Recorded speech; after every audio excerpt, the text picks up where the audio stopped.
Adulterers, I shall not let you escape even in death. Shen Heng gasped heavily, abruptly sitting up in bed.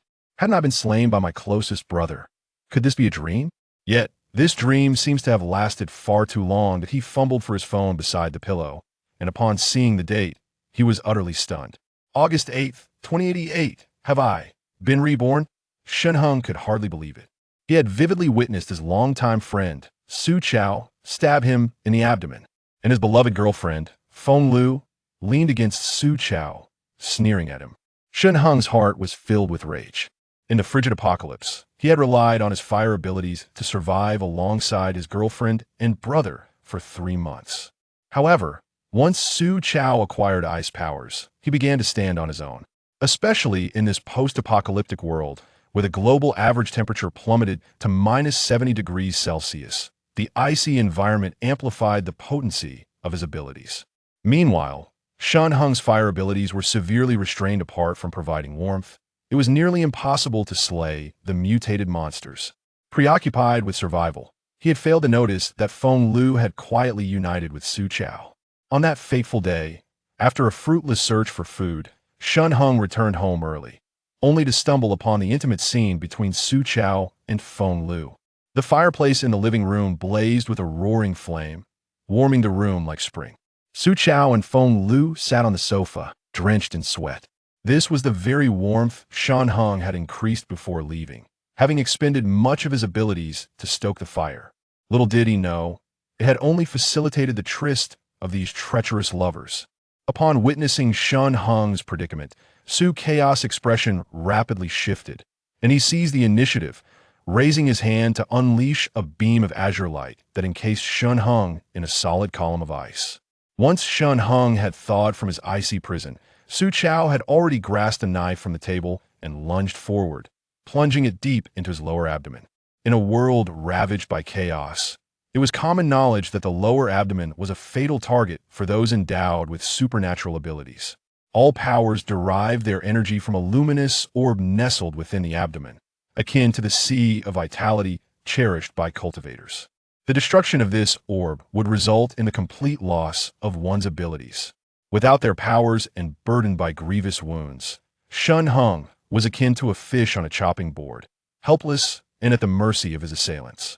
As blood gushed from his mouth, he gritted his teeth in a fervent curse directed at Feng Lu.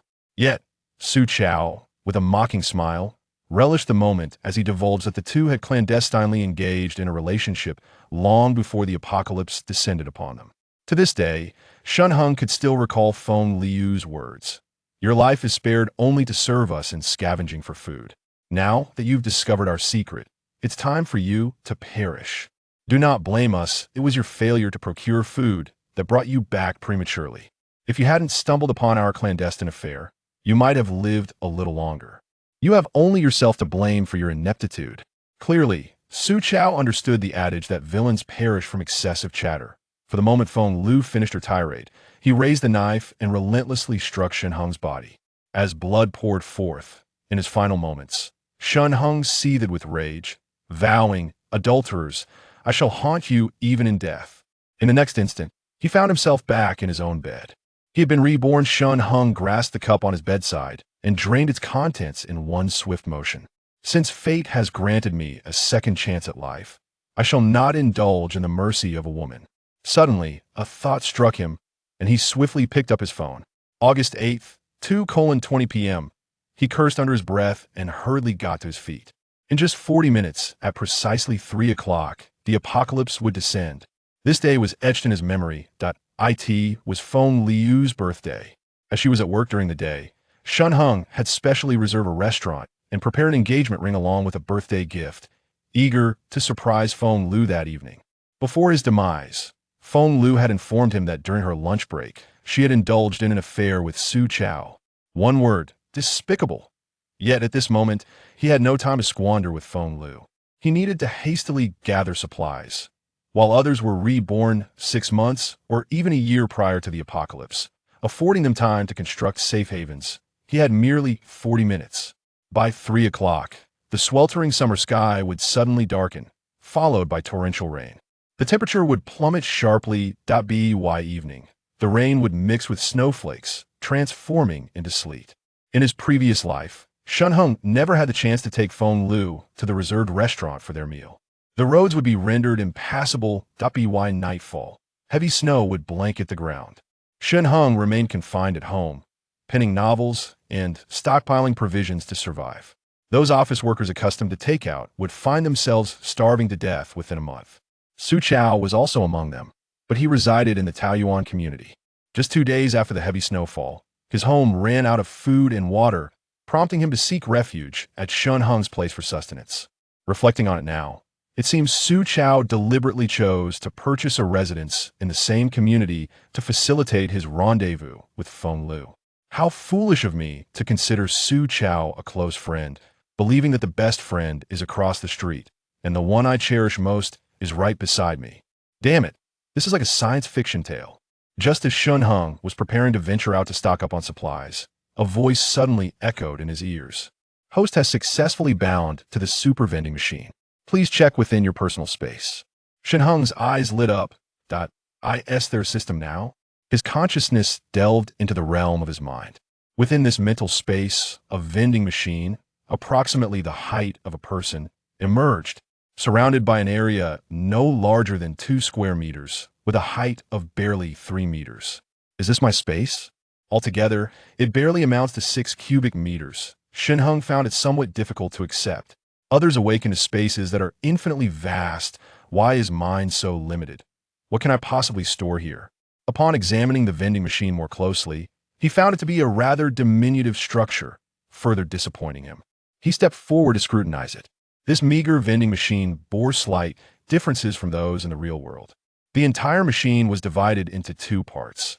The upper section featured a screen, while the lower section served as the dispensing outlet. The screen appeared unremarkable, simply displaying the word search.it seemed rather ordinary. The dispensing outlet is quite large, though. Shen Heng smirked and, glancing at the screen above, tentatively typed in the word Coke.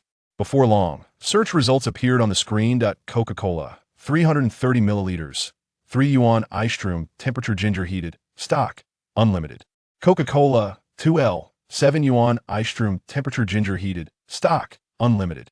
Pepsi, 330 milliliters, 3 yuan ice room, temperature ginger heated, stock, unlimited. A myriad of cola varieties is available, including Tianfu Cola and Extraordinary Cola. In the lower right corner of the screen, there's a brief note. The prices are indicated in the currency of the host's homeland, the Dragon Kingdom. The host may pay using various currencies from human society, along with corresponding treasures of gold and silver. Other currencies are not accepted.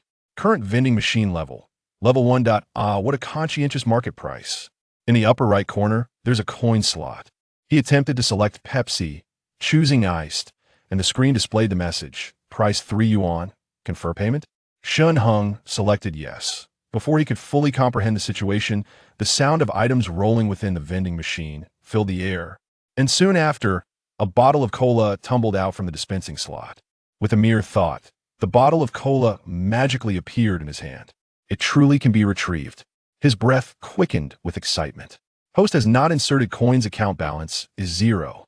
The amount has been automatically deducted from the host WeChat. P.S. If WeChat or Alipay is insufficient for payment, experience points for vending machine upgrades will be deducted. The host is advised to monitor personal assets.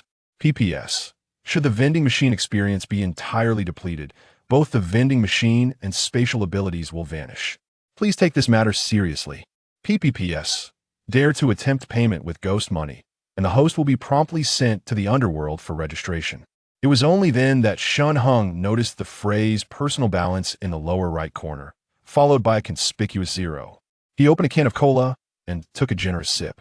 The refreshing chill surged through him, and he let out a satisfied belch. With his vending machine at his disposal, what was there to worry about? Oh wait, a thought struck him, and he delved once more into the space, searching the vending machine for handgun. If he could acquire a firearm, he would gain a distinct advantage. To his astonishment, the machine indeed yielded nearly 1,000 types of handguns. Prices ranged from 800 to over 100,000. And on the first page, he spotted the striking Desert Eagle. Its price was merely 35,000. Regrettably, the purchase button was grayed out. This indicated that the item was unavailable for acquisition. Unlock the ability to purchase the Desert Eagle upon reaching level 5 for the vending machine current level 1. Upon reading the explanation beside it, Shen Heng was taken aback. He had dismissed the vending machine's level when he first noticed it. It seemed he needed to upgrade the machine. His gaze shifted to the experience bar of the vending machine. Experience 320,000.3. Staring at the figure, Shen Heng was momentarily stunned. When did the vending machine accumulate 3 points of experience? Wait, a sudden realization dawned upon him. He had just purchased a can of cola for $3. Could it be that everything bought from the vending machine contributed to its experience? Chapter 2. Occupying the villa to validate his suspicions, Shen Heng purchased another bottle of cola. The experience from the vending machine had now escalated to an astonishing 6 out of 20,000. Indeed, it was as he had surmised. Shen Heng comprehended the situation entirely. He proceeded to explore other items available in the vending machine, which boasted a cornucopia of offerings. Not only were essential survival items like tactical jackets and blankets available, but even an aircraft carrier, which he had whimsically searched for, was up for sale. However, the price was a staggering 10 billion, and it required the vending machine to be at level 21. Having played numerous games, Shen Heng was acutely aware that the experience required for leveling up became increasingly outrageous as one progressed. Heaven only knows how exorbitant the cost would be to elevate the vending machine to level 21. After a brief exploration of the vending machine, he exited, glancing at the clock to find that 10 minutes had already elapsed. Only half an hour remained before the impending apocalypse. He surveyed his surroundings. This residence had been rented specifically for Feng Lu's convenience, situated conveniently near her workplace. Consequently, Feng Lu could return home even amidst inclement weather after her shifts. A cold smirk crossed his lips. Despite possessing the vending machine, he harbored no intention of leaving anything behind for Feng Lu. Being a northern city, Jiangqing naturally had winter-down jackets in the home. He rummaged through the wardrobe, gathering all the thick garments and bedding into a 6 cubic meter space. Subsequently, Shen Heng also stowed away all the food and snacks from the house into the same space, filling it to the brim. It appeared that this modest space was not devoid of utility after all. Looking around his home now, it resembled a scene of chaos, as if it had been ransacked. Typically, it was he who tidied up while Feng Lu was at work. The home was meticulously organized, yet now, gazing upon the chaotic disarray of the room, an unexpected thrill surged within him.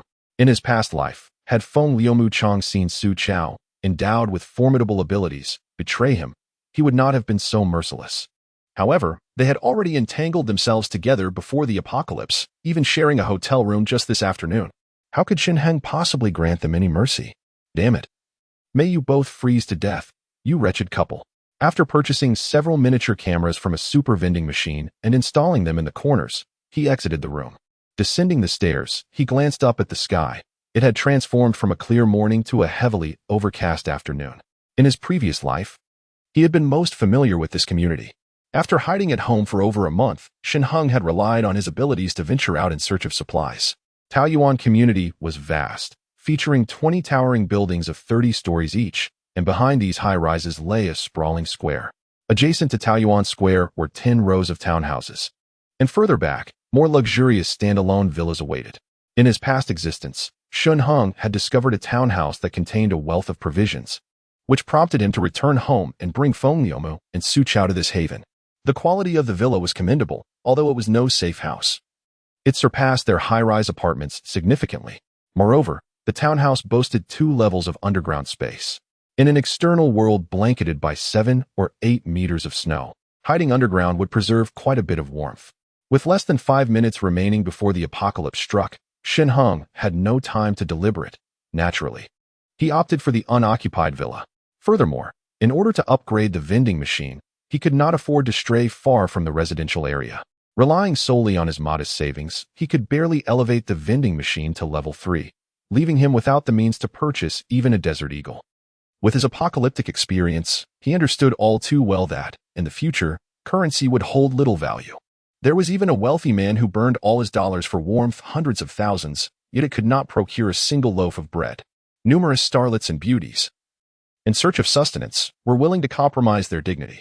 With the existence of extraordinary vending machines, those alluring women could easily be manipulated. In his previous life, Shen Heng resided in a row house, specifically number 4 in the second row. As for the detached villas, each stood far apart, under the icy apocalypse. The snow blanketed the world, and traversing to engage in trade would demand considerable exertion. This location was far more suitable, with each household possessing its own garden, not too distant from the towering apartments nearby. Furthermore, the basement of each row house connected to an underground passage leading to Peach Blossom Square. Unlike the detached villas that had eliminated such passages for security reasons. Upon reaching his target villa, Shen Heng discreetly retrieved the universal key he had procured from the vending machine. Just as he did so, he noticed a neighbor stepping outside, prompting him to hastily conceal the key and adopt the guise of a mere passerby. He subtly cast a glance at the individual. She was a striking young woman, clad in a Gucci dress, with gently cascading long hair, captivating eyes, a prominent nose, and a charming mouth exuding an aura of allure. The young woman gazed up at the sky, hesitating momentarily before turning to drive away. He distinctly remembered that in his previous life, there had been no one residing next door. Shen Heng recalled vividly that there had absolutely been no one in Unit 3 of Row 2. In other words, the woman before him, a young matron, had indeed ventured out in her previous life, most likely meeting her demise beyond the confines of home, never to return. Now, as he was about to take residence in Villa Number 4, the absence of neighbors felt rather desolate. Moreover, in this modern age, people stored their wealth within their mobile devices, leaving little cash at home. He pondered that the enchanting matron before him could prove to be an excellent choice for upgrading his vending machine. Glancing at the time, he noted that a torrential downpour was imminent, with only 3 minutes to spare. Deliberately approaching her, Shen Heng inquired, "Madam, might I ask if there is anyone by the name of Su Chao in this vicinity?" Su Chao? The matron hesitated, contemplating her response. "I don't believe so. I haven't heard that name before." Feigning a sense of urgency, Shen Heng expressed his frustration. "This fellow seems to have vanished without a trace, ignoring my calls. I've been searching for him for days, forget it. With the storm approaching, I should take my leave." He added, "If I find him, I swear I shall make him pay dearly." Pay? The matron was taken aback, instinctively retreating a couple of steps, gazing at Shen Heng. "Young man, murder is a crime. If there is a misunderstanding, let us talk it out. You're still young, don't act rashly." "I don't wish to act rashly. But he has absconded with a significant sum of money that he owes me, and I still need to pay my employees." Shen Heng gritted his teeth. To vanish after owing money is to drive me to desperation. I will not let him have an easy time. The matron intended to offer further consolation. However, at that moment, the sky had turned completely overcast, and a torrential rain descended like a waterfall. She hurriedly retreated back into the doorway. "Madam, might I borrow an umbrella?" Shen Heng hurriedly moved beneath the eaves, inquiring with a gentle tone. The young woman nodded, turning to retrieve an umbrella which she extended towards him, saying, "There is no obstacle insurmountable in this world. With determination and ingenuity, even the most daunting challenges can be overcome. You should return quickly." It seemed that she was alone at home, remaining vigilant and refraining from inviting Shen Heng to take shelter from the rain, instead preparing to close the door. "Thank you," Shen Heng replied, nodding as he opened the umbrella and stepped into the curtain of rain. After taking a couple of steps, he glanced back to see the young woman had already shut the courtyard gate. She has a kind heart, albeit cautious. He mused with a smile at the corners of his mouth, before turning to approach the door of Villa Number 4, retrieving his master key. A product of the system, undoubtedly exquisite. In his previous life, it had taken him considerable time to open a door, but this time, it yielded effortlessly. Shen Heng then navigated his way inside with familiarity. He had resided in this villa for nearly 3 months, ultimately meeting a tragic end within its walls. Gazing at the well-known abode, he was filled with myriad emotions. The villa boasted 3 floors above ground and 2 below, adorned with opulent decor. Each floor encompassed approximately 150 square meters, summing to nearly 800 square meters in total. In his past life, he had lived here comfortably with Feng Lu and Su Chao. And now, being alone, it was more than sufficient. The villa remained as it had been before, devoid of inhabitants, with the interiors impeccably clean, suggesting that the owner had employed a regular cleaning service. Standing in the living room, Shen Heng gazed out the window, his expression as somber as the rain-soaked sky. An orphan, he had lost his parents to a car accident when he was very young. The compensation had been unscrupulously divided among callous relatives, prompting Shen Heng to begin writing novels at an early age to sustain himself. Although he had faced years of setbacks, Diligence had sufficed for a modest life. Deep within his heart, he harbored a profound yearning for a true home. Together with Feng Lu, he once again experienced the warmth of love. In his fervent desire to marry her as soon as possible, Shen Heng transformed into a human typing machine, his speed rivaling that of the renowned Kato Takashi. However, before he could purchase a house and tie the knot, the apocalypse descended upon them. He was also grateful for the end of days, as it illuminated the truth about so-called good brothers and the woman he cherished. Chapter 3. The Caretaker, Uncle Chin. Regardless of the torrential downpour outside, Shen Heng immersed himself in his space, once again tinkering with the extraordinary vending machine. The more he searched, the more delightful surprises he uncovered. This machine seemed to possess everything imaginable. Not only did it offer snacks and beverages, but it also stocked the handguns he had previously searched for, and even vegetables. Shen Heng purchased a cabbage and examined it closely. The leaves were fresh and full of moisture, as if just harvested. Fresh produce was available at any moment. No need for stockpiling. Shen Heng nodded in satisfaction. Beyond food and drink, he also attempted to search for a generator and found one available. A diesel generator was priced at 100,000. Additionally, the vending machine offered gasoline and diesel as well. The market price for 3 barrels of oil was not cheap. However, in the post-apocalyptic world, acquiring money was a straightforward endeavor. It mattered not if it was 7 yuan or 70 per liter. After inspecting these items, he purchased some brand new cotton mattresses and blankets, along with a tactical jacket. While examining the jacket, Shen Heng was suddenly drawn to the presence of a high-grade tactical jacket for the apocalypse. It was noted to withstand temperatures as low as -80 degrees, crafted from futuristic high-tech fabric. Next to the jacket, the system had prominently displayed the words "strictly verified." This was indeed remarkable. Yet, the price was exorbitant, 500,000 for a single piece. Furthermore, the vending machine informed Shen Heng that he lacked the requisite level for purchase. He needed to attain level 8. The expectations exceed even those of the Desert Eagle. Shen Heng, feeling helpless, could only exchange for a few high-end tactical jackets. After acquiring these items, his vending machine experience reached 8,496 out of 20,000. Leveling up to the next tier was not a distant prospect. Shen Heng was not anxious to upgrade. Even upon leveling up, he would not be able to purchase firearms, so there was no rush. It was prudent to prepare the necessary supplies first, and he could always upgrade in a day or two. After the apocalypse descended, he recalled that it took over half a month for human order to begin unraveling. This meant that during the initial half-month, everyone coexisted peacefully, with only minor grievances expressed. But no incidents of looting occurred. People merely sought to purchase goods at inflated prices. During that period, Shen Heng could sell his wares at high prices, thereby enhancing the level of his vending machine. When disorder finally set in, possessing firearms would render him fearless, especially in a nation like Longhua, where gun control is exceedingly stringent. Possessing a Desert Eagle would grant him considerable leverage. Suddenly, the shrill ring of the phone jolted him from his thoughts. He withdrew from his mental space and glanced at the screen, a wave of disdain washing over him. It was that insufferable woman, Feng Lu, calling. He stared at the word "darling" on the display before reluctantly answering. "Hello?" His tone softened. "Darling, it's pouring rain outside." Feng Lu's voice chimed through the receiver. "Are you still at home?" I'm currently at the supermarket, preparing to buy some items for your birthday dinner tonight." Shen Heng replied gently. "What dishes would you like? I can make them for you. But it's my birthday. You can't just stay home and eat. That's so lacking in romance." Feng Lu pouted in discontent and remarked, "Look at Su Chao. For Miao Miao's birthday, he went to Jiaxiu Garden, complete with gifts and surprises." "And what about you?" Miao Miao, Su Chao's girlfriend, was exceptionally charming. However, after the apocalypse, her company was situated far from Tiyuan community, making it impossible for her to return in time. By nightfall, as snow fell heavily, Huan Miao Miao could only huddle in her office, ultimately succumbing to the bitter cold. In a previous life, Su Chao had mentioned that Huan Miao Miao was quite resistant to engaging in intimate relations with him. Meanwhile, Feng Lu, endowed with alluring fox-like eyes and slightly less beauty than Huan Miao Miao, ended up in a relationship with that scoundrel. How dare one compare me to Su Chao's mutt? Shen Heng's gaze was icy, yet his voice remained gentle. "Are you suggesting we play some games, perhaps?" "What?" Feng Lu's expression shifted. "What are you saying?" Don't speak nonsense.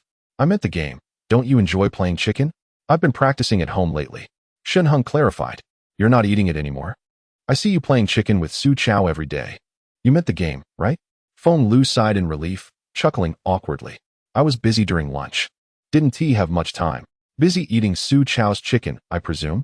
Shen Heng scoffed, continuing, you've always complained about me not joining you for games. How about I keep you company tonight? Thank you, darling. Feng Lu beamed, lowering her voice. Get yourself ready, because tonight, I want to have you. With her enticing tone, in times past, Shen Heng would have been stirred by desire. But now, his expression remained frosty, and he chuckled softly.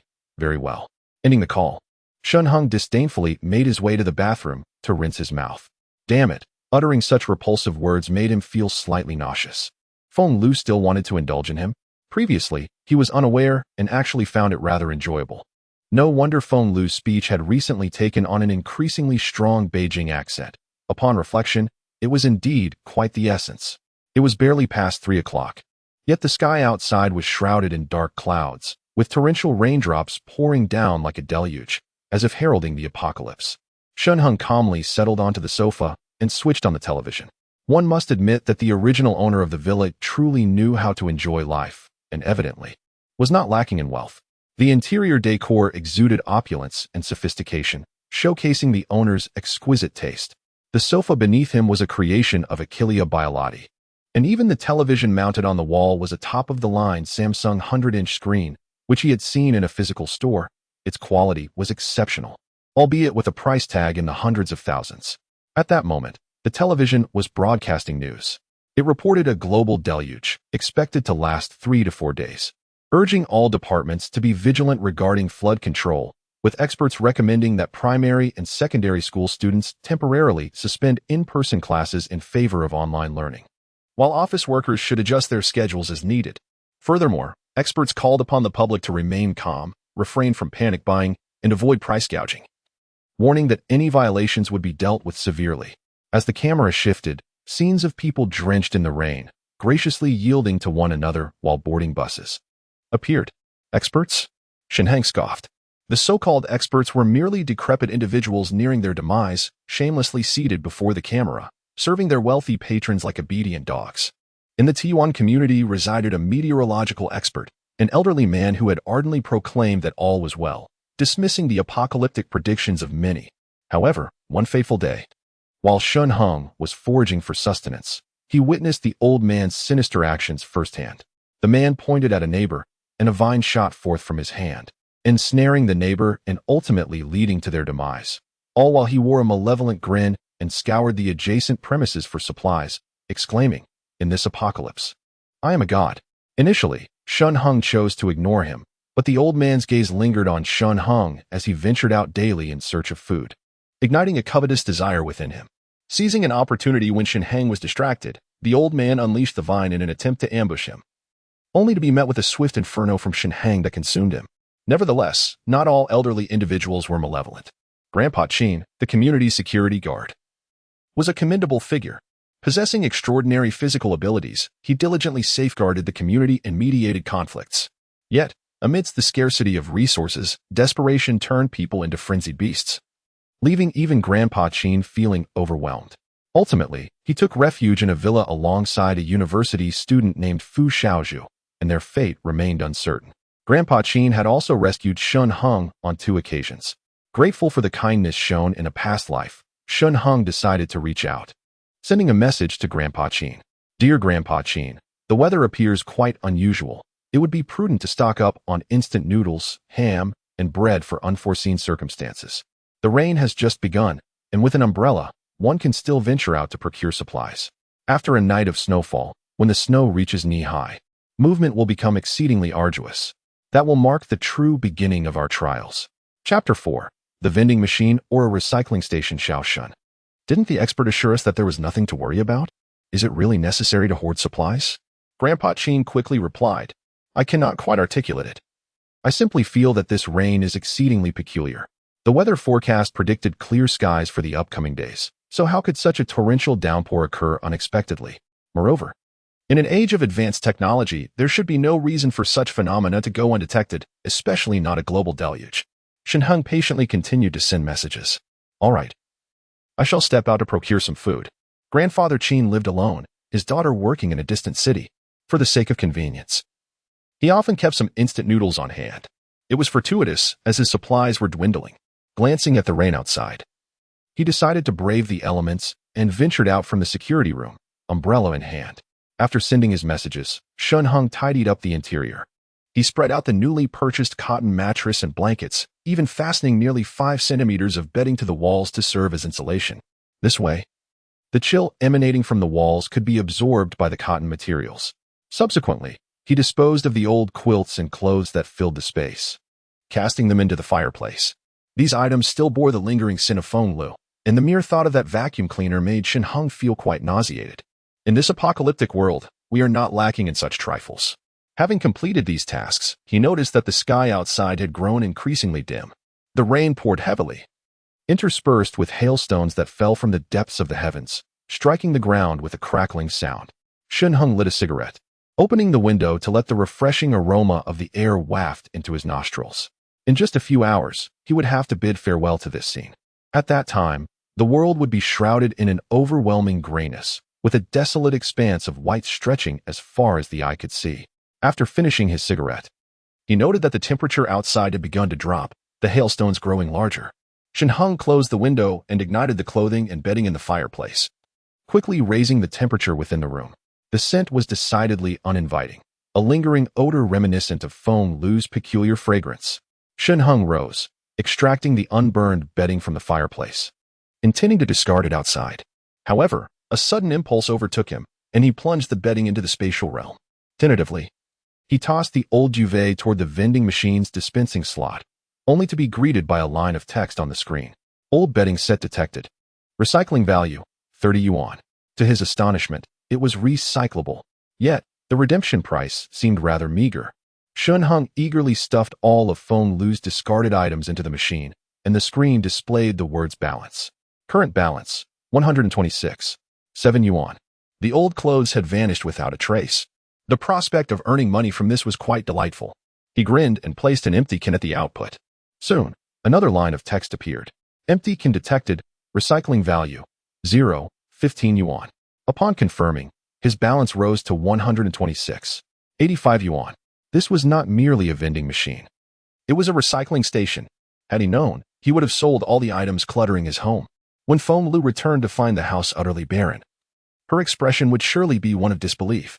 However, having taken the winter essentials, he felt no further obligation. With nothing left at home, even if Feng Lu managed to survive the cold, hunger would inevitably claim her. He turned and attempted to retrieve a cushion from the sofa for recycling, but this time, he was met with failure. Non-host personal item, recycling refused.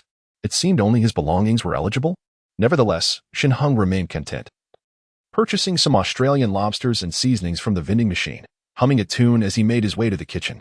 On the first day of the apocalypse, I decided to celebrate my rebirth with a sumptuous steamed lobster. After thoroughly cleansing the lobster, I placed it in a steaming pot and let it steam vigorously for 10 minutes. During this brief interlude, I finally chopped some ginger and mixed it with lao gan ma, vinegar, and sesame oil to create a delightful dipping sauce. Holding the steaming Australian lobster, I settled into the living room, watching the news on television while I cracked open the shell, dipping the tender, delicate lobster meat into the sauce and savoring each bite. The ocean's fresh and slightly sweet flavor, combined with the delicious dipping sauce, was simply a heavenly indulgence. The texture was delightfully springy and chewy.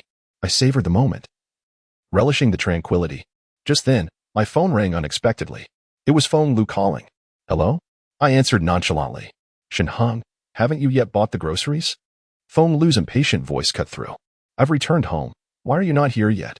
By the way, has a thief broken in? Why is the place in such disarray? What? I feigned surprise, opening the monitoring app on my phone. Feng Lu was already home, sitting on the disheveled sofa, her expression one of fury. Beside her sat Su Chao, attentively listening. I was caught in the rain and haven't made it back, I replied. Upon hearing this, Su Chao relaxed, wrapping his arms around Feng Lu's waist. She turned and shot him a glare but did not pull away. Instead, she nestled into his embrace. Can't you come back just because of the rain? I didn't ask you to pick me up. A little rain won't hurt. Are you still a man? You might catch a cold for a few days, but it's my birthday. There's only one of those each year. How can I possibly feel at ease with you under these circumstances? Shen Heng was utterly intoxicated. You casually return in Su Chao's car while I must trudge home in the rain to keep you company? Are you alone at home now? Shen Heng felt little anger and softly inquired, Where is Su Chao? Huh? Yes, indeed. The originally furious Feng Lu paused upon hearing this. Su Chao has gone back to his place. She cast a wary glance around. Shen Heng, fearing she might spot the hidden surveillance camera he had installed, quickly changed the subject.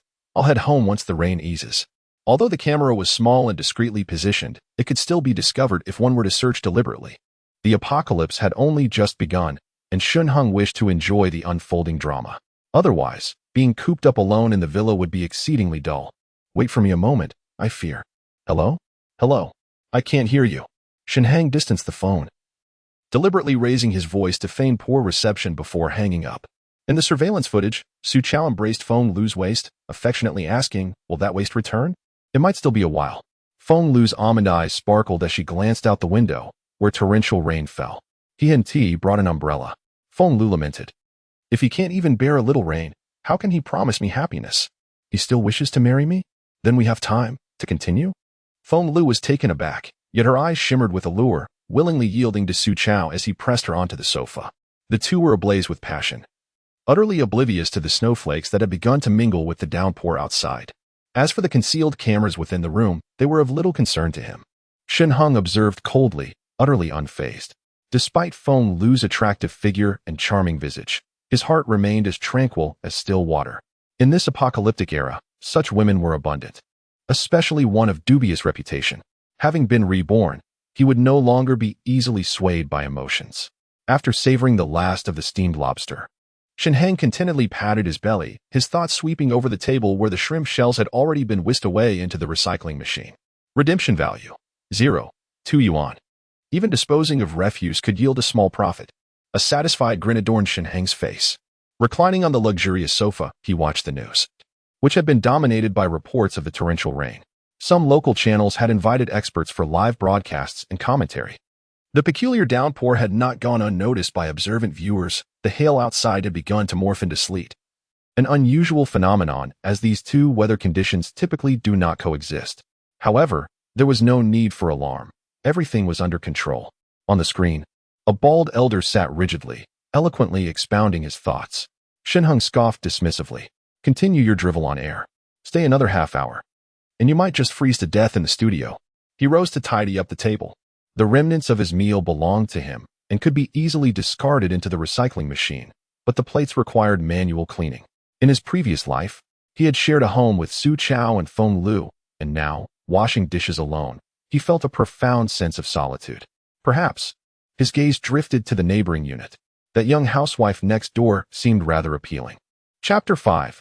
Acquisition of green plants. Though Shen Heng harbored intentions akin to those of a rogue, his past experiences rendered him wary of women. Though merely surviving for 3 months in a post-apocalyptic world, countless instances abound of couples turning against each other in their desperate quest for sustenance. In this frozen end of days, human life is as insignificant as chaff.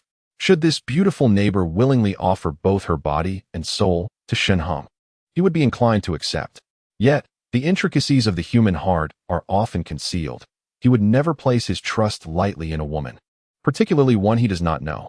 Having been granted a second chance at life, along with a miraculous vending machine, he could procure any woman he desired. For now, however, elevating the vending machine's capabilities remains of paramount importance. Outside, rain continues to pour torrentially, though snowflakes have begun to accumulate. Shen Heng adds more firewood to the hearth, causing the temperature within the room to rise significantly. He settles comfortably on the sofa and begins to scroll through his phone. The neighborhood group chat is already in an uproar. Peak handsomeness. What on earth is this weather? How can it be snowing in the middle of summer? I've already put on my winter clothes. Curved path to serenity. Don't worry, I just saw the news. Experts say they have it all under control. Old Wong. In this day and age, the weather is becoming increasingly erratic. This is nature's retribution. Chen Xianyo. The streets are a chaotic mess. We're trapped in our car and can't get back. Woe is me. Curved path to serenity. Chen Xianyo. Where are you, girl? Shall I bring you an umbrella? Shen Heng observes the ongoing dialogue with a disdainful smirk. Curved path to serenity is an introverted yet fervent individual, much like Shen Heng, who enjoys stockpiling supplies. Unfortunately, he only managed to survive a month.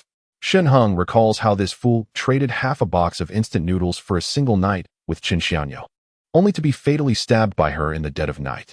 What a foolish creature. The principle of keeping wealth discreet seems to elude him. Yet he audaciously boasts to Chen Xiaoyu about his substantial reserves. It is no surprise that she harbors ill intentions. Subsequently, Chen Xiaoyu thoroughly ransacks his home, leaving no fruit even in the flower pots untouched. It was this very fruit that awakened her ability to pass through walls, allowing her to pilfer the entirety of Taoyuan community, inciting a chorus of curses from the populace. Chen Xiaoyu, whose real name is Chun Mengqing, is pure and beautiful. However, Shen Heng's impression of her is not based on her appearance, but rather the fact that in her previous life, she had stolen from him thrice. After awakening her powers, it was only then that people began to realize the extraordinary nature of the ability fruit, prompting them to dig deep in search of it. By chance, Shen Heng ingested an ability fruit and awakened his fire-based powers. Meanwhile, Su Chao, unbeknownst to Shen Heng, discovered an ice-based ability fruit. With this thought, Shen Heng's spirit was invigorated as he entered the realm of intention. At the vending machine, he typed in the words ability fruit. In the next moment, he held his breath and widened his eyes in astonishment. The vending machine indeed had ability fruits for sale, priced at 1 million. Moreover, the ability fruit was currently gray, rendering it unavailable for purchase. Purchase level 10. It is astonishing that one must reach level 10 to buy, and the cost is exorbitant. Heaven knows how much one would need to invest to elevate the vending machine to level 10. Given the opportunity to acquire it for free, Shen Heng naturally would not let it slip away. He quickly messaged Curved Path to Tranquility. Brother, has your pothos borne fruit yet? Curved Path to Tranquility replied. Which pothos bears fruit? Shen Heng, embarrassed, quickly changed his approach. Brother, do you have a pothos at home? A winding path leads to tranquility. There are 3 pots. What is the matter? I just renovated my home and wish to adorn it with some greenery. But I cannot venture out in this weather. Would you consider selling me a pothos? The winding path chuckled.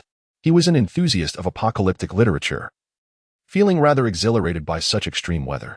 His home was stocked with over 10 boxes of canned sausages and instant noodles. Logically, one with foresight would quietly hoard supplies or hastily procure essential goods. Yet, why on earth was this fellow seeking to purchase a pothos? It's a pothos, not a Lolita. However, before he could type a response, he noticed Hung had sent another message. 1 pot for 500 yuan. What do you think? The winding path's eyes nearly bulged out in astonishment, and he hastily replied, No problem. How shall we transact? Which building do you reside in? Building 7, Unit 4. Room 1102. All right, wait for me. Let us meet in person. After setting down his phone, Shen Heng felt a surge of joy. 3 pots of pothos for merely 1,500 yuan. And he could acquire a fruit of extraordinary abilities. In his previous life, people would fiercely contend for a single fruit of abilities. Yet, most of these fruits only endowed one with robust physique and immense strength. Individuals possessing unique abilities were exceedingly rare. During the 3rd time Chun Mengqing attempted to steal from him, he chased her relentlessly, but alas, her agile form allowed her to wall jump repeatedly until she vanished. Chun Mengqing, in this life, I shall seize your fruit of abilities, and let us see how you, the cunning one, will steal. Shen Heng donned a jacket, traversing through the underground parking lot towards Building 7. The outside world has cooled down by more than 10 degrees, completely shedding the sweltering heat of late summer, and instead, a refreshing chill has taken its place. As he walked, he took out his phone to check the surveillance at home. After a few adjustments, he discovered that Feng Lu and Su Chao had already vanished. Reviewing the footage from about 10 minutes earlier, he realized that the two had already concluded their business. Spotting the snowfall outside, he rummaged through drawers for quite a while, but could not locate any warm clothing. Feng Lu had gone to Su Chao's house. Unfortunately, he hadn't installed the camera there, making the upcoming days seem rather dull. Just then, Feng Lu's call came through unexpectedly. Hello? Shen Heng answered. Why aren't you back yet? Feng Lu demanded, her voice tense. A thief broke into my house, and all the winter quilts and clothes have been stolen. I'm practically freezing to death. Really? A thief actually broke in? Shen Heng exclaimed, his face a picture of shock. Where are you now? I'm at Su Chao's house. Feng Lu huffed. When will you return? Baby, wait for me. I'm caught in the rain and will be home soon. Shen Heng's mind raced as he added, You haven't eaten, have you? I bought plenty of food and prepared your favorite dishes. Braised eggplant, steamed ribs, stir-fried mushrooms with meat, kung pao chicken, stir-fried beef, sweet and sour pork. At the mention of food, Feng Lu's stomach audibly protested, her tone softening. Then come to Su Chao's house. Is that appropriate? Shen Heng hesitated. Shouldn't we celebrate your birthday at our place? Celebrate your nonsense. Feng Lu nearly lost her composure but managed to hold it together. Let us head back now. Indeed, Su Chao has not yet dined. Would you mind having an additional guest? After all, he is your good friend. I certainly do not mind at all. Shen Heng chuckled nonchalantly, stating, I shall be home shortly. We can converse then. Feng Lu set her phone aside and, with a radiant smile directed at Su Chao, exclaimed, Brother Chao, let us go. That good-for-nothing is tasked with preparing our meal. Su Chao, having toiled twice today and feeling quite famished, nodded vigorously. Let us go. The two donned their warm attire and eagerly made their way downstairs, heading towards Shen Heng's residence. Shen Heng's original abode was located in Building 2, Unit 1, while Su Chao's home fortuitously lay in Building 7. At this moment, Shen Heng had arrived at the entrance of the underground passage of Building 7. He did not ascend but instead concealed himself in a shadowy corner. After a brief wait, he observed Feng Lu, clad in Su Chao's jacket and holding his hand, hastily making her way towards the underground passage of Building 2. As for Shen Heng, hidden in the shadows, the pair paid him no heed.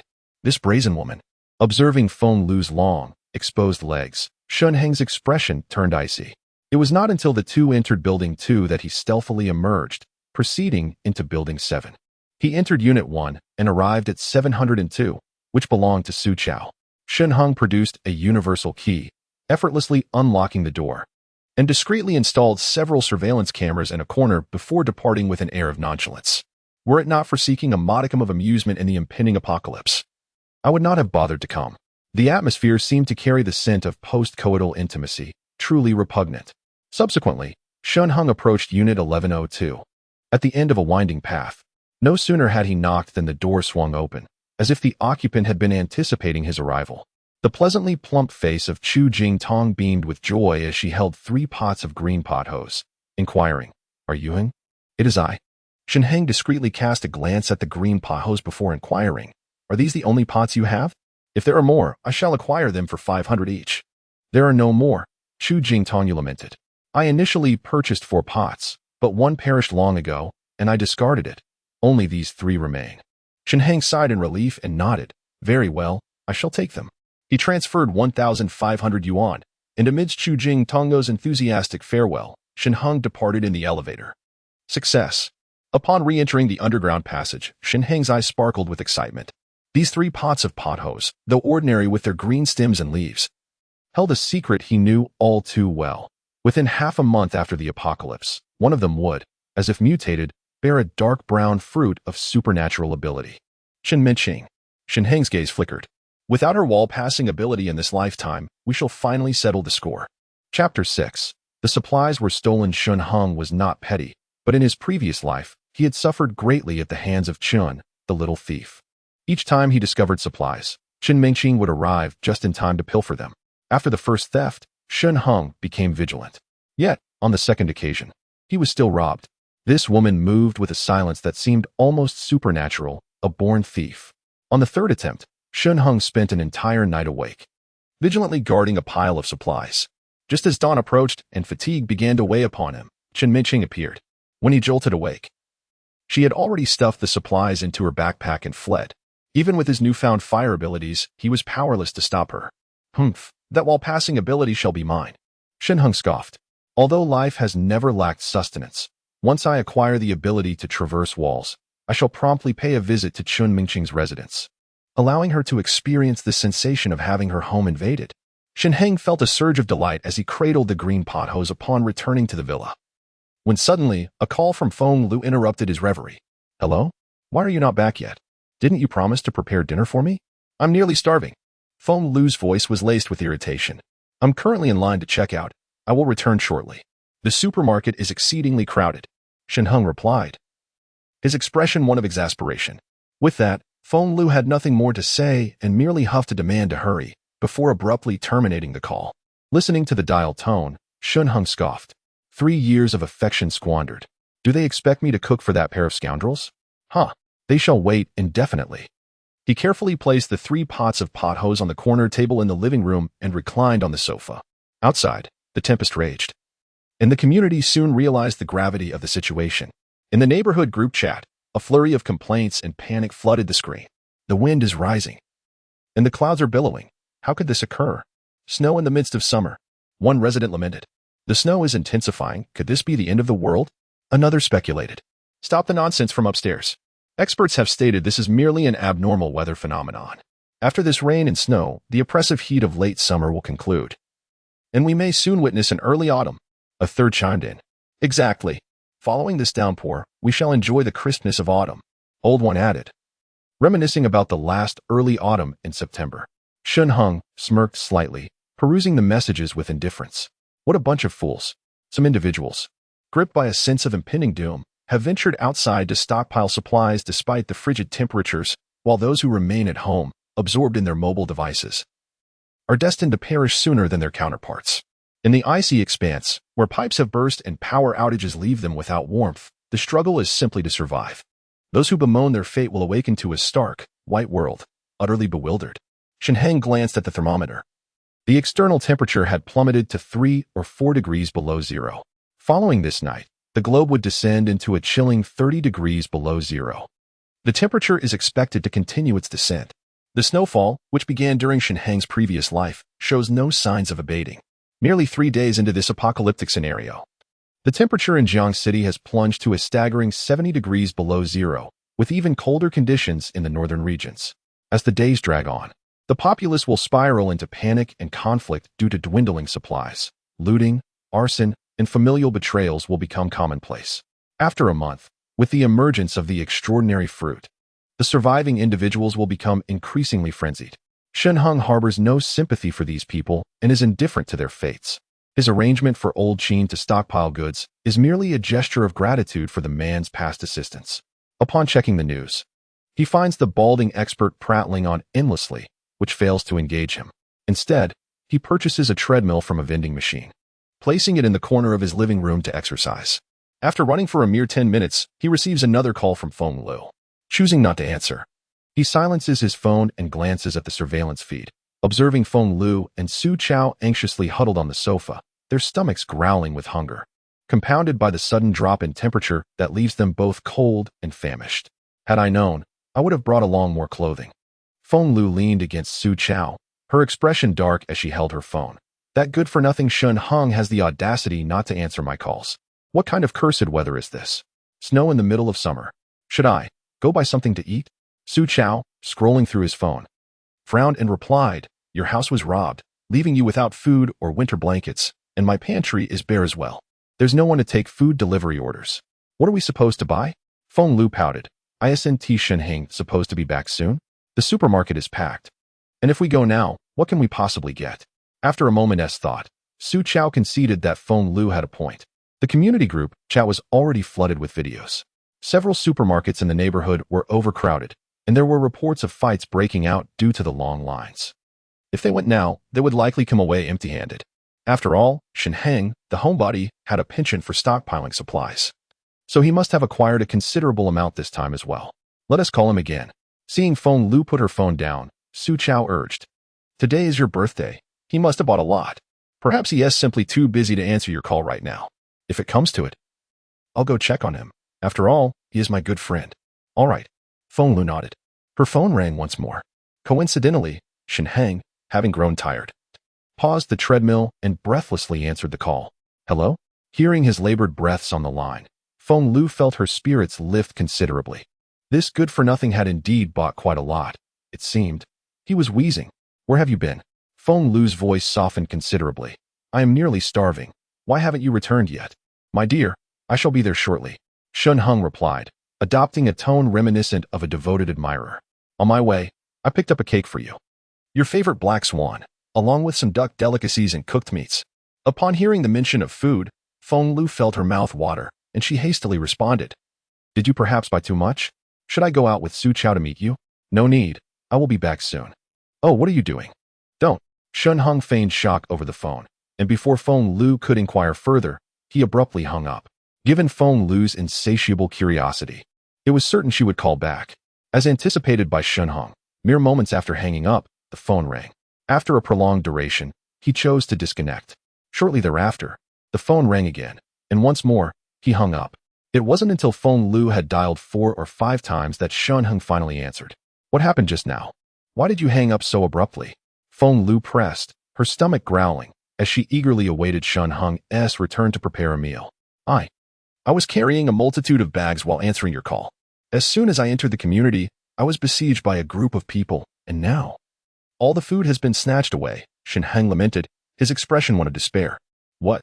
All of it has been taken? Feng Lu's eyes widened in disbelief. There were 7 or 8 of them who came up and took everything without a word. I simply couldn't hold my ground, Shen Heng continued, his face a portrait of grievance. They even took your cake. I was struck twice across the face and kicked several times. You wretched fool. Upon hearing that the food had run out, Feng Lu was immediately incensed. How can a grown man allow himself to be robbed in broad daylight? You didn't even attempt to resist. What use are you? Can this be blamed on me? Shen Heng, irate, retorted, with so many items. You kept making calls while I stood in the rain, burdened with the goods, and still had to answer your incessant calls. How could I not be robbed? You all wait at home, unwilling to procure anything yourselves? Yet you expect me to return and prepare a meal? I shall do no such thing. He promptly hung up the phone. Hello, you. Feng Lu fumed. This imbecile dared to speak to me in such a manner? But as she began to respond, she was met with the busy signal, leaving her momentarily bewildered. What on earth is happening? Su Chao leaned in closer, cold and famished. Coupled with the earlier bouts of energy exertion, his voice trembled. That fool's possessions were stolen. Feng Lu seethed. How dare he speak back, and even hang up on me? This is insurrection. Then, with a look of grievance, she lamented, what right does such a man have to provide me happiness? I have never complained about his meager earnings. And yet he dares to treat me this way. We aren't even married yet, and he has the audacity to hang up on me. Just wait until we are wed. He will surely ascend to the heavens. Su Chao, somewhat impatient, interrupted her. But where is he? Is there nothing left? Even the cake has been stolen. Feng Lu's expression soured. According to him, not even the packaging remains. Call him again, and adopt a more cordial tone. Urge him to continue purchasing food. Su Chao pressed on. He glanced out the window. At that moment, the rain had nearly ceased, giving way to a flurry of snowflakes cascading from the sky. Should I still call him? Feng Lu was reluctant, having just been hung up on by Shen Heng. Calling again would feel like admitting defeat. Did I truly err? Feng Lu pouted, displaying her unwillingness. Shen Heng, observing this scene through the mobile surveillance, smirked slightly, dismissing her entirely. Were it not for the unbearable boredom of the apocalypse, he would have had no interest in engaging with Feng Lu. Others might be oblivious, but Shen Heng was acutely aware. Without the protection of a superhuman, these ordinary individuals would last at best 3 weeks, even with Su Chao's guardianship. Feng Lu was no exception. It was absurd. What was Su Chao after all? Merely a mid-level executive in a small company. Such a minor character could only awaken ice powers in his previous life due to Shen Heng's safeguarding. Without his assistance, could Su Chao survive 3 weeks? Utter nonsense. Were we to venture out for supplies? Su Chao is practically itching to slap her. It has already begun to snow outside. Are you truly willing to procure resources? Furthermore, the weather is exceedingly abnormal. Su Chao calmly reasoned. Regardless of what the future holds, the immediate priority is to stockpile supplies. If you drive Shen Heng away, who will run errands for us in the future? That was a valid point. Feng Lu readily complied. Brother Chao, he is indeed your subordinate. So I shall heed your words. I will call Shen Heng right away, urging him to return to the supermarket for provisions and prepare our meals. Watching the exchange between the two on the monitor, Shen Heng nearly retched his steamed lobster. How utterly shameless. Even after everything with Su Chao, they still wish to ensnare me? Do they regard me as a fool? However, since they wish to play, I shall indulge them in their game. Regardless, I possess a vending machine, abundant in supplies. Chapter 7. Do you not desire to avenge them? In the aftermath of the apocalypse, each individual struggles for survival, clinging to the hope of enduring another day. The spiritual aspect of existence is scarcely considered. Only Shen Heng, the possessor of a vending machine stocked with limitless resources, contemplates walking his dog, seeking to infuse a modicum of joy into his desolate life. He yearns for Feng Lu and Su Chao to languish in remorse for all eternity, until the unforgiving end of days claims their lives. As their discussion drew to a close, Feng Lu once again grasped her phone to dial, causing Shen Heng's phone to resonate simultaneously. In his current state of stubborn pride, he naturally refused to answer, promptly disconnecting the call. Under surveillance, Feng Lu teetered on the brink of rage. This worthless being dares to cut my call. Now he even neglects my calls. What insolence! Who does he think he is? To disregard my attempts to reach him? A mere waste of space, utterly diluted. She seized a cushion from the sofa and hurled it to the ground with force.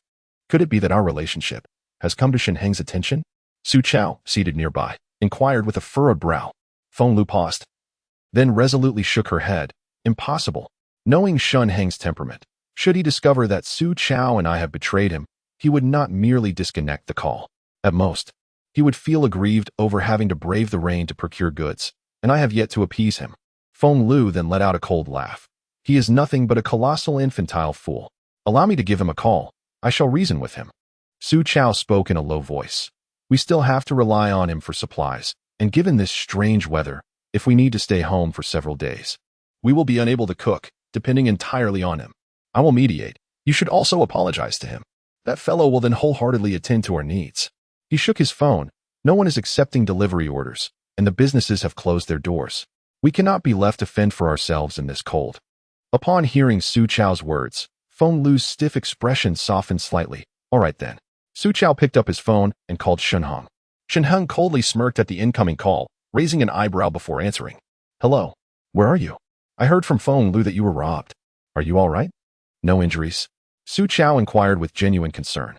I'm fine, Shen Heng replied indignantly. If it weren't for her incessant calls, I wouldn't have had to stop and could have avoided being robbed. That fool. Now look, I'm out in the rain, it's freezing, I've been robbed, and even slapped. And what about her? She's at home, merely berating me from a distance. What a waste. Su Chao had the phone on speaker, and beside him, Feng Lu's face was ashen, barely suppressing her urge to curse.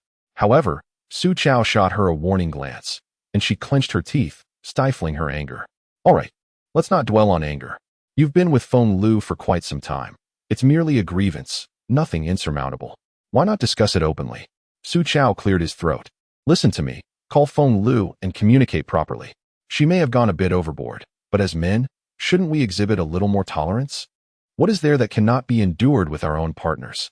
I had a quarrel with Miao Miao, and each time, I conceded to her. Shen Heng chuckled inwardly.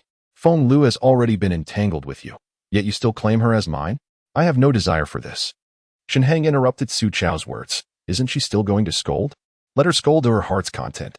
Before Su Chao could react, he hung up the phone abruptly. Su Chao stood there in a daze. Goodness, I never realized Shen Heng had such a temper. When he tried to call Shen Heng again, he found that Shen Heng had already stopped answering. Shen Heng observed the two on the surveillance monitor, Su Chao sulking in silence, while Feng Lu was cursing persistently. That's enough. Su Chao shouted. Isn't it all because of you? Stop scolding. Wait until he calms down, and then you can coax him. Are we all going to starve tonight? Feng Lu fell silent. Su Chao stood up and glanced out the window. The snowflakes were growing heavier, showing no sign of abating. Being summer, the ground was warm. Previously, the snow would completely dissolve upon touching the ground, but now, as the temperature dropped, the snowflakes grew larger, and a thin layer of snow had begun to accumulate. I wonder how Miao Miao is faring. He curled up slightly, murmuring softly. Huo Miao possessed a stunning figure and exquisite beauty. He had exerted great effort to win her affection. Regrettably, Huo Miao had consistently refused to engage in intimacy with him. Although they were ostensibly living together, they slept in separate bedrooms, which was no different from renting a room. And yet, you still ponder about your girlfriend. Feng Lu approached with a hint of jealousy. What is so great about her? She won't even let you touch her. Su Chao chuckled lightly and promptly embraced Feng Lu, saying, I was merely expressing my sentiment. I haven't even called her. That's more like it. Feng Lu leaned against Su Chao, teasingly adding, She is already yours. Do you still wish for a dragon and 2 phoenixes? You promised me that you would marry me in the future and treat me well forever. Observing their affectionate demeanor, Shen Heng nearly felt nauseated. However, Su Chao's words sparked a reminder in him. Huo Miao, she had perished early in his previous life, and since his rebirth, he had even forgotten about her. He picked up his phone and dialed Huo Miao's number. Hello, Shen Heng. The call was swiftly answered, and Huo Miao's melodious voice resonated through the receiver. Has Su Chao called you? Shen Heng inquired. No. Huo Miao's voice carried a hint of despondency. I just called him, but he didn't answer. Well, he must be busy at that moment, Shen Heng replied with a cold smirk. What's wrong? Huo Miao detected the sarcasm in Shen Heng's tone and quickly asked. Shen Heng manipulated his phone for a brief moment, forwarding a video of Su Chao and Feng Lu in an intimate embrace, stating, I sent you a video. Please watch it and call me back afterward. Oh, and do refrain from arguing with Su Chao for now. Refrain from arguing? Huo Miao felt perplexed. Although she had been with Su Chao for some time, their relationship was not particularly intimate. They were merely boyfriend and girlfriend. Typically, Su Chao was accommodating towards her. While she was not entirely satisfied with him, it must be said that he treated her decently. However, his persistent attempts to escalate their physical relationship made Huo Miao somewhat uncomfortable. Beyond that, what was there to argue about? At that moment, her phone chimed, revealing a video sent by Shen Heng. What is this? Upon opening it, Huo Miao was instantly taken aback, her cheeks flushed with embarrassment. Quickly glancing around to ensure no one was watching, she retreated to a corner and lowered the volume. The colleagues who remained in the office for overtime were all gathered by the floor-to-ceiling windows, marveling at the falling snowflakes, utterly oblivious to her predicament. Why would Shen Heng send me such a video? How utterly distasteful! Huo Miao's expression darkened. In her eyes, Shen Heng was a man of integrity. Yet she never anticipated him sending such material to his good friend's girlfriend. Was he attempting to seduce me? If I am not even satisfied with Su Chao, what makes him think I would be interested in him? Just as she was about to exit the video and confront Shen Heng, she suddenly heard the voice of a woman in the video. Chao Gu, you are so strong. The voice sounded remarkably familiar. Huo Miao froze, realizing that the individuals in the video were none other than Su Chao and Feng Lu. Her face turned pale in an instant. Su Chao and Feng Lu. How could this be? Moreover, from the surveillance footage, it was evident that they were in Shen Heng's home. The timestamp in the lower right corner indicated it was this afternoon. Calculating the time, it coincided perfectly with when she had called Su Chao.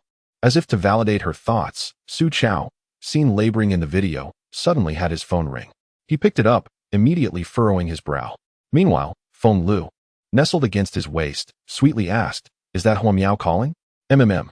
Su Chao nodded. Are you going to answer it? If you were to answer, the other party would not utter a sound. Feng Lu wore a charming expression, and upon seeing her heart-fluttering visage, Su Chao nonchalantly cast his phone aside and resumed his fervent labor. It was indeed the moment she had called him. Huo Miao's fingers clenched tightly, biting her lower lip with intensity. Just then, a torrential rain had fallen, and Huo Miao worried whether Su Chao would encounter any danger while driving home. When his call went unanswered, she pondered whether he was behind the wheel and decided to refrain from disturbing him. Indeed, Su Chao was driving, behind the wheel of Feng Lu's flirtatious little car. The office air conditioning blew warm breezes, yet Huo Miao felt a chill enveloping her entire being. She stared blankly at her phone, oblivious to the young man in the corner of the office who was quietly observing her. Moments later, Huo Miao ended the video call, rose to glance around, and instead of calling Shen Heng again, sent a message via WeChat. When did you find out? A few days ago. Feng Lu seemed out of sorts, so I secretly installed surveillance. I never expected. Shen Heng quickly replied, I just discovered it. I was out in the rain buying groceries, and they were at home. What do you intend to do? Huo Miao sent another message. Shen Heng responded with a wry smile emoji. I'm at a loss. My mind is quite muddled at the moment. Su Chao is your closest friend, and he has betrayed you with your girlfriend. Do you not desire to retaliate against them? Huo Miao appeared quite indignant, sending several messages in quick succession. Anger can be a good thing. Shen Heng stretched his arms, a broad grin spreading across his face. He continued to incite her, encouraging her to maintain that fury. Such a conservative woman, faced with her boyfriend's infidelity, would undoubtedly never forgive. Let us fight. Engaging in a dispute is the most entertaining. Before he could respond, another message from Huo Miao arrived. Don't you desire to take his girlfriend and exact a fierce revenge upon them? This. Shen Heng's eyes widened. Chapter 8. Huo Miao in peril. Take his girlfriend? Su Chao's girlfriend is none other than Huo Miao. This is a hint, nay, a blatant indication. Shen Heng could hardly fathom that the typically reserved Huo Miao would exhibit such audacity. She had the audacity to invite him.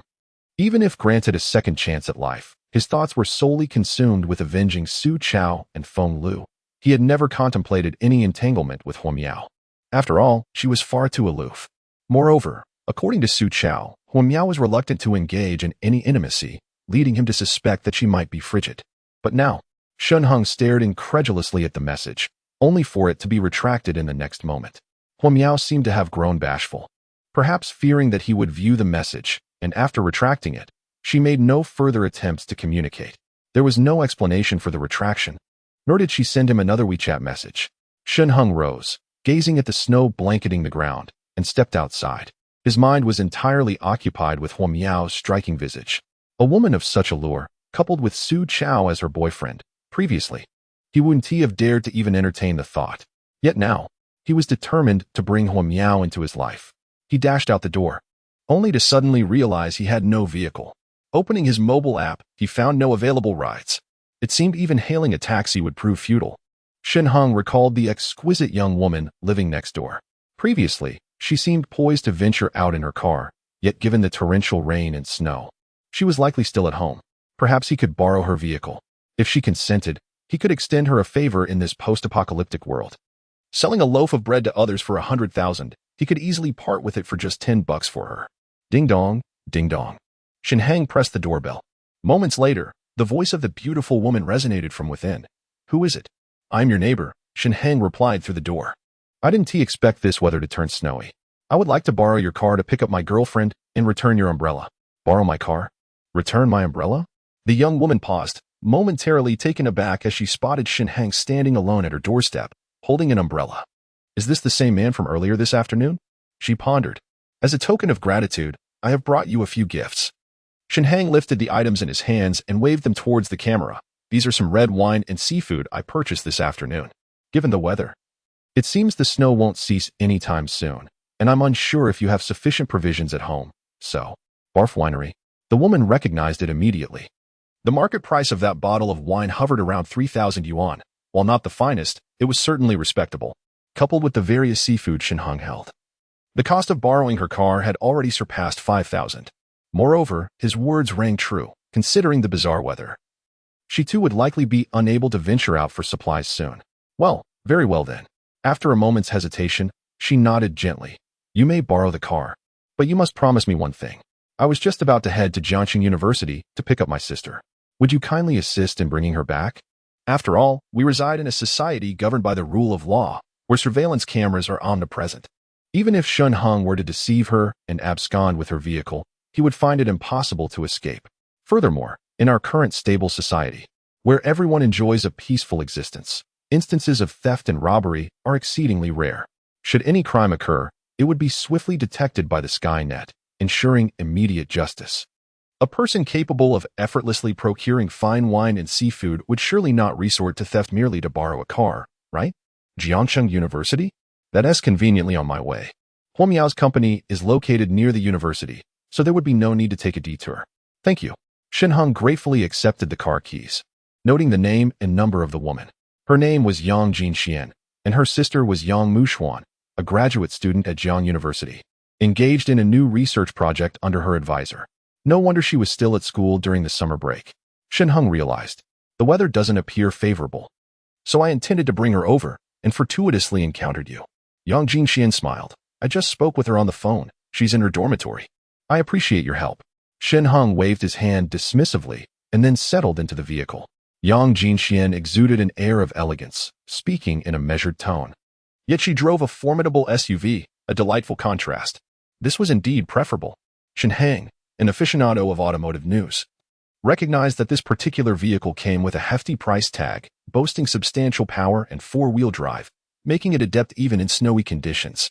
Given that the ground was recently dusted with snow, driving would undoubtedly be a smooth experience. As she watched the car speed away, Yang Jinxian dialed her sister's number. Mushuan, he will be picking you up shortly. Remember to ask him clearly for me. Don't worry, sister. The laughter of my younger sister echoed through the phone. Your husband has just passed away, and yet there are those eager to approach you. It speaks volumes about your allure. What allure? Do not jest with me, Yang Jinxian replied, gently shaking her head. I fear he may be sent by the Song family. Deliberately drawing near to me.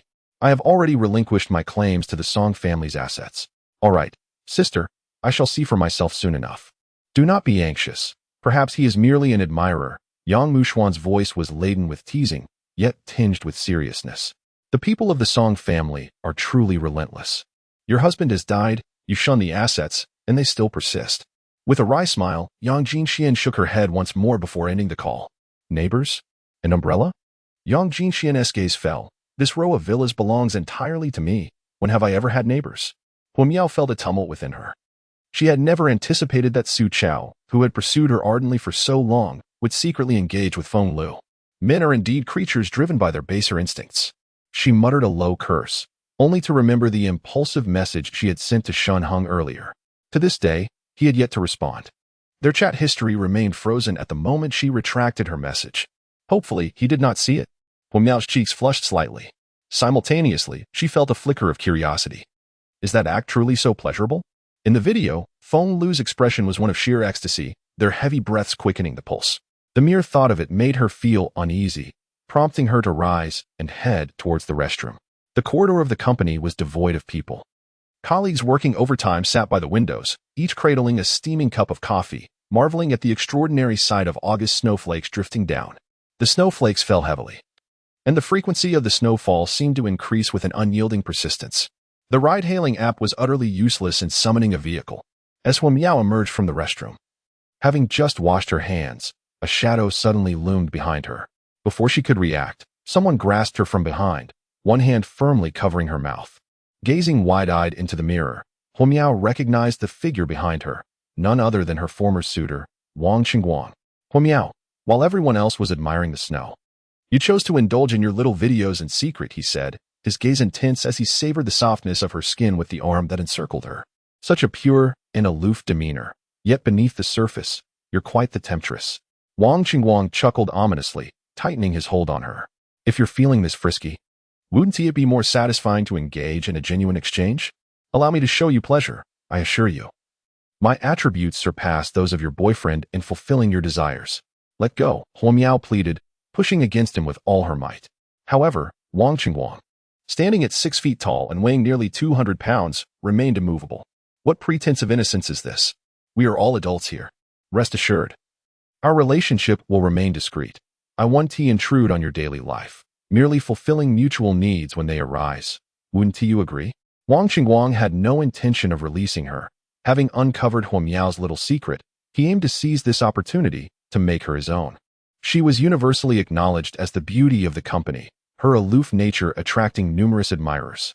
Following her announcement of a boyfriend, the male colleagues, disheartened, had reluctantly ceased their pursuits. Only Wang Qingguang remained attentive to Hu Miao. With enough dedication, even an iron pestle can be ground down to a needle. What of marriage if one is skilled in digging? One can still excavate treasures regardless. While others were at the window admiring the snowfall, Hu Miao appeared troubled after receiving a phone call, fidgeting with her phone at her workstation. Wang Qingguang approached discreetly, casting a glance that nearly elicited a gasp of surprise. To his astonishment, the aloof beauty was alone at her desk, engrossed in watching short videos. This revelation filled Wang Qingguang with delight. With this leverage, how could Hu Miao escape? He believed he could cultivate her into a close companion. Surely, she would become infatuated with him.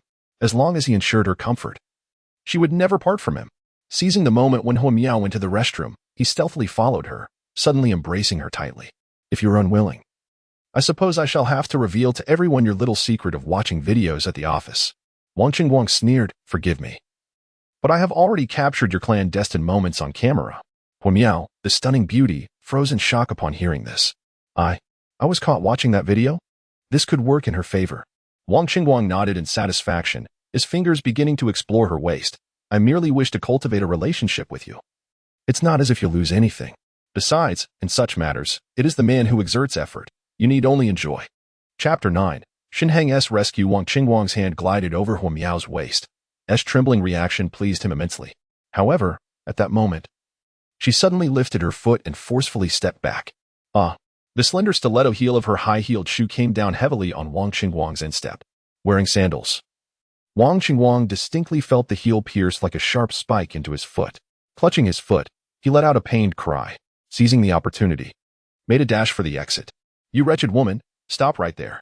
Wang Qingguang growled through gritted teeth, his eyes ablaze with fury. In the silent office building, his sudden shout echoed, drawing the attention of numerous colleagues gathered by the window, watching the snow. They rushed into the corridor, spotting striding briskly away, and Wang Qingguang, not far off, howling in agony as he clutched his foot. President Wang, what happened? Many inquired, astonished. Breathed a sigh of relief. Wearing high heels, she could hardly run fast. With so many witnesses present, she believed Wang Qingguang would not dare to act recklessly. Quickly, seize that wretched woman. Wang Qingguang glared at. His teeth gritted. She has ruined my foot. I can't feel my left foot. Damn it, if I don't make this woman my pawn. My name isn't Wang.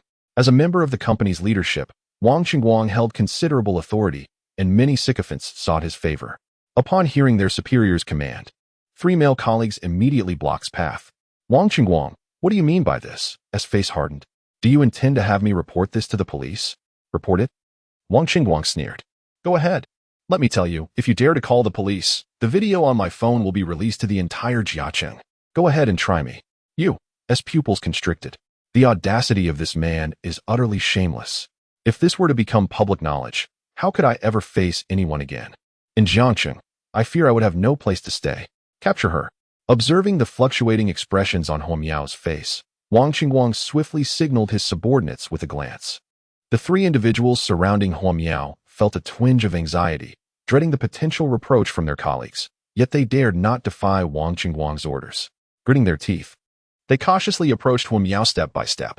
Her pleading gaze sought the help of her remaining colleagues, but to her dismay, not even the female co-workers spared her a glance. As women, they harbored a deep-seated jealousy towards Huo Miao. Why should someone so beautiful, with an aloof demeanor, have the male colleagues so enraptured? Now that she has fallen into Wang's hands, she deserves it. How dare you? Huo Miao's expression turned fierce as she glared defiantly. Wang Qingguang's eyes narrowed, an icy demeanor enveloping him. Huo Miao, behave yourself, or else. Tonight, he had every intention of claiming this woman. Or what? From the depths of the hallway, a cold voice resonated. Who is it? Wang Qingguang lifted his head, and the crowd turned in unison, curiosity piqued. A slender figure emerged, advancing with measured steps. Who else could it be but Shen Heng? A sigh of relief escaped Huo Miao's lips. In her moment of utmost vulnerability, Shen Heng's presence felt like a protective shield. Step aside. Shen Heng approached the group with his hands casually tucked in his pockets. Who the hell are you? One of Wang Qingguang's lackeys retorted, visibly displeased, reaching out to shove him away. Shen Heng smirked, his right hand swiftly emerging from his pocket. Under the lights, a glint of silver flashed. Immediately, the lackey felt a sharp pain in his palm. Lowering his gaze, he discovered a deep gash oozing with blood. Ah, he exclaimed, clutching his hand in terror. Murder, murder. Fear not. It is but a mere scratch, replied coldly. However, should you dare to lay a finger on Miao Miao again, I shall sever your fingers one by one. Now begone. The lackey, horrified and pale, instinctively recoiled as advanced towards him. The remaining 2 individuals also took several steps back, silenced by their dread. Are you all right? Inquired softly as he approached. I am fine, stammered, her cheeks flushed as she suddenly recalled the message she had retracted. What are you doing? Who is this outsider? He should be thrown out of our company. Bellowed, his eyes wide with outrage. Turned to cast a cold glare at, who felt as though he had been grasped by the throat, rendered utterly speechless. In his previous life, had merely struggled to survive while scavenging for resources, inevitably clashing with others over a morsel of food. To protect himself, his girlfriend, and his close friends had taken many lives. A single icy glance from him made feel as if he were being hunted by a ferocious beast. Should he dare to speak again, would surely take his life. As wrapped his arms around and strolled forward, colleagues in their path instinctively stepped back. Though was gripped with fear, his pride, coupled with his injured left foot, rendered him unable to rise, forcing him to watch helplessly as approached. Though had once feared, being held in his embrace brought her an unexpected sense of security. This sensation had never been experienced by Su Chao. With a soft thud, Shen Heng crouched down, gently tapping the cold blade of his dagger against Wang Qingguang's face. You just assaulted my wife. Wife? Wang Qingguang's expression froze, his face being pressed by the icy dagger, rendering him incapable of any defiance. He forced a laugh, stammering, this is a misunderstanding, a misunderstanding, a misunderstanding? Shen Heng turned to look at Huo Miao. What transpired? Earlier, as he ascended in the elevator, he had only heard the quarrel between Huo Miao and Wang Qingguang upon opening the door, completely unaware of the situation. However, it was evident that Huo Miao was in peril. He hastily purchased a sharp dagger from the vending machine, concealing it in his pocket. To his astonishment, it had indeed come in handy. The video you sent me, I had just opened it when he discovered me. Huo Miao's cheeks flushed as she spoke softly. He even secretly filmed me watching the video, intending to threaten me into complying with him. Understanding dawned on Shen Heng, his expression darkening as he glared at Wang Qingguang. Flirting with my wife, sending a video to enhance our intimacy. What part do you play in this? Wang Qingguang stood there, dumbfounded. He had not anticipated that this was merely a couple's endeavor to spice up their relationship, mistakenly believing he had found leverage against Hu Miao. Where could he possibly seek justification for this? I told Miao Miao that I wanted to try out the actions depicted in that video tonight. To play around on the sofa, what business is that of yours? Shen Heng continued. Hu Miao's face grew even redder, her almond-shaped eyes glancing reproachfully at Shen Heng before she shyly lowered her gaze. This. Wang Qingguang's lips trembled, rendering him speechless. To harbor thoughts about my wife is to incur the inevitable consequences. Shen Heng rose abruptly, a blade slicing through the air. By the time Wang Qingguang registered what had occurred, he realized that his right pinky finger had been severed and was now lying 2 meters away. Gazing at the profusely bleeding finger, Wang Qingguang disregarded his left foot, clutching his hand and emitting a chilling scream. So, Wang Qingguang, is it? Shen Heng fixed his gaze on Wang Qingguang's badge, his tone ominously cold. With the loss of one finger, let this matter conclude.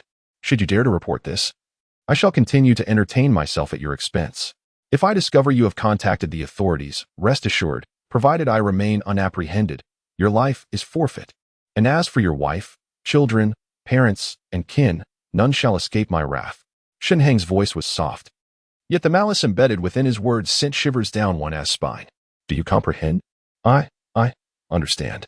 Wang Qingguang's lips turned pale as he nodded in terror. Let us depart. Shen Heng turned away, embracing Hu Miao, and they walked slowly towards the exit. As they left, the crowd finally noticed Wang Qingguang's severed finger, and a wave of goosebumps washed over them. Hu Miao, in a daze, was led downstairs.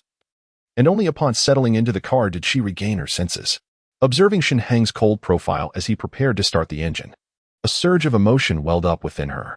Coupled with Shen Heng's earlier address to her as wife, her heart raced with excitement. A voice echoed in her mind. This man is 1,000 times stronger than Su Chao. Moreover, Su Chao had an affair with Shen Heng's girlfriend. So as Su Chao's girlfriend, engaging with Shen Heng seemed quite justified, did it not? This was not infidelity. Rather, it was a revenge against that treacherous couple. As Shen Heng turned to fasten his seatbelt, she summoned her courage, seized him, and kissed him fervently. Shen Heng's eyes widened. The delightful scent filled his mouth, accompanied by an inexperienced tongue. He had not anticipated that Su Chao's seemingly aloof girlfriend would be so forward with him. Could it be that she truly intended to fulfill that retracted message? Wait, this is not the proper setting. As Hu Miao continued to kiss him, a voice suddenly emerged from the back seat. I must say, could you at least be mindful of the occasion? There are others present. Besides, this is my sister's new car. If you two get too carried away and leave marks, it would be rather inappropriate, wouldn't it? Chapter 10. Yang Mushuan Others? Hu Miao was taken aback, abruptly pushing Shen Heng away and retreating to the passenger seat, casting a nervous glance toward the back. Well. Shen Heng offered an awkward smile. Young Master Shen, I suppose I can trust that you harbor no intentions toward my sister. TSK, your girlfriend is quite lovely. And it's evident that your relationship is quite strong. In the back seat, a lively young woman with twin ponytails blinked playfully at them. She is. Hu Miao's face flushed crimson, filled with embarrassment. I forgot to mention, this is the neighbor's younger sister. I was in a hurry to pick you up and borrowed their car. Shen Heng briefly explained while starting the vehicle, introducing Hu Miao to Yang Mushuan. This is my girlfriend, Hu Miao. His girlfriend. Hu Miao's complexion flushed once more, casting a reproachful glance at Shen Heng. Had he expressed his eagerness to pick her up solely out of impatience after receiving her message? Indeed, men are creatures often driven by their baser instincts. Yet, upon deeper reflection, were it not for Shen Heng, she might have found herself in a rather precarious situation with Wang Qingguang. Oh. Yang Mushuan raised an eyebrow and nodded slightly. Shen Heng let out an awkward chuckle, focusing intently on the road. An air of silence enveloped the car. Initially, he had intended to retrieve Hu Miao first. However, during his journey, he received a call from Yang Mushuan, who informed him that she was already waiting at the university gate. With snowflakes swirling around, Shen Heng felt it would be inconsiderate to leave her waiting. So he detoured to Jiancheng University to pick her up. Once in the vehicle, Yang Mushuan bombarded Shen Heng with a flurry of curious inquiries, her questions flowing seamlessly, almost to the point of uncovering all his secrets. Fortunately, having lived 2 lives, Shen Heng was quite cautious, skillfully evading certain probing issues, allowing him to navigate the conversation with ease. Yet, the sharpness in Yang Mushuan's eyes suggested she remained unconvinced, disinclined to offer further explanations. Shen Heng drove to Hu Miao's company. Shortly thereafter, he descended with the breathtakingly elegant Huo Miao. As soon as they entered the car, they engaged in a passionate kiss, which surprisingly lent some credence to Yang Mushuan's assumptions. It seemed evident that Shen Heng was indeed using the vehicle to pick up someone special. Clearly, he was not simply a pawn sent by the Song family. As for the neighbor, Shen Heng had never disclosed his residence. Perhaps he was merely a neighbor from the villa behind. Overthinking it, Yang Mushuan lowered her head to send a few messages to her sister and, upon looking up, noticed Huo Miao had entwined her hand with Shen Heng's. Their affection was palpable. Driving should spare me from the incessant display of affection. I am well aware of the strength of your bond, yet one must prioritize safety. Yang Mushuan rolled her eyes. Suddenly, she heard Huo Miao's astonished voice. What is snowfall?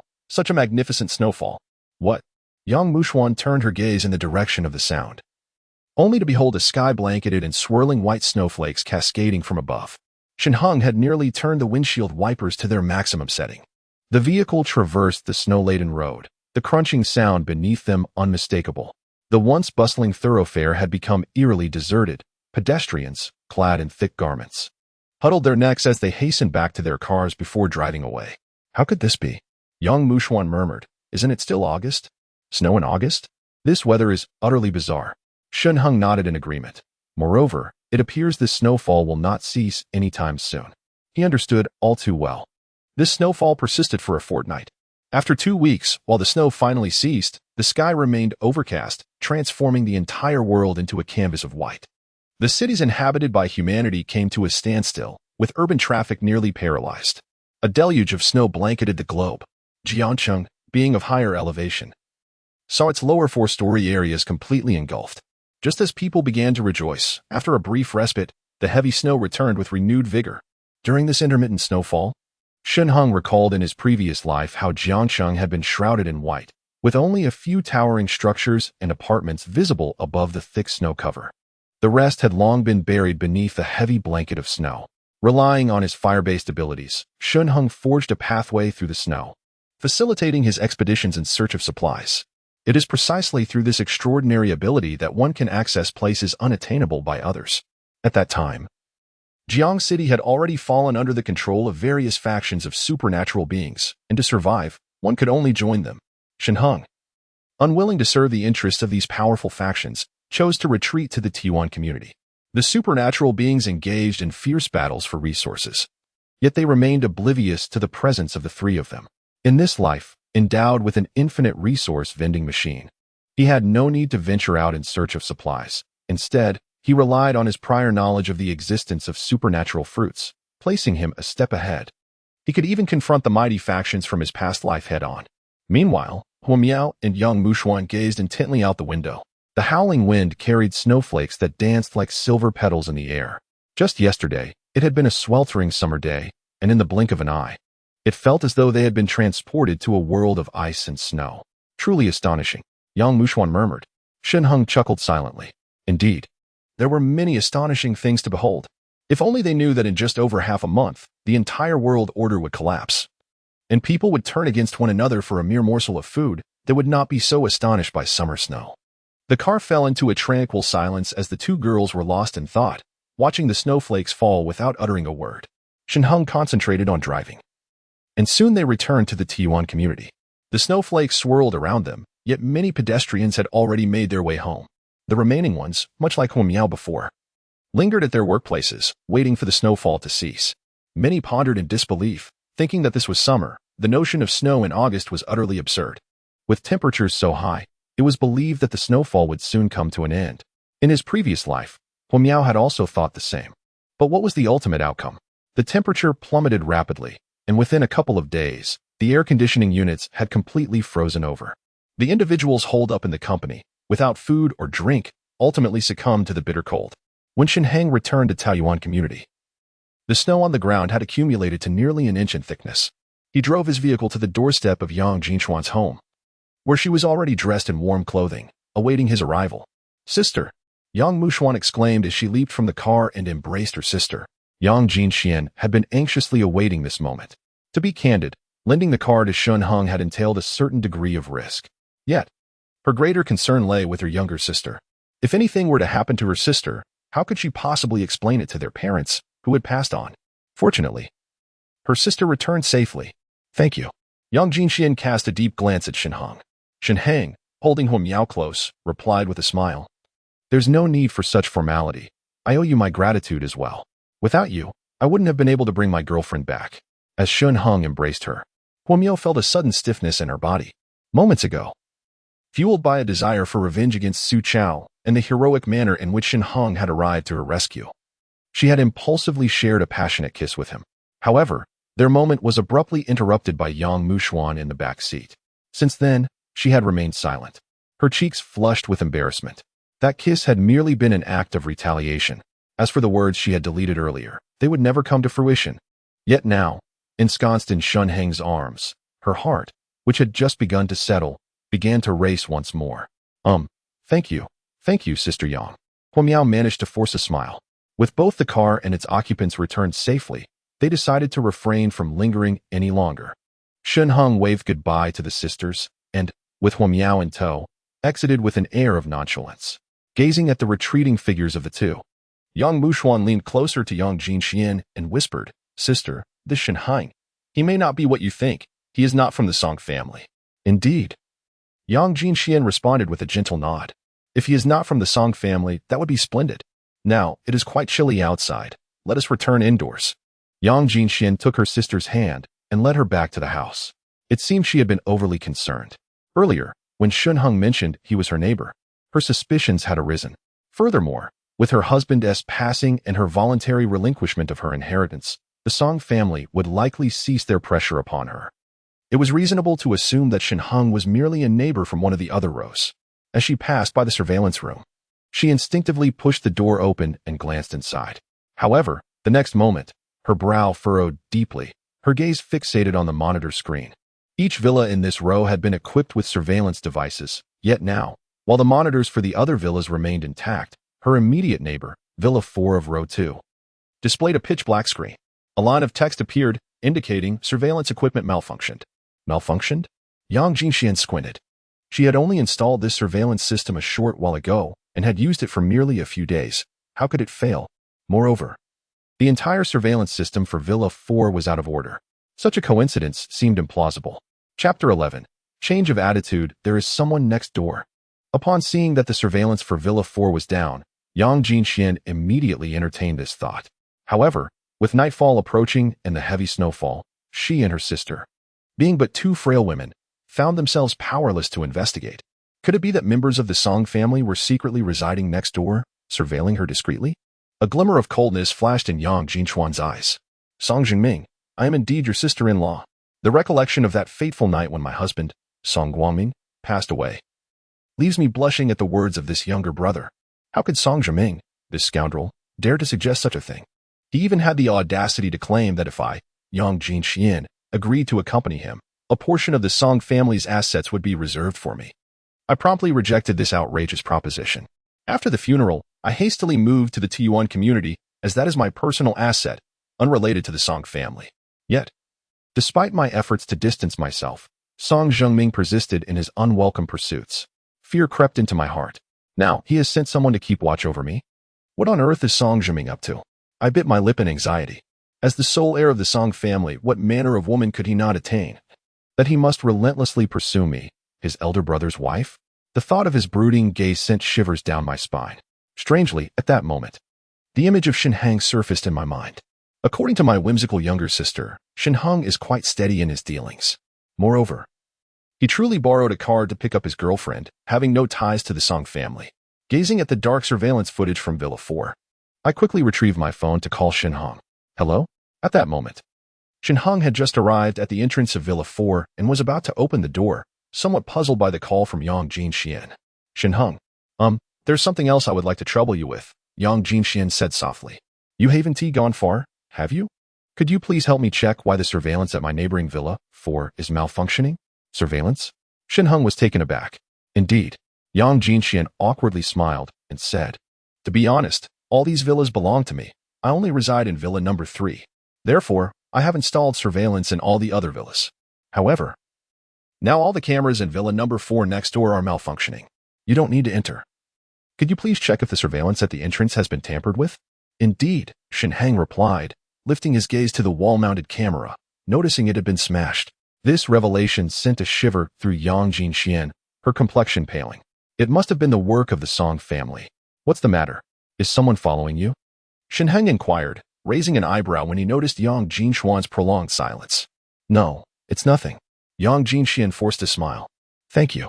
After hanging up the call, she promptly secured all the doors and windows, drawing the curtains tightly, and finally exhaled a sigh of relief. Sis, could it really be someone sent by Song Jinming? Yang Mushuan's expression was grave. Probably. Yang Jinxian sighed. Never mind that, Mushuan. Would you like to eat? I'll prepare it for you. She stood and headed toward the kitchen, becoming occupied with her tasks. The beautiful neighbor seems to harbor a few secrets, Shen Heng mused as he set down his phone. Chuckling softly. How curious that she suspects she is being followed. That being said, it was indeed Shen Heng who had damaged the surveillance. Although the apocalypse was imminent, he had taken precautions to avoid complications by hiding in the blind spots of the cameras during his arrival, effectively disabling them. To his surprise, he discovered that all the villas in the second row belonged solely to Yang Jinxian. Who would have thought she was quite the affluent lady? Shen Heng shook his head, dismissing further thoughts, and stepped into villa number 4. Accompanying him was Huo Miao, whose face bore an expression of anxiety. Initially, she had managed to let go of her worries, but now, following Shen Heng back to the villa, her heart raced with trepidation. The scene felt akin to sneaking into a hotel with a boyfriend, yet prior to this, her acquaintance with Shen Heng had been rather superficial. She merely knew him as Su Chao's close friend, with their interactions limited to occasional meals together. To her astonishment, she now found herself following him to his residence. Reflecting on their recent passionate kiss only deepened her embarrassment, prompting her to lower her gaze and keep pace behind him. Once they entered the villa, a strange realization dawned upon her. This house. Huo Miao's expression turned peculiar. She had visited Shen Heng's home before, situated in a high-rise residential complex near Taoyuan community. Yet now, how had they ended up in a row of villas? Moreover, Shen Heng confidently unlocked the door with a key. With no better options available, she decided to temporarily reside here. Shen Heng shrugged. Am I supposed to take you to my other home? They are likely still having fun over there. Huo Miao fell silent, her lips pressed together. Though her mind was awash with curiosity, what did he mean by no better options? This was already a villa. Jiangcheng is a burgeoning second-tier city, and real estate prices are substantial. Securing a villa in a relatively central area like Taoyuan community was no small feat. What more could one desire? Wait a moment. Hadn't Shen Heng previously seemed to lack wealth? She had never heard Su Chao mention that Shen Heng had purchased this villa. So where did this villa come from? However, upon glancing up at Shen Heng, confidently entering the room as if familiar with every corner, she was certain that this was indeed Shen Heng's abode. As Shen Heng pushed the door open, a wave of warmth enveloped her, prompting her to relax and shed her heavy outer coat. Turning to wave at Huo Miao, who lingered in the courtyard, she exclaimed, "Why are you still dawdling? Come inside." Taking a deep breath, Huo Miao followed her into the house. The moment she stepped in, she was taken aback by the opulence of the interior. The living room was exquisitely decorated, clearly the result of meticulous design, with every detail flawless. The furniture and appliances were unmistakably from top international brands. Where could Shen Heng possibly have acquired such wealth? Huo Miao's expression was one of astonishment. Shen Heng added some fuel to the fireplace before settling onto the sofa, patting the space beside him. Sit. Go ahead and sit. Reflecting on the kiss she had shared with Shen Heng moments ago, she felt a wave of reassurance wash over her. What was there to worry about? Even if she were to go further, it would merely be an act of retribution against that scoundrel Su Chao. He had already been with Feng Lu. Why shouldn't she indulge as well? With determination, she plopped down beside Shen Heng. What are you nervous about? Shen Heng gently pulled Huo Miao into his embrace, only to notice her body trembling, which elicited a soft chuckle from him. I'm not scared, Huo Miao retorted defiantly. Earlier, our moment was interrupted by Yang Mushuan. Should we not finish what we started? Shen Heng gazed at her flushed face, his voice tender as he inquired. Huo Miao's cheeks turned crimson as she stammered, No? That is not necessary. It was just a moment of impulse. All right. Suddenly, Shen Heng released Huo Miao, rising with a detached demeanor. If you wish to continue within 3 days, you are most welcome. However, should you remain uncertain after that period, feel free to do as you please. Having uttered these words, he ascended to the second floor. As he climbed the staircase, he turned back to say, There is a bedroom on the first floor. Do take rest early. Oh, And remember to turn on the air conditioning tonight. With that, he left no lingering sentiment, firmly closing the door to the master bedroom behind him. Huo Miao sat on the sofa, bewildered. What did Shen Heng mean? Was his sudden coldness a consequence of her reluctance to kiss him?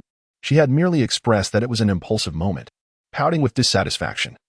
She returned to her room only to find it somewhat chilly, prompting her to promptly turn on the air conditioning. As she drew the curtains, Huo Miao noticed that the snow outside had yet to cease, accumulating to nearly a foot deep on the ground. What a ridiculous weather, she mused, shaking her head. Lying on the bed, enveloped by the luxurious softness of the mattress, Huo Miao's thoughts revolved incessantly around the day's events, preventing her from finding rest. Her boyfriend of a year had suddenly taken to bed with her best friend's girlfriend, while their boss, Wang Qingguang, revealed his predatory intentions towards her. It was Shen Heng, like a valiant hero descending from the heavens, who had rescued her. In a moment of impulse, she had embraced Shen Heng and kissed him. Oh, how mortifying! Huo Miao buried her head beneath the covers. Yet, the sensation of kissing Shen Heng had been rather delightful. She curled up in the blanket, her long legs intertwining involuntarily. Meanwhile, on the second floor, Shen Heng remained in quiet contemplation. In the coming days, his primary objective would be to sell goods, striving to upgrade the vending machine's level as much as possible before the collapse of law and order. The higher the level, the more advanced items one could purchase, thus ensuring a means of self-protection. The reason for not selling today was that the apocalypse had only just begun, and people still had ample supplies at home. In a few days, when their stockpiles were nearly depleted, he would sell at a premium. As for Huo Miao, despite her stunning beauty and figure, if she was unwilling to take the initiative, then so be it. After 3 days, he would simply send her away. With the apocalypse looming, he had no time to coddle a woman. The only reason he ventured out into the snow to rescue her was due to her extraordinary appearance and the fact that she was Su Chao's girlfriend. In the future, when he engaged with Huo Miao, her identity as Su Chao's girlfriend would provide an additional advantage. However, what he truly desired was a docile and obedient beauty. If she remained haughty, she had likely misjudged him. Shen Heng took out his phone to check the surveillance footage left at home.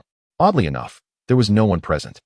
The earlier warmth shared between Feng Lu and Su Chao had vanished. Switching to the bedroom camera, he found the bed empty. It was only when he switched to Su Chao's residence that he discovered the two had already arrived at his place, nestled together on Su Chao's grand bed. Shen Heng couldn't help but chuckle. They hadn't even had dinner, and after 2 rounds of passion, they still had the energy to continue? Su Chao was certainly risking his own well-being. Intrigued, he turned up the volume, eager to overhear their conversation, treating it as a form of entertainment akin to watching a film. Moreover, it was in Mandarin, a language he understood. To his surprise, just as the two had begun to indulge in their intimacy, Su Chao's phone rang. Su Chao's expression was peculiar as he urgently turned to Feng Lu and exclaimed, "It's Miao Miao calling. You should hide." Feng Lu, feeling a mix of shame and anger, bit Su Chao's shoulder hard before burrowing deep into the blankets. After observing that there was nothing unusual outside the covers, Su Chao sighed in relief and pressed the answer button. Chapter 12. Confrontation and Breakup. In the bedroom on the first floor, Huo Miao remained oblivious to the fact that, in Shen Heng's eyes, she was merely a tool. If she did not obediently comply and submit to him, she would be unceremoniously cast out into the frigid elements in 3 days' time. How could he be so heartless? Huo Miao pouted. Although it was not her first kiss, she had been entirely unfamiliar with Shen Heng prior to this. They had already shared a kiss. Was that not sufficient? Though Shen Heng had not articulated it clearly, Huo Miao, being an adult, understood the implication of his words. Did he not desire to engage further with her? The memory of their passionate kiss in the car made Huo Miao's cheeks flush crimson. Yet, her thoughts soon drifted to Su Chao, who had betrayed her, leaving her with a complex expression. Unable to sleep, she quietly opened her phone and scrolled through her conversation history with Su Chao. Over the course of more than a year, their sweet nothings and solemn vows had all been preserved. However, their exchanges had ceased this afternoon, and to this moment, Su Chao had not made a single call. Huo Miao felt a chill in her heart. While she was not entirely satisfied with Su Chao, he had never truly moved her. Yet they had been together for a year. At 28 years of age, she had even prepared herself for the prospect of marriage with him. But what of Su Chao? Instead, he had bestowed upon her a green hat. After a moment of hesitation, Huo Miao ultimately decided to send a video to Su Chao. The video rang for quite some time before finally being answered. Miao Miao? Su Chao's face appeared on the screen, though his expression was somewhat awkward. Are you at home? From the background of the video, it was evident that Su Chao was not at Shen Heng's place, but had returned to his own residence. Yes, indeed. Su Chao cleared his throat. Where are you? It's so dark. The lights in his room were all turned off, so he could not see Hu Miao. Our company is experiencing a power outage. Hu Miao replied softly. The air conditioning isn't working either. It's so cold here. Su Chao, can you come and pick me up? Just as Su Chao was about to respond, he suddenly inhaled sharply, his expression growing increasingly uncomfortable. What's wrong? And nothing. Su Chao awkwardly spoke. Meow meow. It's been snowing outside, and I can't make it. Our car is a two-wheel drive. It simply cannot traverse such thick snow. Please bear with it for a little while longer. I promise, as soon as the snow stops tomorrow, I will come and get you, all right? Tomorrow? Hu Miao's gaze fell. When she had returned home with Shen Heng earlier, she had personally felt the biting cold of the outside temperature. By tomorrow, she feared she would be completely frozen, dressed in a short-sleeved top and a skirt. Without air conditioning in such extreme weather, could she endure the night? I am freezing to death. It's too cold. Can you please come and get me? Hu Miao bit her lip, striving to control her emotions. Hissing. Su Chao was about to speak, but he couldn't help but draw in another breath of cold air, nervously glancing down before finally uttering, Meow meow. I truly cannot go. Perhaps I could find a vehicle at a high price to bring you back. Hissing. Why do you keep hissing? Hu Miao's voice turned cold. No. I just had some spicy strips. They were so hot. Su Chao stammered. It was Feng Lu who was eating your spicy strips, wasn't it? Hu Miao replied icily, ceasing her pretense. You disregard my well-being just to fool around with Feng Lu? Su Chao, who exactly is your girlfriend? Hu Miao's words drained the color from Su Chao's face. Meow meow. What do you mean? Do you need me to elaborate further? Hu Miao's voice was frigid. When I called you this afternoon, were you not with Feng Lu? Did you think I was unaware? What shocked me even more was that you brought her back to our home. How disgusting can you be? Hissing. Feng Lu, who was eating spicy strips under the covers, was also taken aback, instinctively biting down, causing Su Chao to wince in pain. Despite the agony, Su Chao hurriedly explained, No. Meow meow, please don't say such things. How could I possibly be with Feng Lu? She is Shen Heng's girlfriend. Wretched man. Hu Miao's eyes sparkled with derision. Even at this point, you still choose to lie to me. Su Chao, let us break up. I shall set you free to be with Feng Lu. It's over between us. Don't. Su Chao sat up abruptly. After much effort, he finally won over Hu Miao. It has been a year, yet they remain at the stage of holding hands and kissing. He has not even advanced further. If such a gem were to slip away, wouldn't he suffer a tremendous loss? At the very least, they should consummate their relationship before parting ways. Let him savor something exquisite. However, before he could voice his thoughts, Hu Miao abruptly ended the video call. What is happening? Does Hu Miao know about their affair? Feng Lu emerged from the covers, her brow furrowed. It's all your fault. Su Chao shot her a glare. You had to interrupt while I was on a video call with her. And now, she has broken up with me. Isn't this all the more thrilling for her? Feng Lu replied, looking aggrieved. Weren't you enjoying it too? Besides, you promised to marry me. Why are you taking your frustrations out on me now that she has ended things? You. Su Chao gazed at Feng Lu, overwhelmed with helplessness. He had invested so much in Hu Miao, finally managing to win her over. He was on the brink of a home run, only for it all to unravel now. What kind of situation is this? As he simmered in anger, Feng Lu suddenly had a thought and spoke up. Do you think Hu Miao might tell Shen Heng about us? Could it be that Shen Heng already knows? Otherwise, how could he dare to confront me this afternoon and even hang up on my call? That's unlikely. Su Chao slowly shook his head. Hu Miao is not that type of person, and besides, she is not well acquainted with Shen Heng. She would never divulge such matters, being quite bashful herself. That's a relief. Feng Lu let out a sigh. This dreadful weather has left us without provisions. Tomorrow, I will strive to coax him back to prepare supplies and cook for us. Who says there is nothing to eat? Su Chao wore a mischievous grin. Feng Lu seemed to understand, casting a playful glance at Su Chao. The two began to play poker. Su Chao drew a 6, and Feng Lu responded with a 9. Shen Heng shook his head repeatedly, thinking Su Chao was truly reckless. It appeared that their relationship was still budding, with Su Chao enamored by Feng Lu, diligently catering to her every whim. However, a cold smirk crept across his face. I care not when your bond blossomed. In a past life, you betrayed me and left me for dead. In this life, I shall not easily forgive you. Just as he was lost in thought, a sudden knock echoed from the bedroom door. Who? Shen Heng rose alertly, then chuckled as he shook his head. There were only 2 people in this house. Besides Hu Miao, who else could it be? Hadn't she just video called Su Chao? Why was she still awake in here? As Shen Heng opened the door, Huo Miao's delicate form lunged into his embrace. What is going on? Shen Heng was left perplexed. Huo Miao pushed him onto the bed, her gaze falling upon the surveillance footage on Shen Heng's phone, displaying Su Chao and Feng Lu engaged in their game of poker, her eyes darkening with resentment. Shen Heng, love me well? Huo Miao's sultry voice whispered in his ear. Chapter 13. A devotion insufficient outside. Snowflakes fell heavily as the temperature plummeted. Inside, the two surrendered to passion, entwined in a dance of desire. Only by truly touching Huo Miao could one discover the captivating allure of this woman. Her physique was not of the frail and sickly variety, but rather slightly curvaceous. The slender areas are just within a grip, while the fleshier parts feel delightful to the touch. Coupled with her enchanting face adorned with spring-like almond-shaped eyes, she is truly a reincarnation of the captivating Daji. It is no wonder that King Zhou met his demise. Why have you come to my room? After an intense moment, Shen Heng embraced Huo Miao and inquired. I seek vengeance. Do not utter such futile words. Did you not just break up with Su Chao? Shen Heng chuckled lightly. Before you ended things with him, you were his girlfriend. Our kiss then could be considered an act of retribution, couldn't it? Now that you are single, are you merely seeking a man to vent your frustrations, or do you wish to experience whether intimacy truly brings such pleasure? You saved me. Huo Miao pouted. Can I not offer myself in return? This man, with his hands still upon her delicate skin, how can he speak such indifferent words? Offer myself in return? Shen Heng laughed. In a few days, you will understand that offering oneself is merely insufficient. What do you mean? Huo Miao was taken aback. Shen Heng pulled her closer, gazing intently into her beautiful eyes, and spoke solemnly.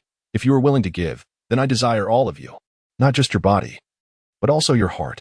He caressed her gently. However, if you surrender your body but your heart lies elsewhere, then such a woman is not worth having. In the face of impending doom, what he seeks is not merely a companion for life, but a partner to withstand the harshest of climates. In his past life, he survived a mere 3 months, with the snow never truly ceasing. Who knows what further dangers may lurk once the snow finally settles? In this second chance at life, blessed with an infinite resource vending machine, he possesses the means to survive. He can also guide his companions towards survival. Yet, if any of them harbor ulterior motives, how can he trust them with his back? Although Huo Miao bestowed her first time upon him, who can guarantee that she won't betray him in secrecy when faced with peril? You should go rest on the first floor, contemplate well, and provide me with your answer tomorrow, Shen Heng stated. Having just returned to life, he had accomplished much, and after the recent turmoil with Huo Miao, he was utterly exhausted. However, he couldn't shake the unease of having her sleep beside him. Returning to the apocalypse with memories intact was a gift from the heavens. If he were to fall into a deep sleep only to be betrayed by the woman at his side, he could never forgive himself. Oh, Huo Miao replied, her voice tinged with grievance as she trembled and stumbled down the stairs. It was her first time after all. How could this man be so heartless? I've shared something so significant with you, yet you show me no tenderness? She lay on the bed, overwhelmed with feelings of unfairness, and succumbed into a deep slumber. The following day, upon awakening, Huo Miao was startled to find herself in an unfamiliar room. However, a certain pain emanating from her body caused her brow to furrow. Last night, she seemed to recall something and quickly threw off the covers, her expression blank. It wasn't a dream after all. She had indeed been intimate with Shen Heng. As memories of the previous night flooded back, her cheeks flushed crimson. Now, with a clearer mind, her frustration grew. She had entrusted something so precious to Shen Heng, yet he had relegated her to the first floor. She yearned to capture my heart. Even Su Chao failed to win my affection, so on what grounds do you assert such dominance? After sitting on the bed for a moment, she gradually rose, donned her clothing, and exited the bedroom. You're awake? Shen Heng was in the kitchen preparing a meal. Upon hearing the sound of the bedroom door, he called over his shoulder, come and help. Huo Miao opened her mouth to speak. Coming from a well-to-do family, though not among the wealthiest elite, as a property owner in the bustling metropolis, her assets were considerable. Being an only child, she had never cooked before. Since being with Su Chao, who also lacked culinary skills, they often dined out instead. Su Chao had never asked her to cook. A sense of injustice welled up within her. But as the tantalizing aroma of stir-fried dishes wafted through the air, she eventually suppressed her emotions and approached Shen Heng. Glimpsing Shen Heng's profile, her sense of grievance dissipated. He wore a stern expression, barely glancing her way, as if she were still Su Chao's girlfriend. Yet, his profile was rather handsome. What do you need me to do? she asked in a soft, timid voice. Forget it. Noticing Hu Miao's helplessness, Shen Heng instructed, take out the plates, and I will place the dishes in. She hastily searched for the plates, but in her haste, she accidentally shattered one due to the pain she felt. Shen Heng sighed, waved his hand, and the fragments vanished from sight. These plates were not his, thus could not be returned to the vending machine. They were simply stored in his personal space, piled in a corner. He contemplated that he would need to repurchase all the plates in the future. Even if broken, they could likely be recycled and sold. Using personal space to store these shattered plates. One can only imagine the reaction of other post-apocalyptic male protagonists. Perhaps they would choke on their own blood. Hu Miao was taken aback. She intended to fetch a broom. But to her astonishment, with a mere wave of Shen Heng's hand, all the debris vanished into thin air. Was this some sort of magic trick? Before she could voice her thoughts, Shen Heng calmly stated, let's eat first. He casually sought out a couple of dishes and steamed a pot of rice. His culinary skills were commendable, and with Hu Miao already ravenous, she devoured her meal heartily. By the time she had her fill, Shen Heng had already set down his utensils. Noticing his gaze upon her, Hu Miao jolted and hurriedly began to tidy up. Not bad. You seem quite considerate. Shen Heng remarked with a nod of approval. However, before you clean up, there are a few things I wish to discuss with you. He pulled Hu Miao into his embrace, causing her cheeks to flush. What is it that you wish to say? She stammered. Have you given any thought to the question I posed last night? Shen Heng inquired. You took my body, yet you seek my heart? Hu Miao was momentarily stunned. Murmuring softly, I haven't made up my mind. But surely, this is merely a benefit for you men, right? You have already. Am I the one benefiting? Shen Heng scoffed, producing his phone to reveal the surveillance footage. Take a look for yourself. The monitor displayed Su Chao's residence, where he and Feng Lu were still nestled under the covers. However, Su Chao appeared frail, while Feng Lu looked rather rosy. It was the men who bore the burdens of such endeavors. Shen Heng's voice echoed in Hu Miao's ear. If you remain indecisive, perhaps you should take a glance outside. Glancing outside instinctively, Hu Miao found herself utterly speechless at the sight before her. Outside the window, the world has transformed into a silvery expanse, with thick layers of snow nearly reaching the windowsill. Is the snow truly a meter deep? Hu Miao could hardly believe her eyes as she stared blankly at the yard outside. How could this happen? Her lips trembled, and the snowflakes in the sky fell gracefully like goose feathers, showing no signs of abating. Has it been snowing all night? And it still hasn't ceased? Stay with me. I will do my utmost to protect you. Yet, if you are unwilling to wholeheartedly remain by my side, I shall not hold you back. You may go wherever you wish, Shen Heng spoke softly. Protect? Hu Miao looked at Shen Heng with confusion. He did not meet her gaze. Instead, his eyes were fixed on the scene outside as he murmured, the apocalypse has truly arrived. Chapter 14. The arrival of the apocalypse. Shen Heng recalled vividly how fierce this apocalyptic snowstorm was. People hardly had time to react. Within a single night, the snow accumulated to a depth of a meter. Moreover, the external temperature had plummeted to nearly minus 30 degrees Celsius. As the blizzard continued unabated, temperatures would keep falling.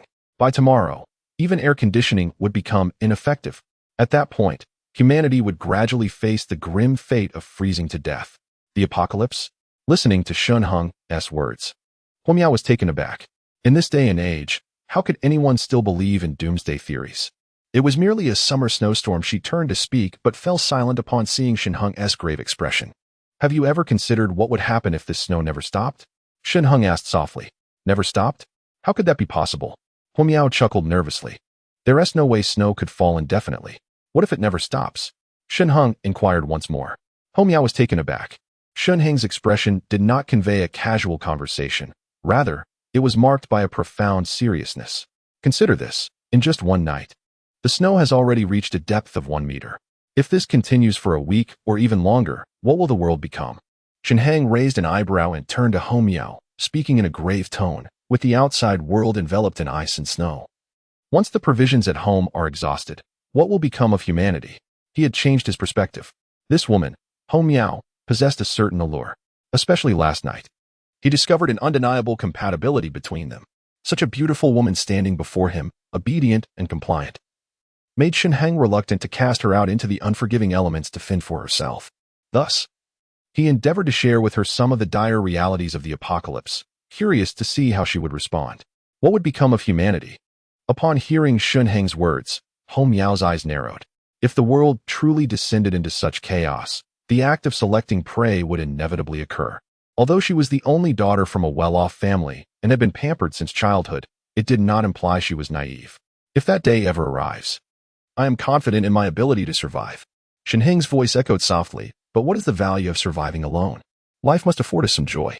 For instance, I desire the company of women, regardless of the number. Hong Miao's cheeks twitched. Was he truly so brazen as to utter such audacious words?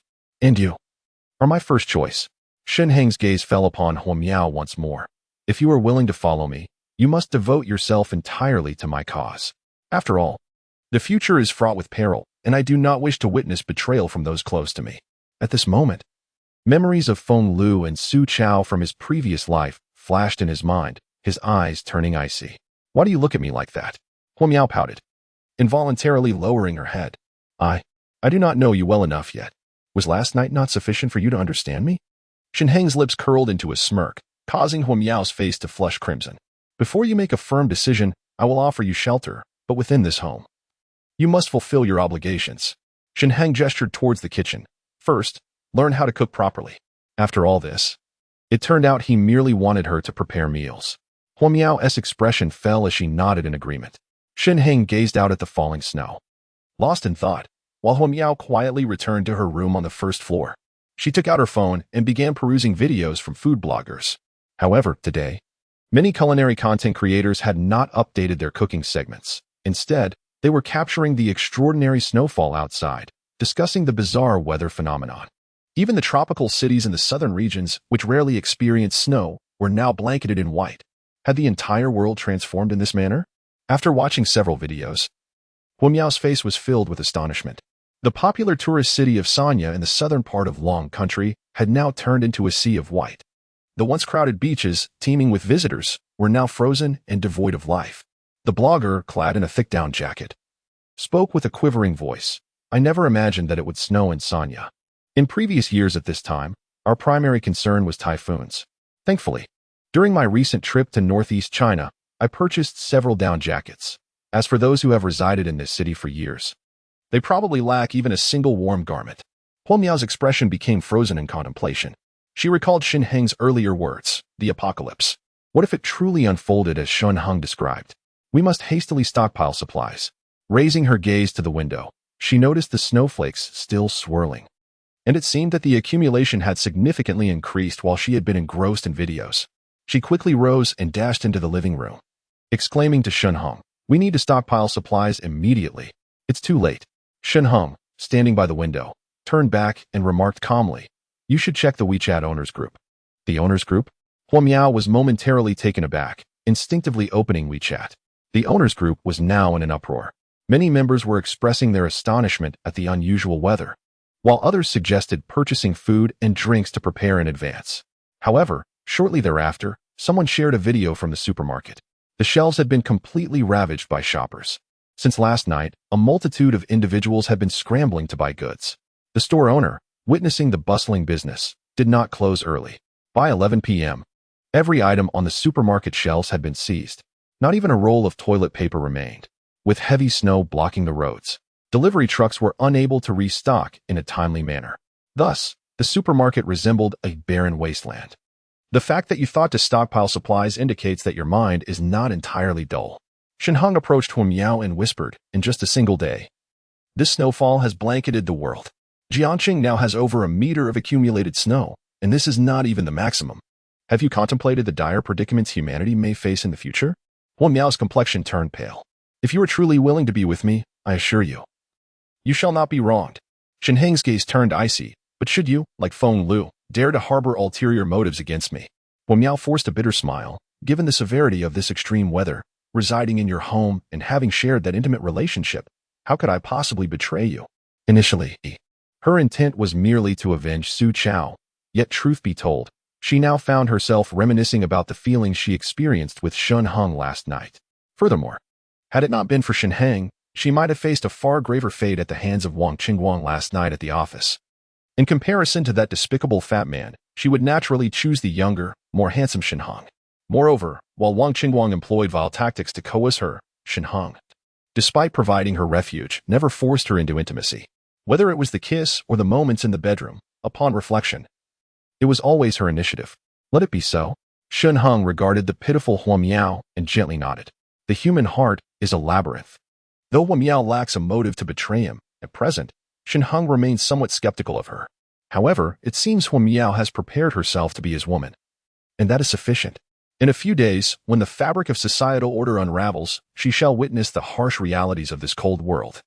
And Hua Miao will inevitably become steadfast in her loyalty. A woman of unparalleled beauty like Hua Miao would undoubtedly be the object of admiration and pursuit by powerful figures.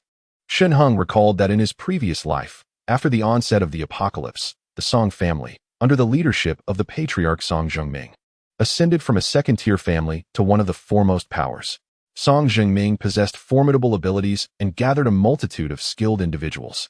Following the complete collapse of human civilization, he became the de facto emperor of the northern city, surrounded by adoration and indulgence. Moreover, Song Zhengming had a peculiar obsession, particularly with married women. It was said that countless women perished at his hands. What fate awaited a woman like Hua Miao, who had lost her innocence, if she fell into his grasp? With this thought, he cast his gaze upon the 3 potted plants on the table. Soon, in just 2 weeks, the power fruit would be revealed. His eyes gleamed with fervor. Once he consumed this fruit, he would acquire the ability to pass through walls. Many treasures from his past life would soon be his. Jiangsheng would also become a place where Shen Heng could establish his presence. Chapter 15. Harmony brings wealth. Shen Heng reclined on the sofa, engrossed in his phone, while Hua Miao sat beside him, her eyes fixed on the television news. Occasionally, her gaze would drift towards Shen Heng, filled with a myriad of emotions. "I'm thirsty," Shen Heng suddenly announced, still preoccupied with his device. Hua Miao blinked in surprise. Did he still require direction? Shen Heng looked up, his expression tinged with dissatisfaction. "Open the refrigerator. There's some cola inside. Please fetch me a can." All right, sure," Hua Miao responded promptly, rising to her feet. However, after taking only a few steps, a flicker of pain crossed her face, and her stride faltered. "Last night was a bit chaotic, and the pain still lingers.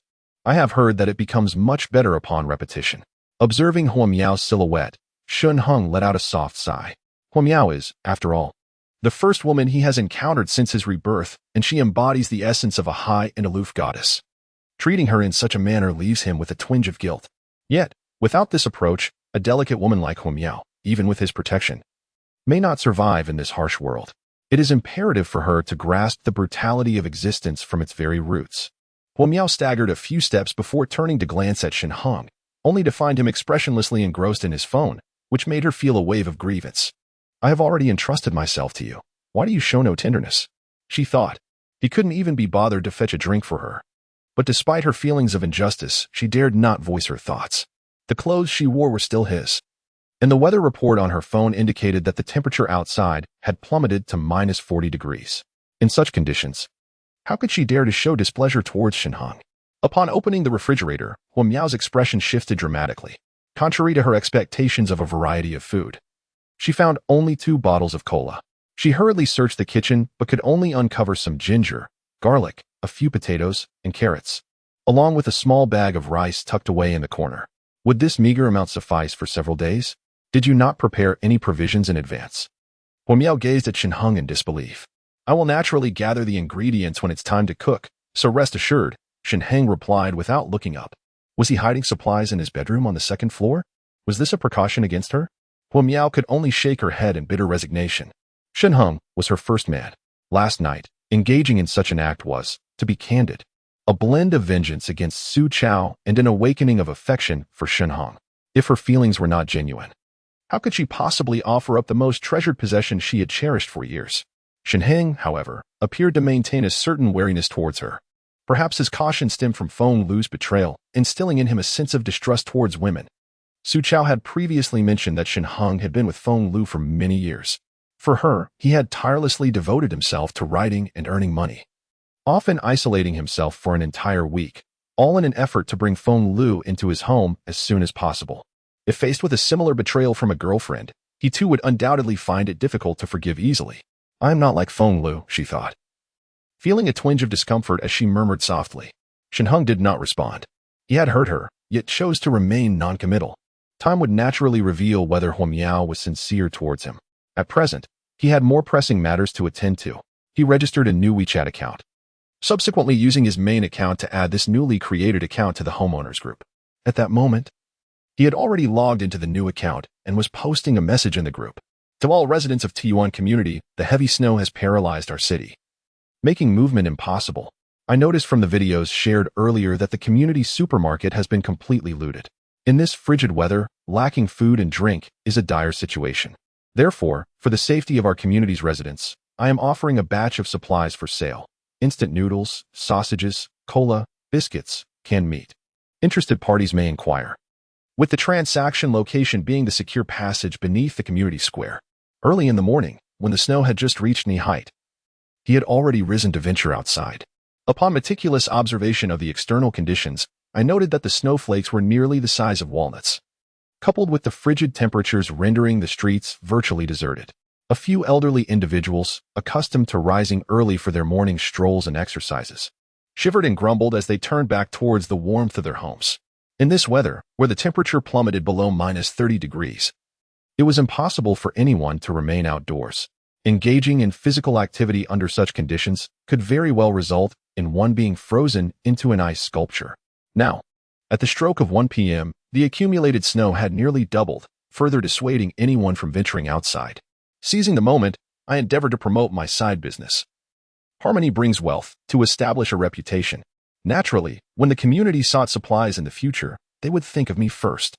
As soon as I dispatched my message, the homeowner group erupted with excitement. High mountain and flowing water. Brother Harmony brings wealth. You are truly a good person. My pantry is unfortunately bare. Could you sell me some supplies? I would like a box of instant noodles and a box of premium sausages. Surely, you must have a supermarket at home. Do you have any bread? Old Wang, young man, I too find my larder quite empty. In these trying times, shouldn't you demonstrate some generosity and deliver some food to this elderly gentleman? I don't require much, just 3. No, 4 boxes of instant noodles will suffice. Blossoms of wealth. Harmony brings wealth. Please extend your kindness to me as well. It is just my grandson and I at home, and we do not consume much.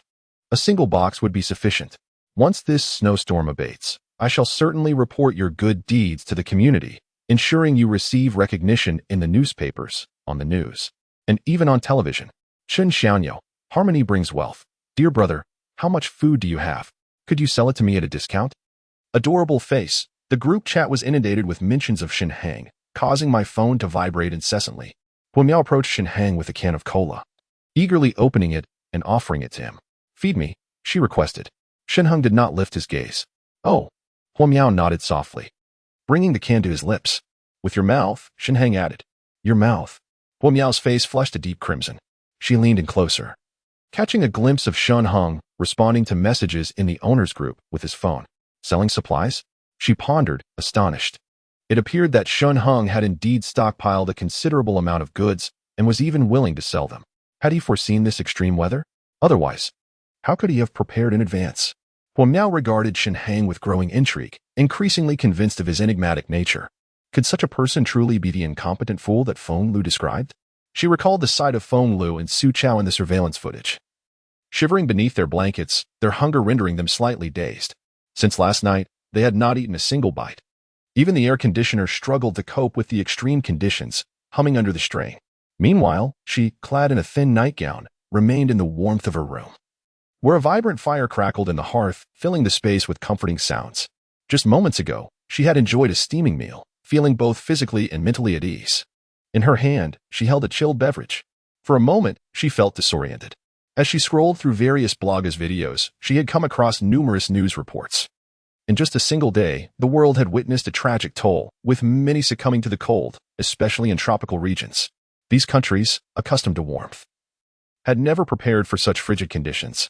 Now, a night of snowfall had transformed the tropical coast into a winter wonderland, a stark and stunning change.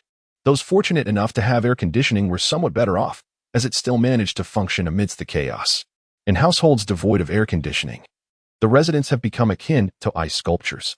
However, this has resulted in a dramatic surge in electricity consumption across the nation, with several small Southeast Asian countries reportedly experiencing complete power outages. The snow outside continues to fall. If Shen Heng's words are to be believed, will this snow ever cease? What will the world become? What are you daydreaming about? Shen Heng's voice jolted Huo Miao back to reality. Turning her head, She noticed Shen Heng looking at her with evident dissatisfaction, his face flushed. After taking a sip of her beverage, she leaned closer to Shen Heng and offered him some. Shen Heng nodded in approval. The cola, infused with the fragrant essence from Huo Miao's lips, tasted significantly improved. Do we still have ample supplies?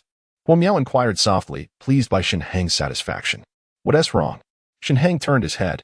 This snowfall seems uncertain in duration. I believe we should ensure our basic needs are met, and only then consider selling any surplus. Huo Miao wished to elaborate. But she caught sight of Shen Heng, engrossed in composing a message on his phone. Upon glancing at the screen, Huo Miao was struck with astonishment, her words faltering. The prices read, bread 500 each, sausage 500 each, instant noodles 1,000 per pack, canned meat 3,000 each, cola 500 per bottle. The pricing left her somewhat dizzy. Were these figures denoted in Korean won or Japanese yen?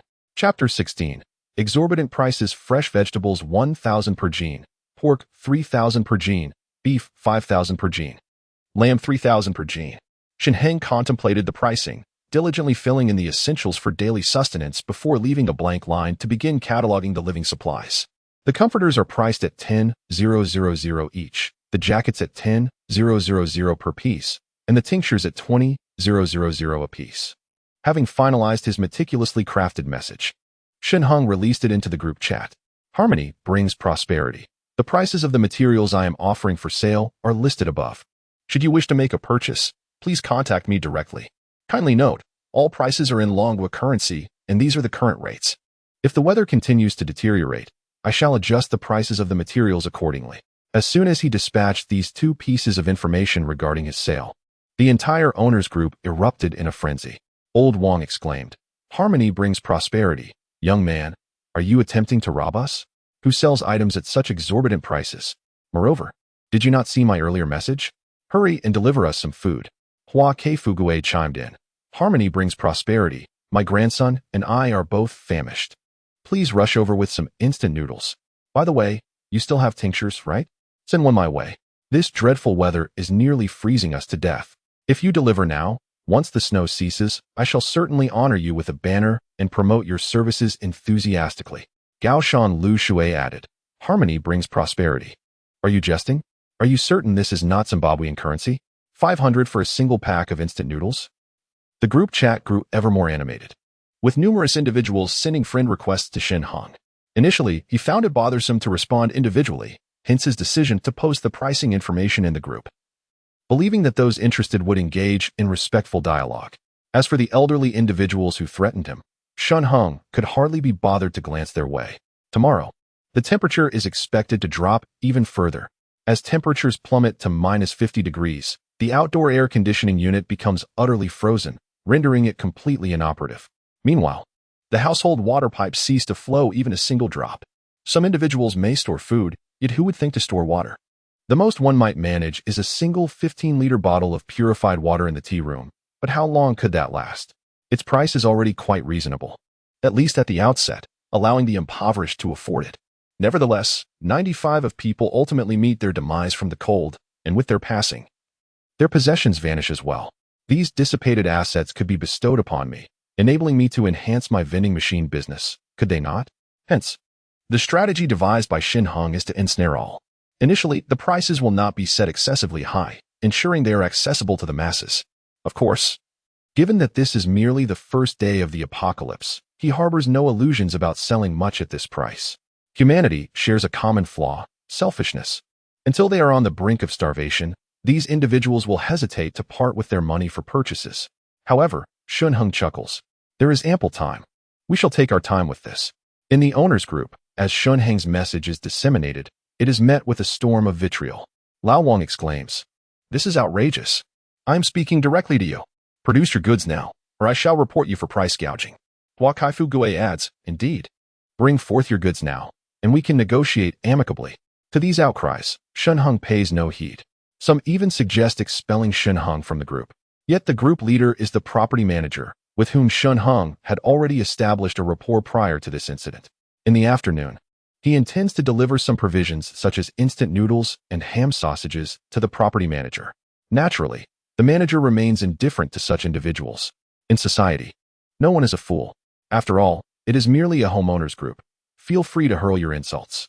He now curls up at home, where provisions are scant. This lad, who believes that harmony brings wealth, seems quite astute. Not only does he promise to bring instant noodles, but also water and cooking oil. With these supplies, he can stave off hunger and the cold. Out of sight, out of mind, he promptly turns off his phone, disinterested in any further chatter from the group. Harmony brings wealth. To those who insult me, particularly Old Wong and blossoming wealth, even if they offered double the price, I would not sell to them. I give but one warning. Do not let it linger in my mind. In this frigid weather, if you wish to starve, I shall not concern myself further. Following his admonition, the invective in the group abruptly ceased. Some had prepared messages, only to delete them quietly upon witnessing Shen Heng's fury. Though everyone harbored hope that the internet and electricity would remain functional, they had already attempted to reach out. For those without provisions, even calling the police for help proved utterly futile. Opening the news, the previously assertive bald expert had vanished, replaced by a young host with a grave expression. She repeatedly urged everyone not to loot resources and to trust the government and the rescue efforts. Yet now, not even a shadow of assistance is visible. It is not that the authorities lack the desire to help, but rather that the current weather renders any rescue attempts impossible. In the sky, fierce hurricanes rage as snowflakes dance in the air, rendering aircraft unable to take flight. Currently, every train station and airport is teeming with stranded passengers, who are themselves unable to attend to their own needs. The supplies at these transport hubs are scant, and the overnight snowfall has completely obstructed the roads, hindering the transport of essential goods. The food at the airports and stations has been devoured. Crowds of individuals press against the counters, clamoring for official intervention. The authorities are too overwhelmed to address these people, let alone those huddled in their homes within the neighborhoods. A wave of despair envelopes the world. Such information is readily available online, yet short video platforms are left unattended. People gradually come to the realization that, in the span of a single day, due to the global snowfall, it feels as though everyone has been confined to their homes, unable to venture outside or procure necessities. What if they provoke Shen Heng, leading to resentment akin to that felt towards Hua Kei Fugue and Old Wong, and he refuses to sell to them in the future? While the price of amicable dealings may be steep, it may still prove invaluable later on. If this snow persists for an extended period, they will have no choice but to purchase regardless. The residents of the community group collectively arrive at a similar conclusion. Once the snow ceases and social order is restored, they will promptly report Shen Heng for his exploitative practices. However, for the moment, it is wiser to refrain from debating the matter with him. A few members in the group attempt to engage Shen Heng in a cordial discussion, hoping to persuade him to lower his prices. Shen Heng, however, shows no tolerance for their pleas and issues a direct warning. Silence falls over the group, and Shen Heng nods in satisfaction. To the troublesome populace, if we do not take measures against them, they will surely overstep their bounds. They dare to morally bind me? I possess no morality, so what can you bind? He is acutely aware of the public's sentiments, yet he still fantasizes that this is merely an extraordinary snowfall, and that society will eventually return to its former state. Alas, they're all but dreamers. Half a month later, extraordinary abilities emerged. Numerous individuals acquired superhuman powers. These gifted beings established various factions, large and small. Nevertheless, the authorities refrained from intervening. What does this signify? The officials are powerless despite their intentions. Moreover, by that time, not only had humans undergone mutations, but even certain animals and plants had also transformed. Shen Heng's smile gradually turned somber. It was not solely the mutated flora and fauna. Even zombies began to rise from the ground. In the bitter cold, humanity found itself restrained, while the zombies appeared largely unaffected. These undead beings, devoid of sensation or pain, swept away most of the surviving humans. People huddled within their safe zones, struggling to resist. Shen Heng closed his eyes and exhaled deeply. This apocalyptic calamity was not merely a manifestation of extreme cold. There were layers upon layers of trials awaiting humanity. Chapter 17. The thoughts of Huamiao. Shen Heng reclined on the sofa, cradling the beautiful Huamiao in his arms. From time to time, Huamiao would feed him willingly. This was a life he had never envisioned, a celestial existence. To enjoy such a blissful life amidst the icy wilderness. What more could one desire? Huamiao had surrendered herself to Shen Heng and was prepared to nurture their relationship further. During her relationship with Su Chao, she occasionally dined with Shen Heng and Feng Lu. Shen Heng's affection for Feng Lu was undeniable. He was perpetually patient and spoke with gentle words. In contrast, Although Su Chao treated her decently, she could always sense that he merely sought to possess her, lacking the patience Shen Heng exhibited towards women.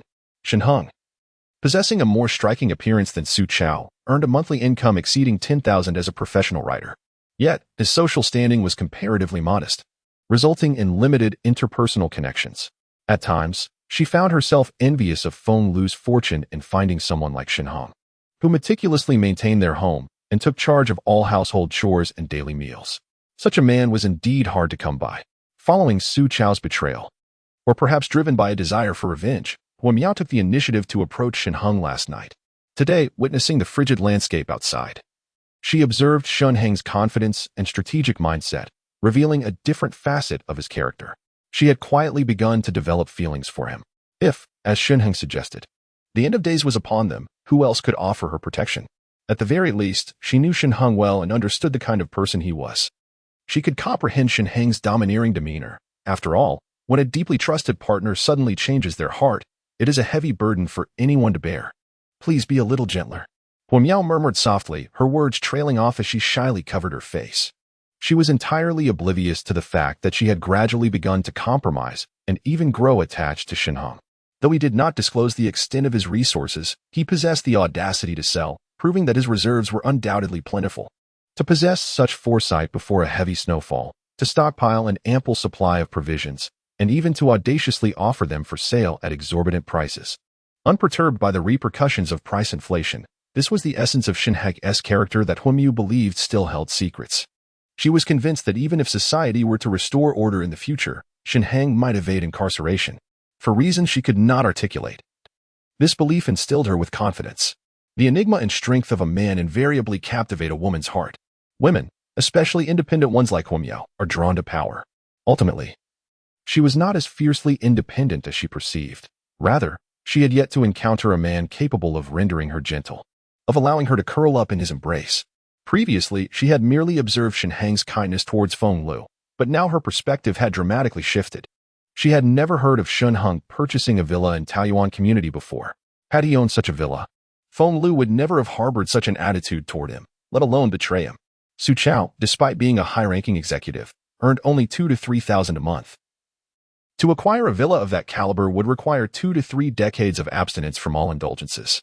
As he gazed at Huo Miao, reclining on the sofa with a shy yet affectionate expression, Shen Heng smiled gently. He understood that this woman had entirely developed feelings for him. Now, he sought to deepen those emotions further. Following a thrilling game, Huo Miao's cheeks glowed with a rosy hue, her eyes sparkling with allure.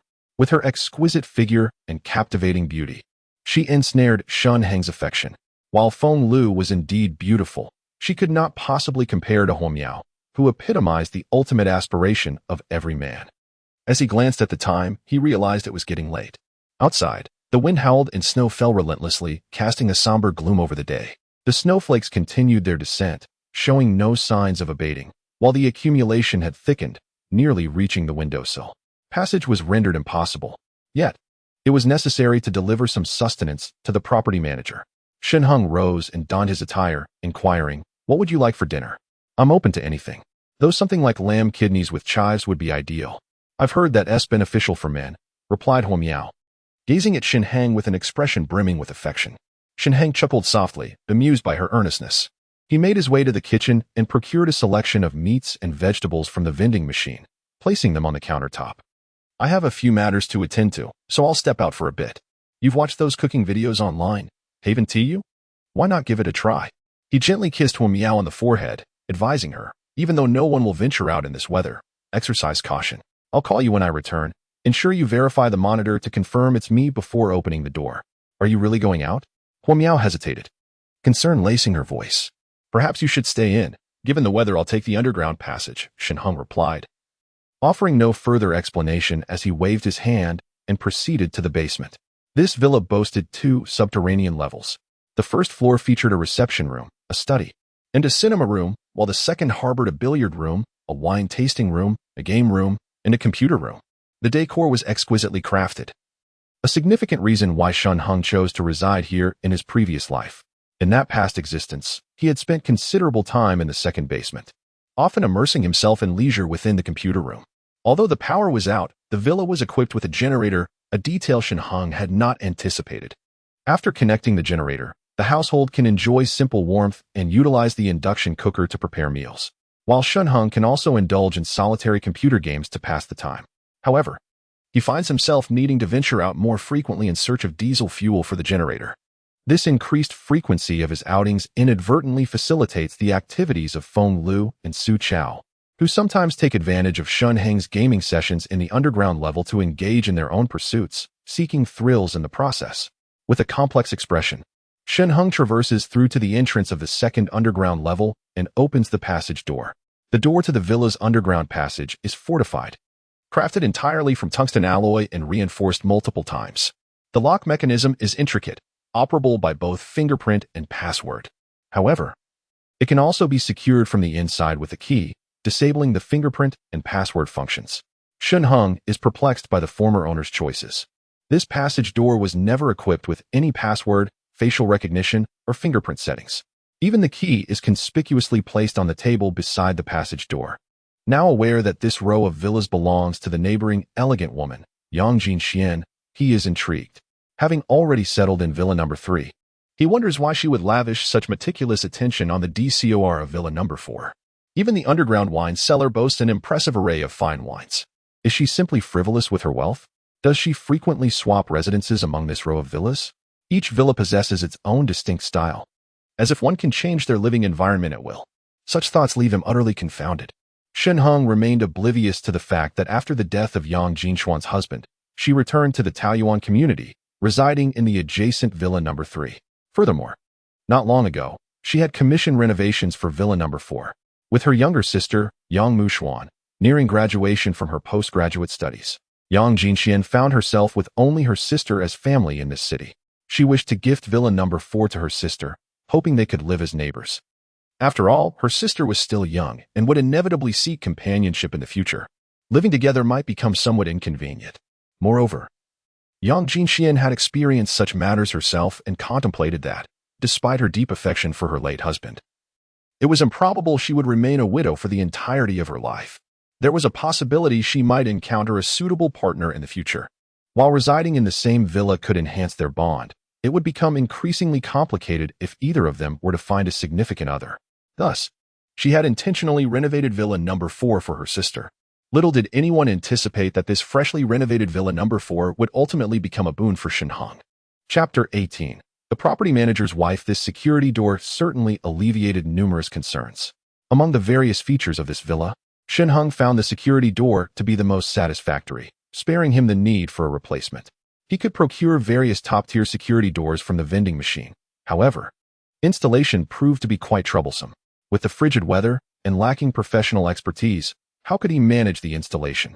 In the future, as he engaged in transactions, he would need to utilize the underground passage.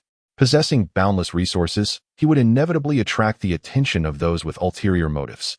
At that point, when others observed Shen Heng entering this villa, they would undoubtedly speculate that he was concealing a vast trove of supplies within.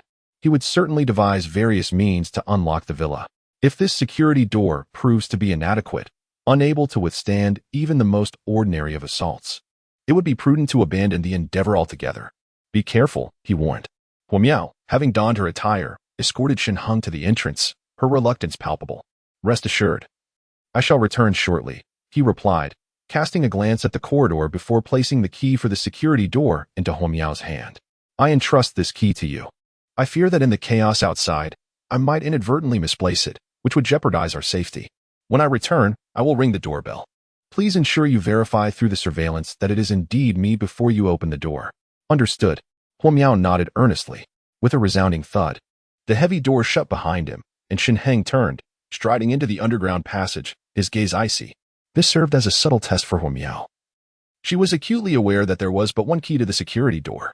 Should she wish to retaliate for what he had taken from her or for harboring divided loyalties, she could easily deny him entry. Yet, Shen Heng possessed the universal key from the vending machine. What door could withstand his access? Moreover, Huo Miao had previously inquired if other rooms on the second floor contained supplies that Shen Heng had stored. At that time, he had remained noncommittal. Should Huo Miao choose to sneak upstairs in his absence, his trust in her would be irrevocably shattered. He had already concealed several miniature cameras in the corners of the second floor. Should Huamiao ascend, the cameras would capture her actions with clarity. Ah, Huamiao. Shen Heng shook his head. After all, a woman possessing an ethereal beauty, an aloof demeanor, and a physique that is nothing short of exquisite, particularly one who is still a virgin, is someone he holds in considerable regard. However, should she choose to act otherwise, Shen Heng would undoubtedly cast her aside into the frigid world beyond, allowing her to fend for herself. He would no longer easily place his trust in women, especially in this apocalyptic realm where societal order has disintegrated. Survival is the paramount concern. Women are but mere adjuncts to existence. Shen Heng strode forward along the underground passage. The corridor was lined with row houses, and whether it was due to the sparse population of the villa area or the inhabitants' preference to remain indoors, he encountered no one until he reached the central plaza. Upon arriving at the plaza below, the surroundings opened up before him, signifying his arrival at the heart of the community. Ahead lay 20 towers, each 30 stories high. As he continued onward, he noted an increase in the number of people, which was to be expected. With 20 buildings, each containing a minimum of 4 units, and soaring to 30 stories, the complex housed at least 7,000 households. With an average of 3 individuals per family, the population swells to approximately 20,000. The residents of the Taoyuan community are a significant source for his upgraded vending machines. Furthermore, one should not underestimate these residential towers. Although they may not rival the row houses, Taoyuan community is among the finest residential areas in Jiangxing. Even the high-rise buildings are not home to many impoverished souls, with Shen Heng being a notable exception.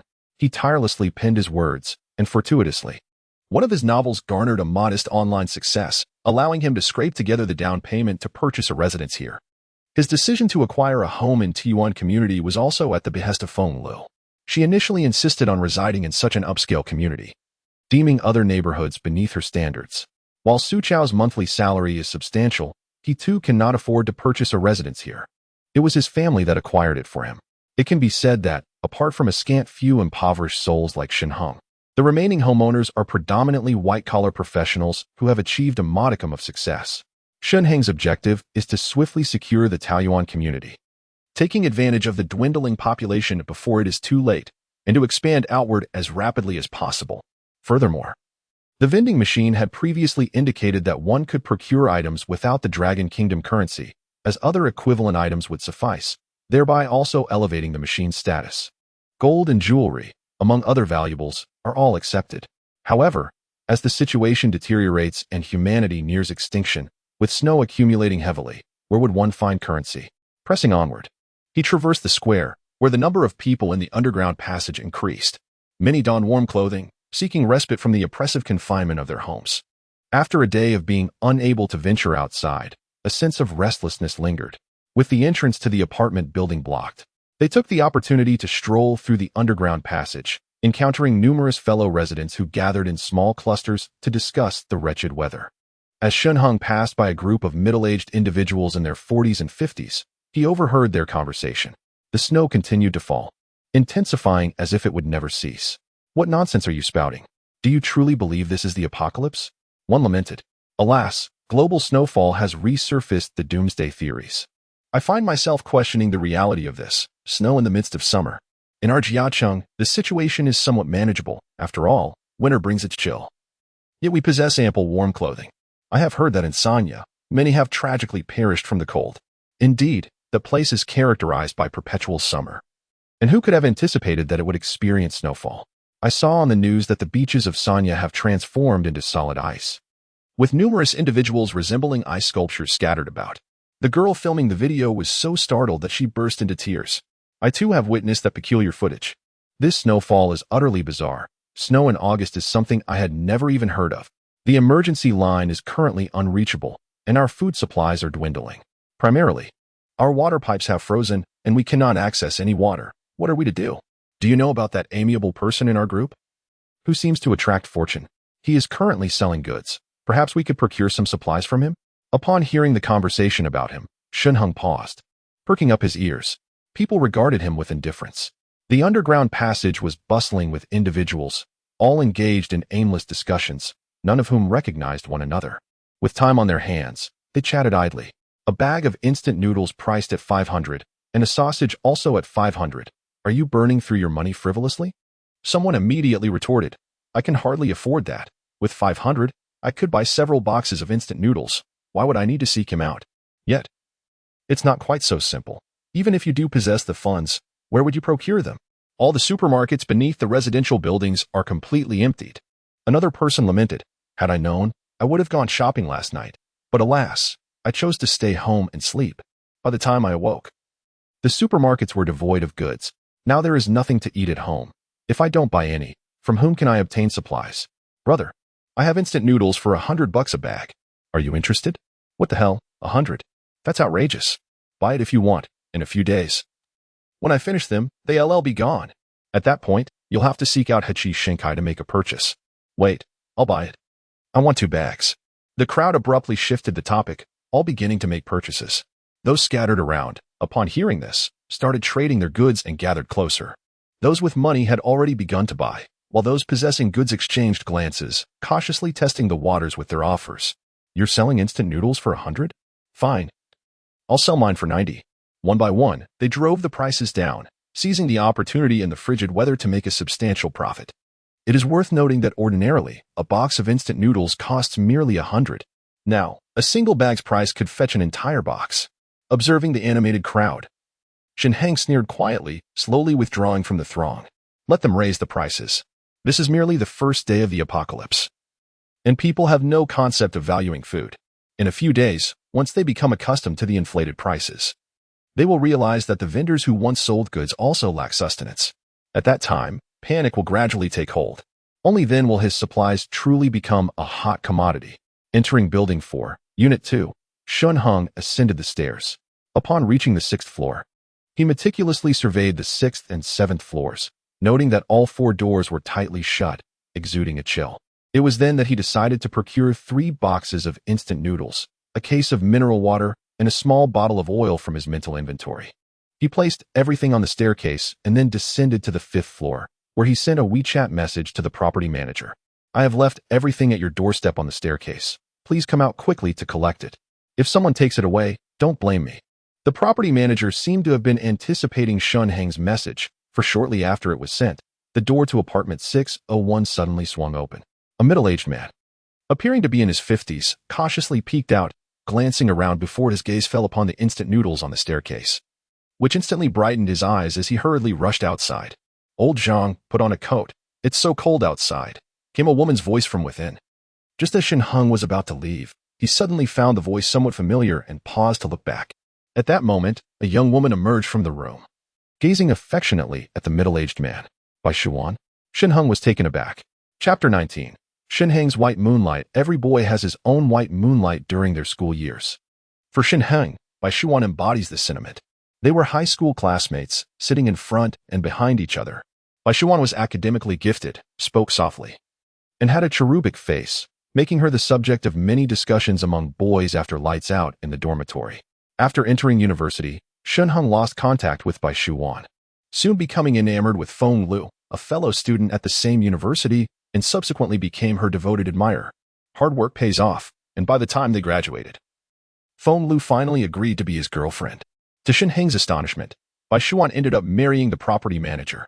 Moreover, they lived in the same community. Shen Heng had been residing in this neighborhood for a year without ever encountering her.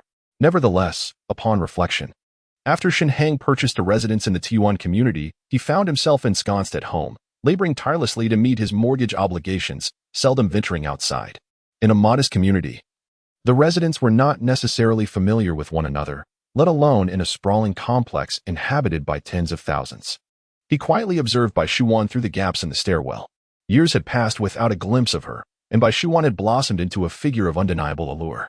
Her features exuded an enchanting charm. Turning his gaze to the property manager, Shen Heng felt a wave of disdain. This aging man, appearing to be in his 50s, was burdened with excess flesh. Shen Heng was slightly unsettled. Bai Shuan, oh Bai Shuan, you truly belittle yourself.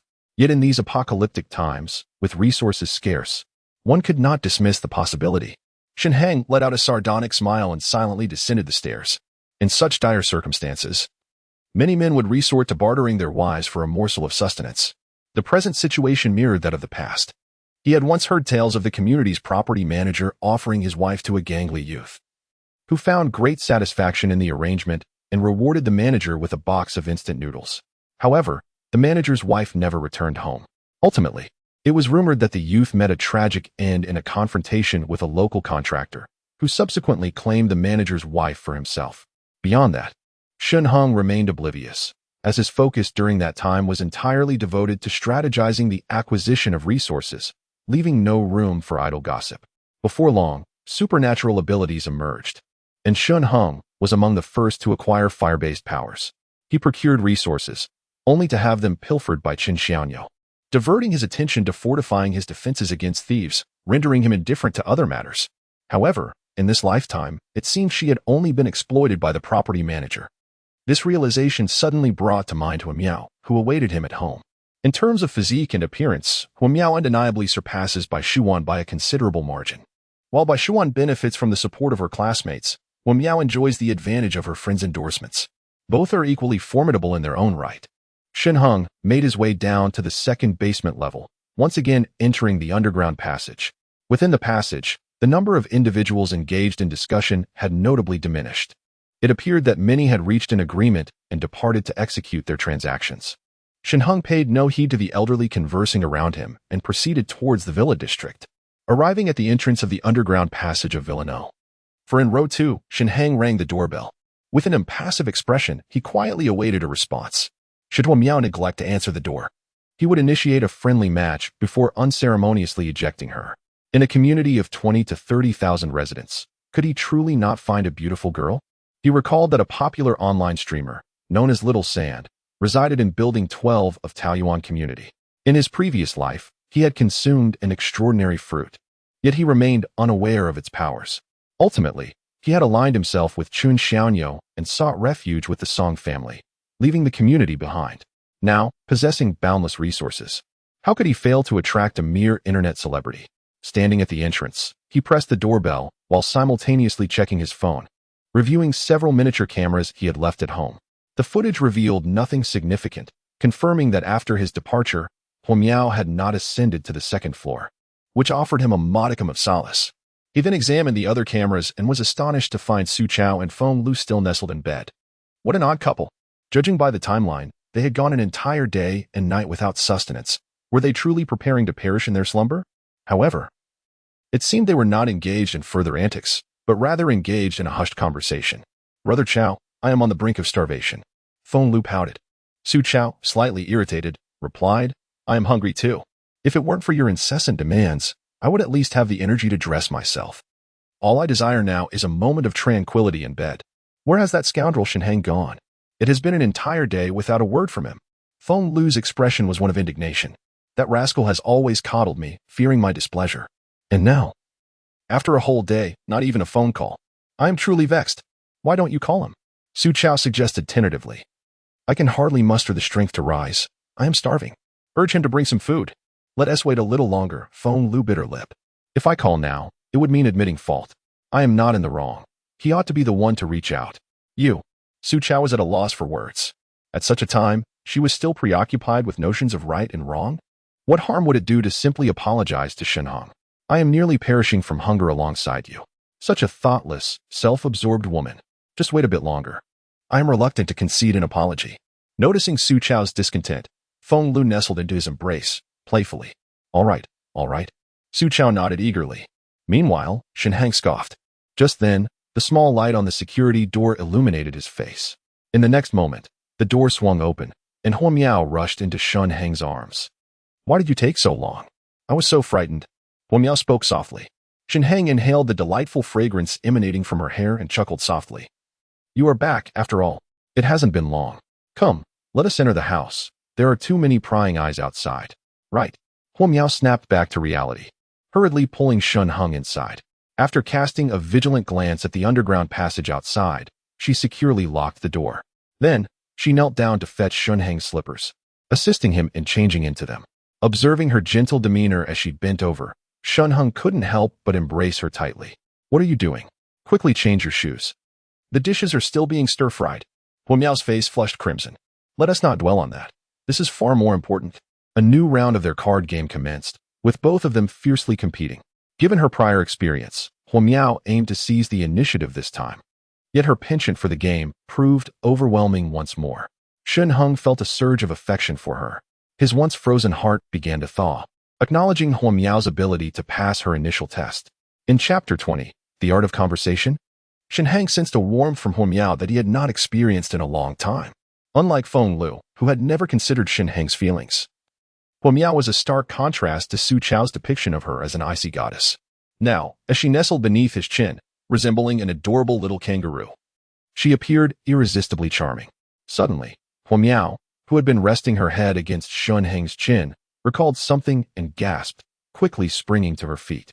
She turned back, frowning and glaring at Shen Heng. "This is all your fault. My dish is still on the stove. It's surely burnt now." With that, she dashed up the stairs. Shen Heng chuckled contentedly, following closely behind. Upon reaching the first floor, he indeed caught a whiff of a burnt aroma wafting through the air. The half-pot of vegetables had all turned a dark brown. It was a failure. Huo Miao hung her head in disappointment. "It's all right." Shen Heng entered the kitchen, and with a gentle wave of his hand, the burnt pan vanished. The recycling value, 60 yuan. His experience with the vending machine increased by another 60. Shen Heng casually purchased a new pan and some vegetables, while glancing at the vending machine.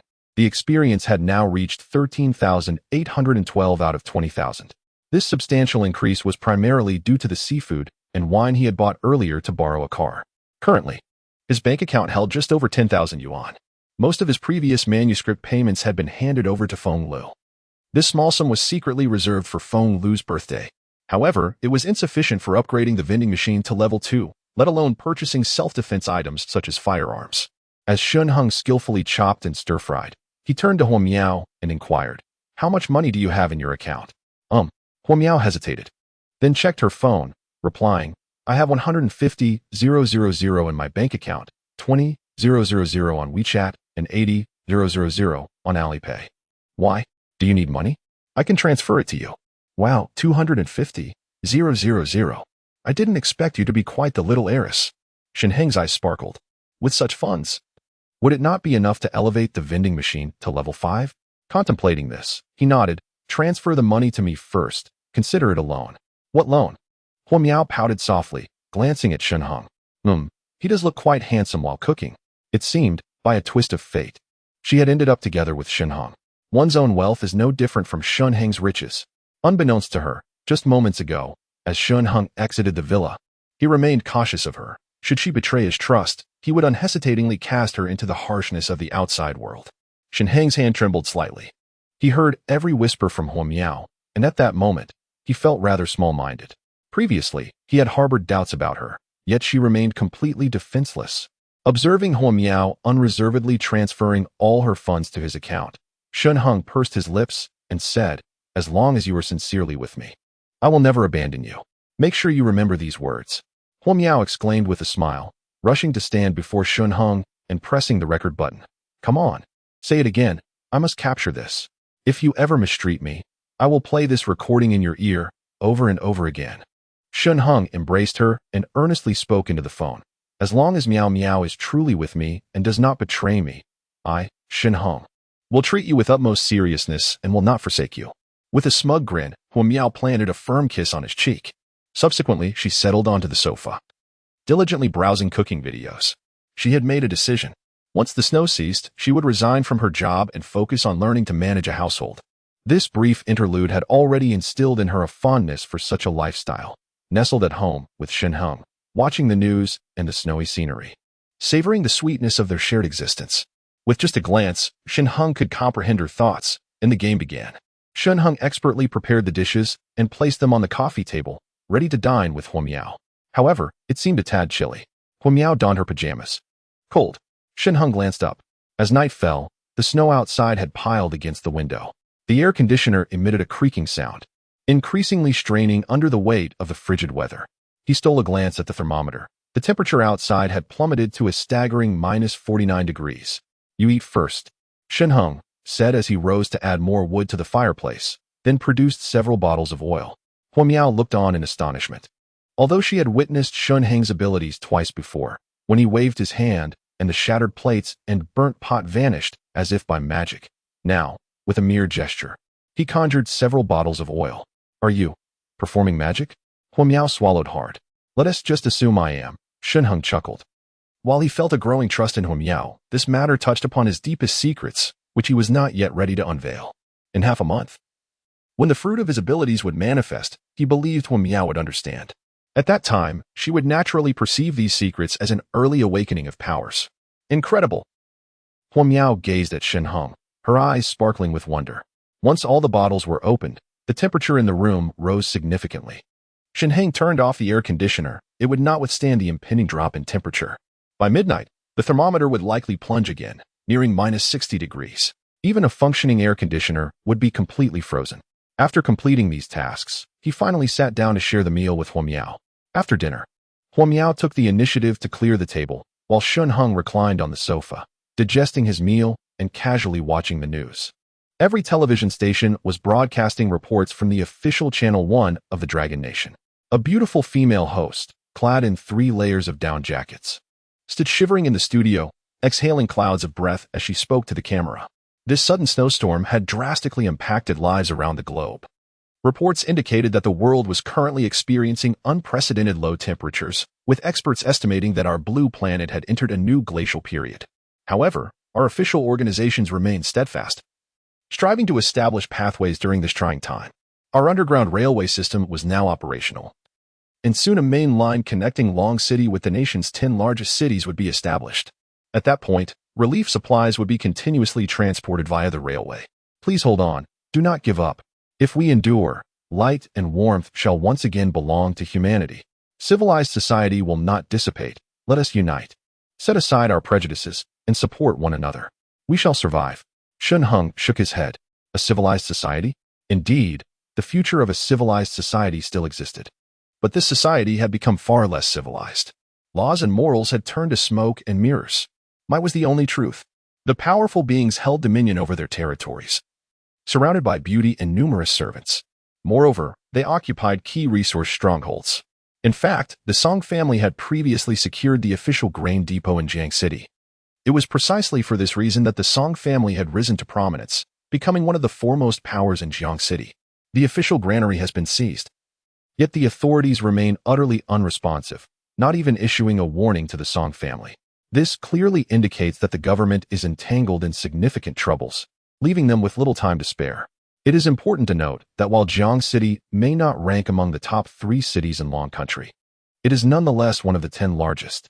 If the so-called underground railway truly functioned, Long City would naturally communicate with Jiang City. The defiant Song family would be swiftly dealt with. However, even up until Shen Heng's demise, nearly a month had passed since the Song family took control of the granary, and there was not a hint of action from the authorities. Glacial period? Huo Miao, who was washing dishes, suddenly looked up, astonished as she watched the television. She then turned to Shen Heng, her face clouded with concern. Will humanity face extinction during the glacial period? Most likely, many will perish. Recalling the unscrupulous survivors from his previous life, Shen Heng shook his head slightly. But you seem completely unfazed, Huo Miao remarked, setting down her utensils and nestling beside Shen Heng, softly asking, how much supplies do we have left? Shen Heng's eyes narrowed as he regarded Huo Miao, who rested against him. This woman, was she truly contemplating the resources he possessed? Did she intend to extract information from him? Chapter 21. The heroic figure. What I mean is, if our supplies are running low, there is no need for us to sell.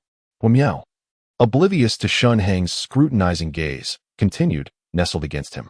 Money can be earned again, but if we lose our lives, we lose everything. Let us not be solely fixated on immediate gains. Consider this. Even the authorities have divulged such information, which indicates that the external circumstances have descended into utter chaos. Even if it is just the 2 of us, the resources we possess will eventually be depleted. What then shall we do? It amounts to nothing more than prolonging our existence by a few days. We shall still meet our demise sooner rather than later. Huo Miao sighed, thus. We must take action now. It is not enough to merely safeguard our supplies at home.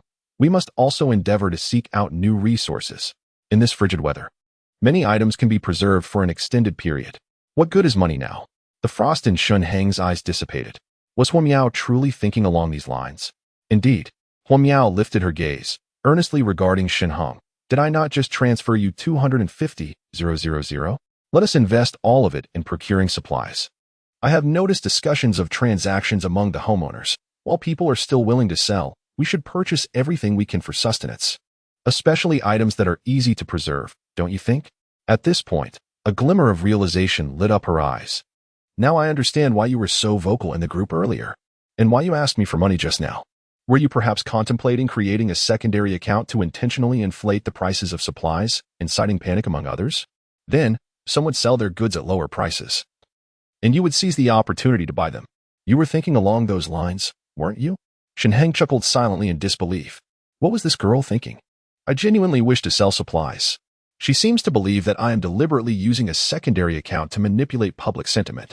Moreover, the funds recently transferred by Huo Miao have ignited in Shen Heng a fervent desire to expend them entirely. He contemplates whether he can elevate the vending machine to level 5. Should he succeed, it would afford him the opportunity to procure a firearm. In such circumstances, during the forthcoming fortnight, prior to the arrival of any supernatural fruits, they would possess a modicum of self-defense. After all, it is only a matter of days before the pangs of hunger drive some to malevolent intentions, leading to incidents of break-ins and violent theft within the community. The aftermath of such events would be catastrophic. With a gun in hand, he could ensure his survival through the initial fortnight. Nevertheless, Huo Miao's assurances have provided Shen Heng with a sense of relief. She harbors no designs on his supplies. Rather, she wishes for him to utilize her funds to stockpile resources further. Rest assured, you need not worry about provisions. I shall not allow you to go hungry. Shen Heng playfully pinched Huo Miao's nose, reiterating, as long as you are truly by my side, I will always look after you. As for the funds you have given me, I have other purposes in mind. Huo Miao opened her mouth, eager to persuade Shen Heng once more. But the intensity of his gaze rendered her speechless. This formidable woman has grown accustomed to Shen Heng's domineering nature. Were it not for him, she might have already succumbed to the fate of Wang Qingguang. The mere thought of her potential downfall was too dreadful to entertain. Can I call my colleagues at the company to inquire about their well-being? Huo Miao suddenly recalled something and inquired. Rest assured, I have no intention of sheltering them. I merely wish to know how they are faring.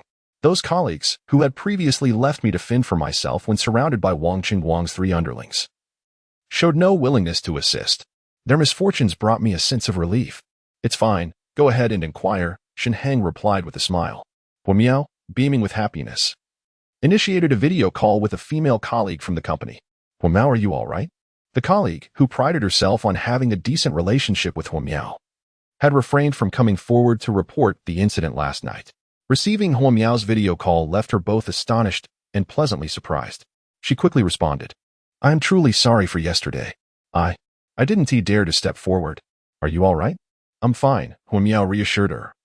Observing the colleague curled up in her chair, trembling, it appeared that there was a flicker of fire nearby, casting a rosy glow upon her face. Are you still at the office?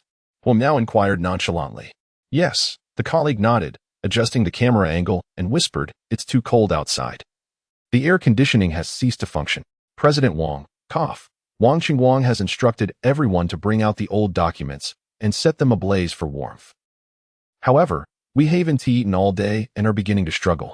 In the video, a fire blazed on the floor of the main office area, with many people huddled around it, warming their hands. All were donned in summer work attire, curled up in silence. A few colleagues stiffly lifted documents, tossing them into the flames. As the papers were added, the fire flared up momentarily, but soon diminished as the documents burned quickly. Hurry, continue to bring the documents. Wang Qingguang's voice resounded in the background. Several male colleagues, who were warming themselves by the fire, rose to engage in the task of moving. Lingling, who are you video chatting with? A voice inquired nearby. The female colleague paused momentarily, then chuckled awkwardly, it's Huo Miao. Huo Miao? Many of them perked up. Gathering around, they beheld Huo Miao seated on her couch at home, a flickering fireplace beside her, and their composure began to wane. Miao Miao, you've gone home. Huo Miao, you even have a fireplace at home? It must be quite cozy, right? How fortunate you are. Your boyfriend just happened to take you back. If I had known, I would have asked you to bring me home yesterday. The office is freezing. We're still dressed in summer clothes, while at least at home. There are winter coats and blankets. It's almost unbearable here. A female colleague interjected. At that moment, Wang Qingguang abruptly turned his head, causing the female colleague to fall silent. Huo Miao? Wang Qingguang approached. Upon seeing Wang Qingguang's visage on the screen, Huo Miao trembled, inching closer to Shen Heng. Do not be afraid, Shen Heng murmured gently in her ear. The camera naturally caught Shen Heng's presence. Humph. Upon noticing Shen Heng, Wang Qingguang's expression darkened. You scoundrel. Once the snow ceases, we shall settle the score. Wang Qingguang gritted his teeth. His right pinky was missing. Such grievances must not go unavenged. You are always welcome. Shen Heng replied with an inscrutable smile, but I fear you may not last until the snow stops. You might freeze to death in the office. Hee. I see you all are still dressed for summer. The air conditioning has ceased, hasn't it? Are you cold? Miao. Our relationship has always been quite amicable. And you even sent me a video, which surely reflects your concern for me. Does it not? Previously, during the call, Ling Ling had switched the camera to the front lens, her face filled with desperation. Could you possibly come and pick me up? Rest assured. I want to ride in your boyfriend's car without contributing. I will pay. I'll offer 1,000. Last night, I caught sight of your boyfriend's vehicle. A Mercedes G63, correct? That car is capable of traversing through snow. Can he come to fetch us? Yes, and us too. Miao, that vehicle has ample space. We can all squeeze in. Upon hearing Ling Ling's words, the other colleagues quickly nodded in agreement, and some even reached out to snatch Ling Ling's phone. Don't snatch it. This is my phone, and Miao sent me the video first. Ling Ling's voice rose in protest as she fiercely protected her phone, then urgently pleaded, Meow. I'll give 1,000, no 2,000. Please have your boyfriend come and pick me up. I truly cannot endure this any longer. I might freeze to death. It has been a whole day without a single warm meal. The pipes in our company are frozen, and only the water dispenser is functional. Yet it is devoid of water. I implore you, for the sake of our camaraderie as colleagues, let him come to my aid. I am aware that your boyfriend, possessing such an extravagant car, likely dismisses the value of my 2,000, but you are acquainted with my circumstances. Consider this as a token of my appreciation. Observing the pleading expression on Ling Ling's face, Miao let out a cold laugh. You know my husband would not regard this 2,000 as significant? Miao gently interrupted her, saying, since you are aware, it would be best not to voice it. That would be quite awkward. Miao and Ling Ling exchanged a dry laugh. Is your life truly worth only 2,000? I recall your monthly salary is around 10,000. Miao retorted. All right, let us leave it at that. I shall hang up now. Wait, Ling Ling exclaimed, her urgency palpable. You sent me a video? Didn't that signify your concern for me? I am in such dire straits. I promptly apologized for not standing by you yesterday. Was that not enough? If you genuinely care, what harm is there in having your boyfriend pick me up? I am more than willing to pay. First and foremost, I have not accepted your apology, and I do not intend to, Miao replied, her smile fading as she spoke coldly. Furthermore, don't even mention my boyfriend's attitude. Even if he wished to pick you up, I would advise him against it. In the end, I sent you that video merely to ascertain how you were faring. Since you are both struggling, I find solace in that. Farewell, and I wish you both the best. By the way, before you rush to condemn me, you may still be unaware of the situation. The company has power. Your phone should be charged as well, correct? While you have internet access, perhaps you might search for the recent news regarding Longwell 1. No need to thank me. With that, she ended the call. You are quite resolute, Shen Heng remarked with a smile. Alas, holding onto his neck, Miao murmured. If it weren't for you yesterday, not only would I have been at the mercy of Wang Qingguang, but even now, I would be curled up like those colleagues, huddling by the fire for warmth. In my most desperate hour, you descended from the heavens and rescued me. Without you, I would be unable to relish the life I now enjoy. When I kissed you yesterday, it was not solely an act of vengeance against Su Chao. More importantly, I have always dreamed of marrying a true hero. He may not arrive on a rainbow, but he must provide me with a profound sense of security, making my heart feel at ease whenever I see him. From the moment you stepped out of the elevator and saved me, I knew in my heart that you were my hero. Chapter 22. Shen Heng's doubts. When Miao spoke with deep emotion, then embraced Shen Heng, initiating a kiss. Shen Heng kissed her back with fervor. After a long while, they parted. Shen Heng gazed at Miao with a smile and asked, do you truly feel this way? Of course. Miao nodded earnestly. As for those people at the company, as I mentioned, even if you were truly to go, I would dissuade you. Outside, the snow had piled over a meter deep. Not to mention driving a car, not even a tank could reach the company. If the authorities had the capability to rescue, they would have deployed the military long ago. The absence of any action only proves that the official forces are incapable of launching a rescue. If the authorities cannot accomplish this, how could I ever allow my husband to take such risks? Shen Heng remained silent, holding Miao close. This woman truly possesses a profound understanding of life. He had once believed that he needed ample time to guide and educate, to advise Huo Miao against excessive compassion. In his previous life, he had witnessed countless individuals whose lives were tragically extinguished due to a mere hint of mercy. Women, in particular, were prone to overwhelming empathy, inviting unnecessary calamity. Huo Miao was undoubtedly his ideal companion for the apocalypse. She could keep pace with his thoughts and restrain her curiosity, refraining from prying into his secrets. As long as he remained silent, she would not press for more information. Their intimate encounters were perfectly synchronized after merely a few rounds of play. A gentle tap on her backside was all it took for her to understand the defensive maneuvers required. However, her inability to cook was a slight drawback. Yet it was nothing of consequence, for Shen Heng had grown accustomed to preparing meals. He silently resolved to procure an ability fruit for Huo Miao in the future. He wondered what kind of ability she might awaken.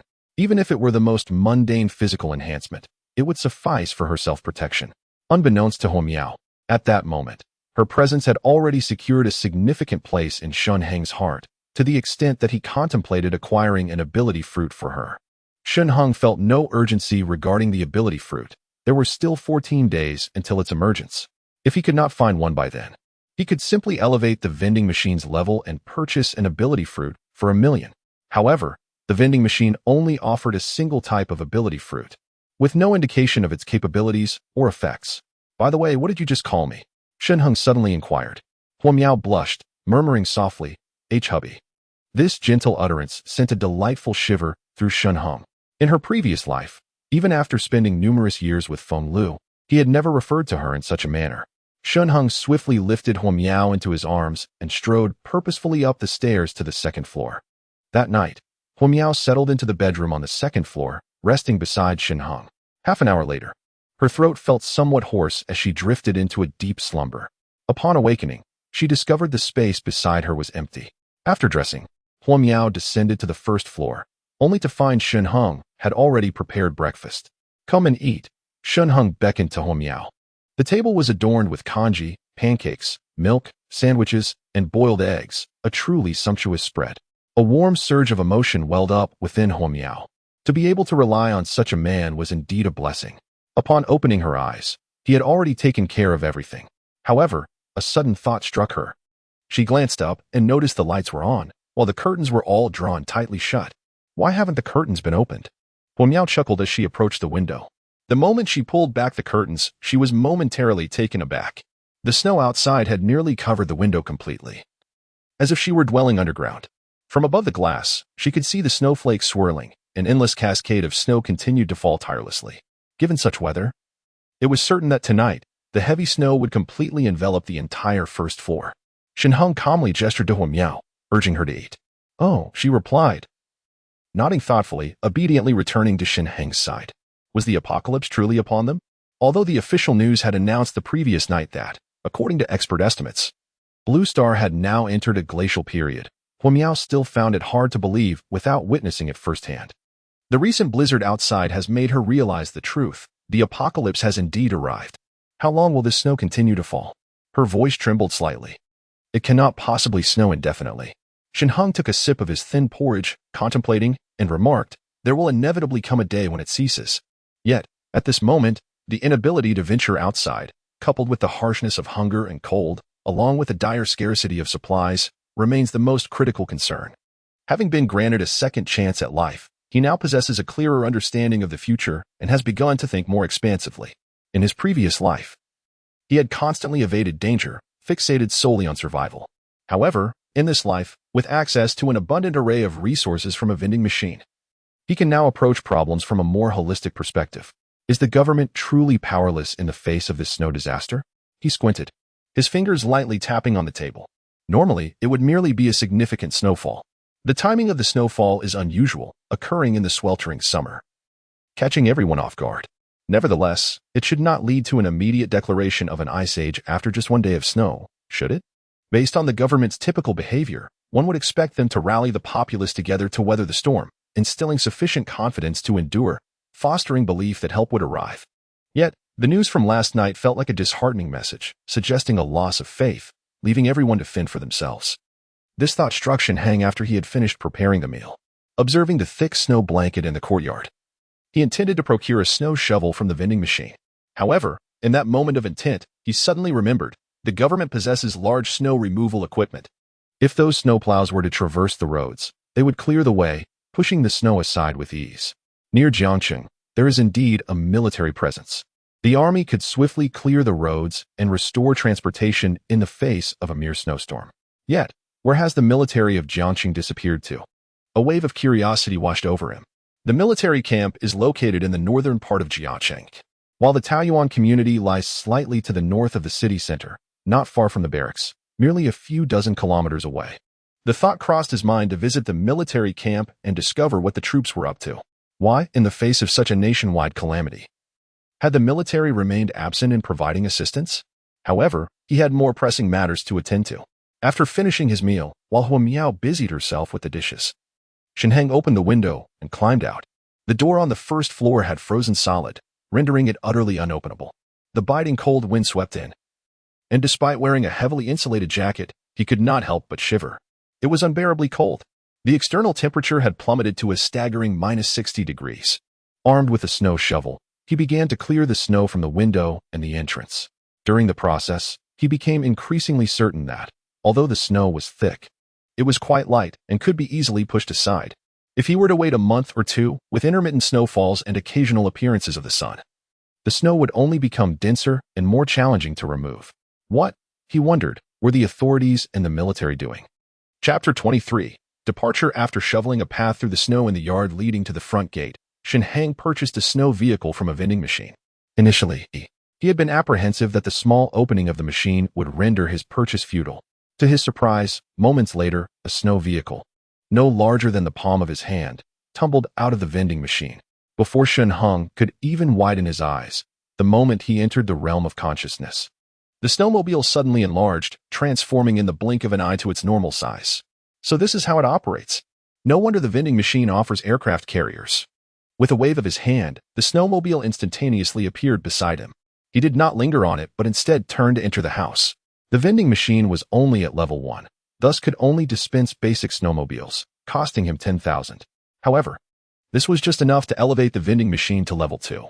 Current level of the vending machine, level 2, experience points, 1956 40,000. A total expenditure of 40,000 is required to upgrade the vending machine to level 3. Goodness, the experience points have doubled. Shen Heng raised an eyebrow. He wondered if the experience required for level 3 would escalate to 80,000. If calculated by doubling, level 4 would demand 160,000. Shen Heng quickly calculated in his mind, realizing that to reach level 5, a total expenditure of 300,000 would be necessary. Even with Hua Miao's contributions, he was still short. He felt like slapping himself. What a misfortune. Why must he play the fool and give away all his hard-earned money to Feng Lu? Had he retained even a fraction more, he would have had enough to upgrade to level 5. At that point, when venturing out for trade, armed for his own safety would have been assured. Now was not the time for such thoughts. Shen Heng beckoned Hua Miao, who was obediently seated on the sofa. Come help me. Okay. Hua Miao hurried over. Shen Heng, as if performing a magic trick, produced a multitude of materials and then said, "These are all insulation materials. We shall now use this adhesive to affix them to the walls and windows." He had already assessed everything the previous night. Although the villa was constructed without any compromise on quality, it still proved inadequate in the face of such extreme weather conditions. The surroundings were blanketed in thick snow, causing heat to dissipate steadily. The insulating material, akin to a thin film, could only be procured after upgrading the vending machine to level 2, categorized as high-tech insulation. Of course, there were also rigorously selected insulation materials available through the system, but similar to the premium outdoor jackets, they required level 8 for purchase. For the moment, they had no choice but to use this insulation material as a temporary measure. The adhesive for affixing the insulation was a powerful glue sold by the system, accessible only at level 2. This was precisely why Shen Heng had previously opted to acquire the snow vehicle first. It was only by elevating the vending machine to level 2 that these essential supplies could be obtained. This powerful glue, which could only be purchased at level 2, cost a staggering 100 coins for a mere small tube. Hua Miao nodded affirmatively, and the two sprang into action. Shen Heng tore down the cotton materials from the walls and replaced them with the insulating film. The 100-coin adhesive proved its worth, requiring only a minimal application to secure the insulation firmly to the wall, rendering it immovable. Meanwhile, Miao diligently wrapped the insulating film around the windows. As she was applying the insulation, her gaze fell upon the snow vehicle parked in the courtyard, and she was momentarily taken aback. She distinctly remembered that when she arrived at the villa 2 days prior, the courtyard was completely empty. Moreover, it had snowed all day yesterday, and she had stood by the window observing the yard, where there had been no such vehicle. Could it be that Shen Heng had cleared the snow and then brought it in? But where had this snow vehicle come from? She recalled how Shen Heng had waved his hand earlier, causing the insulation material to materialize on the ground. These materials are lightweight yet possess remarkable insulation properties. Yet Miao has never encountered them before. The secrets that Shen Heng harbors are numerous. How could he conjure up an array of items with a mere wave of his hand, as if he were a master magician? Nonetheless, Shen Heng chooses not to divulge anything, and as an astute woman, Miao refrains from probing further. In such extreme weather, she understands that she is fortunate to be by Shen Heng's side, regardless of the nature of Shen Heng's extraordinary abilities. She realizes that as long as she remains obedient and considerate, she can continue to coexist with him. After 2 days of companionship, she has begun to grasp Shen Heng's character. The more compliant and agreeable she is, the more he cherishes her. Even when she playfully pouts, he responds with a smile. Conversely, should she exhibit a strong-willed demeanor, he would not indulge her. This was precisely the case with Feng Lu, who possessed a similarly dominant personality. In essence, Shen Heng embodies the male counterpart of Feng Lu. As long as she comprehends this dynamic, by behaving submissively and thoughtfully, he will come to appreciate and be content with her presence. In this apocalyptic scenario, Miao cast a lingering glance at the thick layer of snow outside. The snow continued to fall relentlessly from the sky. Just moments ago, Shen Heng had cleared the snow, yet in an instant, another layer had accumulated. To survive alongside Shen Heng, she must adopt the role of a considerate woman. To her astonishment, Shen Heng had even prepared a snowmobile, thus ensuring her utmost safety in his company. Indeed, she has become somewhat dependent on him. With this thought, Miao's cheeks flushed slightly as she turned to glance at Shen Heng, who was still preoccupied with applying insulation film to the walls, causing her heart to flutter. Enough with the fanciful musings.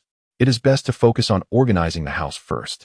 In the realm of short video applications, many lament their plight, crying out for sustenance amidst their hunger and thirst. Yet, in such extreme weather, where heavy snow blankets the ground, it is nearly impossible for anyone to venture outside. Who can truly look after another? Tragically, some have succumbed to the cold. Those who find themselves sheltered in warm villas, with food and drink at their disposal, ought to feel grateful. After meticulously applying insulation film to the walls of the first floor, Shen Heng turned his attention to the work of Miao, noting her diligence. She had carefully trimmed the insulation film to fit even the most obscure corners. Shen Heng nodded in approval, then purchased a considerable amount of insulation film from the vending machine. He addressed Miao, "Miao, I must step out for a while. Please continue applying the insulation film at home. The weather will continue to deteriorate, so ensure that every wall is covered, understood? Are you really going out again?" Miao expressed her concern. "It's so cold outside. Is there something urgent that requires your immediate attention?" "It is rather important," Shen Heng replied with a slight nod. "Do not worry. I can ensure my own safety. I may not return until afternoon, but I will be back in the afternoon." "Not returning until noon?" Miao's worry deepened at his words. "Rest assured, it is nothing serious, just a bit of distance to cover." Shen Heng leaned closer to Miao, who instinctively embraced him, sharing a kiss. Moments later, she reluctantly released him, gazing earnestly into his eyes. "Please be careful. I will be waiting for you." A tremor coursed through Shen Heng's heart. He nearly succumbed to the desire to embrace her once more. When such a poised and beautiful woman reveals her affection, which man could possibly resist? However, at this moment, since such confusion lingered in his heart, he naturally felt compelled to investigate thoroughly. Clad in a thick fur hat, temperature-regulating ski goggles, a heavy mask enveloping his face, and winter leather gloves adorning his hands, Shen Heng fortified himself completely. Nevertheless, upon stepping outside, a brisk wind swept by, piercing him with an unrelenting chill. It was exceedingly cold. The wind howled fiercely, causing the snowflakes to swirl in the air. Fortunately, the snowmobile was equipped with a windscreen, and Shen Heng had purchased several thick blankets, which he laid across the vehicle, draping one over himself, thus alleviating the biting cold somewhat. With determination, Shen Heng started the snowmobile, glanced back at Miao, and nodded. With a twist of the throttle, the vehicle surged forward, gliding down the slope that had been cleared in the yard, directly exiting through the gate. Be careful. Huo Miao thought anxiously as she watched Shen Heng ride off into the distance, reluctantly returning home to secure the door behind her. Upon entering the kitchen, she noticed that a considerable amount of food had appeared next to the cutting board. This was just like yesterday. Shen Heng had not even ascended to the second floor, and there was no space for him to store anything. How could he have procured such an abundance of supplies in an instant? Moreover, the materials for the insulation film were entirely unfamiliar to her. Where had they come from? More importantly, that snowmobile. What ordinary person would have one at home? It seemed as if Shen Heng had long been prepared for this snow disaster. Yet the crucial question remained. She had not seen any mention of an impending ice age in the news prior to this. How did Shen Heng possess such foreknowledge? And then there was the second floor. Her curiosity piqued. She turned her gaze toward the remaining rooms upstairs. How much supplies is Shen Heng truly concealing within? Chapter 24. Chin. Shen Heng raced across the smooth expanse of snow. The once magnificent villa now only revealed the protruding second and third floors, as the first floor was nearly submerged. In his previous life, he had never ventured out with such audacity. However, now endowed with a super vending machine and foreknowledge of future events, he felt considerably less apprehensive. The extraordinary fruits had yet to emerge. And with the Dragon Kingdom's stringent arms control, there was little cause for anxiety. The roar of the snowmobile was quite loud, and Yang Jinxian in the adjacent house heard it immediately. Mu Xian, did you just hear something? Yang Jinxian, bundled in nearly every piece of clothing she possessed and draped in thick layers, turned to inquire of her sister. Yang Mu Xian was similarly attired. She shrank her head slightly and whispered, I heard the sound of an engine, and it seems quite close, perhaps from next door. Yang Jinxian furrowed her brow and nodded. I too believe it is coming from next door. Indeed, there are people there. It must be the Song family. The thought of that bothersome Song Zhengming made Yang Jinxian's head throb. She had seen the news on the Dragon Kingdom's television, despite the circumstances. Was Song Zhengming still unwilling to leave her be? With so many members in the Song family and numerous mouths to feed, shouldn't they be hastily gathering supplies? Why were they still not letting her off the hook? Unbeknownst to her, it was Shen Heng, who had once borrowed a vehicle from her, residing next door. Sister, should I go out and take a look? Yang Muxian quietly asked. Yang Jinxian cautiously shook her head, but her sister's words reminded her, prompting her to hastily ascend to the second floor to observe the source of the noise. Shen Heng did not steer the snowmobile towards the high-rise residential buildings of the community, but rather directed it towards the solitary villa at the rear, located at the northernmost part of the Taoyuan community, with the snow so deep that it nearly overflowed the community's walls. Why seek a distant route when one could simply drive straight out? He accelerated the snowmobile to its maximum capacity, yet the surroundings were devoid of any other presence, save for the vast expanse of white snow. Yang Jinxian ascended to the second floor, and as she turned her gaze towards the sound, she could only catch a glimpse of a figure departing in the snowmobile. It must have come from the neighboring villa number 4. Yang Jinxian bit her lower lip. Was there anyone left next door?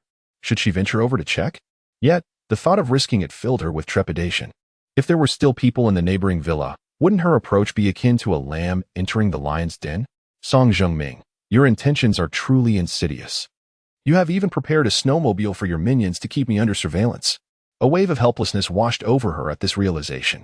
Was it possible that she could only resign herself to Song Zhengming's control? The entire world seemed to transform into a painting, enveloped in absolute tranquility. The only sound piercing the silence was the thunderous roar of the snowmobile's engine. Although he had never driven a snowmobile before, the desolate terrain offered no obstacles. He could go wherever he pleased. As Shen Heng drove, he surveyed the surrounding structures, making his way northward. Just as he approached the villa district, he unexpectedly spotted someone on the second floor of one of the villas, waving a bedsheet from the window. Upon noticing Shen Heng's approach, the individual increased the frequency of their waving, clearly trying to capture his attention. Shen Heng furrowed his brow, reducing his speed as he drew nearer. As he approached, he noticed that the figure shaking the bedsheet was a woman, and Shen Heng felt a slight sense of relief. To be candid, with firearms beyond his reach and his self-defense capabilities lacking, had she been a burly man, he would have certainly turned and departed without hesitation. Is there something you need? Shen Heng inquired, halting outside the villa's courtyard. The wall was not far from the second-floor window, allowing them to clearly see each other's faces. The woman was quite beautiful. He mused, raising an eyebrow. She could rival the exquisite Huo Miao back home. It was worth noting that Hua Miao was already considered a stunning beauty. And there were also the enchanting sisters Yang Jinxian and Yang Mushuan next door. He hadn't anticipated encountering such a level of beauty in this standalone villa area. However, considering that the owners of these villas were either wealthy or noble, it was only natural to find such alluring women here. The thought invigorated his mind. In this apocalyptic world, with an abundance of resources at his disposal, the prospect of indulging in the company of diverse women seemed readily attainable. Of course, it was merely a taste of pleasure. He had no intention of bringing anyone home. To accommodate a woman required continuous testing, and currently, Hua Miao barely met the standard, necessitating further examination before he could feel entirely at ease. Yet, he was willing to exchange resources for a game of pleasure. You. Cough, cough.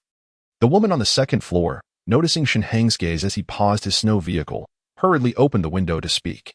However, as soon as she began, a gust of cold wind rushed in, causing her to cough violently. You were trying to greet me just now, weren't you? Is there something you need? Shen Heng asked, his expression devoid of emotion. While speaking, he remained vigilant, casting wary glances around. In his previous life, he had heard tales of such stories.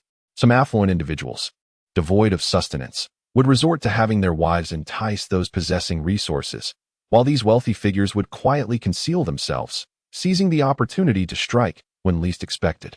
However, he noticed nothing unusual in the surroundings. Hello, hello. The woman forced a smile at Shen Heng. I am Qin Qin. Have you not heard of me? Qin Qin? Shen Heng was momentarily taken aback, but quickly regained his composure. No wonder she seemed somewhat familiar. She was a prominent star. As Shen Heng nodded slightly, Qin Qin felt a sense of relief. At least he recognized her. Hello. I have been filming in Jiaqing these past few days, hence my stay in this community. She continued, but Shen Heng coldly interrupted her. Speak directly. Do not dawdle. Qin Qin's expression turned awkward, and she could not help but feel a twinge of annoyance. Since entering the entertainment industry, she had enjoyed a smooth journey, landing the lead role in her first period drama, earning the endearing title Chicken Leg Girl from fans. A beacon of admiration in many men's hearts. Why was this man before her so utterly indifferent to her charms? Yet, considering her current predicament, she could say nothing further. Merely mustering a smile. My home has no heating or water. I have nothing to eat. Could you possibly sell me some? Fearing he might refuse, she hastily added, I am willing to pay a premium. A female celebrity.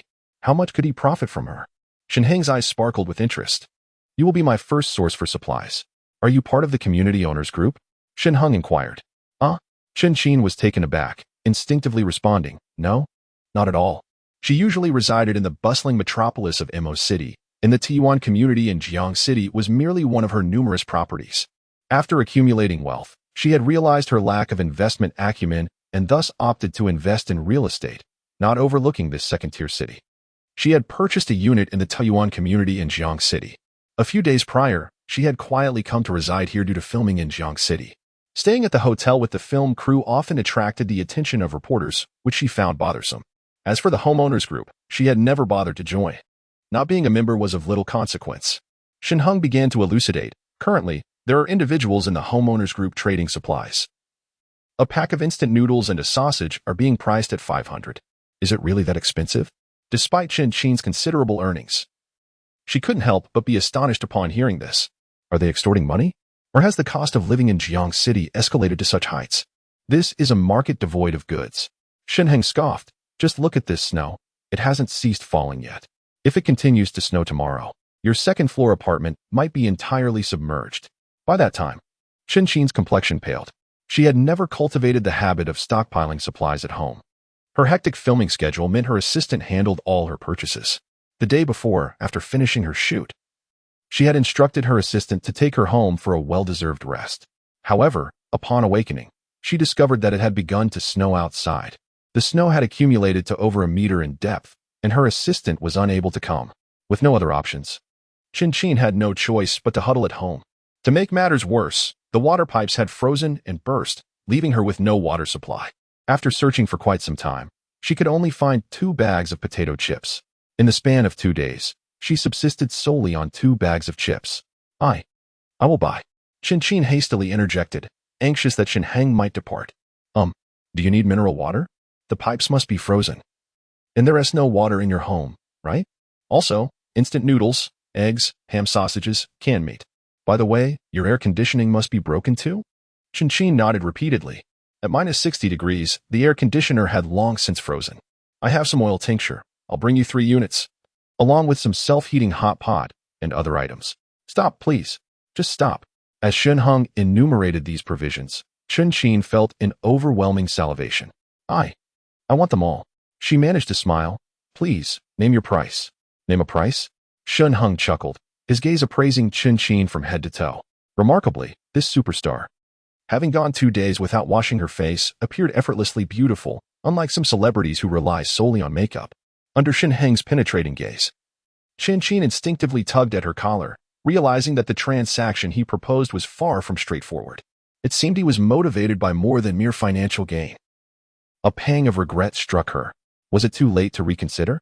Chapter 25. The first customer you. Name your price.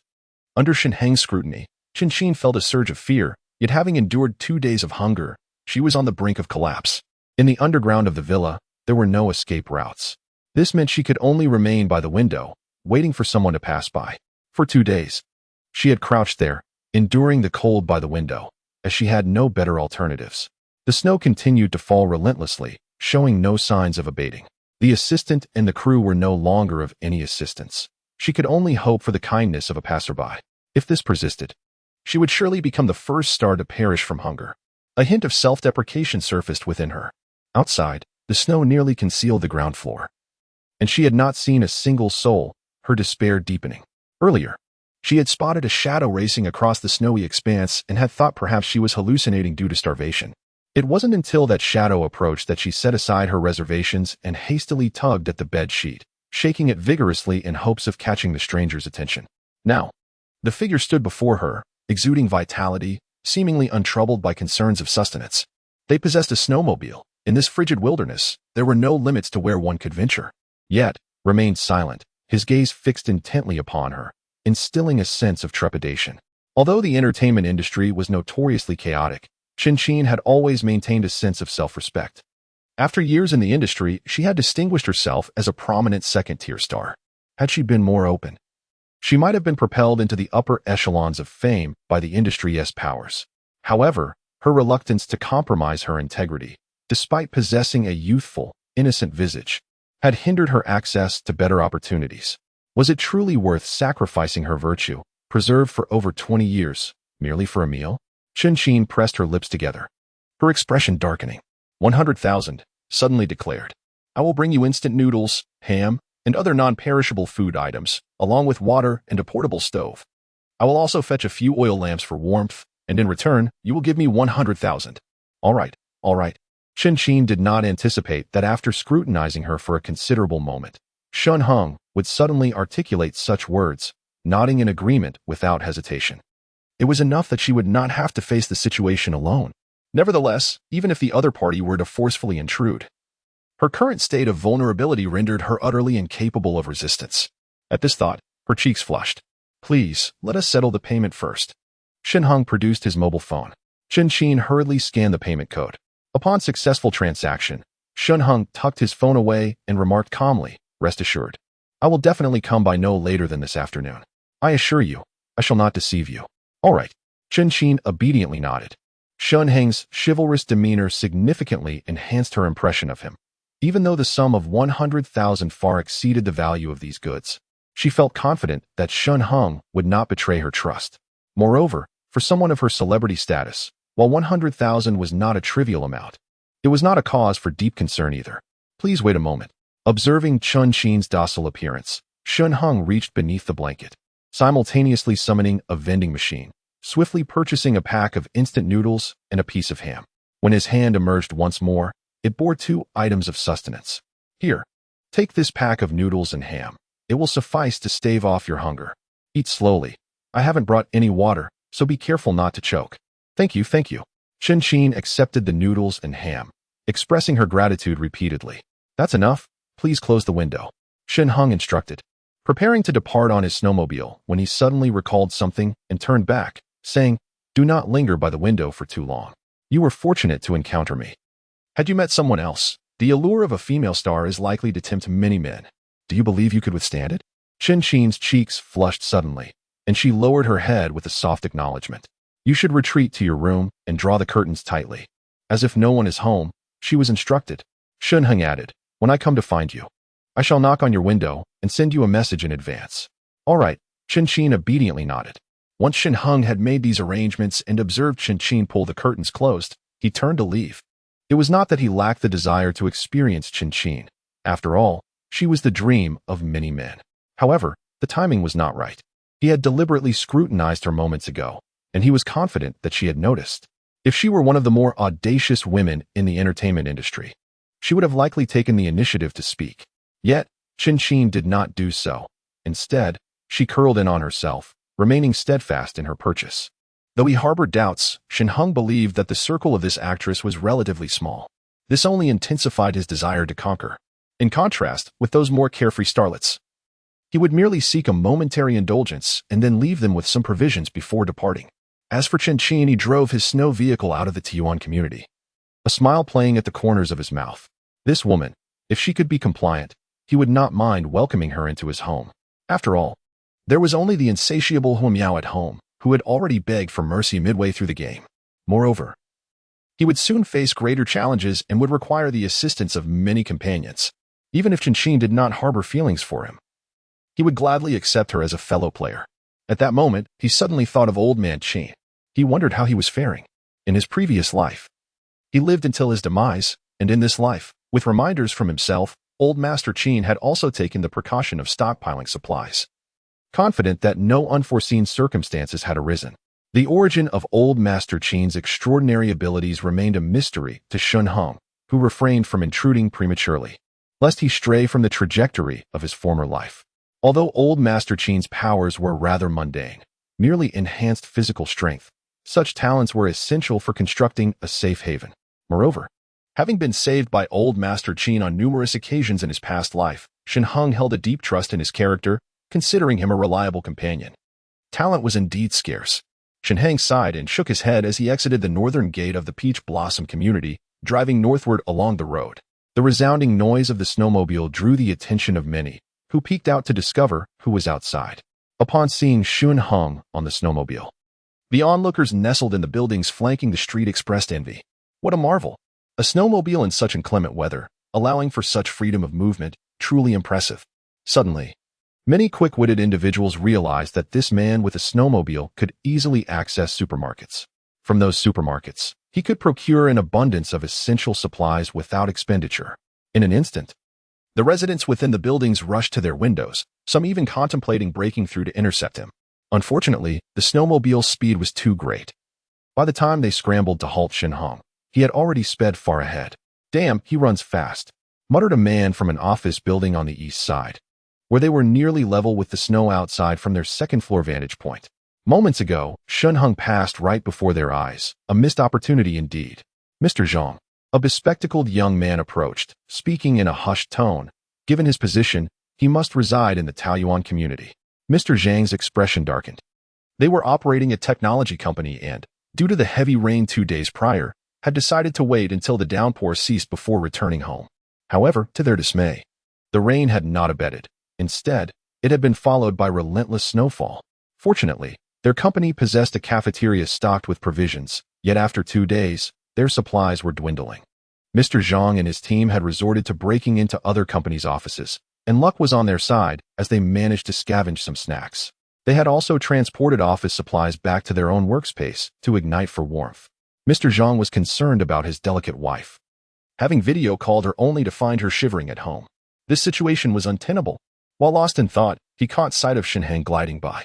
He had intended to intercept him and demand the snowmobile, but before he could open the window, Shen Heng had already slipped away. Mr. Zhang, since he lives in the Taoyuan community, he must be out searching for supplies. He is bound to return shortly, the young man whispered conspiratorially. Indeed, Mr. Zhang's eyes lit up. However, he soon furrowed his brow. But that snowmobile moves too swiftly. How can we stop him? Well, that will require cooperation from the building across the street. The young man smirked, leaning closer to Mr. Zhang to whisper once more. Very well. The more Zhang listened, the brighter his eyes became. Let us proceed, as you suggest. Quickly, everyone, spring into action. If we manage to stop him, The snow vehicle can accommodate too. I shall ride with you.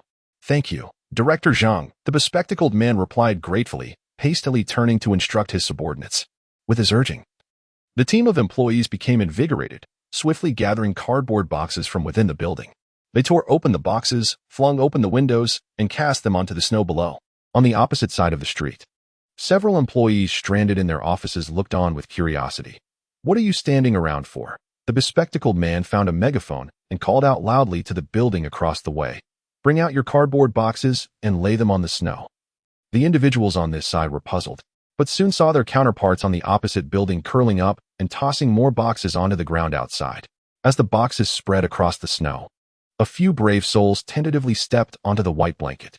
To their astonishment, the soft snow merely yielded slightly beneath their weight, offering no treacherous sink. Energized, Zhang and his team felt a surge of hope. The people in the opposite building, now grasping their intent, hastily began their own search for boxes. Half an hour later, the two groups met. Zhang, bundled against the cold, shook hands with the leader of the opposite office building, embodying the formalities of a dignified meeting. Director Zhang. What is it that you are doing? Inquired the bald-headed leader from across the way, a note of confusion in his voice. Director Zhao, did you happen to see that snow vehicle earlier? Zhang chuckled softly, but as he opened his mouth, the biting wind rushed in, prompting him to quickly close it. Leaning closer to Zhao's ear, he whispered, I presume the provisions in your building are running low as well. The snow fell incessantly, and if we continue to endure, we shall find ourselves with but one path, death. Let us unite and seize that snow vehicle, shall we? Upon hearing President Zhang's plan, President Zhao's eyes sparkled with excitement. It is settled. Chapter 26. The snow removal robot. Unbeknownst to Shen Heng, his recent stylish passage had already sparked a collaboration between two buildings on the street. Upon his return, he would be met with a trap. Shen Heng felt an invigorating sense of ease. In his previous life, despite possessing extraordinary abilities, he had always lingered around Feng Lu, often suppressing his desire to ally with certain factions due to her presence. Feng Lu once remarked, with my beauty, if you were to join those powerful groups, what would you do if their leaders developed intentions towards me? Reflecting on her words, Shen Heng ultimately relented. Yet now, it seemed that Feng Lu merely wished to nest in that villa, enjoying her expeditions for supplies while secretly rendezvousing with Su Chao.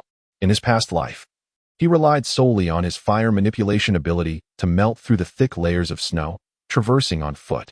Beneath the heavy snow blanketing Villa 2, Unit 4 lay countless subterranean passages forged by Shen Heng's flames. He had scarcely revealed himself above the snow. Now, facing the biting cold wind, Shen Heng felt an unparalleled exhilaration. He too could gallop across the snow-covered expanse amidst the apocalypse. Moreover, with the possession of a super vending machine, he harbored no concerns regarding supplies. By continuously upgrading the machine and enhancing his abilities for self-preservation, he could relish the delights of survival in this dystopian world. Indeed, while for others, the apocalypse signified a struggle for existence, a matter of life and death, for Shen Heng, it represented an opportunity to rise as a sovereign. He was acutely aware that to lead a carefree life, one must possess formidable strength. In the past, he may not have contemplated the establishment of any influence. But having been granted a second chance at life, he now yearned for immense power. This was precisely why he sought to investigate the military camp. Shen Heng was a child raised in a society governed by law, having adhered to regulations from a young age. In his previous life, he survived merely 3 months after the apocalypse, remaining oblivious to the fate of the Song family thereafter. It is crucial to note that the Song family had control over the official granaries. Had the Song family forged some kind of agreement with the military? Or was it that the military had vanished, leaving the Song family unmonitored? These questions required Shen Heng's exploration. Should the military completely withdraw their oversight, Shen Heng could naturally usurp the position once held by the Song family. Not only did he aspire to replace the Song family, but he also aimed to unify the entirety of Jiangcheng and even extend his reach beyond. The higher the level of the vending machines, the greater the financial investment required. With the onset of the apocalypse, Shen Heng found it impossible to amass all the wealth in one fell swoop. In the future, when he could consolidate control over Jiangcheng, it was likely that the city's current population of several million would be reduced to merely a few tens of thousands. The wealth of the deceased would undoubtedly be greater. However, Shen Heng could not seize the wealth of the dead. He could only continue to expand and strengthen his influence. The more land he commanded, the more people he would attract. With an increasing populace, the wealth of these individuals would naturally multiply. As he sped along, the towering skyscrapers gradually diminished, indicating that he was nearing the outskirts of the city. Soon, he spotted a green building in the distance. Shen Heng's eyes narrowed, and he hastily halted the snow vehicle. Though still distant from the edifice, he noticed numerous intersecting tire tracks etched into the snow-covered ground. There were indeed others present. Shen Heng stored the snow vehicle within his consciousness space. As the vending machine ascended to level 2, it not only enabled the acquisition of numerous level 2 items but also expanded its spatial footprint, doubling from approximately 6 square meters to an impressive 12 square meters. The snowmobile, tossed into a corner of the space, hardly occupied any room at all. Shen Heng procured a variety of tools from the vending machine and commenced digging into the snow from a distance. This approach proved futile. After a brief period, he found himself sweating profusely. With nearly a kilometer remaining to the military camp, he pondered how long it would take to finish this arduous task. He retrieved the vending machine and searched for snow removal. To his surprise, he discovered an item available for purchase only at level 3, the snow removal robot. Remarkably, it was not labeled as intelligent but rather intellectually challenged. Shen Heng wore an expression akin to that of an elderly individual on the subway engrossed in their mobile device. Nonetheless, this robot was priced at 30,000, necessitating a level 3 status for acquisition, suggesting it was likely quite effective. He resolved to buy it. However, with the vending machine currently at level 2, he needed to procure additional items to facilitate an upgrade. He purchased a substantial quantity of powerful adhesive. As it was compact and relatively expensive, a single box cost him 10,000, and when placed beside the snowmobile, it occupied only a small corner. The vending machine's experience had reached 133 out of 40,000, leaving him just under 30,000 to go. After a moment of contemplation, he decided to acquire a plethora of supplies: instant noodles, sausages, canned goods, drinks, bottled water, and tinctures, items that Shen would require. After all, he had received 100,000 from her. The acquisitions should reflect a suitable quality. However, these supplies were relatively inexpensive, and there remained a considerable distance to upgrading. Shen Heng furrowed his brow and suddenly recalled that Shen seemed to lack sufficient warm clothing. Thus, he decided to purchase a few sturdy jackets. After all, it was only August, and Shen had come to Jiangxing for filming, unlikely to have brought winter attire. Furthermore, the villa in Taiyuan community was seldom occupied by Shen, who had approached the purchase with an investment mindset. Consequently, there were hardly any clothes to wear within. Cuddled in a home devoid of air conditioning and heating, it was already fortunate that she had not succumbed to the cold. It was a stroke of luck that Shen Heng arrived just in time. Had he delayed even a night longer, Shen might have become completely frozen. After acquiring these items, he thought of Huo Miao back at home. Huo Miao, too, lacked adequate clothing and had been wearing Shen Heng's oversized garments. Although the loose fit showcased her long, alluring legs, a girl naturally has an affinity for beauty, doesn't she? Shen Heng once again browsed through the vending machine for women's clothing, purchasing undergarments and various sleepwear. After selecting a few exquisite outfits for Huo Miao, the vending machine finally ascended to level 3. Level 3. Shen Heng felt invigorated. This was a pivotal milestone, for at this level, he could not only procure a snow-clearing robot but also acquire some self-defense items. For instance, daggers and tridents, in addition to a weapon Shen Heng had previously coveted, the crossbow. The price of a dagger was a staggering 3,000 yuan. It remained unclear what it was crafted from, but with his newfound wealth and Shen, a veritable cash cow, he was not stingy. With a grand gesture, he purchased 2. Soon enough, the 2 hefty daggers found their way into his hands. The grip of the daggers felt excellent, and their razor-sharp tips glinted as Shen Heng swung them, thoroughly pleased with his acquisition. At present, the vending machine proves to be quite impressive, adhering to the principle that one receives commensurate value for one's expenditure. This dagger, while it may not slice through iron effortlessly, is likely to be of considerable quality. The price of the crossbow, however, left him astounded. A divine crossbow costs 30,000. Originally, Shen Heng intended to purchase a standard crossbow, but upon reading the description of the divine crossbow, which boasted a compact design capable of firing 3 arrows in succession, he resolved to acquire it, considering it a preparatory upgrade for the vending machine. After securing the crossbow, he selected a number of accompanying arrows from the machine before finally ceasing his purchases. A glance at the vending machine revealed that, despite the significant expenditure, his experience was still less than half complete. The experience required for upgrading the vending machine had indeed escalated to 80,000. It truly is a matter of doubling with each level. If he were to purchase a warship in the future, how much would that cost? Contemplating such matters seemed futile. So he retrieved the divine crossbow from his space and affixed it to his right arm as per the instructions. This crossbow differs slightly from conventional models, featuring 3 strings, each corresponding to an arrow. Remarkably, there is even a slightly protruding button at the base of his thumb. Once the crossbow is positioned, pressing the button launches the first arrow towards the targeted aim. A second press releases the second arrow. After all 3 arrows are fired, reloading is necessary. While it is indeed a remarkable rapid-fire mechanism, it is unfortunate that after 3 shots, a brief respite is required.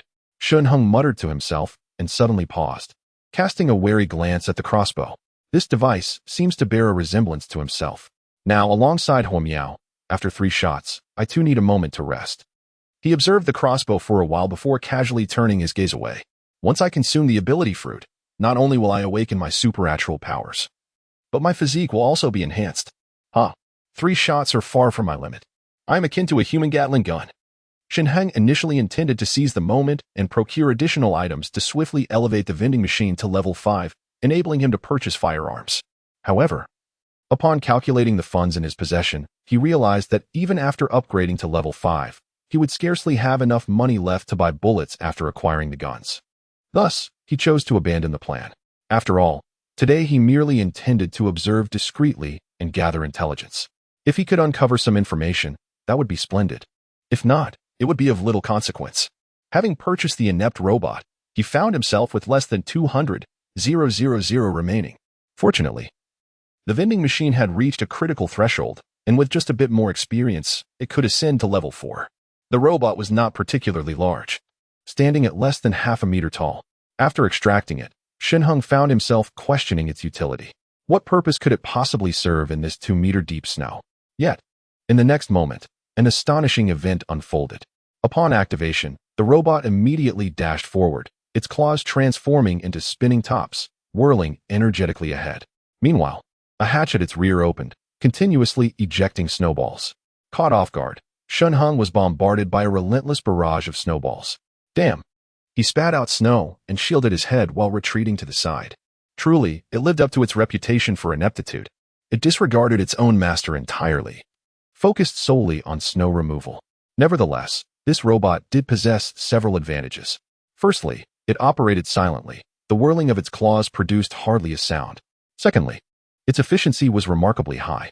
Shen Heng discovered that as long as he maintained a position behind and to the side of the robot, cautiously avoiding the snowballs it ejected, he could leisurely stroll all the way to the military camp. The vending machine, deemed by some as lacking intelligence, was perhaps merely devoid of artificial cognition, incapable of verbal communication or discerning its owner, functioning solely with relentless diligence. Yet, for him, it was the perfect companion. Chapter 27. Eavesdropping. Walking comfortably behind the robot, Shen Heng crouched slightly as he advanced. The robot demonstrated remarkable efficiency. With the rotation of its 2 claws, the accumulated snow ahead was flung aside, either cascading to the sides or being swiftly transformed into snowballs and propelled backward. Moreover, the pathways cleared by the robot were exceptionally stable, showing no signs of collapse. As long as no one traversed above him, he would remain undetected. Of course, in such extreme weather, it would be unusual for anyone to venture out. The snow outside was still not compact enough. Stepping upon it would cause one to sink directly into its depths. After walking several hundred meters, Shen Heng surveyed his surroundings, then commanded the robot to continue clearing snow for another 200 meters. He then came to a halt, retrieved his snowmobile, and sat down, casting a complex gaze at the robot. Advancing another 200 meters would bring him to the heart of the military camp. He was nearly certain that there would be personnel present, as he had previously observed several tracks of snowmobiles. He was prepared, should the robot be discovered. He would immediately flee on his vehicle. However, after a brief moment, the robot came to a stop at a distance, evidently having completed its task, standing quietly in place. The surroundings were tranquil, and he remained undetected. Shen Heng cautiously approached, retrieved the robot into the designated space, and picked up the snow shovel, commencing the gradual task of clearing the snow. The subsequent accumulation of snow would require his own efforts. Half an hour later, beads of sweat formed on Shen Heng's forehead as he exhaled softly in relief. He had successfully cleared all the snow near the main building of the military camp. The main building, which he had just observed, was the tall green structure. This served as the office building for the Jiancheng military camp, while not far off lay the barracks. Shen Heng quietly approached the entrance of the office building. He dared not dig too high, uncertain if the area around the entrance had been attended to by soldiers, so he could only proceed cautiously. However, as he drew nearer, his body suddenly froze in place. Ears perked up with tension. Had Colonel Lu made a decision? Yes, Brother Wang. This is what he conveyed to me. Two voices drifted through, faint yet discernible. The first speaker, Brother Wang, had a deep voice with a hint of irritation. If we neglect Jiacheng, what will become of its millions of citizens? I've heard that some have already perished from the cold. Shouldn't we take action? However, Colonel Lu stated that he had received orders from higher-ups, and we are to split our forces. Some will head to Palai Island, while the remainder must safeguard Longqing. Longqing is the imperial capital of our dragon nation. It cannot be compromised. The speaker was likely Colonel Lu's secretary or someone of that nature, Shen Heng surmised. Brother Wang, please do not be upset. This is an order from higher-ups. I have inquired with several other military camps, and they are all in agreement. The secretary continued, this matter is not a secret. You should be aware that there are developments in Palai. Our coastline is extensive, and nearly all coastal areas have been frozen. Should this situation escalate into the interior, the threat to Longqing will significantly increase. The leaders have already taken refuge, and we should prepare to depart as well. However, Brother Wang, who had previously been filled with righteous indignation, now appeared somewhat despondent. Is it truly necessary to leave just like this? What other option do we have? The secretary replied. Colonel Lu has already led his team away. Those of us remaining must support Palai. Countries across the globe are responding similarly. It is said that a consensus has been reached at the top. All national disputes are to be set aside in favor of confronting these challenges. Even my comrades stationed at the border with India have been recalled to garrison at Fangchengang. Brother Wang, with Colonel Lu gone, you are now the highest-ranking leader. I am here to relay Colonel Lu's orders. Do you accept them? I will obey the orders, Brother Wang sighed. What is the situation in Palai? Not very optimistic. The secretary responded. The personnel at the Penglai shelter have all been evacuated. The shelter is now entirely occupied by the military. We should leave at once. Everyone should be ready by now. Very well. Aware of the importance of swift action, Brother Wang recognized that further discussion was unnecessary. He sighed once more but did not depart, for Shen Heng had yet to hear any footsteps. Palai?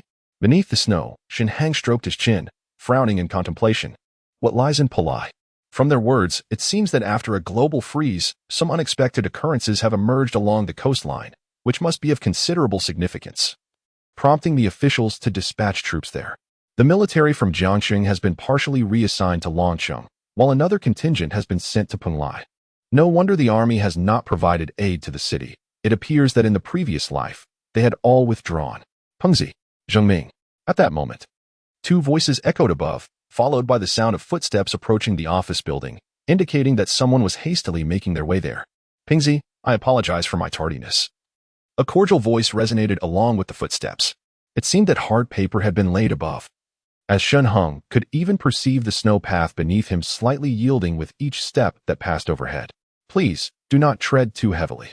Just as Shen Heng thought this, he heard Brother Wang caution, be careful not to collapse it. Simultaneously, a foot descended from the snow, accompanied by the weight of accumulated snow landing atop Shen Heng's head. Damn! Shen Heng's eyes widened in surprise, frozen in place, allowing the snow to envelop him. This is truly treacherous. The person approaching chuckled, then embraced Brother Wang. It's been a while. Pengzi, did you say you wanted to bid me farewell? The newcomer then inquired, what is your army planning to do? If it's confidential, feel free not to disclose. It appears that this individual, Wang, should be referred to as Wang Ping, or perhaps Wang X. Ping. Zhengming, as old friends and university classmates, there is little left unsaid at this juncture. Wang lowered his voice. Many high-ranking officials have received news that the Song family, based in Jiacheng, can only be regarded as a second-rate family. It is not surprising that you were unaware of this. The Song family? Zhengming? Shen Heng was taken aback, fully comprehending the situation. The person who had just stepped on his head was none other than the current head of the Song family, Song Zhengming. Furthermore, he was the former overlord of northern Jiacheng, possessing strength that surpassed all others. Who would have thought that Song Zhengming had also arrived? He perked up his ears. What is happening? Song Zhengming brushed the snow off his legs and furrowed his brow. I find it perplexing that amidst such a national crisis, the military has not offered assistance. Where are you all headed?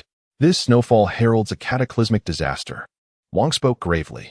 Many high-ranking officials have already taken refuge in doomsday shelters. You may not be aware, but there is indeed one in Jiangcheng. However, the Song family lacks the qualifications to enter. Numerous scholars and professors from Jiangcheng were secretly transported to the shelter last night, along with some affluent families. Those more powerful than the Song family, such as the Yi family and the Qian family. When the shelter was constructed, these families contributed financially and thus secured their rights to reside there. A shelter. Song Zhengming squinted. Is the world coming to an end? Experts estimate that the probability of human extinction is as high as 95. Thus, the superiors have initiated the Human Species Preservation Program, a decision made to ensure the perpetuation of human civilization. Wang spoke solemnly. Furthermore, it is not just the nations, but the entire globe's coastlines that have encountered peculiar occurrences, necessitating military intervention to restore order, leaving the cities unattended. My dear brother, after years of camaraderie, I must now journey to Palai and bid you farewell. Uncertain if we shall ever meet again. Wang Ping, you cannot be jesting, can you? Song Zhengming's voice grew more intense. Certainly not. Wang Ping replied with a hint of bitterness. There is one more matter I must entrust to you. My mother struggles with mobility, yet I lack a place in the shelter.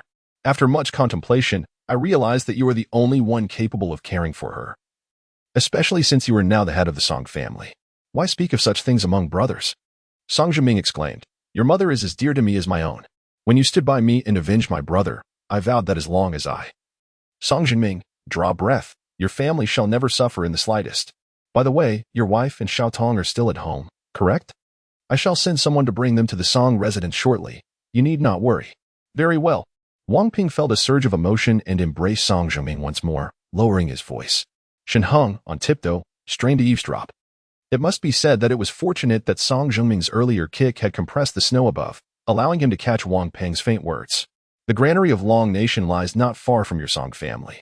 In this time of national chaos, it can almost be said that the authorities have relinquished control, allowing the cities to fend for themselves. The granary is stocked with ample provisions, sufficient to sustain all members of the Song family. Half an hour from now, I shall lead the troops away. You must seize the granary at the earliest opportunity. Consider this my final act of assistance as your elder brother.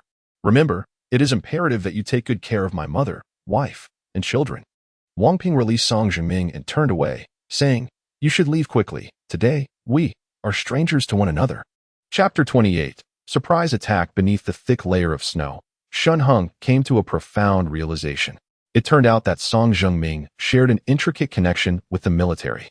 Today, he had stumbled upon a significant revelation. Now, he understood why, in his past life, Song Zhengming had boldly occupied the granary. It was due to the assurance provided by the military. With the troops stationed in Jiangcheng preparing to depart, the Song family felt no apprehension. However, what exactly transpired in Penglai that Wang Peng mentioned? Why did the authorities decide to split the military into two factions? One to guard Longqing and the other destined for Palai? Not only Palai, but also the coastal regions seemed to be facing some troubles. Although the name Jiangqing contains the character for river, it is located in the northern interior, far removed from the coastline. In his previous life, Shen Heng's time was fleeting, and he remained oblivious to subsequent events. Yet now, one thing was clear, the government was in disarray. He began to contemplate, if the Song family could seize the granary, might I not also claim this strategic position? While I possess a vending machine, aspiring to expand my own influence would not allow me to rely indefinitely on it for supplies. If it came to that, the secret of the vending machine would inevitably be exposed to the outside world. Thus, securing the granary for myself is essential. Certainly, there are vaults and banks. In the aftermath of the apocalypse, people began to fervently seek provisions, yet the banks remained utterly deserted. For when individuals realized that the relentless snowfall showed no signs of abating, and the authorities initiated no rescue operations, what purpose did money serve? To ignite a fire for warmth, perhaps? The effort expended to pry open the bank's doors seemed futile compared to the practicality of raiding a coffin shop. After all, wood burns far more effectively than paper. Additionally, he gleaned quite a bit of gossip. He had just heard from Song Zhengming that the eldest son of the Song family, Song Guangming, had suddenly perished. It turned out that this calamity was orchestrated by Song Zhengming, the younger son, in collusion with Wang Ping, who had secretly plotted against Song Guangming. However, such matters bore no relevance to him. He regarded them merely as amusing tidbits. As he listened to the retreating footsteps of Song Zhengming above him, Wang Ping also turned to leave. Shen Heng stealthily slipped away down the snowy path. Silently, he traversed the modest incline until he returned to the very spot where he had begun digging. He paused to listen intently for a moment, confirming that no sound emanated from the outside world, and then cautiously peered out. Surveying his surroundings, he indeed found no indication of noise. As for Song Zhengming, he could not discern how he had departed. With a sigh of relief, just as he emerged from the snow path, a voice unexpectedly broke the silence behind him. Indeed, someone was present. Shen Heng's pupils contracted, and instinctively, he rolled forward. In the instant he maneuvered his body, a shadow of a stick descended, striking precisely where his head had been. The snow was instantly etched with a deep mark, sinking into its surface. Shen Heng rolled skillfully twice, then rose to his feet, casting a frigid gaze over his shoulder. A towering figure extracted a metal rod from the snow, a sinister grin spreading across his face as he regarded Shen Heng. Well, you're quite quick on the uptake, but I wonder how many blows you can evade. He swung the rod once more towards Shen Heng. Shen Heng swiftly attempted to dodge, but the snow was piled thick beneath him. With each step he took, his legs sank deeper, rendering him unable to escape. Wait. Just as he narrowly avoided another strike, he spoke, his voice steady. Who are you? I don't believe we've met. Why are you attacking me? His legs were ensnared in the snowy depths, hindering his movements. The sudden appearance of this formidable man stirred a sense of caution within Shen Heng. In his previous life, he had fought for survival, honing certain combat skills for a meager existence. Yet, this man before him exhibited considerable prowess as well. However, both were hindered by the thick layer of snow beneath them. The man stood nearly 2 meters tall, weighing over 200 pounds. Each step he took sunk him deeper than Shen Heng. Observing Shen Heng's plight, the man began to revel in his advantage. Got you. Ha ha. The man chuckled lightly. You wish to know the answer to your question? Conveniently, I too harbor a curiosity and would like to ask you something in return. I shall answer your inquiry first, and then you may respond to mine.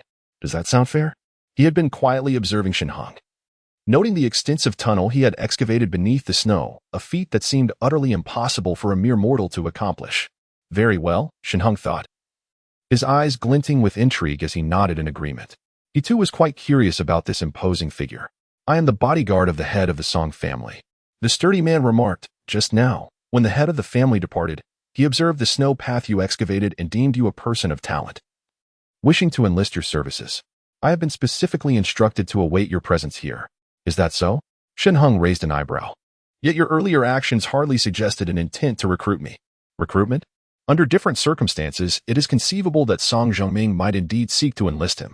After all, having carved out such an extensive snow tunnel in this frigid weather could make Shen Heng an invaluable ally to Song Zhengming. However, from his previous life, Shen Heng was acutely aware that after Song Zhengming ascended to power in the northern city, he was a man of vicious cunning, plagued by excessive suspicion. Song Zhengming would certainly have realized that Shen Heng had been eavesdropping moments ago, hence the reason for the sturdy man's presence here. It was likely that he intended to ambush Shen Heng, incapacitate him, and then take him back for severe interrogation regarding the method of snow excavation, was it not? Indeed. Observing that Shen Heng was alone, ensnared in the snow, and unarmed, the sturdy man felt reassured. He regarded Shen Heng as an easy target. This area within a 2-kilometer radius is entirely under military jurisdiction. How did you come to be here? The sturdy man inquired again. This marked his second question. Shen Heng smiled. Allow me to address your first inquiry. I possess a snow-clearing robot. A robot? The sturdy man was taken aback. I do not believe it. Indeed. It is true. Shen Heng fumbled through his clothes, retrieved the robot from his pocket, and waved it at the sturdy man. It truly is a robot. The sturdy man's expression turned even more perplexed.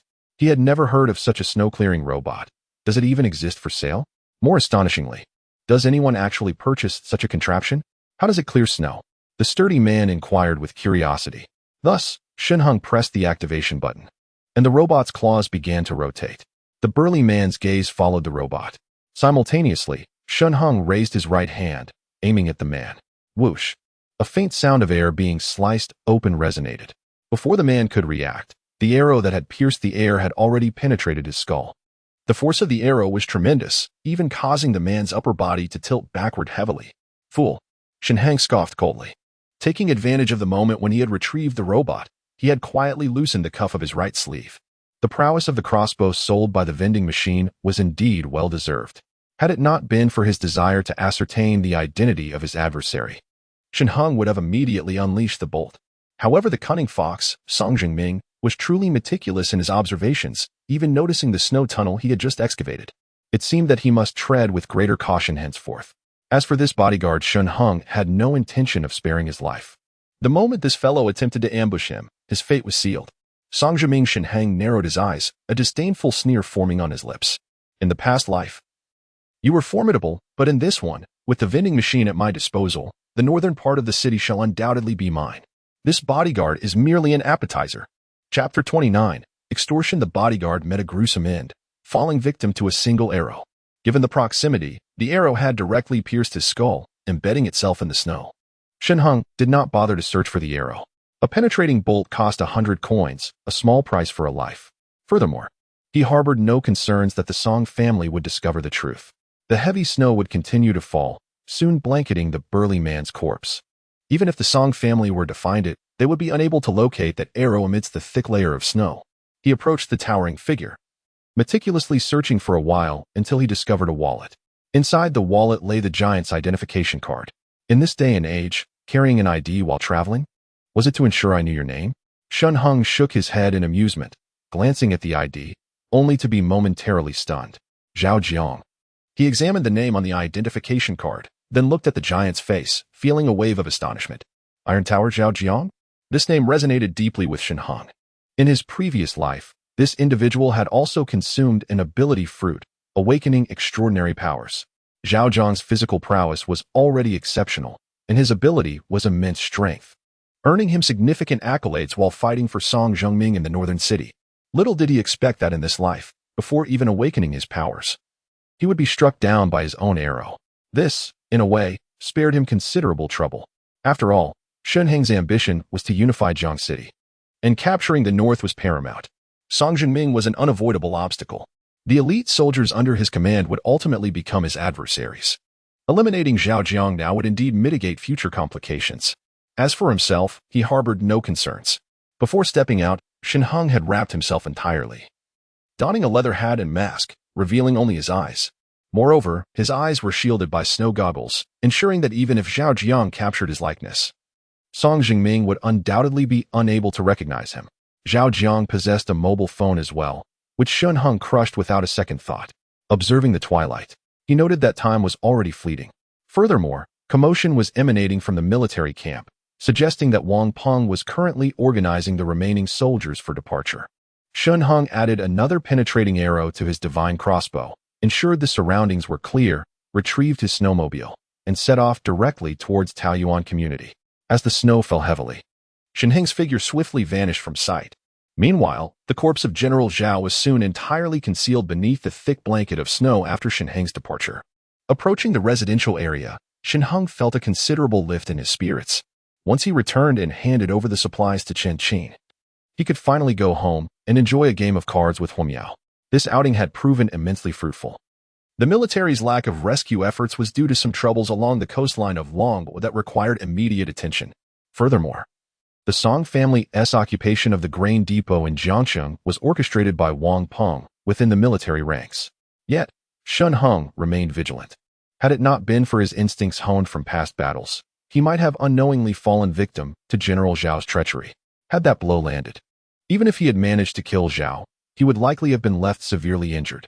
He needed to find a doctor, preferably a young and beautiful one, with long legs, who would be utterly devoted to him, to bring back to the villa.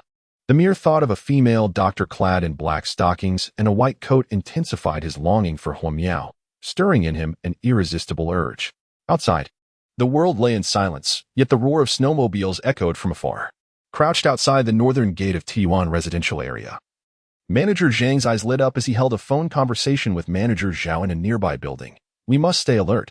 That snowmobile is moving quickly, and if we're not careful, he will slip away. This attempt at ambush could very well be our last opportunity. I understand, Manager Zhao exclaimed. He is coming. Shen Heng's snowmobile sped through the snow, but he was now acutely aware of his surroundings. Having experienced a rebirth, he inadvertently overheard a conversation within the military camp. which subtly altered the course of his development. Furthermore, the surprise attack by General Zhao made it abundantly clear that even with a vending machine at one's disposal, one must exercise utmost caution. A single misstep could lead to ruin. Surrounding him was a vast expanse of snow, enveloping the world in pristine white. Yet, as he approached the neighborhood, he noticed an unusual yellow object stretching from left to right across the road. What could it be? On high alert, Shen Heng instinctively reduced the speed of his snow vehicle. Upon closer inspection, he discovered that the ground was covered with a thick layer of cardboard boxes, evidently laid out by someone to facilitate walking. Before he could scrutinize further, a booming voice from within the building interrupted him. President Zhang's commanding shout echoed through the air. Employees on both sides, huddled on the second floor, simultaneously pulled taut the ropes they held. The 3 ropes, previously buried beneath the snow, instantly straightened, spanning across the air to obstruct Shen Heng's path. He halted his snow vehicle and cast a wary glance at the office buildings flanking him. "Ah, little brother. We have finally awaited your arrival." President Zhang boldly flung open the window and leaped onto the cardboard. Behind him trailed a dozen individuals, their eyes glinting with fervor as they gazed at Shen Heng's snow vehicle. Meanwhile, across the way, President Zhao emerged with another group of 10, each carrying cardboard boxes and beginning to lay them out in an attempt to encircle Shen Heng. "What do you intend to do?" Shen Heng inquired coldly. "Do not be afraid. We are merely here to discuss matters with you." President Zhang, wrapped in several bed sheets, trembled uncontrollably as he sniffled. "I shall be brief. My brother, we have set our sights on this vehicle. Lend it to us for a while. You reside in the T1 community, do you not? You are already home. And this vehicle holds little value for you, yet it could be a lifeline for us." "Indeed." President Zhao nodded in agreement, introducing himself as Zhao Youjie from Shanghai Technology. "If you lend it to us, I owe you a favor." "A favor?" Shen Heng nearly laughed aloud. "In these apocalyptic times, the value of favors has plummeted. What if I refuse to lend it?" Shen Heng retorted with a scoff. "Refuse?" The bespectacled man behind President Zhang sneered ominously. "One who does not heed the toast must face the penalty drink. Do you truly believe you can escape? Should you choose not to lend it? Do not blame us for taking action." With that, he waved his hand and barked, "Brothers, seize the snow vehicle. We can all return home." Upon hearing the bespectacled man's words, the eyes of the crowd gleamed with anticipation as they rushed toward Shen Heng, clamoring for the cardboard boxes. Shen Heng cast a cold glance at them. The group was still at a distance, and their boxes appeared insufficient to reach him. Raising his right hand, he aimed at the bespectacled man and pressed the trigger. Whoosh! A sharp arrow sliced through the air, and suddenly, a spurt of blood erupted from the neck of the once boisterous bespectacled man, who clutched his throat and fell rigidly to the ground. Blood sprayed across President Zhang's face. What? Little Wang. President Zhang was momentarily engulfed in a crimson haze, and as he regained his senses, he realized the bespectacled man lay lifeless in the snow, blood gushing from his neck as if it were of no consequence. He was taken aback, instinctively turning to glance at Shen Heng. Shen Heng, with an impassive expression, raised his right hand, aiming the arrow on his arm at General Zhang. "I did not catch that clearly. Could you kindly repeat it? If I refuse to lend you the car, what are your intentions?" Shen Heng's face bore a smile. Yet the murderous intent in his voice sent shivers down General Zhang's spine. I. General Zhang stammered, feeling the ominous arrow's gaze upon him. And despite the frigid cold of the wintry day, his forehead felt feverish. "He is your subordinate, is he not? Was this your idea?" Shen Heng inquired once more. Yes, it was his idea. Although the crossbow was not aimed directly at him, the fear-stricken General Zhao, nearly paralyzed by fear, hastily interjected, "Young man, I had no intention of stealing the car. I merely wished to borrow it." Shen Heng turned his gaze, his right hand now directed at General Zhao. "You just said that if I lent you the car, you would owe me a favor. Apologies, but you are unworthy." Upon seeing the crossbow aimed at him, General Zhao felt a prickling sensation on his scalp, desperately waving his hands while forcing a smile. "Brother, you are right. I am unworthy, utterly unworthy." Observing Shen Heng's unwavering demeanor, he quickly pointed at General Zhang, exclaiming, "It was him. We were originally hiding inside the building, but he brought people to lay down cardboard to make a path and suggested this to me. I did not think much of it. I merely wanted to return home. Had I known your prowess, I would rather freeze to death in the company than dare to covet your belongings." "Zhao Youjie, you are speaking nonsense." Zhang was taken aback, glancing at Shen Heng with a beaming smile. "Brother, I too was misled by Xiao Wang, which led me to." Xiao Wang is the fool you killed. Ask our colleagues. They can all testify. Truly. The others felt a chill run down their spines and instinctively nodded in agreement. They were unaware of how many arrows Shen Heng's crossbow could still unleash. Yet, who would dare to test that? Furthermore, it appeared that Shen Heng's aim was remarkably precise, targeting the throat of the bespectacled man. Who could withstand such a shot? Was that not courting death? Do you wish to survive? Shen Heng suddenly inquired. The crowd trembled and nodded fervently. You are from 2 different companies, correct? Shen Heng asked again. The crowd nodded like chicks pecking at grain. Now, pair up with someone from your respective companies. Shen Heng commanded, although the crowd was confused. Under the looming threat of the divine crossbow, they obediently formed about 10 groups, aligning members from each company together. Shen Heng counted and felt an urge to chuckle. There were 13 individuals from each side. Had there been more bespectacled men, it would have been challenging to organize them. Meanwhile, Zhang and Zhao stood awkwardly together. As a pair, they comprised a total of 13 groups. Shen Heng spoke. Now, take out your phones, open WeChat and Alipay, and allow each other to verify your balances. Since you wish to live, I shall grant you an opportunity to buy your lives. Ensure that you account for how much each of you possesses. Then, transfer all of it to Mr. Zhao's phone. Shen Heng pointed at Zhao Yojia, who quickly donned a sycophantic grin. After transferring the money to me, I shall naturally grant you a path to survival. Shen Heng chuckled. Zhao, once you have gathered all the funds, please come here to scan the code and transfer the money to me. Zhao chuckled awkwardly. Such an important matter, perhaps it would be better entrusted to General Zhang. Zhang's pupils widened in shock, eager to refute, yet fearful of inciting Shen Heng's wrath. He could only glare at him indignantly, casting a pitiful glance toward Shen Heng. What a joke. If I were to scan the code, what if they shot me down with a single arrow? It's you who will handle this. Why are you deferring? Shen Heng's expression hardened.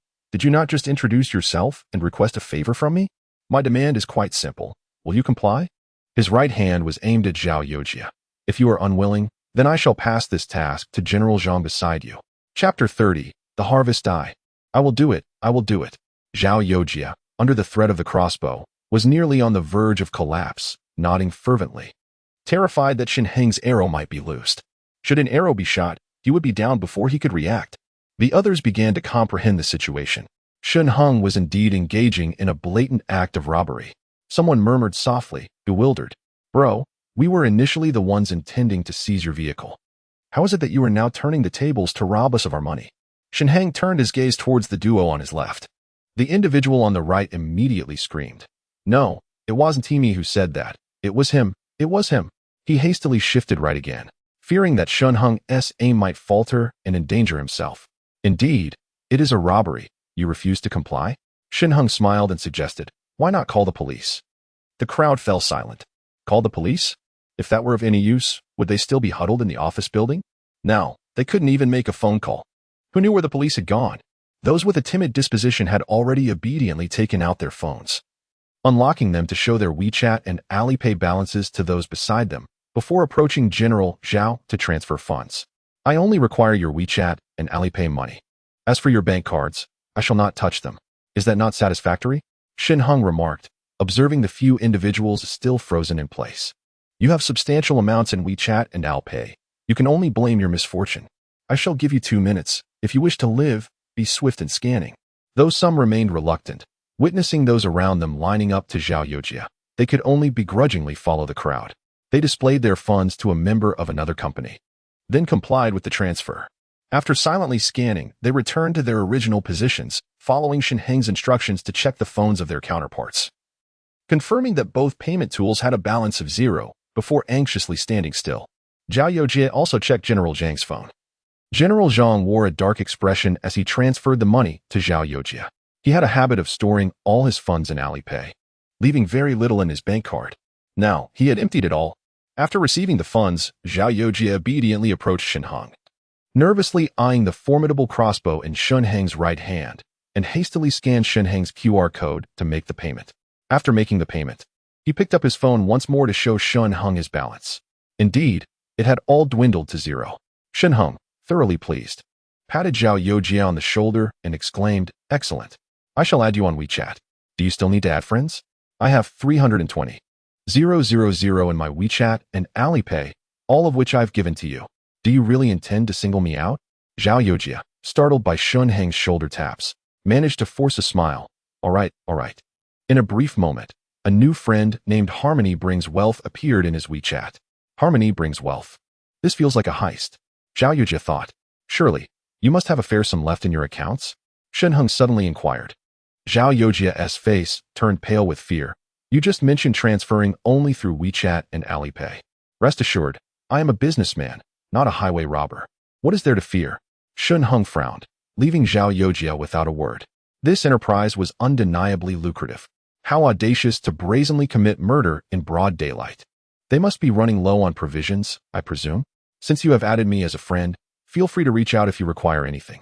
I possess ample supplies: bread, ham, instant noodles, sunflower seeds, peanuts, and beer, everything one could desire. Of course, it all depends on whether you can afford the prices. With a smile, Shen Heng then addressed the crowd. All right, everyone, make way.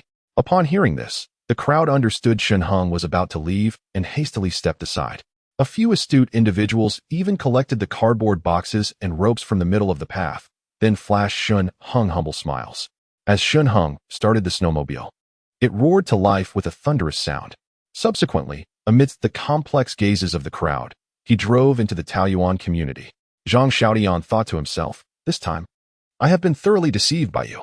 Once Shen Heng departed, Zhao Yojia, filled with indignation, directed his ire towards President Zhang. Deceived? You have over 300,000 in your phone, while I possess a staggering 800,000. As President Zhang contemplated his dwindling savings, his heart felt shattered. He wiped the blood from his face, though it had already congealed, and cast a glance back at the bespectacled man in the snow, spitting disdainfully before returning to the office building without a backward glance. Let us return as well, Zhao Yojia signaled, leading his subordinates with a stern expression towards their office. The once closely collaborating parties now exchanged not a single word, parting ways in silence. As Shen Heng entered the community, his spirits soared. This outing had proved immensely profitable. To his astonishment, upon returning to the community, he had garnered unexpected gains. The so-called President Zhang and President Zhao had but a few employees. They were merely small enterprises. Yet, his bounty was substantial. His WeChat balance had swelled by 1,700,000, while his Alipay account had increased by 1,200,000. In total, he had earned nearly 3 million. Now, he need not worry about upgrading the vending machine. However, with the vending machine reaching level 3, he had also discerned the nuances of the upgrade process. With each level ascended, the required experience doubled. The vending machine was on the verge of reaching level 4. And if he calculated correctly, ascending to level 5 would necessitate 16,000. 3 million would only suffice to elevate the vending machine to level 8, barely allowing for the purchase of the system's produced tactical jackets. To reach level 9, the required experience soared to 256,000. Following that, it would require 512,000, 1,024,000. The exponential increase in numbers left Shen Heng feeling a sense of despair. However, one must consume a meal bite by bite and progress step by step. As the ancients wisely remarked, taking overly large strides may lead to unfortunate consequences. Thus, it is prudent to proceed gradually. With a remarkable vending machine at one's disposal, why fret over upgrades? By advancing incrementally, one will inevitably elevate their status. Moreover, the essence of survival in a post-apocalyptic world is not solely to enhance the vending machine's capabilities. Shen Heng is a man of modest aspirations. He desires merely to lead a fulfilling life and relish each passing day. His determination to dominate stems primarily from a desire to safeguard himself and those dear to him. He yearns for a life of liberty, unencumbered by constraints. Yet, without formidable strength and influence, how can one ensure their freedom? As he drove into the community, the sky had darkened considerably. Since the onset of snowfall, the entire heavens had taken on a grayish hue. It was only a little past 4 o'clock. Yet the gloom had prompted many villas to illuminate their lights. Shen Heng disembarked from his snowmobile and sought out a secluded corner to discreetly stow it away. He then procured a pair of skis, donning them with ease. For long-distance travel, the snowmobile still proved useful, but its loud noise made it an obvious target for attention. Once an enthusiastic skier, Shen Heng, though not particularly skilled, managed to glide smoothly across the snow. He also acquired a sack, into which he stuffed instant noodles, ham, self-heating hot pot, and oil-soaked goods from the corners of his storage space. With the sack in tow, he glided on his skis towards Chun Qin's residence. Upon arriving outside her home, Shen Heng took a moment to survey the surroundings before confidently crossing the yard wall. The snow had accumulated significantly since he had last ventured out. He recalled that this morning, he had to take an expansive leap to surmount the wall. However, at present, the snow has nearly reached the height of the courtyard walls. The entire ground floor is completely blanketed in snow. The other residents seem indifferent to the scene outside. Perhaps they still have provisions within their villas, each household drawing their curtains. After all, the weather is exceedingly cold, and the windows are prone to drafts. Drawing the curtains provides a modicum of insulation. In contrast, Chun Qin's home remains shrouded in darkness, seemingly heeding Shen Heng's advice. After all, illuminating a home at night merely signals to others that occupants are present. Under normal circumstances, a lit house would deter thieves. Yet, in these apocalyptic times, having the lights on is conspicuous, akin to brazenly announcing, "There are people here. I am alive." To be alive suggests the presence of sustenance, does it not? It is no different from placing a target on oneself, inviting intrusion. Shen Heng harbored hopes of engaging in a game of cards with this enchanting starlet, for he had yet to savor the allure of a celebrity.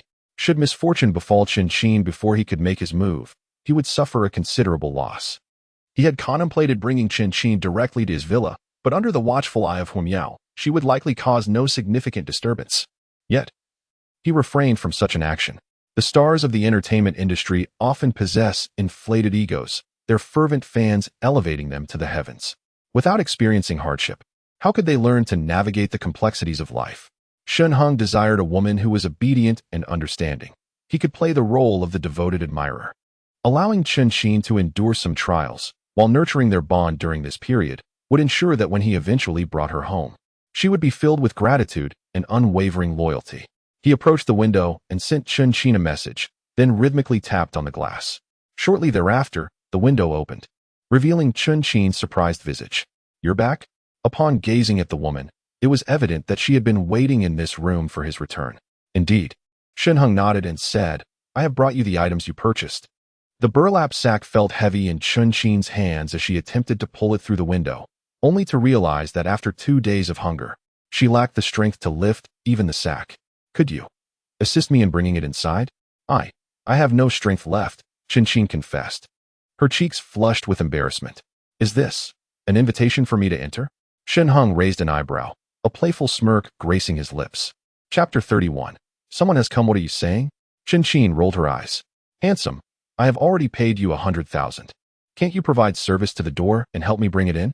After uttering these words, she displayed a pleading expression. "Please, I truly have no strength left." Unbeknownst to her, despite her usual disdain for men, she felt little aversion towards Shen Heng. Perhaps it was because, in this apocalyptic winter, he was the first person she had encountered who also offered her assistance. Or maybe it was due to the fact that Shen Heng, while selling her supplies, had not made any unreasonable demands, aside from a somewhat steep price that she could still tolerate. Very well, Shen Heng thought, his intentions not overly ambitious. He merely wished to tease this renowned celebrity. Of course, if Chun Qin were to invite him to play cards, he would not be averse to developing a connection with the starlet. After all, he had nothing to lose. He extracted the contents from the sack and proceeded to toss each item onto the bed within the room, stating, "I have placed everything in here for you. I must attend to other matters now, so I shall take my leave." Chun Qin stood in a daze, gazing at Shen Heng. In her heart, her fondness for him surged once more.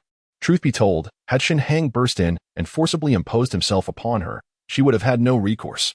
Yet, despite his flirtatious words, his actions were remarkably gentlemanly. He refrained from entering the room. "Thank you."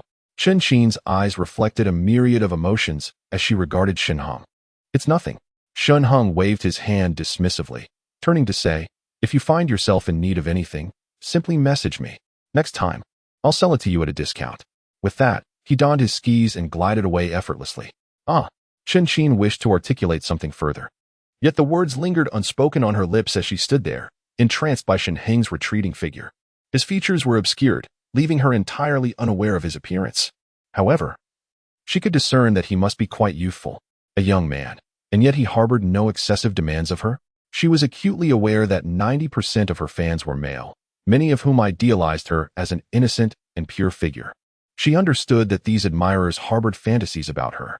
Yet, Shen Heng merely jested with her, taking no tangible actions. He hadn't even requested an autograph. Sitting upon the bed, Chen Qin was beset by confusion.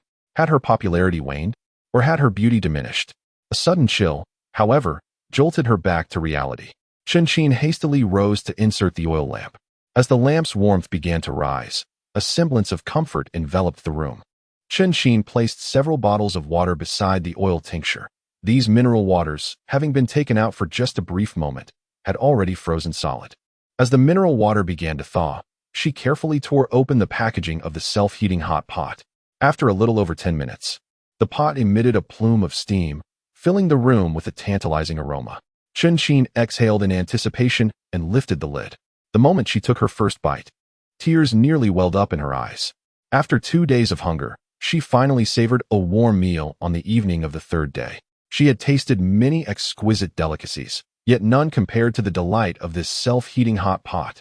During the monotonous days at home, she had watched numerous videos, acutely aware that the world had transformed into a frigid wasteland. Just yesterday, many elderly individuals had succumbed to the sudden drop in temperature, frozen to death. With the air conditioning having frozen overnight, young people were now beginning to meet the same fate. Particularly in Hainan, where people lacked adequate warm clothing, many had already perished. By the afternoon, even videos from Hainan had ceased to appear. One of her friends, Yang Tianbao, was vacationing in Sanya with a lover, and Chen Qin wished to inquire about her well-being, but was unable to reach her at all. She hoped for her safety, as she enjoyed the self-heating hot pot. A sigh escaped her lips. At present, she was merely surviving. Regarding her friend's safety, she felt powerless. Chen Qin understood that had she not encountered Shen Heng, she might not have endured for much longer. The thought of Shen Heng stirred a wave of gratitude within her. What exactly did he look like? Chen Qin was unaware that a woman's curiosity about a man often marks the beginning of her downfall. Meanwhile, Shen Heng returned to Villa Number 4, completely oblivious to the fact that his status in Chen Qin's heart had risen dramatically. However, he has already regarded Chen Qin as the second mistress of the villa. When he has the time, he will pay a visit and perhaps extract some funds from Chen Qin, for one day she shall inevitably become his woman. In the game of cards, it is crucial that both parties are willing participants. Gradually cultivating feelings is essential to experiencing that profound connection of souls, where each complements the other. If forced, what difference is it from a stray dog on the street? In the courtyard, the snow he had cleared that morning had thickened considerably. Fortunately, the door remained exposed, and Shen Heng followed the sloped path he had dug, sliding into the courtyard before gently knocking on the door. However, after knocking for quite some time, no one answered. Shen Heng's expression turned grave. He had already considered Huo Miao as the primary mistress of the villa. Yet, this woman refused to open the door? What was she up to? Subconsciously, Shen Heng knocked a little harder, certain that Huo Miao had heard him. Yet, after waiting a few minutes, the door remained shut. Shen Heng's complexion darkened as he picked up his phone and sent her a voice message. "What are you doing? I am outside the door." In the next moment, the door suddenly swung open. Before Shen Heng could utter a word, Huo Miao rushed into his embrace. What's wrong? Shen Heng had initially been quite angry, but he soon realized that Huo Miao was trembling in his arms, her voice tinged with tears. "After you left, someone came by? Someone came by?" Shen Heng was taken aback, his tone icy. "Who? I don't know." Huo Miao curled up, her voice barely a whisper. "I didn't open the door, I just pulled back the curtain to take a peek. They were dressed so warmly, I couldn't see clearly." They? Shen Heng was astonished. More than one person? In a previous life, after he brought Su Chao and Feng Lu to reside in the villa, no one ever knocked on the door. However, that was a mere 20 days post-apocalypse. Who could possibly come? Cradling Huo Miao in his arms, he stepped into the house and conducted a thorough inspection, relieved to find no signs of disarray. After shedding his coat, Shen Heng added some firewood to the fireplace. Gently embracing Huo Miao and patting her back, reassuring her, "Everything is all right. I am here." These words seemed to bestow upon Huo Miao a profound sense of strength. She wiped her tears and began to recount her tale. After Shen Heng's departure, Huo Miao had been applying insulation film on the second floor. Just as she was nearing completion, a sudden knock echoed from downstairs. Assuming Shen Heng had returned for some reason, she cheerfully prepared to descend. Before heading down, she glanced out the second-floor window. In the next moment, she noticed that the snow Shen Heng had cleared was now adorned with several cardboard boxes and mats. It was important to note that Shen Heng had left in a snow vehicle, leaving behind only a pristine blanket of white, marred solely by 2 lines of tire tracks, nothing else. A sense of vigilance washed over Huo Miao as she leaned forward to peer at the front door. To her astonishment, 2 figures stood below, clad in thick down jackets, entirely unlike Shen Heng's attire when he had departed. Huo Miao dared not make a sound. She quietly crouched at the second-floor window, carefully observing the scene below. The 2 silhouettes shivered in the cold, persistently knocking on the door. Not recognizing them, Huo Miao felt no inclination to open the door. After knocking for some time without a response from within, the pair tapped on the glass. Silently, Huo Miao pulled open the second-floor window just a crack, allowing the cold wind to rush inside. Yet she paid it no mind as she leaned closer to listen intently. "Brother, it appears that this villa is inhabited solely by that individual who drove the snow vehicle," a stout figure exclaimed to a tall, slender companion. The latter nodded slightly and tapped on the window once more, whispering a few words to the shorter man, but the howling wind rendered their conversation inaudible to Huo Miao. She could only observe as the 2 began to scour the yard for suitable tools to force open the window. Fortunately, this house was originally intended as a gift from Yang Jinxian to her sister. During the renovations, she had specifically opted for reinforced glass. The 2 men labored fruitlessly for half the day, unable to breach the window. The biting cold and heavy snowfall left them breathless and exhausted. "Let us go," the tall man urged his brother. "Return to find some more effective implements, and then we shall break down the door. Brother, our back and forth will consume a considerable amount of time. What if he returns and discovers us? What is there to fear? He is in possession of a snow vehicle. We shall hear him approach. If we manage to break down the door, we can seize the supplies within his home." The tall man whispered insistently. "He has the snow vehicle and can easily venture out in search of food. Our provisions are dwindling." "Very well," the stout brother replied through gritted teeth. The 2 departed, one after the other, leaving footprints in the snow. Huo Miao exhaled in relief, wishing to call Shen Heng, only to discover that his phone was unreachable. She curled up in her home, refraining from making any noise, daring not to turn on the lights. She hid in the bedroom closet, consumed by fear. She even avoided the basement, for in the eyes of an average person, it might harbor food and drink. Should those 2 intrude, they would likely search the basement. In the villa's bedroom, one might ponder what edibles could be stored there. Perhaps they would not even glance, but simply depart. After curling up for half a day, it was only when Shen Heng returned and knocked on the door that Huo Miao jolted with a start. She initially feared that the 2 brothers had returned, her heart racing with anxiety. As the knocking grew more insistent, Huo Miao was nearly brought to tears. Her legs felt weak, and she didn't dare approach the window for fear of being seen by those brothers. It wasn't until her phone suddenly buzzed with a message that she dared to look. Upon discovering it was from Shen Heng, she finally breathed a sigh of relief and hurried downstairs to open the door. After listening to Huo Miao's account, Shen Heng embraced her, offering comfort, though a sharp, icy glint flickered in his eyes. "How dare they harbor intentions towards my family? Truly, they seek their own demise." Chapter 32. Uninvited guests. "It's all right, my dear. I'm here," Shen Heng reassured, holding Huo Miao close and caressing her silky hair in a soothing manner. Moments later, Huo Miao, her cheeks flushed, composed herself and wiped away her tears, stammering, I'm fine now." Shen Heng, youthful and spirited, had initially intended to return home to play cards. Now, in the embrace of Huo Miao, he found himself stirred by emotions. Clearing his throat, he spoke, "You start preparing dinner. I will deal with those 2. He glanced towards the kitchen, his heart aching. The vegetables he had left for Huo Miao that morning remained untouched. Clearly, she had not had the chance to cook before the unwelcome visitors appeared, attempting to force their way in. Huo Miao must have felt utterly despondent hiding in the wardrobe. This thought deepened his compassion, prompting him to kiss her forehead gently. As for Huo Miao's claim of being unable to reach him by phone, he surmised she must have been at the military camp, where interference signals are commonplace. Shen Heng sat on the sofa, his thoughts ensnared by the vending machine. After a brief search, he discovered a high-signal ultra-clear communication walkie-talkie, which required the vending machine to be at level 5 for purchase. "This is the one." Shen Heng's eyes sparkled with excitement. He could currently buy other walkie-talkies, but this particular model had a level requirement. The product description alongside indicated that it was a carefully selected item by the system. Even if purchased individually, it would cost a staggering 50,000. As the saying goes, you get what you pay for, and indeed, The prices marked on this vending machine were all fair market rates. The walkie-talkie priced at 50,000 was certainly not of inferior quality. With this device, he would no longer worry about being unreachable by Huo Miao when the signal faltered. It was imperative to upgrade the vending machine. Upon further inspection, Shen Heng found that numerous desirable items could only be procured after attaining a higher level, and they came with a hefty price tag. For instance, the insulating film currently affixed to the walls of his home could be upgraded to a superior selection once the vending machine reached level 7. Additionally, there were various types of high-density bulletproof glass, thermal blackout curtains, fully sealed density glue, infrared laser detection mirrors, outdoor combat gloves, and an array of firearms, all of which would prove useful to him. Shen Heng even stumbled upon wild animals for sale. Of course, these were deceased and intended solely for culinary purposes.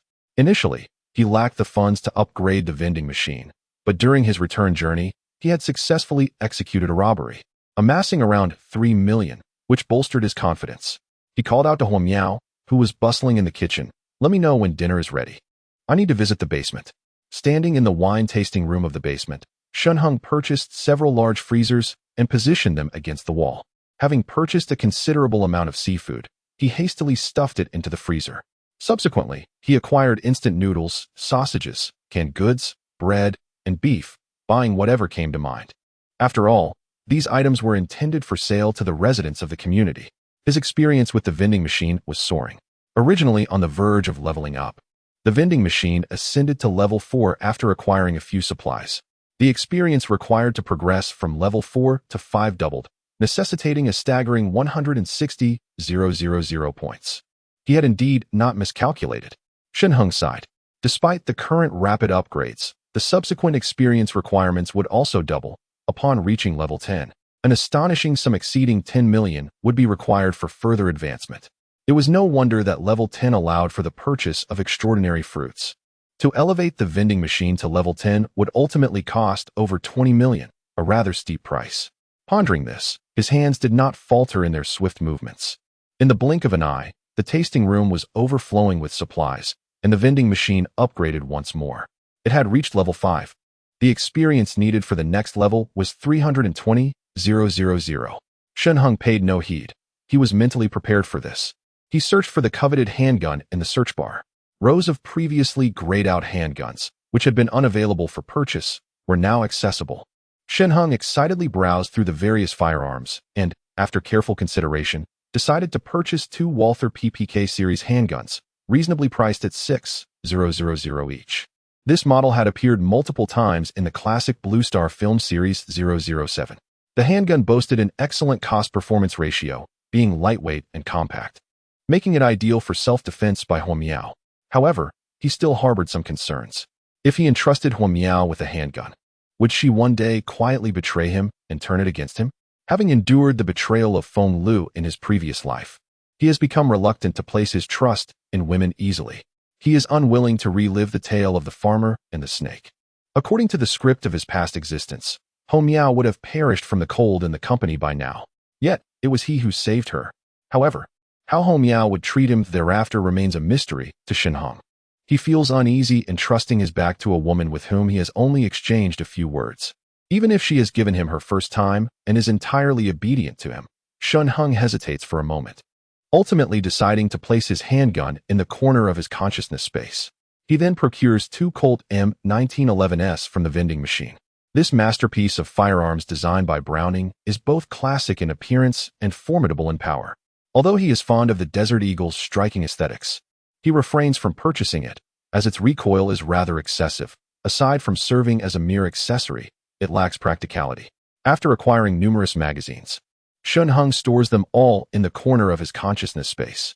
Should he find himself out of bullets while firing, he need not fret about reloading. With a mere thought, these magazines will appear in his hands. Reloading. Suddenly, it dawns on him that while the handgun's magazine may run low, a machine gun can fire continuously.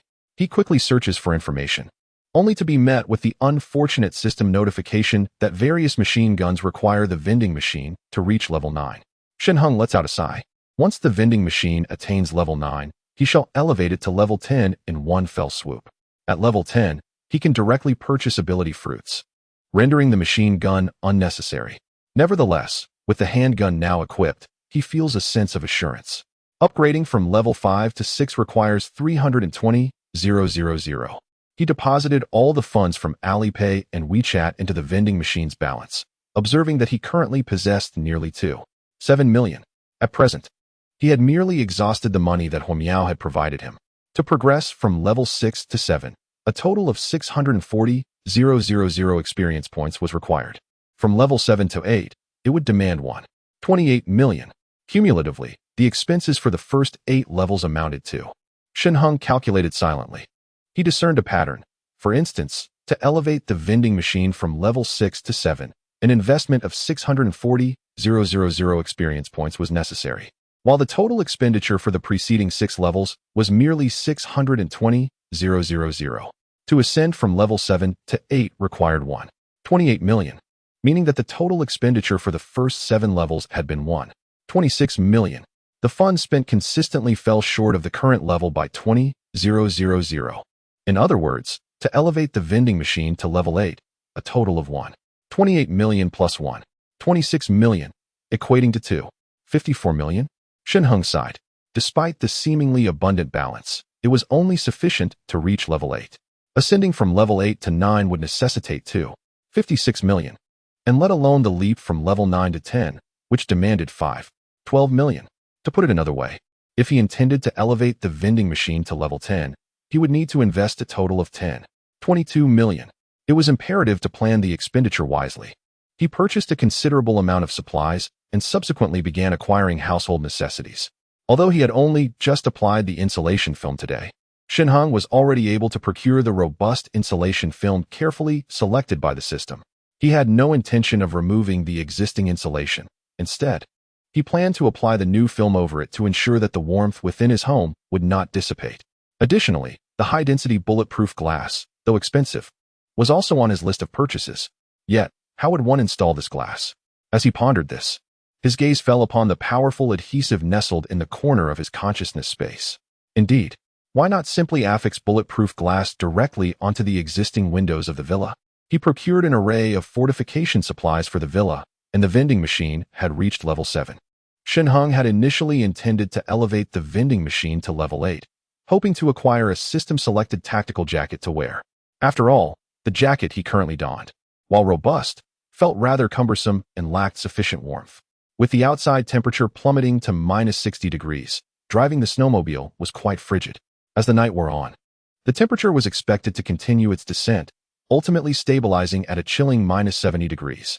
Regrettably, the coveted tactical jacket from the system was priced at a staggering 500,000. It was exorbitant, and by the time he upgraded to level 8, his remaining balance would be insufficient. He still needed funds. Shaking his head, he ascended the stairs, clutching an assortment of items. Just then, Huamiao had finished cooking and brought the dishes to the table, saying, "Let's eat." All right. Shen Heng had been busy all day and was indeed famished. Settling beside Huamiao, he took the opportunity to inform her that they would continue applying the insulation film later. Additionally, the curtains in their home needed to be replaced with high-quality selections from the system. Huamiao nodded with a smile, having developed a fondness for the art of home arrangement. Moreover, the insulation film was aesthetically pleasing. When affixed to the walls, it resembled wallpaper and blended seamlessly. As Shen Heng conveyed his plans, he contemplated the necessity of installing additional miniature cameras to ensure that any future visitors could be detected from a distance. However, at that moment, a sudden loud crash resonated from the window, followed by an excited voice emanating from the yard. "Brother, this tool is quite effective. I've managed to create a small opening.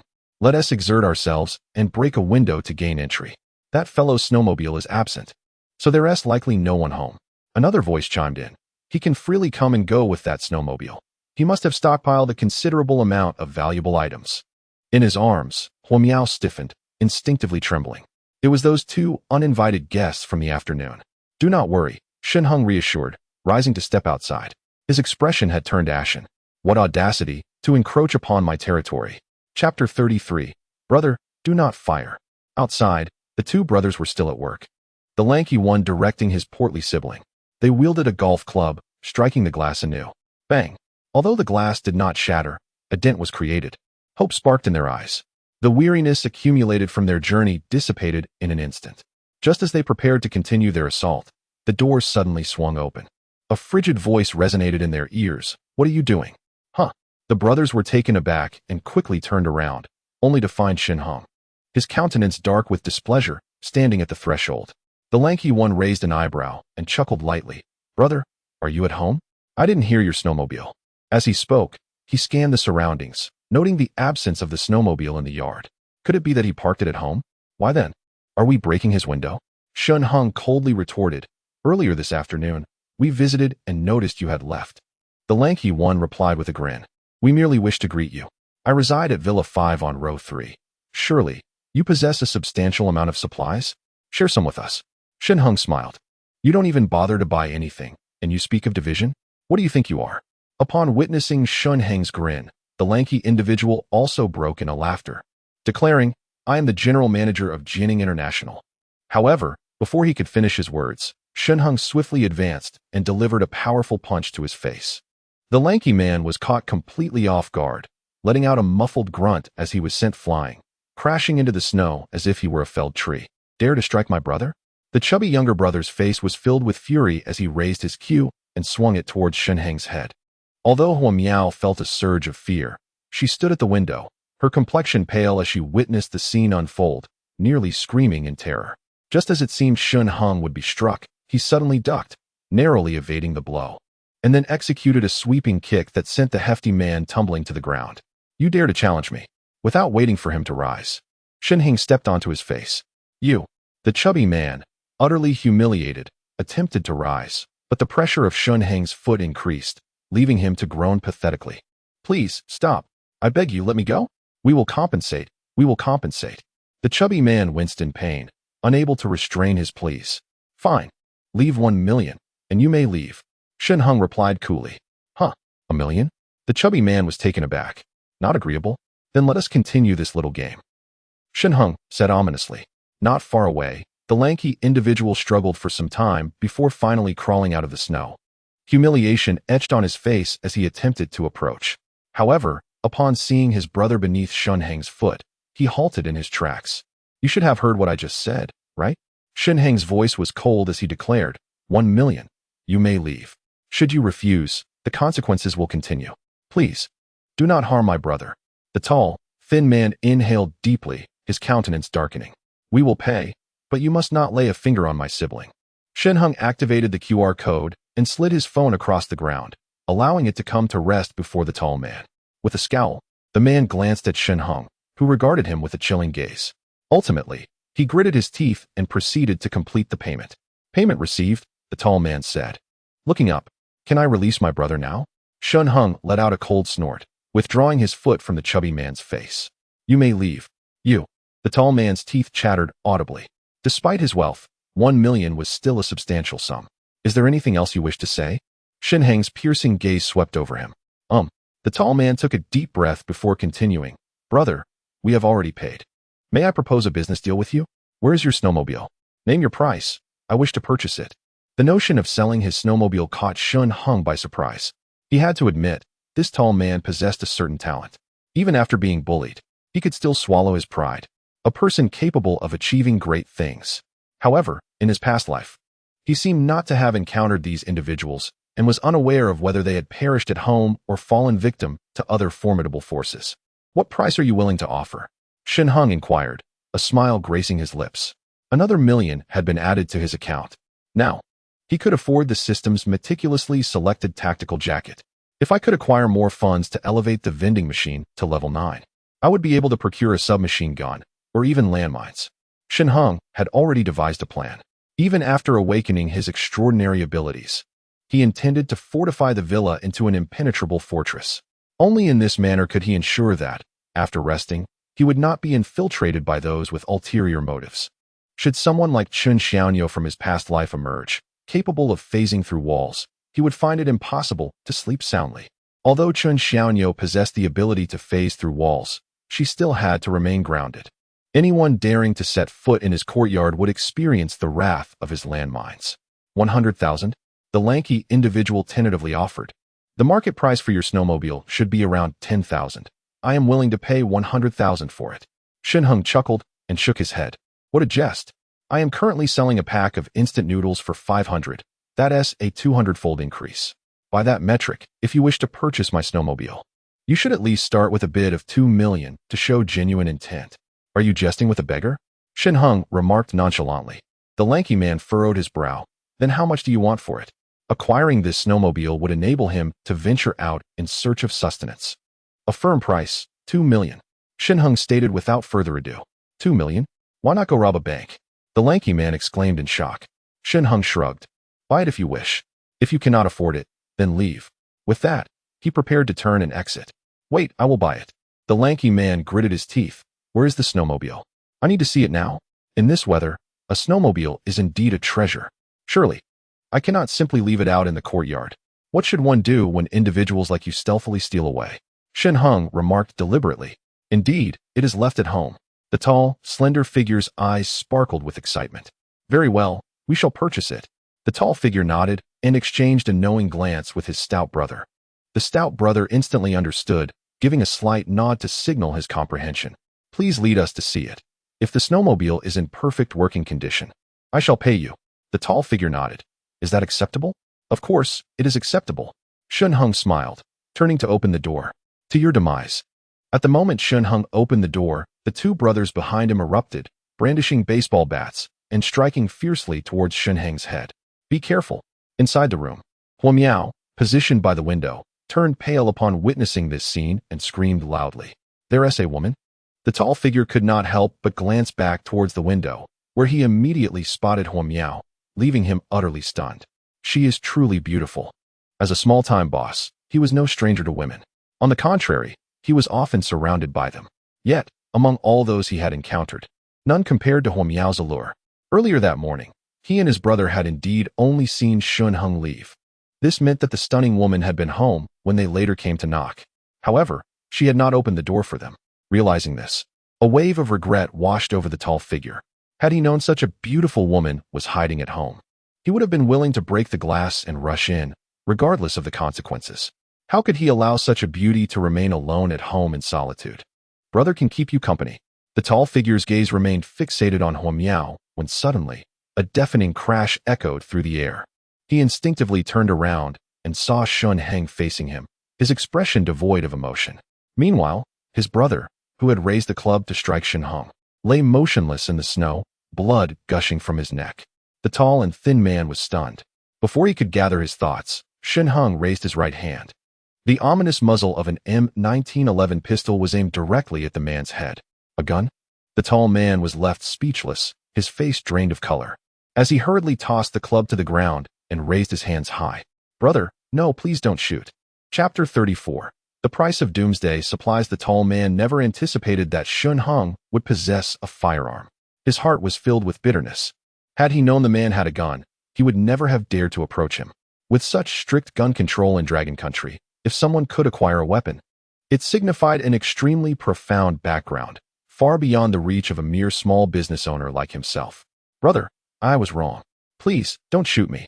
The tall man anxiously watched the gun's barrel, terrified of an accidental discharge, and knelt down, pleading, I was wrong. I beg you, spare my life. Now you realize your mistake? Shen Heng's lips curled into a cold smile. I truly know I was wrong. I really do. The tall man desperately knocked his head against the ground, loudly begging for mercy. No wonder the women in his house were so beautiful. It was only natural for a man of such caliber to attract lovely companions. How much money do you have left on your phone? Shen Heng suddenly inquired. The lanky figure paused, taken aback by Shen Heng's evident impatience. Hastily, he glanced at his phone and stammered, Brother, there's still one. 2 million. Only over 1 million. And you dare to nod for 2 million to purchase my snow vehicle? Shen Heng glared. The lanky individual chuckled nervously, attempting to explain. I merely intended to agree and then, when you weren't paying attention, seize the vehicle. But brother, I absolutely lack the courage to do so now. Please spare me. 2 million? Fine, transfer it all. Shen Heng spoke with growing irritation. The lanky man displayed no remorse and swiftly transferred the funds. Shen Heng, satisfied, glanced at his phone's balance. Well, another profit gained. However, as Shen Heng diverted his gaze to his phone, a flicker of malice crossed the lanky man's eyes, quickly followed by a pained glance at his brother's lifeless body. Realizing Shen Heng was looking up, he quickly masked his expression, donning a forced smile as he gazed at Shen Heng with a sycophantic demeanor. While there's life in the mountains, one need not fear the absence of firewood. Rest assured, brother, once I am free, I shall devise every means to avenge you. And that woman in the house, I will rise up and unleash my fury upon her, pouring all my pent-up rage into her. Leave now, Shen Heng scoffed, gesturing towards the corpse on the ground. Take him away. Do not leave him in my yard. It brings bad luck. Why yes, I shall take my leave immediately. The lanky man nodded obsequiously, his face etched with sorrow as he began to drag his brother's body step by step toward the exit. The snow in Shen Heng's yard, having been cleared earlier in the morning, now formed a gentle slope. From the courtyard, one could directly reach the boundary wall along the snowy slope. In the past, the villa's wall stood tall, but now, due to the accumulation of snow, it had risen to a similar height. The tall, lean figure dragged his brother's lifeless body, turning to depart, his face marred by a visage of hatred. He had to kill him. He was resolute in his vengeance. How dare he take my brother's life? I shall exact my revenge. You two remain within the confines of the house. Do not let me catch you outside. The moment you dare to leave this villa, I shall shatter your windows and deal with that woman first. When you return, you shall find me lurking in the shadows, ready to strike. As he vaulted over the wall, he glanced back at Shen Heng, his expression morphing into a smile. Brother, I shall take my leave now. Shen Heng nodded slightly. Just as the tall figure dragged his brother's body outside, Shen Heng suddenly spoke. Hey, what? The lean man paused and turned around. In the next moment, he beheld Shen Heng's gun aimed squarely at him, and without hesitation, he pulled the trigger. Bang! The gun fired with a thunderous report, causing the lean man to tremble, incredulously lowering his gaze to his abdomen. Despite his thick clothing, he felt the piercing pain as blood gushed forth. Moments later, a searing agony coursed through his mind. I. The lean man stared at Shen Heng in disbelief. Hadn't he just been told he could leave? Why was the gun fired again? You shattered my window and intended to attack me. How could I possibly let you depart unscathed? Shen Heng wore a cold smirk. The lanky figure yearned to speak, but found himself rendered mute, instinctively clutching his abdomen as blood continued to seep out, staining the pristine white snow beneath him crimson. The external temperature was frigid, and soon enough, his wounds began to congeal. The cold wind swept past, rendering him nearly impervious to pain. His consciousness, however, grew increasingly hazy. All I asked was for you to drag that corpse out of my yard. Shen Heng shook his head with a cold smirk, leisurely advancing to aim his firearm at the lanky man's head. Farewell. He pulled the trigger. With the gunshot echoing, the lanky figure collapsed heavily to the ground, his eyes wide open, staring at Shen Heng as if unable to embrace death. Shen Heng paid little mind to it. In his previous life, he had witnessed the brutal nature of survival, where individuals fought tooth and nail for mere sustenance. Now, having taken the lives of two, he bore no psychological burden. Yet, the two bodies lying at the edge of the courtyard wall were somewhat of an inconvenience. Furrowing his brow, Shen Heng reached out to retrieve the corpses into his space, contemplating discarding them onto the street when he left the community in a couple of days. Upon returning indoors, Huomiao rushed forward eagerly, embracing him tightly. Darling, you're amazing. You have a gun. Her heart raced. But you killed someone. You'll surely be caught. Wait, are you hurt? Let me see. Gazing into Huomiao's concerned eyes, Shen Heng nearly succumbed to the impulse of gifting her the two compact PPKs stored within his space for her protection. Yet he restrained himself. He did not yet feel entirely at ease with her. I'm fine. Shen Heng waved his hand dismissively.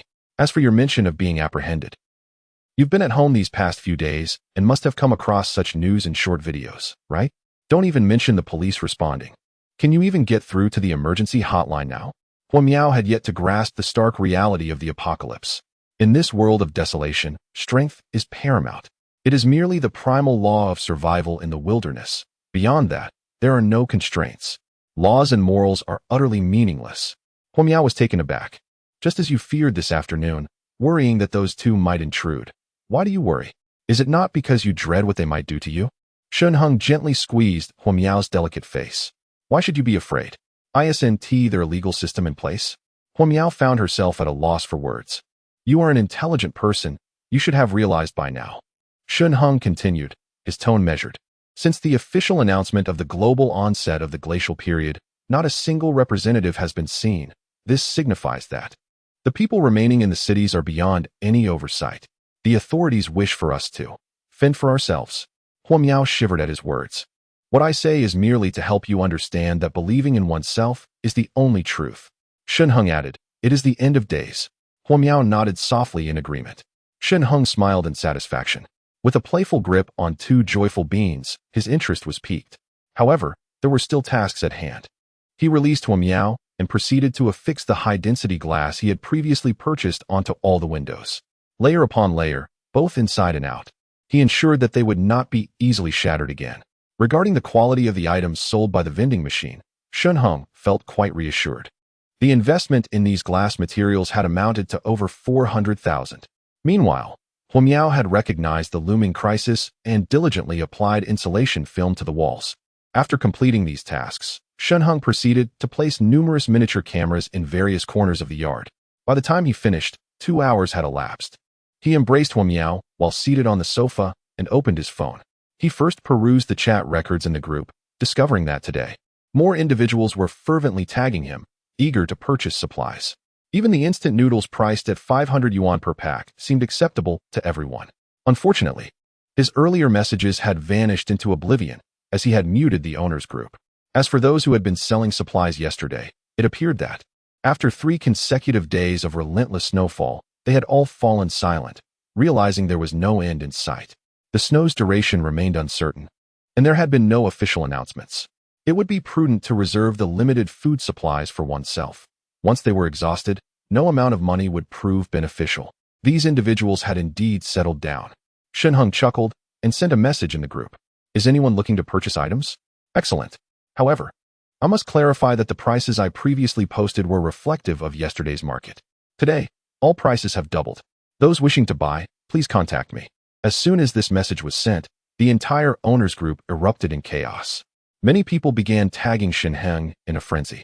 Wilp, harmonious prophet, brother, how could you do this? 500 for a pack of instant noodles was already outrageous, and now you want to double it? 1,000 for a pack of instant noodles? Could you possibly reduce the price? I truly have very little money left. Happiness. With kindness comes prosperity. 1,000 yuan for a ham? You might as well rob a bank. Wu's auto trade. Have you gone completely mad from poverty? What is wrong with you? Observing the barrage of replies, Shen Heng languidly sent another message. Trade is free. I am merely announcing my price. If you are unwilling to purchase, kindly step aside. I already warned you yesterday. To those in this group who tagged me and insulted me, I will not sell you any supplies. Do not think I would sell a pack of instant noodles for 1,000 yuan. I wouldn't sell it for 10,000. Immediately, the vitriol in the group diminished significantly. Yet happiness and Wu's auto trade continued their relentless outcry. Shen Heng frowned and contacted the group administrator, promptly expelling the 2 troublemakers. The property manager now heeded his every word, having received supplies. Some residents had no food stored at all and had been starving for 3 days. Meanwhile, he had just enjoyed a steaming bowl of sauerkraut beef noodles with his newly-wed young bride. If it weren't for this benefactor, I might have been faint from hunger. A bunch of fools dare to insult my benefactor? Chapter 35, Censorship Gunfire? Amidst his busyness, the sisters Yang Jinxian and Yang Mushuan huddled together for warmth next door. Simultaneously looked up. Sister, that gunfire must be coming from next door? Yang Mushuan's expression turned grave. Yang Jinxian bit her lip, remaining silent. Her heart filled with despair. This must undoubtedly be the scoundrel Song Zhengming's men. He still could not let himself go, even though the authorities were currently unable to provide assistance. Despite the fierce blizzard, he insisted on sending someone to keep an eye on him. Wait. The officials were unable to attend to the rescue. Her face suddenly paled. If even the authorities could not manage the welfare of the general populace, did that not imply that societal order was on the brink of collapse? Did that mean she would completely fall into Song Zhengming's clutches? As Song Zhengming's sister-in-law, she was acutely aware of the depths of his twisted psyche. She would become his plaything, and being merely subjected to his whims would be the better outcome. She dreaded the prospect of him employing even more depraved methods. She had witnessed firsthand how Song Zhengming had once fastened a woman he had grown weary of to a dog leash, leaving her unclothed as she was made to lie in the yard for the amusement of his friends. Would she too find herself in such a desolate situation? At this thought, her entire body trembled. Unbeknownst to her, The very neighbor she had long feared was, in fact, Shen Heng. The homeowners group gradually settled down, and Shen Heng became busy. Requests to add Shen Heng as a friend had already begun to pour in. Shen Heng accepted them all without hesitation. Soon, a newly accepted friend sent a message.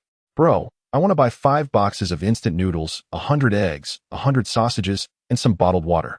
By the way, do you have a gas stove? I want that too. Can you give me a discount? Oh, the first one is quite the spender. Shen Heng raised an eyebrow, clicked on the person's profile, and soon realized this was a wealthy second-generation individual named Wang, residing in a villa at the back, extremely affluent. These villas were all purchased for mistresses.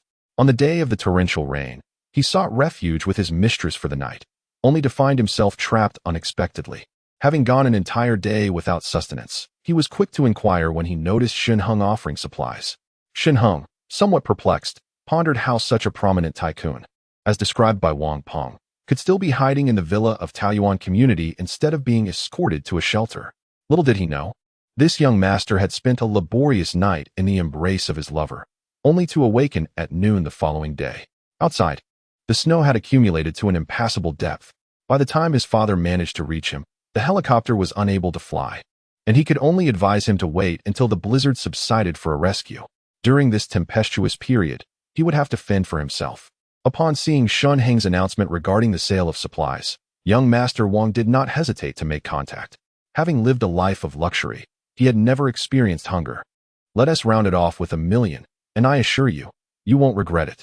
Shen Heng responded affirmatively. Very well. The wealthy heir, displaying his straightforward nature, agreed immediately and then inquired, how shall we conduct this transaction? If I pay you first, what if you deceive me? He was affluent, yet not foolish. You reside in the standalone villa, correct? I will deliver the goods directly to your doorstep. Please provide me with the exact location. In Villa number 1. You know the way, right? Once you arrive, send me a WeChat message, and I shall open the door for you. No, I shall open the window. Young Master Wang declared. Agreed, it is settled. Shen Heng nodded with satisfaction.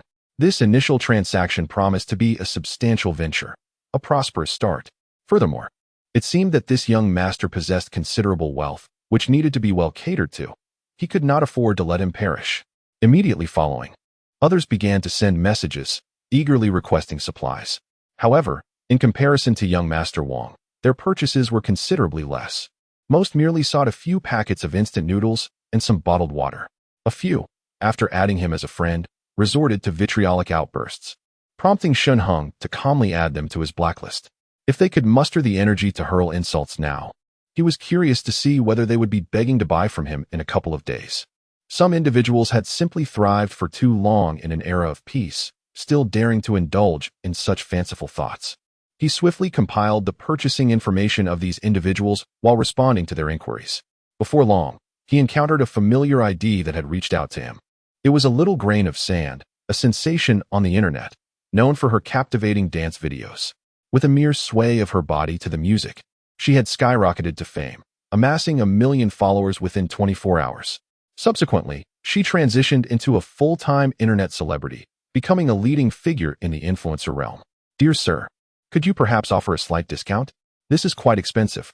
A little grain of sand sent a message, accompanied by a pouting emoji. A meat exchange is also acceptable. Shen Heng nearly typed this response, for a little grain of sand, with her youthful visage and voluptuous figure, was a topic of admiration among many male fans. However, he recognized this phrase as a common expression among influencers and calmly replied, the price is fair, and I do not deceive the young or the old. If you do not intend to purchase, kindly refrain from wasting my time. I will buy. A little grain of sand sighed and honestly replied, I would like a box of instant noodles, and also. Her list of purchases was substantial, only slightly less than that of young Master Wang's order. She typically employs a cook, but following the departure of the cook the day before yesterday, a heavy snowfall ensued. There were some provisions left in the refrigerator, which little Shazi managed to sustain herself with for 2 days. However, starting today, the house was devoid of any food, and the air conditioning was inoperative, rendering the entire dwelling akin to an ice cellar. Cold and famished, she felt as though if she did not consume a morsel of warm food soon, she might succumb to the frigid conditions. Previously, she had perused the owner's group and noticed that Shen Heng was selling supplies. This morning, she had attempted to add him as a friend. Unfortunately, Shen Heng had not been active on WeChat at that time, so her friend request remained unapproved. Just moments ago, upon seeing Shen Heng post again, she quickly sent another request, which was finally accepted. Transfer me 300,000, and I assure you, it will be worth every penny, Shen Heng replied. Little Sha Zi felt a pang of distress. Although she was an internet celebrity and earned money swiftly, this fellow, who aptly named himself Hachi Shankai, seemed to be more prosperous than she was. All right, even if it pains me, this is not the time to dwell on such matters, she nodded in agreement. Half an hour from now, I will conduct the transaction at the location beneath the underground passage. Please come downstairs to collect your goods. Shen Heng sent another message. Young Master Wang, residing in a standalone villa, was quite distant and lacked an underground passage, yet he was a significant client and could make a special trip. As for the owners of the row houses and the high-rise apartments ahead, he was reluctant to make additional trips. With so many people, if he were to transform into a delivery person and deliver to each household, he would surely exhaust himself. Very well, little Sha Zi acquiesced. She was curious as to why, as a paying customer, she was required to go downstairs for the transaction. I ordered a delivery, and in this day and age, it should be brought right to my door. With 300,000 worth of supplies, must I really descend the stairs? Yet, she dared not voice her thoughts. For 3 days, the icy grip of winter had descended, while the authorities remained conspicuously inactive. Even the emergency hotline was unreachable. The only communication was a looping broadcast from Longhua News, heralding the onset of the glacial period. At this moment, chaos reigned across all cities. In such dire circumstances, it was perplexing that some individuals still entertained the sale of supplies, seemingly reveling in their own fortune. She curled up slightly, tightening the quilt around herself. What if she angered the merchant and he refused to sell her the supplies? Would she not face the dire fate of starvation? Observing the group chat, she noted that Lao Wang and Hua Kai Fu Gui had already been blacklisted. Just moments ago, the merchant had declared that even if these two were willing to pay 1,000 for a single pack of instant noodles, he would not entertain their request. Moreover, anyone in the group who had purchased supplies from him and was later discovered to be reselling to these two would also be barred from future transactions. Indeed, Shen Heng, with his vast reserves, had effectively ostracized these two individuals who were prone to moral coercion. Chapter 36. Customer Feng Lu. Unbeknownst to Shen Heng, the recent shooting of the two brothers had instilled a sense of fear and tension in the neighboring sisters. His phone buzzed incessantly with friend requests and inquiries, keeping him exceedingly busy. These were all eager customers, rushing to enrich his coffers. The customer is king. At that moment, another notification indicated a friend request. Upon recognizing the familiar profile picture, Shen Heng chuckled softly. Feng Lu. He had presumed she had perished alongside Su Chao in the frigid cold. To my astonishment, I am still alive. After 2 or 3 days without contact, I have managed to maintain my composure. Greetings. I wish to procure some supplies. Could you possibly offer a discount? Upon accepting the friend request, Feng Lu courteously sent a message. Shen Heng, using a newly created account, was unrecognized by Feng Lu. Unaware that the individual she was communicating with was her former boyfriend, Shen Heng. Shen Heng harbored no fondness for his ex-girlfriend and coldly replied, "This is the fixed price. If you do not wish to buy, then leave." After sending this message, he opened the video surveillance. Having not checked in over a day, he was astonished to see Su Chao and Feng Lu still lounging in bed. Were their cravings truly this insatiable? Upon closer inspection, Su Chao appeared gaunt and emaciated. "I can no longer endure this." Su Chao lamented weakly. "It has been nearly 3 days without food. I feel as though I am on the brink of starvation. Xiao Lu, if this continues, I fear you will drain me dry. Honestly, it is not solely my pleasure. Do you not derive satisfaction as well?" Feng Lu shot Su Chao a flirtatious glance. "Besides, with the weather being so frigid, if we do not engage in some physical activity, we may very well freeze to death." At that moment, her phone rang, prompting her to hastily check it. The next instant, she beheld Shen Heng's reply. Damn! Feng Lu's expression darkened. As a woman adored by many, she had never before encountered such disdain. What is this? Is there not a more amiable approach, along with the supplies? Su Chao, mustering his strength, leaned closer. Moreover, Feng Lu nodded. A single pack of instant noodles costs 1,000 yuan, no negotiations. He even told me to leave if I refused to buy. Then let us procure it swiftly. Su Chao could hardly contain himself and urged, "Xiao Lu, if you don't make your purchase soon, others may snatch everything up." This was indeed a valid concern. Although Feng Lu had spent the past 3 days huddled under the covers with Su Chao, she occasionally scrolled through the news and had seen the official announcements. It was clear that no one could rescue them now. Their survival hinged solely on their own efforts. How much should we buy? Feng Lu pondered. If we overpurchase and the snow ceases in a few days, restoring societal order, we could end up with a significant loss. 1,000 yuan can only procure so many instant noodles. Su Chao nodded in agreement, rising to part the curtains for a glimpse outside. The snow continued to fall relentlessly, prompting him to voice uncertainty. I reckon this snow will persist for at least another 3 or 4 days. Let's do this. We should buy enough food for 4 days, consuming it while assessing the situation. Additionally, you ought to maintain good relations with that individual who has a knack for making connections, ensuring we don't find ourselves in a position where he has sold out all his supplies by the time we decide to buy. All right, Feng Lu replied, picking up her phone. This time, instead of typing, she sent a sweet voice message. Brother, I'm making a purchase. Please don't be harsh. I'd like to order 8 bags of instant noodles and 4 sausages. By the way, are the sausages from Wang Zhongwang? What's the weight? Upon receiving the message, Shen Heng let out a cold laugh. If it were any other man, the soft timbre of Feng Lu's voice might have left him entranced. However, he was well aware that Feng Lu was a femme fatale. He picked up his phone and replied in a low, somber tone. How many grams of sausage do you desire? I also possess a particularly thick and lengthy sausage. Would you care to try it? Feng Lu chuckled in response. Brother, you are quite annoying. Beside her, Su Chao's expression darkened, resembling someone who had ingested something distasteful. Feng Lu was indeed his woman. How could she be teased by an outsider? Moreover, she appeared utterly unperturbed, engaging in playful banter with the other party. Are you upset? Putting down her phone, Feng Lu cast a glance at Su Chao. I am merely looking out for our best interests. If you had instant noodles at home, would I need to entangle myself with him like this? I haven't even met the person. He could very well be a middle-aged man with unsightly habits. And I wouldn't be disgusted. Why should you be? I didn't mean it that way. Su Chao sighed, speaking hesitantly. Meanwhile, Shen Heng observed the surveillance footage with a smile, listening to the messages sent by Feng Lu. This woman truly had a bold demeanor. 4 packets of ham and 8 bags of instant noodles, is it? That totals 12,000. I shall send you a message on WeChat shortly. You can come down to collect it yourself. Shen Heng replied nonchalantly. Brother, want you deliver it? Feng Lu pouted. Then how about tasting this ham that I have procured for free? Shen Heng scoffed. If you wish to indulge, I shall deliver it to your doorstep. If not, then be prudent and come down to fetch it yourself. Fine. Feng Lu clenched her fists, gritting her teeth, yet felt utterly helpless. Maintaining cordial relations was crucial, especially since he held the resources. Not only could she not afford to be confrontational, but she also needed to intentionally foster a good rapport with him. It was merely a matter of instant noodles. Why the arrogance? Shen Heng continued his discussions with other clients, while Huan Miao willingly assisted, jotting notes beside him. Despite the multitude of confusions swirling within her heart, she refrained from inquiring.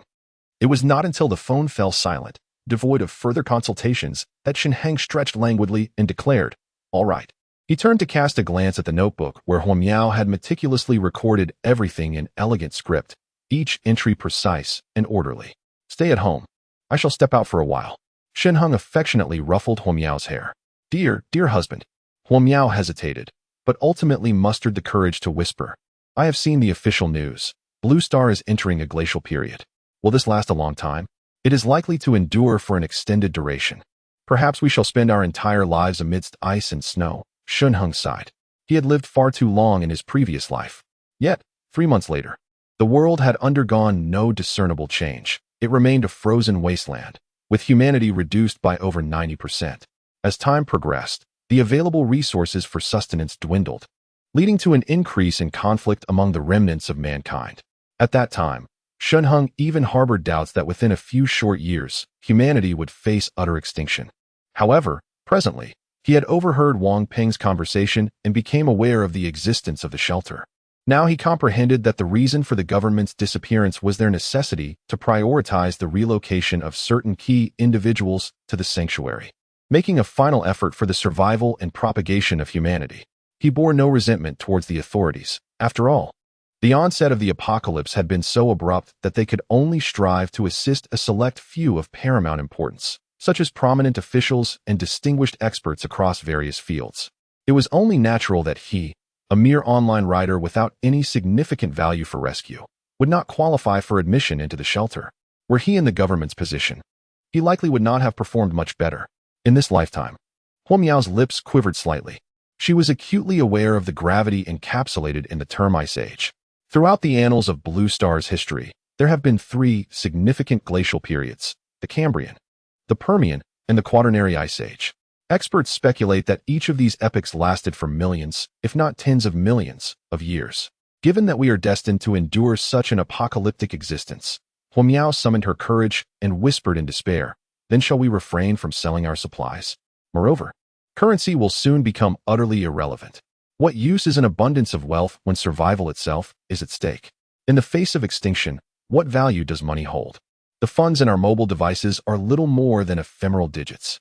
Paper currency has some utility, yet aside from kindling a fire, it is scarcely useful for anything else." She could not fathom why Shen Heng insisted on selling his provisions under such dire circumstances.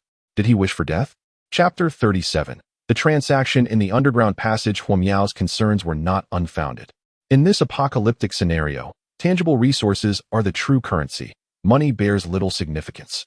When starvation looms, what worth is an abundance of wealth?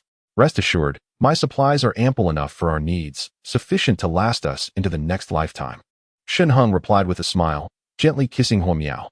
This young lady was beginning to think for herself. He could hardly resist the temptation to bestow upon her the 2 firearms from his consciousness space. Yet, before that, he decided to allow her to familiarize herself with his own weapon. Once she had mastered it and demonstrated her unwavering commitment to accompany him, he would entrust her with the real guns. Huo Miao stared at Shen Heng in astonishment, momentarily lost in thought. Even the kiss from Shen Heng had slipped from her memory, leaving her to wonder about the abundance he had hoarded for a lifetime. How much had he amassed? As for selling it, that was a matter she could not currently elucidate, yet she trusted him implicitly, as he reassured her gently. "As long as you understand," he said. Huo Miao leaned into Shen Heng's embrace, her feelings for him having evolved beyond mere affection. There was now a touch of admiration entwined in her heart. Since Shen Heng had confidently asserted that he possessed sufficient resources for their livelihood, she felt liberated from worry. Moreover, she found herself increasingly fascinated by him. He faced the impending snowstorm with calm resolve, conjuring snowmobiles and various supplies with a mere flick of his hand. In the midst of such extreme weather, he meticulously attended to their home, applying insulation film, reinforcing windows, and installing surveillance cameras, transforming their villa into a veritable fortress against the apocalypse. In recent days, she had perused the homeowners group chat, where many members lamented their lack of food and water, with reports of some residents succumbing to the cold. Grateful to be by Shen Heng's side during such dire circumstances, she relished her warmth and sustenance, free from the burdens of concern. As for the starving homeowners, her reluctance to assist stemmed not from apathy, but from the reality that the supplies she utilized were Shen Heng's, leaving her without the authority to distribute them. Furthermore, in these apocalyptic times, everyone had to be judicious with their resources. Should she give away her supplies, what would become of her? Huo Miao was no naive damsel. She was acutely aware that the depths of human depravity would be fully unleashed in the aftermath of the apocalypse. In the struggle for survival, self-interest would reign supreme. Who would willingly share their provisions to aid another? Do not mention that now Shen Heng is selling instant noodles for 1,000 yuan a pack. Even if it were 10,000 or 100,000, no one would purchase them. Money will become utterly useless. She found herself perplexed as to why Shen Heng insisted on selling supplies. Could it be that he possesses a benevolent heart, wishing to aid others? Yet, with insufficient resources to save everyone, must he inevitably exclude a portion of them? Shen Heng did not anticipate the depth of Huo Miao's thoughts. He nodded and led her toward the basement.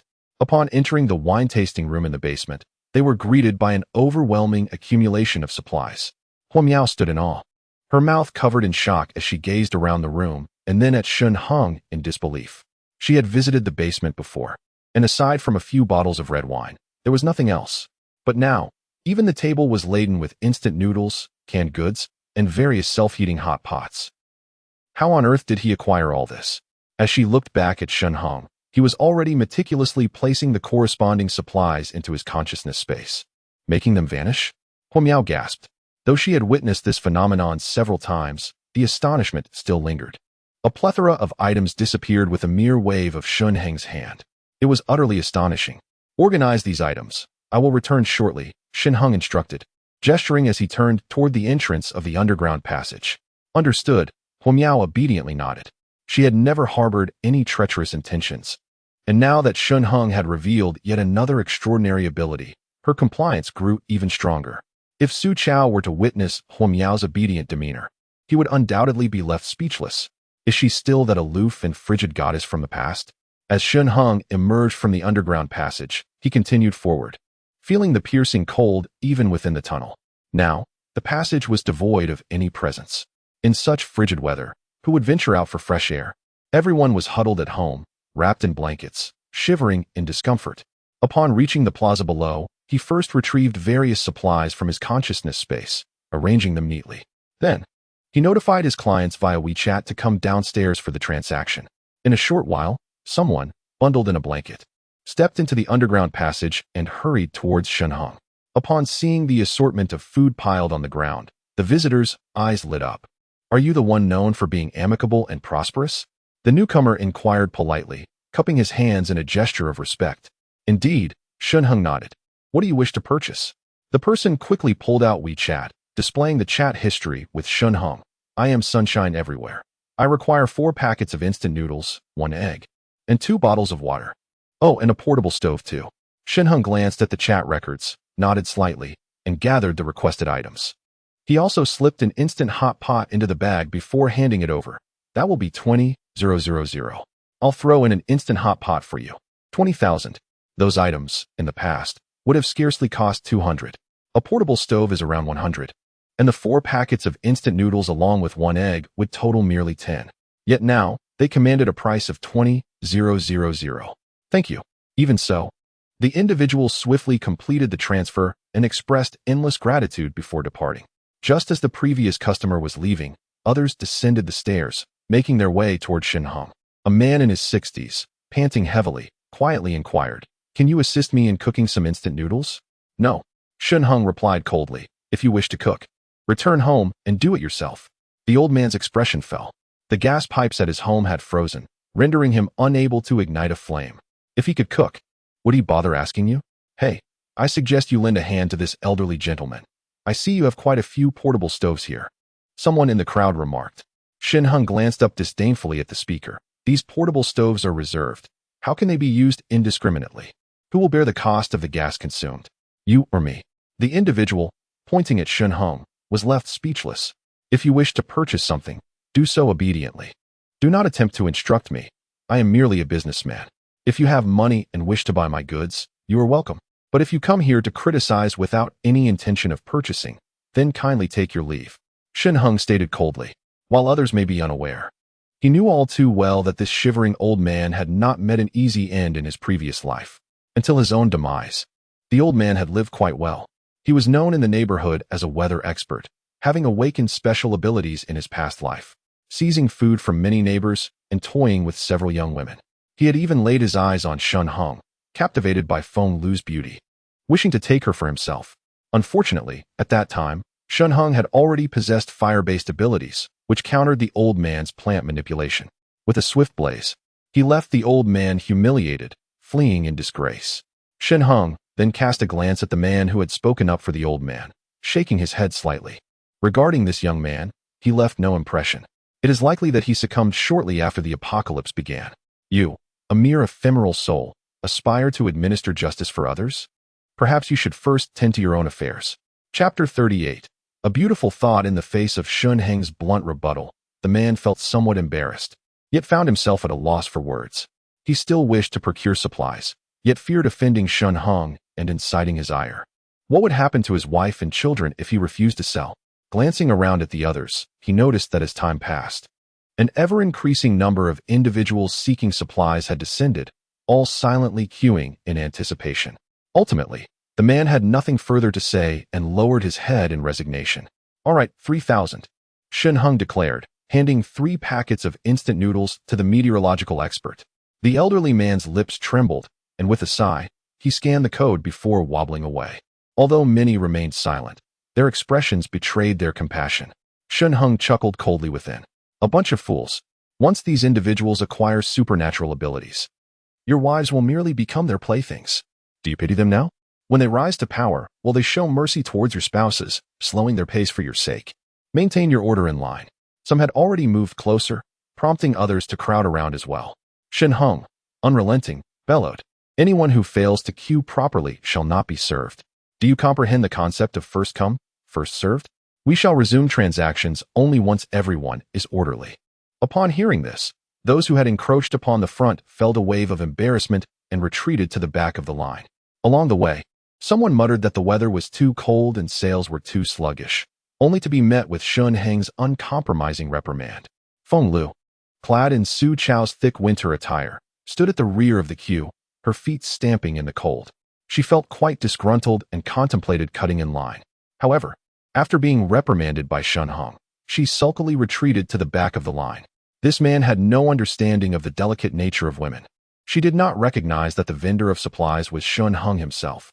After all, he was fully armed and his face was nearly obscured, rendering his features unrecognizable. The voice, however, sounded somewhat familiar, though she dismissed any further thoughts of Shen Heng. That useless individual was likely frozen to death by now. This notion elicited a silent sneer from her. She had long since grown weary of Shen Heng. Were it not for the substantial amount of manuscript fees he contributed each month, she would have severed ties with him long ago. This situation was preferable. If Shen Heng were still alive, she would have to buy him a packet of instant noodles. Did he deserve to eat noodles priced at 1,000 yuan per pack? Even in this apocalyptic era, people adhered to the rules.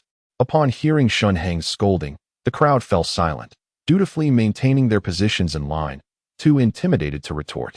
In a few days, however, the atmosphere would likely shift drastically, with the possibility of individuals resorting to violence to seize supplies. Shen Heng pondered this quietly. Yet he felt no trepidation. The two handguns at his side and the powerful crossbow strapped to his right arm endowed him with considerable confidence. As each individual in the queue approached Shen Heng, they wore smiles and promptly displayed their chat records, complying with the purchase process. Shen Heng, in turn, generously offered a packet of instant noodles or a sausage to many of his high-value clients, ensuring mutual satisfaction. Just then, a commotion erupted from the back of the crowd, prompting numerous people to turn around. What was all the fuss about? Silence! Shen Heng exclaimed, his brow furrowed in anger. That is, a small sand? Someone inquired, glancing towards the back in hushed astonishment. This was none other than the renowned beauty and internet sensation of the community. Many men instinctively turned their heads to gaze at her. Despite being clad in thick garments and wearing a mask, she was nonetheless recognized. Embarrassed, she could only nod at everyone, signaling them to queue up. Dressed so provocatively, what distinguishes her from those who sell themselves? Feng Lu remarked indignantly. Although the small sand was enveloped in bulky clothing, concealing her perfect figure, she seemed to emanate an innate radiance. Even with just half of her face visible, she captivated attention. Shen Heng, however, was quite pleased. Indeed, she was a top-tier internet celebrity. Her beauty was extraordinary. Unlike Huo Miao and Chen Qin, this woman possessed a face that could enchant souls. Coupled with her fox-like eyes, a mere glance from her felt like an invitation.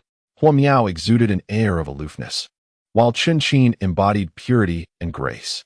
Each of the three women was distinct in her own right. As the supplies around Shen Heng dwindled, the line of patrons gradually diminished. Those who had secured their provisions swiftly departed for home, clutching their purchases. Though they grumbled internally about the exorbitant prices set by Shen Heng, in the face of such outrageous weather, what could they say? Even if they contemplated reporting him, it would have to wait until the snowfall ceased and order was restored. A significant number of individuals harbored this mindset, spending tens of thousands at Shen Heng's establishment. They bided their time, anticipating the moment to report him for price gouging, knowing that he would eventually have to refund the excess once society returned to normalcy. The crowd was quite unreserved, with some even expressing their desire to make additional purchases. After all, this money would eventually find its way back into their own pockets. What was there to worry about? However, Shen Heng dismissed all such requests. The goods he presented were merely those pre-ordered on WeChat.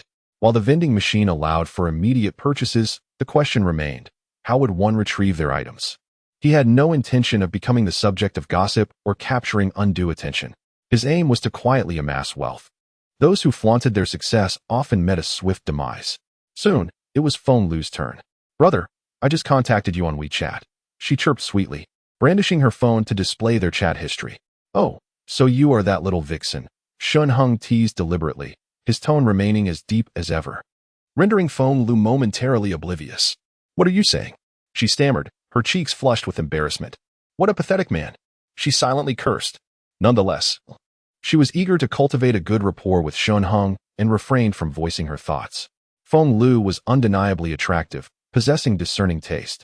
Among the affluent and handsome, Shen Heng had already secured both attributes. Yet, despite this, Feng Lu remained unimpressed. Even though Shen Heng toiled tirelessly to earn a monthly income exceeding 10,000, she paid him no heed, gravitating instead towards Su Chaoyue, ultimately sharing a bed with him. The man before her, shrouded in layers, rendered his age and appearance indiscernible. Yet here he was, audaciously flirting with her. In the past, she would have slapped him without a second thought. She suppressed her nausea and forced a smile. Brother, I just saw you giving away quite a bit of supplies to others. I spent over 10,000 on my purchases. Can't you spare something for me? What do you want? Would you like to try my ham? Shen Heng chuckled lightly. Oh, how can you say that? Feng Lu replied, bashfully pouting. I didn't buy a portable stove earlier. Could you give me one? Shen Heng retorted, you really have the nerve to ask. A portable stove costs over 100, and I just spent more than 10,000. You only bought a few packs of instant noodles, and you expect me to provide a stove? He looked up and added, such thoughts are fanciful, don't entertain them any longer. Feng Lu stood frozen in place. The stove is sold separately. Don't think you can have such good fortune. Shen Heng scoffed.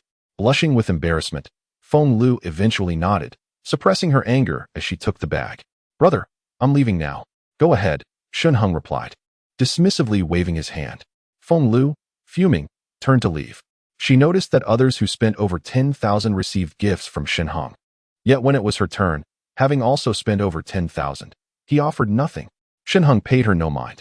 Truth be told, the money Feng Lu spent was essentially his own. Was it wrong for him to reclaim what was rightfully his? Honestly, at that moment, Shen Heng contemplated the ease with which he could eliminate Su Chao and Feng Lu, this treacherous couple. However, he refrained. The apocalypse had only just begun. He had ample time to play this game slowly. If he were to dispatch them easily, where would be the thrill? He intends to subject this pair of treacherous lovers to despair and suffering before ultimately sealing their fate. Chapter 39. A grain of sand after Feng Lu departed. Shen Heng engaged in transactions with the remaining individuals, leaving only a solitary grain of sand. The young woman had purchased an abundance of supplies. She, unaccustomed to hoarding, had not only procured food and drink, but also an ample supply of thick quilts, portable stoves, and oil tinctures. Brother, this is far too much. Could you assist me in carrying some of it? The grain of sand inquired cautiously, before hastily adding, I can pay you. How does 10,000 sound? Very well. Once all the buyers had departed, Shen Heng, apart from seeking to trade with young Master Wang, found little else to occupy his time. The grain of sand was strikingly beautiful, with an enviable figure, piquing his interest. Let us go? The grain of sand, overwhelmed with gratitude, promptly transferred 310,000 to Shen Heng. He then hoisted the bags and followed her towards Building 16. Upon reaching the entrance of the corridor, he feigned indifference and cast a glance at the corner. 3 individuals were lurking there. By now, aside from the property owners who had come down to trade supplies, everyone else should have remained indoors. Although their homes resembled ice caverns, they were certainly preferable to the frigid outdoors. What could these 3 be up to? However, upon observing their furtive demeanor and the greedy glances they cast at the grain of sand, Shen Heng grasped the situation. It was common knowledge that the grain of sand was exceptionally beautiful, a top internet celebrity, and the object of many men's nocturnal fantasies. The 3 individuals undoubtedly perceived the current societal chaos and wished to seize the opportunity to sample a bit of mischief. Brother, over here. A young lady, oblivious to the impending situation, continues to lead the way. Upon entering Building 16, she guides them toward the elevator. Let us not take the elevator. Shen Heng interjects with a wave of his hand. The weather is exceedingly frigid today. The cables in this elevator could snap at any moment, and the power supply may be rather unstable. You surely do not wish to find yourself trapped within, do you? His words are not mere hyperbole, but a genuine concern. Being ensnared in an elevator offers no hope of rescue. But my home is on the 22nd floor. The young lady hesitates, a hint of embarrassment in her tone. Fear not. Shen Heng reassures her with a wave. Since I have accepted your payment, regardless of the stairs, I shall ensure you reach your destination. Seeing this, the young lady refrains from further protest, merely clutching her instant noodles and leading the way. Shen Heng, laden with a bounty of supplies, follows closely behind her. As they ascend the stairs, he cannot help but notice the gentle sway of her rounded form, accentuated by the layers of clothing she wears, which obscures her figure, rendering it somewhat bulky. One cannot help but ponder the captivating sight she would present in a short skirt during the sweltering summer months. Upon reaching the third floor, Shen Heng's ears perk up. He discerns that the three individuals who had previously lurked in the shadows have now stealthily followed them inside, silently trailing behind. Indeed, these three are clearly targeting the young lady. Shen Heng squints, feigning ignorance, while engaging her in casual conversation as they ascend the stairs. "Brother, do you run a supermarket? So many supplies." Little Sha was still chatting with Shen Heng. Shen Heng casually nodded, saying, "On the afternoon of that torrential rain, I happened to receive a substantial shipment. And right after, it started snowing. It seems I was fortunate enough to seize the moment and make a small profit. I am not complaining about your prices. I am merely grateful that you have the goods to sell," Little Sha replied with a bright smile. "Your timely acquisition of stock only proves your discernment." She was quite the conversationalist, and her voice was delightful. At that moment, Shen Heng heard a faint sound from downstairs. "Take action." He glanced cautiously toward the lower floor. To his surprise, a commotion erupted from above. Suddenly, four figures emerged, blocking the path of the two. "What do you want?" The four menacing figures appeared, causing Little Sha to tense up. "You, girl, you may not recognize them, but you should know me," one of the three approaching figures remarked languidly, positioning themselves behind the two. The leader, a 30-something thug with a disheveled appearance and a buzz cut, fixed his gaze intently on Little Sha. "You, Zhao Weilong." Little Sha's face turned pale in an instant. You. Sha, the buzz-cut Zhao Weilong sneered. "I have pursued you for so long. Why won't you agree to me? Now that I finally have the chance, let us see where you can run this time." Having said that, he cast a disdainful glance at Shen Heng and barked, "This matter has nothing to do with you. You'd better scram." A small grain of sand appeared panic-stricken, pleadingly gazing at Shen Heng. Oh, Shen Heng's response, however, caused her to shut her eyes in anguish. He set down the object in his hand and inquired, "May I take my leave then?" Zhao Weilong nodded with a sense of triumph. The other 6 lackeys wore expressions of cold derision. Sha, now that there are no outsiders, we can have a proper discussion about our emotional entanglement, can't we?" Zhao Weilong advanced step by step, while the small grain of sand retreated, yet was trapped with lackeys in front and behind, leaving her no path of escape. "Zhao Weilong, when have I ever had feelings for you?" The voice of the small grain of sand trembled with a hint of sobbing. "It was you who persistently pursued me." "Indeed, I have been relentless in my pursuit, and yet you, vile woman, reported me to the authorities." A grotesque sneer crossed Zhao Weilong's face. "Now, I offer you another opportunity. Take your time to call the police. Go on, continue to report." At this moment, the emergency line was unreachable. Zhao Weilong believed this to be an extraordinary opportunity. The small grain of sand was frightened to tears, curling up and choking back sobs. "I have showered you with gifts online, yet you still refuse to add me as a friend." Zhao Weilong retorted coldly. "What, do you think my gifts are insufficient? You only associate with those top-ranking figures while looking down on a fan like me, who offers fewer gifts." "No, I haven't." The small grain of sand hurriedly clarified. "I haven't added any of my top supporters as friends. I truly..." "Enough," Zhao Weilong suddenly bellowed. "For your sake. Several of my brothers are enduring the biting cold. Now you have 2 options. Either you voluntarily come to my home and entertain me, or we shall forcibly escort you there. But in that case, you will not only be entertaining me, but also my brothers who will undoubtedly desire their share of enjoyment." Upon hearing this, the remaining 6 individuals revealed sinister smiles, their predatory gazes roaming over Xiaosha. Xiaosha felt a surge of despair, while the others chuckled menacingly as they closed in. "That's enough," came a voice from downstairs. Zhao Weilong paused, turning his gaze towards the staircase, and thundered, "Who is down there? Come out at once." With the flick of a lighter, Shen Heng leisurely poked his head in, cigarette in mouth. "I initially thought this was a matter of romantic entanglement, but it seems you are resorting to coercive tactics in your pursuit. Brother, this is not how one courts a woman. Why are you still here?" Zhao Weilong scoffed upon recognizing Shen Heng, pointing downwards with disdain. "Are you attempting to play the hero? You should take a good look in the mirror and assess your capabilities. The others erupted into laughter. You had your chance to escape, but since you chose to linger, you may as well stay. With a wicked grin, Zhao Weilong continued. I had intended to deal with you in a few days, but it seems you possess quite an abundance of supplies. Offer your provisions to me, and I might consider sparing your life. He was also part of the homeowners group, where he witnessed Huqi Shunkai fervently selling supplies. Initially, he intended to rally his companions to confront Shen Heng in the afternoon, but just as they gathered, he noticed a small figure, Xiaosha, hurriedly descending the stairs to join the queue, prompting a change in their plans. At that moment, they all stood on the 15th floor. Unit 1501 belonged to Zhao Weilong, while across the hall resided one of his underlings. With Xiaosha cornered here, there was naturally no one to intervene. As for the residents below, one family worked out of town, returning only on weekends, while the other had failed to make it back during a stormy night, leaving them either shivering in their office or, tragically, frozen to death. On the 14th and 15th floors, only their group remained. Oh. Shen Heng smiled as he watched Zhao Weilong approach him step by step. With a sneer, he said, "You still wish to rob me? I shall grant you a chance. Take your people and get lost into the snowy expanse outside, and I might consider sparing your lives." Is that so? Zhao Weilong exuded arrogance. He raised his hand and poked Shen Heng's forehead, mockingly stating, "Kid, is there something wrong with you?" The moment his fingers brushed against Shen Heng's brow, he felt a sudden chill in Shen Heng's expression. In an instant, Shen Heng seized Zhao Weilong's right hand and twisted it forcefully. Zhao Weilong emitted a piercing scream as his body involuntarily lurched to the right. Simultaneously, Shen Heng snatched a freshly lit cigarette from his left hand and pressed it forcefully against Zhao Weilong's eyeball.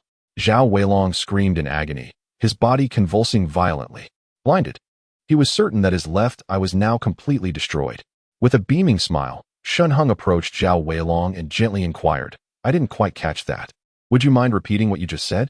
Chapter 40. I'll cover for you. The 6 individuals upstairs were momentarily taken aback by the anguished cry of their leader. Zhao Weilong. After several seconds, one of his subordinates, regaining his composure, rushed towards Shen Heng while shouting for him to stop. "Oh, you still wish to engage?" Shen Heng released Zhao Weilong, who lay in the corridor, hands covering his eyes, emitting heart-wrenching cries. "I will kill you. I want you dead." How unbearably noisy. Shen Heng placed his foot on Zhao Weilong's mouth, the icy soul effectively silencing him. Meanwhile, the approaching subordinate, leading the charge, had drawn a dagger and lunged fiercely at Shen Heng. What a reckless move. In a swift motion, Shen Heng raised his hand, and a subtle whoosh filled the air as the powerful crossbow released its bolt. The assailant let out a muffled grunt, the tremendous force of the arrow propelling him backward, crashing into the other subordinates behind him. Dazed and disoriented, the others struggled to rise, only to discover a gaping wound on their comrade's forehead. Blood gushed forth, but due to the frigid weather, it began to congeal almost instantly. Dead. Someone is dead. A shiver ran through the group as they gazed at Shen Heng, their faces drained of color. Though they were ruffians, their encounters typically involved mere brawls and threats. They had seldom witnessed the grim reality of murder. "Would you care to test your luck again?" Shen Heng observed their pallid expressions and let out a cold, mocking laugh. No. A young man with yellow hair swallowed hard, forcing a smile. "Big brother, we are merely passing by." He cautiously edged along the wall towards the staircase. Shen Heng wore a stern expression, remaining silent. As the yellow-haired youth passed by Zhao Weilong, he did not dare to meet his gaze. Only when he reached the next floor did he breathe a sigh of relief, turning to Shen Heng with a grateful look. "Big brother, rest assured, I will never dare to provoke Miss Xiaosha again. I will leave immediately." Shen Heng nodded slightly. The young man bowed deeply in gratitude before fleeing without a backward glance. Seeing this, others quickly chimed in, "Big brother, we are just passing by as well." They too circumvented Zhao Weilong, hurriedly descending the staircase. Noticing Shen Heng's lack of aggression towards them, they hastened their escape even further. You all." Zhao Weilong nearly fainted from anger. These were his loyal subordinates? And yet, they all fled. "Damn it, I am still here. Not one of you cares to check on me. Only you remain." Shen Heng cast a glance down at Zhao Weilong. Instantly, Zhao Weilong fell silent, anxiously watching Shen Heng's right arm. He was close enough to see the formidable crossbow mounted on Shen Heng's arm. A gap was present on the left side, while 2 sharp bolts rested in the middle and right. I was wrong. Zhao Weilong's lips trembled as he nervously glanced at the bolts, hastily exclaiming, "Big brother, I will never dare to offend you again. And will you still harbor thoughts about her?" Shen Heng pointed at a tiny grain of sand. A small grain of sand now found itself in a state of utter bewilderment. Ever since Shen Heng had dispatched a subordinate with a single arrow, she had been rendered completely speechless. Having lived in a society governed by the rule of law for many years, she could hardly fathom that someone would dare to commit murder. Even as those subordinates fled, her mind remained a blank slate. She stood there like a marionette, frozen in place, until Shen Heng pointed at her, prompting her to slowly regain her senses. "No, I dare not." Zhao Weilong waved his hands frantically, terrified that Shen Heng might decide to take his life on a whim. It was no jest. He had just taken a life without so much as a blink. As a mere petty thug, how could he possibly offend such a man? "I offer you a chance at survival," Shen Heng said coolly. You say?" Zhao Weilong, a shrewd man, sensed the underlying implications in Shen Heng's words and hastily responded, "Dispose of this corpse and clean up the blood on the ground." Shen Heng glanced at Zhao Weilong and declared, "If it is not cleaned up by the time I descend the stairs, then your life is forfeit." "Brother, you can rest assured." Zhao Weilong nodded vigorously. "With your robust physique, it must take quite some time. I shall clean it up immediately, right away." Shen Heng was rendered speechless. He could not be bothered to engage in further conversation and directly pulled the small grain of sand upstairs. As she was led by Shen Heng, her face flushed crimson. As a social media influencer, she had overheard Zhao Weilong's words. What does he mean by "it will take a long time and take it slow"? How is that even possible? I don't even know what he looks like. She glanced up at Shen Heng's profile. He had removed his mask after smoking earlier. It is evident that this individual is quite youthful, with an exquisite jawline. After Zhao Weilong made this remark, he surprisingly refrained from refuting it. Could it be that he genuinely wishes to engage with me? The mere thought of this sent a wave of anxiety through Xiaosha. Although she is an internet celebrity, she has yet to meet any of those top-tier individuals in person. They have merely exchanged WeChat contacts, and she has not even shared any private photos. Xiaosha frequently browses the internet and has read numerous apocalyptic novels. She is acutely aware that following the official announcement of the onset of the glacial period, the entire world is on the brink of chaos. In the aftermath of such calamity, every beautiful woman becomes a resource for the powerful.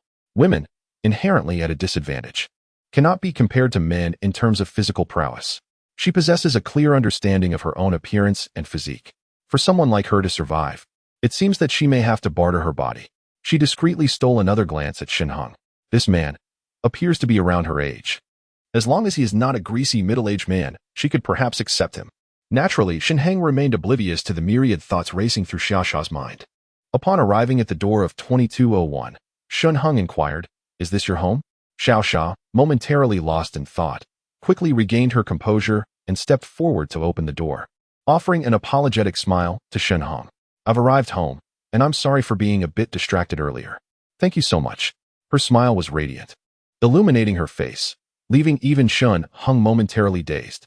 With great effort, he turned his head, placing a considerable amount of supplies on the ground and letting out a sigh of relief.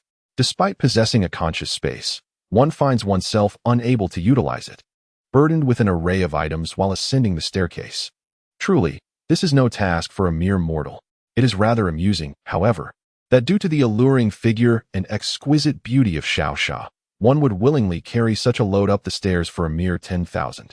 Yet, her smile is undeniably captivating, particularly those enchanting, fox-like eyes, brimming with charm and allure, leaving one utterly entranced. A slight sheen of perspiration graced his forehead as he removed his anti-snow goggles, turning to survey the room, careful not to meet Xiaosha's gaze. He feared that he might lose control and inadvertently push this beauty down. Although Xiaosha, along with Huo Miao and Chen Qin, each possessed their own distinctive allure, from a man's perspective, it would be a no-brainer to choose Xiaosha. She is a true marvel of this world. Xiaosha paused for a moment, her gaze fixed intently on Shen Heng. He appeared even younger than she had anticipated, seemingly around her own age, and rather handsome as well. Recalling Zhao Weilong's earlier remarks, her cheeks flushed crimson. Feeling bashful, her heart swirled with mixed emotions as she continued to stare at Shen Heng in a daze. "Is there something on my face?" Shen Heng wondered aloud, touching his own visage. Nothing seemed amiss. Xiaosha snapped back to reality. "Big brother, please wait a moment. I will fetch you a towel." After a brief interlude, she emerged with a comforter in hand, whispering, "Brother, all the towels at home have frozen stiff and are unusable. Please use this to wipe your sweat." This was, after all, the very comforter she used for sleeping. What was she thinking to offer it for such a purpose? "Oh dear, Sha, you must be losing your senses." She vigorously shook her head in disbelief. After receiving it, Shen Heng wiped his face, and a delightful fragrance wafted through the air. Instinctively, he inhaled deeply, only to notice the rosy cheeks of Xiao Shatzi gazing at him. Clearing his throat, Shen Heng nonchalantly returned the blanket to Xiao Shatzi. And just as he was about to depart, she produced a cigarette, offering him one with a gentle, "Brother, here, sa Huazi." She tenderly placed the cigarette between Shen Heng's lips and, retrieving a lighter, softly said, "Allow me to light it for you." "Ah, thank you." Shen Heng took a deep drag, feeling a wave of calm wash over his mind. "I don't smoke. This was left by a female friend who visited me last time." After igniting the cigarette for Shen Heng, Xiao Shatzi felt compelled to explain, seemingly bewildered by his gaze fixed on the cigarette in her hand. Fearing she might leave a poor impression, she quickly clarified that it was indeed from a female friend. "Am I developing feelings for him?" Xiao Shatzi pondered, shrinking her head slightly. Typically, she was a homebody, indulging in daydreams of one day marrying a dashing, aloof hero or a powerful CEO. And now, Shen Heng appeared just like the hero from her fantasies. Even the fact that he had killed someone did not instill fear in her. "Oh," Shen Heng chuckled, "then allow me to gift you a Sophie." From his consciousness space, he retrieved a pack of Sophies. "Oh, thank you." Xiao Shatzi was momentarily taken aback, instinctively accepting it. Sanitary napkins were a rare commodity in the apocalypse, and she had just run out. Calculating the days, it seemed her monthly visitor was due to arrive shortly. Since it was a gift from the great hero in my heart, I had little reason to refuse. "Shall I cover for you?" Shen Heng joked, admiring her exquisite beauty. Little Sha's eyes widened in surprise. "Big brother, I can light it for you. Fei Zi, will you cover for me?" "How can that be the same?" Chapter 41. Wealthy and generous Wang Ji. Seeing Little Sha's adorably astonished expression, Shen Heng chuckled. Faced with such a goddess, he couldn't help but indulge in playful banter. Little Sha's cheeks flushed even deeper. "All right." To Shen Heng's surprise, Little Sha, blushing fiercely, actually nodded and gazed at him with affectionate eyes. "What on earth?" This left Shen Heng momentarily stunned. "Ahem, you wanted to cover for me, right? Even if you're not on your period. I can still give you this chance." Little Sha leaned closer, her face still crimson, yet her gaze remained fixed on Shen Heng. "What's wrong? Are you afraid?" She was acutely aware that, without Shen Heng, she could hardly bear to contemplate the consequences. She harbored deep feelings for him. If it were anyone else who dared to tease her in such a manner, she wouldn't spare them a glance. Yet, in Shen Heng's presence, she felt no anger. Only a hint of nervousness and anticipation. Shen Heng fell silent, slightly furrowing his brow. He had long heard tales of the chaos within the influencer circle. Little Sha was the type with an enviable figure, almost entirely followed by male fans. No wonder she was so uninhibited. However, to be fair, Shen Heng was no paragon of virtue himself. Given that the other party was so boldly extending an invitation, what was there left for him to hesitate over? Worst case, he could always don a little rain umbrella. Upon this realization, he swiftly embraced Little Sha, dashing into the bedroom. Little Sha possessed a figure more voluptuous than that of Huamiao, full where it should be and slender where it ought to be, perfectly balanced. Little Sha exuded an air of deep affection. She understood that in this apocalyptic world, a woman like her, lacking a protector, would face a dire fate. Without Shen Heng today, she would have been ravaged by Zhao Weilong and his companions. In a few days, should she encounter someone more ferocious, Zhao Weilong would undoubtedly surrender her to them. And what would follow? She would be treated like a mere toy, passed around as a commodity. Rather than endure such a fate, it was far better to willingly align herself with Shen Heng. This man before her, of a similar age and quite handsome, had just rescued her. More importantly, he possessed an abundance of resources. Little Sha was acutely aware of this fact. In the midst of the apocalypse, possessing supplies was synonymous with survival. What use was wealth without resources? As a leading streamer, her account had long exceeded 10 million, yet without supplies. Such vast sums were rendered meaningless. She had contemplated this thoroughly while ascending the stairs. Although uncertain of Shen Heng's intentions regarding money, in this bleak reality, resources equated to life. With supplies came undeniable power and influence. Even if the officially announced glacial period were to be brief, and societal order would soon be restored. She could still earn a living. However, that was contingent upon her survival until that time. After nearly 2 days without food, enduring hunger and cold, she truly wished to escape such torment. Every moment was an agony. Thus, when Shen Heng had playfully teased her moments ago, she refrained from rebuking him. Instead, she responded with a heartfelt nod of agreement. Upon a comprehensive evaluation, the man before her appeared to be the superior choice. Summoning her courage, she boldly offered a kiss. The female internet celebrity certainly exuded a sense of liberation. However, Shen Heng discerned that this internet sensation seemed rather inexperienced, though she feigned her composure quite well. He chuckled inwardly, preparing to proceed with his next move. Yet, at that moment, his phone abruptly rang, halting their actions. Initially reluctant to answer, he recalled that the caller was none other than the prominent internet celebrity with millions of followers. The incessant ringing prompted him to remember the intercom he had forgotten to leave for Huo Miao at home in his haste to depart, believing he would return shortly.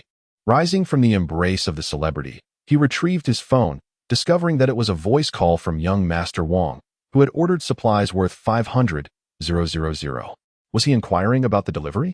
Shen Heng knew better than to underestimate this significant client and promptly answered the call. The vending machine upgrade depended heavily on this esteemed customer. Hello, young Master Wang? Brother, has the supply been dispatched? Young Master Wang's polite inquiry resonated through the phone. I am currently in the underground passage, negotiating with the residents of the upper floors, given the large number of people here. I will conclude the transaction shortly and personally deliver it to you, Shen Heng assured, while gently caressing the internet celebrity.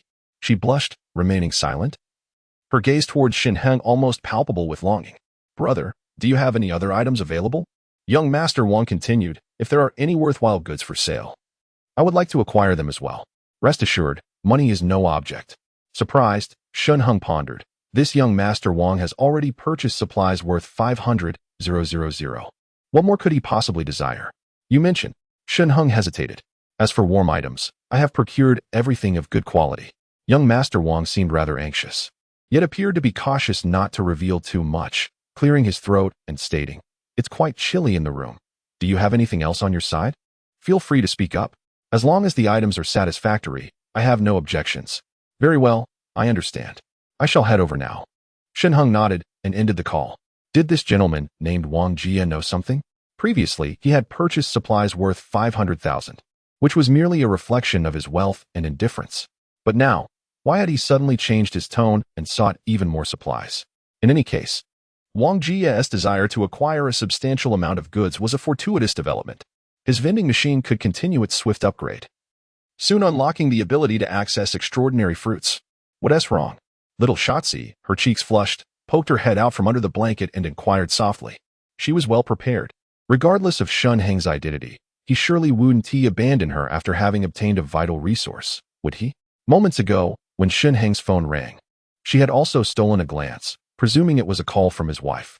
To her surprise, however, the contact displayed was none other than Wang Jia. Little Shotzi was quite familiar with this national darling. Young Master Wang was a scion of wealth and had garnered significant fame online. Numerous internet celebrities actively sought his attention, and he was known to welcome all. As the saying goes, the ironclad young Master Wang attracts a stream of female internet stars.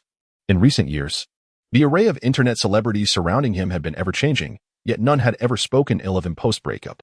This speaks volumes about Wang Jia's allure and financial prowess. To her surprise, this charming young man turned out to be related to Wang Jia.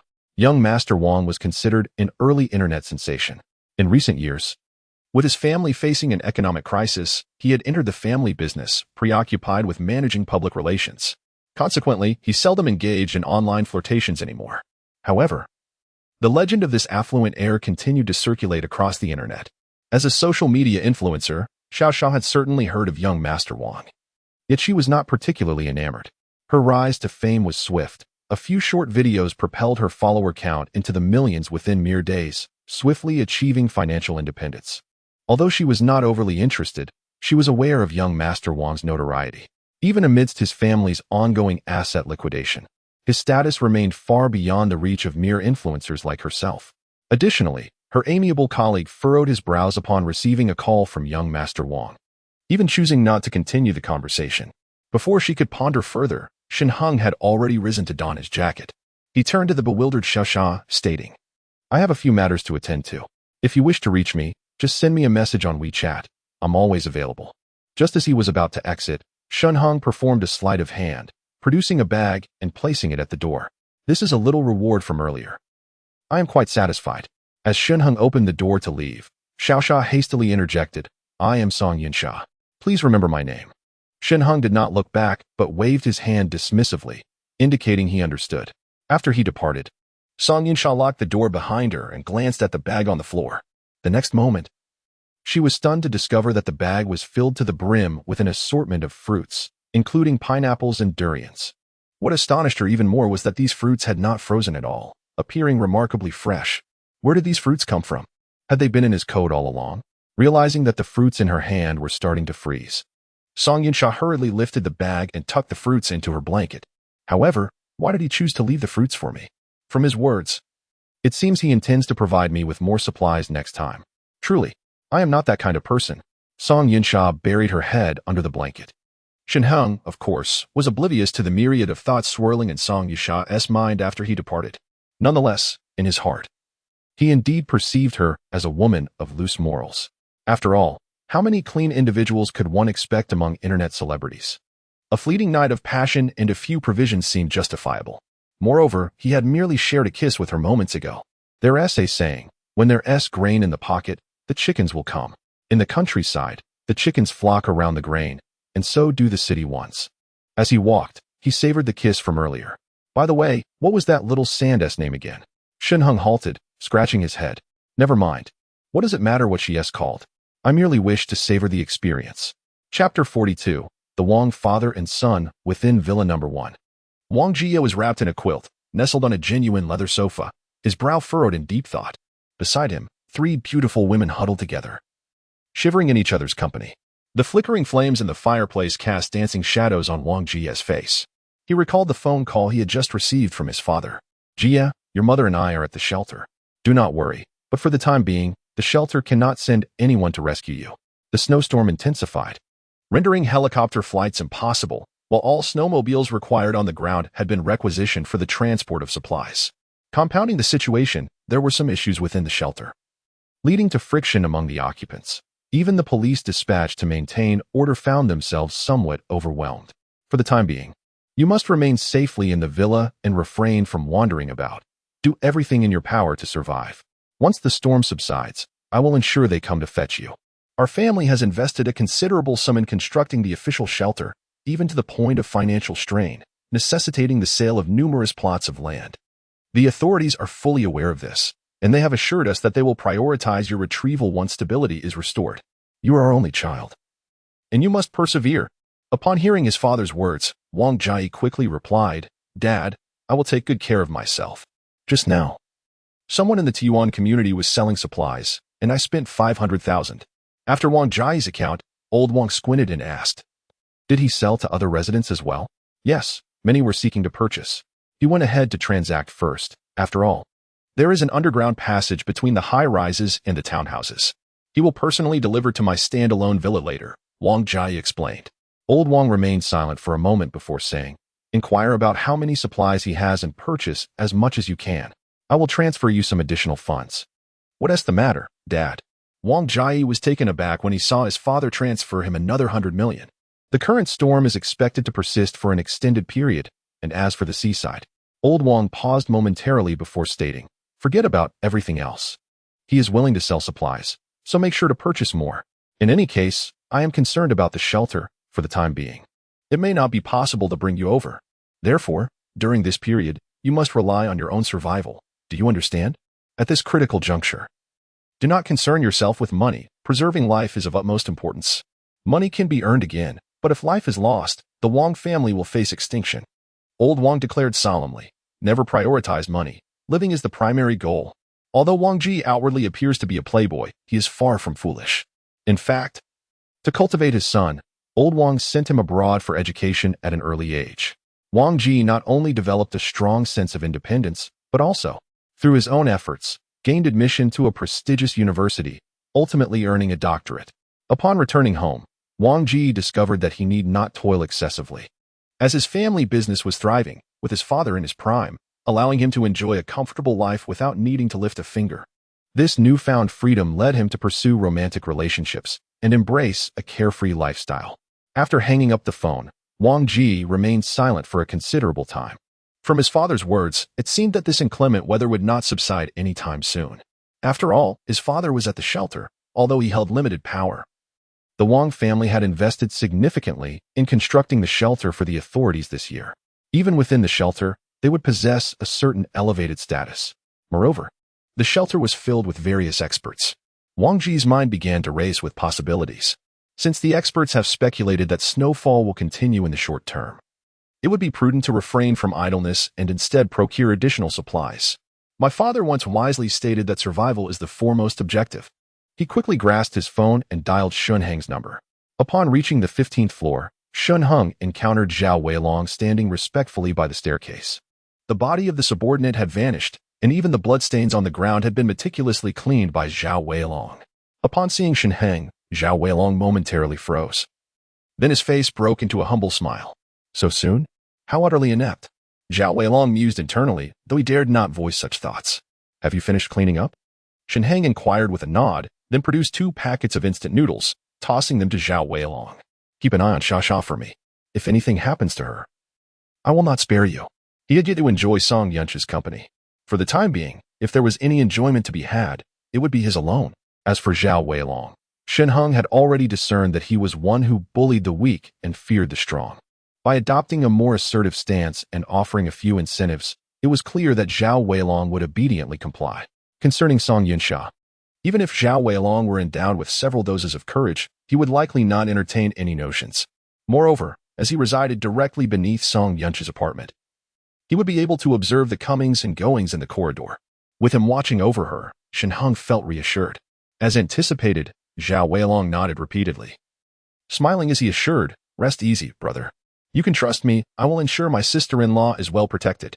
Although he perceived Shen Heng as a formidable man, it was evident that Shen Heng had not yet exhausted his capabilities. Zhao Weilong was genuinely terrified, having completely relinquished any thoughts regarding Song Yunsha. The individual before him was not one to be trifled with, possessing the audacity to take a life.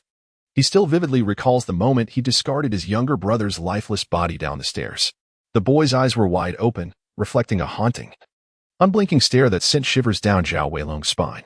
If you obediently comply, there will be ample benefits for you in the future. Shen Heng nodded in satisfaction, handing Zhao Weilong 2 sausages before turning to descend the stairs. In that fleeting moment when Shen Heng pivoted, Zhao Weilong's eyes widened in disbelief. He caught sight of the handle of a handgun tucked within Shen Heng's collar. Could it be a gun?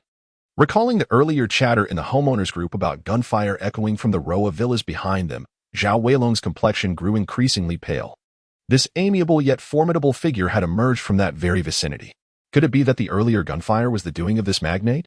He swallowed hard, glancing at the instant noodles and sausages in his hands, and a resolution began to form in his mind. This magnate was utterly beyond the reach of someone like him. A mere small-time thug. It would be wise to diligently stand guard for this powerful figure. Rest assured, brother, I will protect your sister-in-law, unless I perish. He snapped back to reality and called out loudly to Shen Heng as he descended the staircase. Shen Heng waved his hand dismissively, not bothering to look back as he departed. 2 packets of instant noodles and 2 sausages were hardly worth more than a few coins. A few coins for a subordinate was an exceptionally shrewd deal. Moreover, Zhao Weilong was a streetwise individual. People like him were clever and knew how to get things done. What more could one ask for? He had already resolved that in order to establish himself in this post-apocalyptic world, he must swiftly elevate the level of his vending machine. Not only does this enhance one's combat capabilities and increase the likelihood of survival, but should the improvement come too late, the citizens of Jiangcheng, lacking resources, will soon perish in the throes of hunger and cold. In this day and age, the majority of individuals rely on digital currency. Upon unlocking their devices, they are met with nothing but a string of numbers. Once these individuals pass away, their phones will remain inaccessible, further impeding one's progress. A single misstep leads to a cascade of delays. It is inevitable that I must depart from the T1 community in the near future, unless I significantly elevate the vending machine's level and discover a genuine safe haven. Only then will Shen Heng contemplate taking a step back. Otherwise, he must hasten his transformation into a proficient vendor. When he eventually leaves T1, he intends to leave behind some supplies. should there still be individuals with the means to purchase them. Those he chooses to leave must be sufficiently loyal subordinates. Zhao Weilong is the first candidate he has identified. If this individual possesses enough intellect and the ability to handle significant matters, Shen Heng is willing to nurture his potential. In this apocalyptic world, providing him with sustenance would ensure that he does not quietly pilfer Shen Heng's resources. After all, in the face of the apocalypse, what use is money? Only a madman like Zhao Weilong would dare betray him. Chapter 43, A Rigorous Selection by the System. Only the finest will suffice. Zhao Weilong, clearly unaware of his newly designated status as a potential subordinate, returned home in trepidation, frequently rising to check the corridor. Yet, upon reflection, he realized this was perhaps unnecessary. Ultimately deciding to pick up his phone and request to add Song Yusha from upstairs on WeChat. Is this fellow ever going to relent? Song Yusha nestled under the covers, still savoring the kiss from moments earlier. It is no wonder that so many are enamored with romance and the intimacy of kissing. This sensation is indeed intoxicating, especially when recalling that affable gentleman from earlier. At the thought, she pouted, realizing she did not even know his name. Did he not find her appealing? She glanced at the fruit concealed beneath the blanket. No, a woman of her caliber surely would not lack admirers. It seems he merely regarded her as a mere trifle. Infuriating. Song Yusha struck the fruit with a fierce blow, only to immediately cover her hand in tears. She hadn't even noticed that her punch had landed on a durian. The pain. Just then, her phone chimed. Could it be that gentleman reaching out via WeChat? Her eyes sparkled with hope as she quickly answered. However, upon seeing a request to add her as a friend, she scoffed and casually clicked to open it. Her eyes widened in disbelief. This Zhao Weilong had the audacity to request her friendship? Did he not know she was the woman of the esteemed brother? How dare he harbor ulterior motives? One need not inquire how Song Yusha recognized Zhao Weilong. His request bore a clear note. I am Zhao Weilong, as if he feared others might be unaware. Without a second thought, she declined the request. Yet, shortly after, Zhao Weilong sent another friend request. This time, he added a line, Sister-in-law, I am Zhao Weilong. Rest assured, I will not disturb you. It is the elder brother who instructed me to protect you. Song Yusha, skeptical yet intrigued, accepted his request. As soon as she passed through, she promptly sent a message. Is it he who instructed you to protect me? Should Zhao Weilong dare to speak indiscriminately or attempt to harass her, she would not hesitate to block him. Yet Zhao Weilong, in all honesty, replied, the elder brother provided me with resources and requested that I stay behind to safeguard you. He also advised me to keep an eye on the corridor to prevent any other men from approaching you inappropriately. His frankness served as a warning to Song Yusha. You are now the elder brother's woman. Do not entertain thoughts of flirting with other men. Should I discover any such behavior, I will unreservedly inform the elder brother. Understood, Song Yusha replied with a contented nod. It seemed that in Brother Kai's eyes, she held significant importance. He had even assigned Zhao Weilong to protect her discreetly. The reason for not finishing their earlier encounter must have been due to pressing matters. After all, it was a call from young Master Wang. Men prioritize their careers. At this moment, Shen Heng had already descended the stairs and entered the corridor. Spotting several bicycles parked along the side, he casually pushed one over and rode it home. Upon reaching the entrance of his own basement, he knocked on the door. The surroundings were adorned with surveillance cameras, and as soon as Shen Heng appeared in front of one, Wen Miao noticed him immediately. She flung open the door and leapt into his arms. All right. Shen Heng chuckled. I have a matter to attend to and must step out again. You're leaving again? Wen Miao pouted, her expression one of disappointment. Don't worry, I'll be back shortly, and this time even faster. Shen Heng smiled, playfully pinching her nose. Wen Miao, having experienced his affection, had developed a taste for it. Although her skills in the game were lacking, her enthusiasm was undeniable. Each time, I find myself pleading for mercy from my own torment. It has been an entire day without any intimacy, and now Shen Heng is beginning to feel the weight of it. Especially when Wen Miao nestles in his embrace, he yearns to enforce his desires right then and there. Yet, this is not the appropriate moment for such indulgences. The wealthy heir, young Master Wang, eagerly awaits his presence. Moreover, he is the very first customer, and it is imperative to provide him with ample emotional value. Young Master Wang has assured him not to worry about financial matters. So Shen Heng returned to the room designated for storing supplies, surveying his surroundings. Wen Miao had meticulously categorized and arranged all the provisions laid out with impeccable order. Instant noodles, sausages, canned goods. These no longer require consideration, as they must be properly allocated for the divine. What else is he lacking?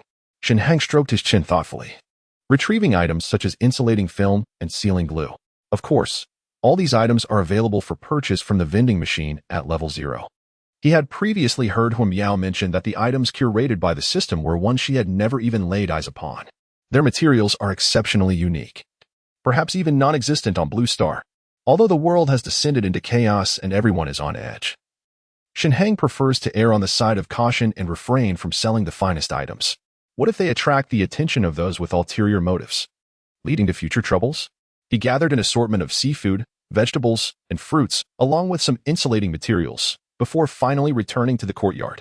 From the vending machine, he discovered a product named Snowmobile Upgrade 3, which required the vending machine to be at level 5 for purchase. The product description boldly proclaimed, stable, quiet, swift. A perfect companion for your clandestine endeavors, allowing you to vanish without a trace. Such a description is undeniably audacious. Shen Heng chuckled and made a direct purchase. This vehicle bore a price tag of an astonishing 280,000. Indeed, it was quite an expense. His mind wandered to the grade 8 parka that required a hefty sum of 500,000 to acquire, sparking his curiosity, prompting him to purchase that as well. Earlier, he had engaged in transactions with nearly 100 individuals, amassing a staggering total of 800,000. Among this sum, a contribution of 300,000 came from a minor player. In the grand scheme of things, 100 individuals seemed rather scant for the entire community. Yet, this was to be expected. After all, the apocalypse had only just commenced. Many households had provisions stored away, while others opted to wait and see. Shen Heng understood the prevailing mindset of the majority, which revolved around the belief that their asking prices were exorbitant. They remained hopeful that this was merely a fleeting nightmare, convinced that order would soon be restored. However, it was merely a heavy snowfall. What was there to fret about? Consequently, by the 5th or 6th day, hunger would drive people to abandon their legal and moral boundaries, fiercely competing for resources. If they wish to starve, let them, Shen Heng scoffed. Tomorrow, my possessions will not be priced as they are now. Nevertheless, it was merely a matter of hundreds of thousands. He could still enhance his vending machine expertise. There was no reason for hesitation, so he purchased it. Holding the item in his hand, he soon realized that this parka was surprisingly thin, resembling a sun-protective garment. Could this truly provide warmth? Shen Heng pondered. If he donned this and ventured outside, he might very well turn into an ice sculpture. Yet, trusting in the vending machine's integrity, he returned home and changed into this garment akin to sun protection. Upon attempting to step outside again, he was astonished to discover that he felt no chill whatsoever. Moreover, this garment is remarkably lightweight, devoid of any cumbersome sensation. It fits the body snugly, yet rather than feeling constricted, one experiences a sensation of buoyancy akin to that of a swan in flight. It is no wonder that it commands such a high price. Such an extraordinary creation is likely beyond the reach of current technological advancements on Blue Star. The slightly more affordable alternatives, given the present level of technology, are nearing the point of development, hence their relatively lower prices. Shen Heng's conjectures were indeed accurate, much like the tens of thousands spent on snow-clearing robots, which, at the current capabilities of Blue Star, could be mass-produced within a year. Yet, a single snow-clearing intelligent robot commands a price exceeding 2 million. This implies that such innovations would be exceedingly challenging to achieve on Blue Star, even after another 50 years of research. The same rationale applies to the jacket Shen Heng wore. A mere anti-freeze jacket, even the pricier options, only cost around 3,000 to 4,000. Such items are available from vending machines as well. However, the one adorning Shen Heng's form is priced at an astonishing 500,000. Precisely because the vending machine system deems that Blue Star's technology is incapable of its replication. Darling, aren't you cold? Huo Miao, concerned, stood behind Shen Heng, holding out a coat, eager to drape it over him. No need, Shen Heng waved his hand dismissively, glancing back at Huo Miao. Once I return, I shall procure one of these for you. Though Huo Miao's physique may not rival that of the stunning Xiaoxia, she nonetheless possesses long, graceful legs that make her a beauty. Wearing such heavy layers daily is quite cumbersome. Far superior is this ensemble, which perfectly accentuates one's figure. Oh, Huo Miao nodded obediently. She had grown accustomed to Shen Heng producing various peculiar items. After a brief adjustment, Shen Heng unveiled the upgraded snow vehicle he had previously purchased. The system described it as being swift and silent, precisely what Shen Heng required. Given the icy exterior, venturing outside would easily attract unwanted attention, especially since conventional snow vehicles typically emitted a loud noise, making stealth impossible. With a wave of his hand, Huo Miao was astonished to see a vehicle roughly the size of a compact car, appear in the courtyard, its design rather unconventional. It resembled an automobile at first glance, yet upon closer inspection, one would notice that the four wheels had been replaced with ski tracks. After stowing away numerous bags into the trunk, even piling some onto the seats, Shen Heng finally settled into the driver's seat. The cockpit was akin to that of a car, equipped with a steering wheel and several gears for forward and reverse motion. Shen Heng pressed the ignition button. The vehicle shuddered slightly, yet emitted not a sound. Sitting in the driver's seat, Shen Heng understood that the vehicle was operational. He shifted into gear, and with a gentle jolt, the ski tracks propelled the vehicle effortlessly down the snowy slope of the courtyard, gliding away without a whisper. Chapter 44. Brothers like flesh and blood. Shen Heng waved goodbye to Hua Miao, then turned to navigate the vehicle. He was utterly enamored with this machine. Just as the system had promised, it was indeed silent. With no thunderous roar to announce his departure, he could venture out at will. Additionally, the vehicle's pristine white hue blended seamlessly into the snowy landscape, rendering it nearly invisible amid the silver-clad surroundings. Truly, it was the perfect apparatus for traversing the winter terrain. Shen Heng caressed the steering wheel. Moreover, the manipulation of the vehicle is exceptionally convenient. It responds precisely to the slightest direction, gliding seamlessly across the snow without slipping or losing control. Shen Heng drove his car to a location not far from young Master Wang's villa, quietly parking it and concealing it. The surrounding standalone villas emphasize privacy. Each residence is enclosed by high walls, and the considerable distance between them ensures the utmost discretion for the owners. This arrangement also benefits Shen Heng, allowing him to operate without fear of being observed. He unloaded all the supplies onto the ground, securing them with ropes, and placed sturdy cardboard boxes underneath. Subsequently, he donned his ski gear. With a swift glide forward, he was able to drag the substantial load of supplies along with him. Although it was somewhat strenuous, the proximity to young Master Wang's villa No.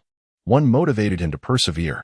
After a brief period of sliding while pulling the supplies, Shen Heng found himself breathless and sweating profusely. At that moment, the advantages of the meticulously selected jacket were once again apparent. Despite his exertion, the sweat was rapidly wicked away and dried. This jacket was breathable. Remarkably, he felt no chill whatsoever. It was truly a miraculous garment for outdoor ventures in the snow. Shen Heng's eyes sparkled with excitement. With the upgraded silent and swift snowmobile, coupled with this jacket, he transformed into a veritable phantom of the snow. He could go wherever he wished, dragging a heap of supplies. He approached the exterior of young Master Wang's villa and promptly sent a message. Young Master Wang, the supplies have arrived. In the next moment, a window on the second floor of the villa swung open, revealing a head nestled within a pile of blankets. Brother, over here. Wang Jie beckoned. Shen Heng, breathless, dragged all the items over. Upon observing the multitude of bags trailing behind Shen Heng, Wang Ji's eyes sparkled with excitement. Good heavens, so many supplies! Exclaimed Wang. Young Master Wang, these are all essential items for survival in the apocalypse. Shen Heng began to open the first bag. Here we have a variety of canned goods that are easy to preserve, along with instant noodles, ham, and beef. He continued to unveil the second bag. This one contains bottled water, portable stoves, and oil tincture.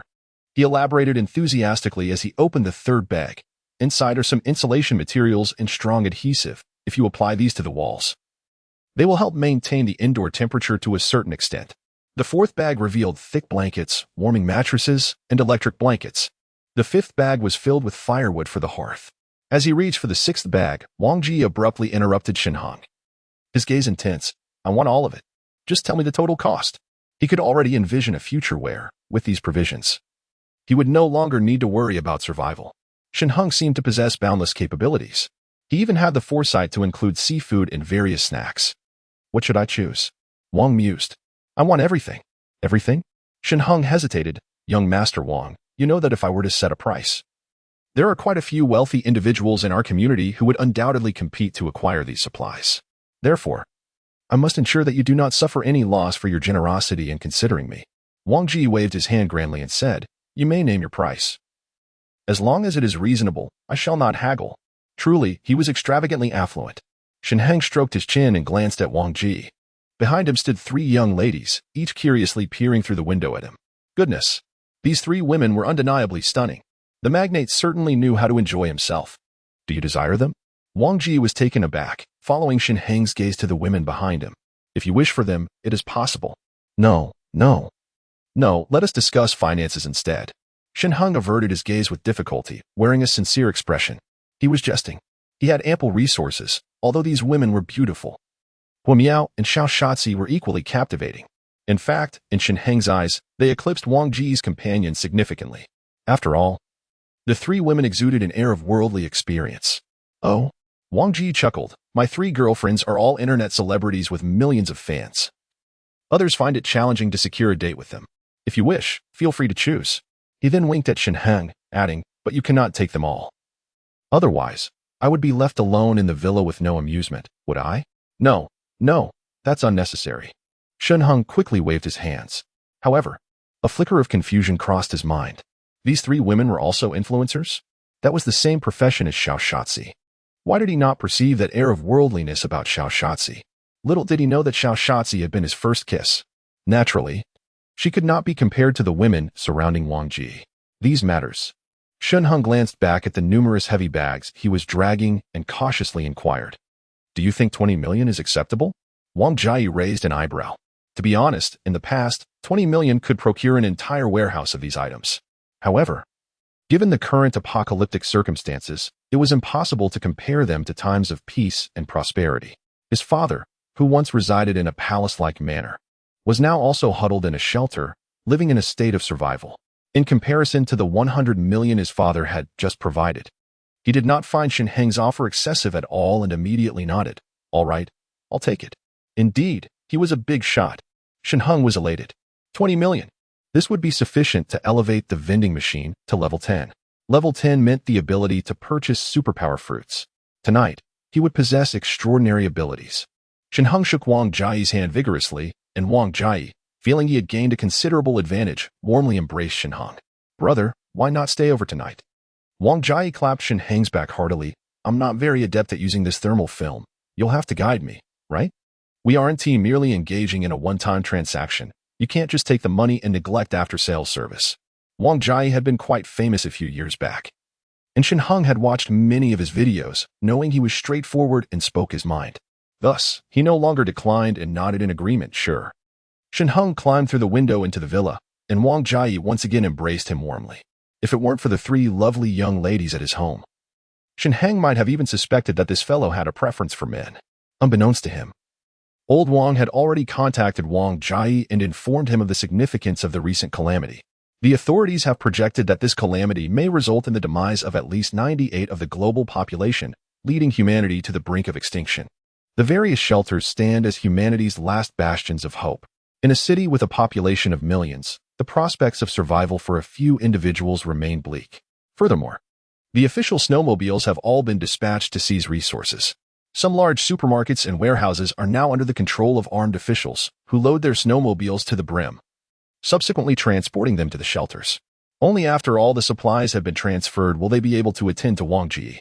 Although Wang Ji is displeased, he concludes that he only requires a single snowmobile for his extraction, yet they refuse to comply. This signifies that, in the eyes of those within the shelter, Wang Ji's life holds less value than a single load of supplies. Even old Wang is powerless in this regard.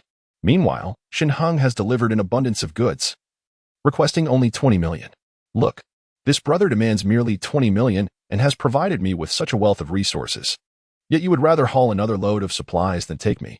Wang Ji is profoundly moved and earnestly declares, you shall henceforth be my brother. With that, he turns to the three enchanting women within the room and adds, brothers are like limbs, and women are like garments. If a limb desires to don a particular garment, it shall wear it. In Chapter 45, tonight, I shall acquire extraordinary abilities. Shen Heng does not immediately engage in card games with the women. Instead, he first instructs them to apply insulation film to every wall in the room. Subsequently, he retrieves thick glass from a large bag at the back and affixes it to the windows with strong adhesive.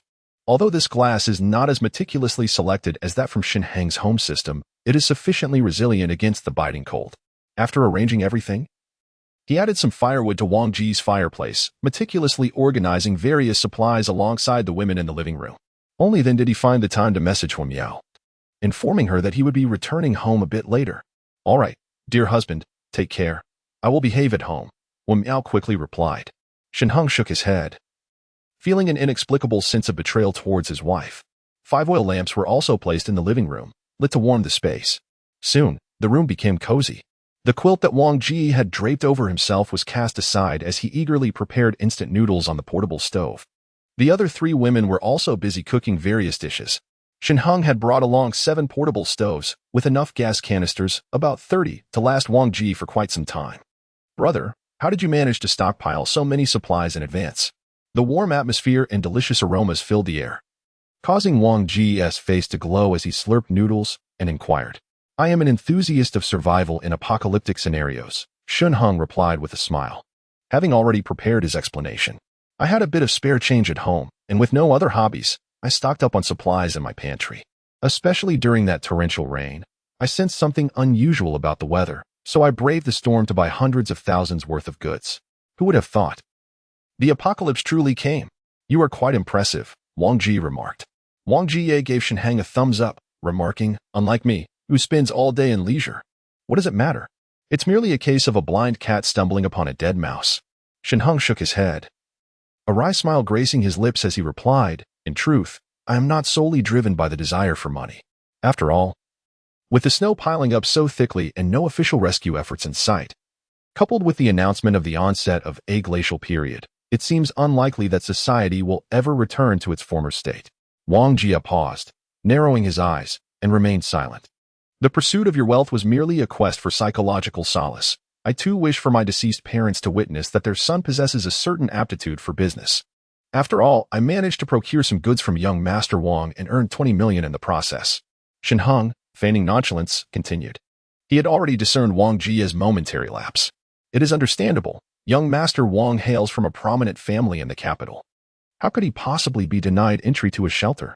Even if his father had liquidated considerable assets, a starving camel is still larger than a horse. The Wang family's wealth far surpasses that of many local magnates in Jiangcheng. If the region's elite can gain access to the shelter, why would Wang Jie be excluded? Could it be that the shelter is simply too preoccupied to attend to young Master Wang? Just 20 million. Wang Jie chuckled, saying, "Brother, should I successfully gain entry in the future, in any case, I will ensure that all my remaining funds go to you." Observing the sorrow in Shen Heng's eyes, young Master Wang felt a swell of sympathy. Despite his seemingly carefree lifestyle, he had never engaged in any wrongdoing. During his previous appearance on a program, he earnestly mentioned that his father encouraged him to study abroad with the hope that one day he would return to serve his motherland. Thus, despite his penchant for leisure, Shen Heng held a fundamentally favorable impression of him. Wang Jie coughed discreetly, lowering his head to slurp his noodles. He had almost let slip a secret. His father had expressly instructed him not to disclose this matter to the public, lest it incite greater panic. In the face of such calamities, although the authorities were well-meaning yet powerless, they still hoped the populace could navigate their days in tranquility. Should news of the shelter be revealed, it would signify the government's complete abandonment of its people. What chaos would ensue then? In any case, the world is already in disarray. One day at a time is all we can manage. Shen Heng chuckled. The beer on the table had frozen solid, but now warmed by the room's heat. It had completely thawed. After finishing his noodles, Wang Jie tossed a bottle to Shen Heng. "Drink." They clinked their bottles and gulped down a significant portion. At that moment, 3 women approached, seating themselves on either side of Wang Jie and Shen Heng, while one nestled between them. "Brother Wang, I also want a drink," the girl in the middle said, playfully nudging Wang Jie's arm.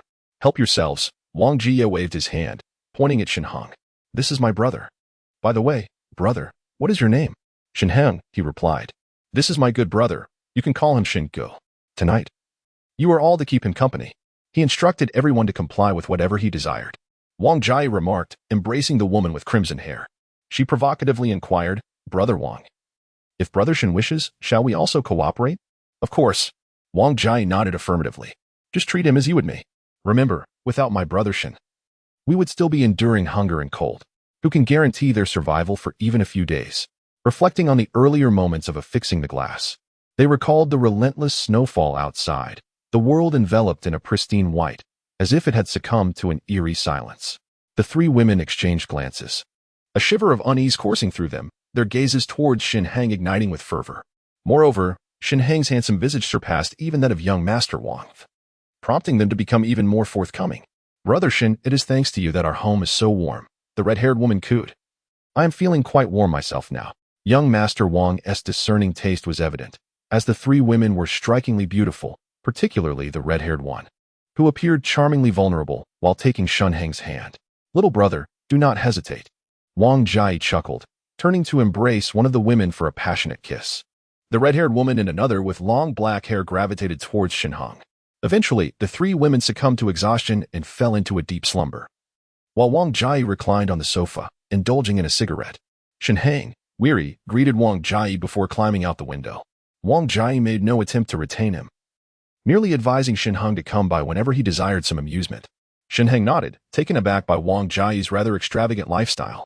The three girls, in the eyes of the outside world, are akin to goddesses, surrounded by countless admirers, easily outshining Feng Lu by several streets. Yet, before Shen Heng and Wang Jie, they cast aside all restraint. Their various antics left Shen Heng utterly astonished. It is indeed true that in this world, wealth and power reign supreme. In an era of peace and prosperity, wealth allows one to indulge in all pleasures, while power enables one to seize everything. And now, in this apocalyptic age, even a top-tier wealthy heir like Wang Jie seeks camaraderie with someone like me. Is it not due to my possession of resources?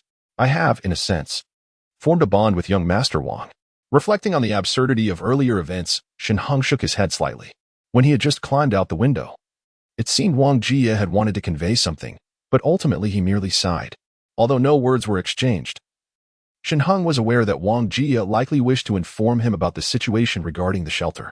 However, due to certain circumstances, he could not speak freely. Shen Heng was not particularly concerned about the shelter.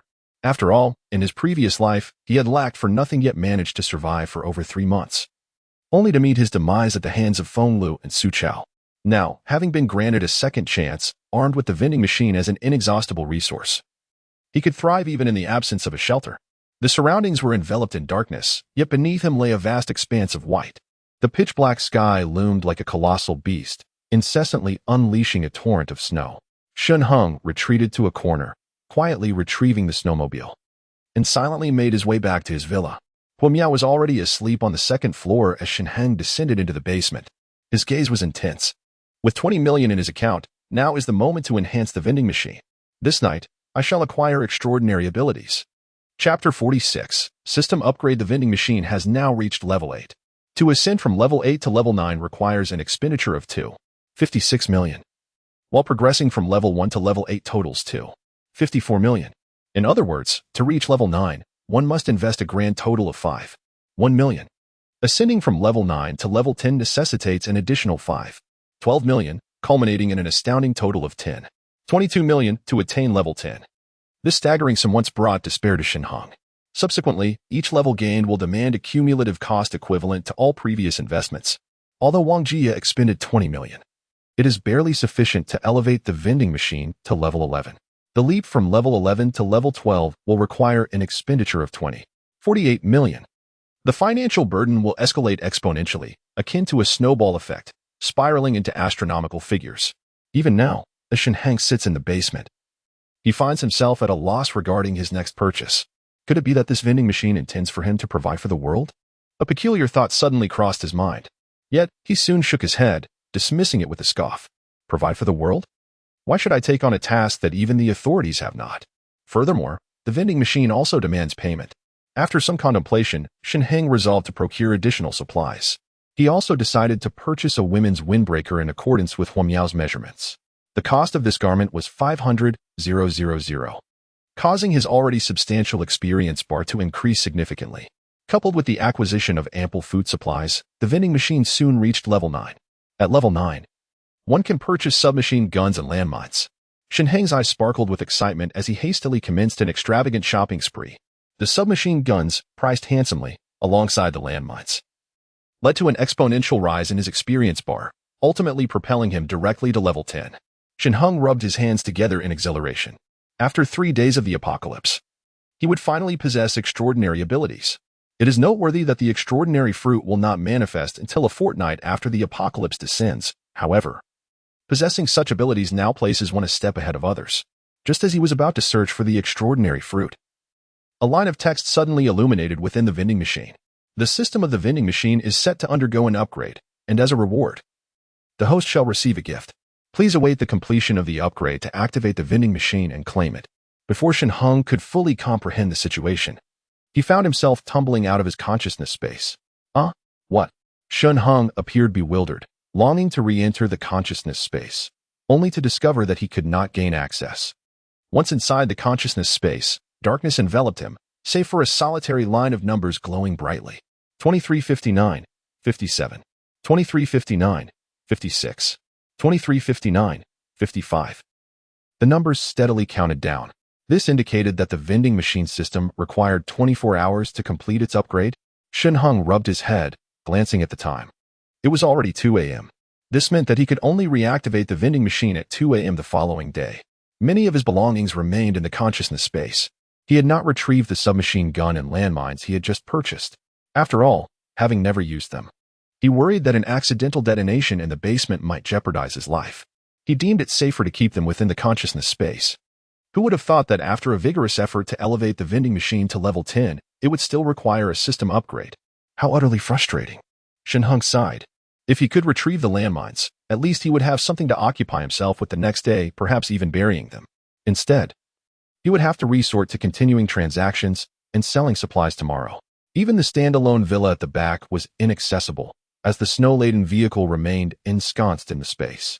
It must be said that Shen Heng still found himself reminiscing about the allure of those 3 young ladies. He rose and returned to the bedroom, lying down beside Huo Miao. "You're back?" Huo Miao suddenly awoke, rubbing her sleep-heavy eyes. "I'll prepare a meal for you." "No need, I'm not hungry." Shen Heng embraced Huo Miao. "Have you been drinking?" Huo Miao detected the scent of alcohol. Yes. A sense of absurdity welled up within her. Outside, the world was blanketed in ice and snow, yet Shen Heng had indulged in drink. Where could he have partaken? Feeling somewhat drowsy from the liquor and a few rounds of cards, Shen Heng succumbed to slumber, clutching Huo Miao. As Huo Miao gazed at Shen Heng's face, her brow furrowed upon noticing a strand of red hair nestled against his neck. Red hair, it was unmistakably a woman's. Moreover, beyond the scent of alcohol, there lingered a faint trace of perfume, elegant and seemingly of high quality. Had Shen Heng been with another woman? Huo Miao was momentarily taken aback. She longed to rouse him and demand answers, but then reconsidered her own standing. Gently, she extricated herself from his embrace and rose to her feet. Inside, several oil heaters were humming, creating a warm atmosphere, and a humidifier was luxuriously placed on the floor, ensuring the air was neither dry nor uncomfortable. She lifted a corner of the curtain, revealing the ongoing flurry of snow outside. Indeed, she sighed. Amidst the apocalypse, she was merely one of Shen Heng's women. He had demonstrated his capabilities before her. With a mere wave of his hand, a plethora of resources could materialize out of thin air. Earlier, when Shen Heng went out, she noticed a flurry of complaints in her friends group chat. Several close friends were trapped indoors due to the icy weather, unable to venture outside. They had grown accustomed to ordering takeout, and aside from a few snacks, their homes were devoid of other provisions. In stark contrast, she was fortunate enough to indulge in a variety of seafood, fresh vegetables, meats, and even fruits at home. While her friends huddled in their homes, shivering, she lounged in her thin pajamas on the sofa, engrossed in her phone. Among her friends, 2 girls who shared an apartment had gone silent. Some speculated they had succumbed to hunger, while others suggested that men had forcibly entered and taken them away. Compared to other neighborhoods, Tiyuan community, being an upscale residence, housed individuals of wealth and status who exhibited a degree of restraint. In less well-managed, older buildings, incidents of looting had already begun to emerge. The 2 missing girls resided in a typical urban village, surrounded by a diverse crowd. The girls in the group chat expressed their concerns and shared their pessimism. Huo Miao, living in a villa and enjoying a life free from want, was indeed fortunate to be cherished by Shen Heng. What more was there to question him about? Furthermore, after spending the past few days together, Huo Miao realized that Shen Heng was someone who responded better to softness than to force. Whenever she lost her temper in front of him, he would surely react negatively. However, if she obediently complied, his mood would significantly improve. Did Shen Heng go out today in search of another woman? The thought of Shen Heng leaving her behind earlier, while the brothers in the courtyard continued to knock on the door, sent a shiver of trepidation through her heart. Shen Heng possesses resources, which naturally grants him the ability to attract women. Although Huo Miao struggles to accept this psychologically, she comprehends that in the apocalyptic world, societal norms have crumbled. In this reality, it is candidly evident that men are the protagonists, while women merely serve as embellishments. This is fundamentally determined by physiological structures, as men generally excel in both intellectual and physical endeavors. In the aftermath of the apocalypse, this principle will be magnified infinitely. Men endowed with capability or strength will command greater resources, which naturally includes women. To her, Shen Heng is one such individual. Historically, men have been notorious for their romantic escapades, especially those possessing substantial resources in a post-apocalyptic landscape.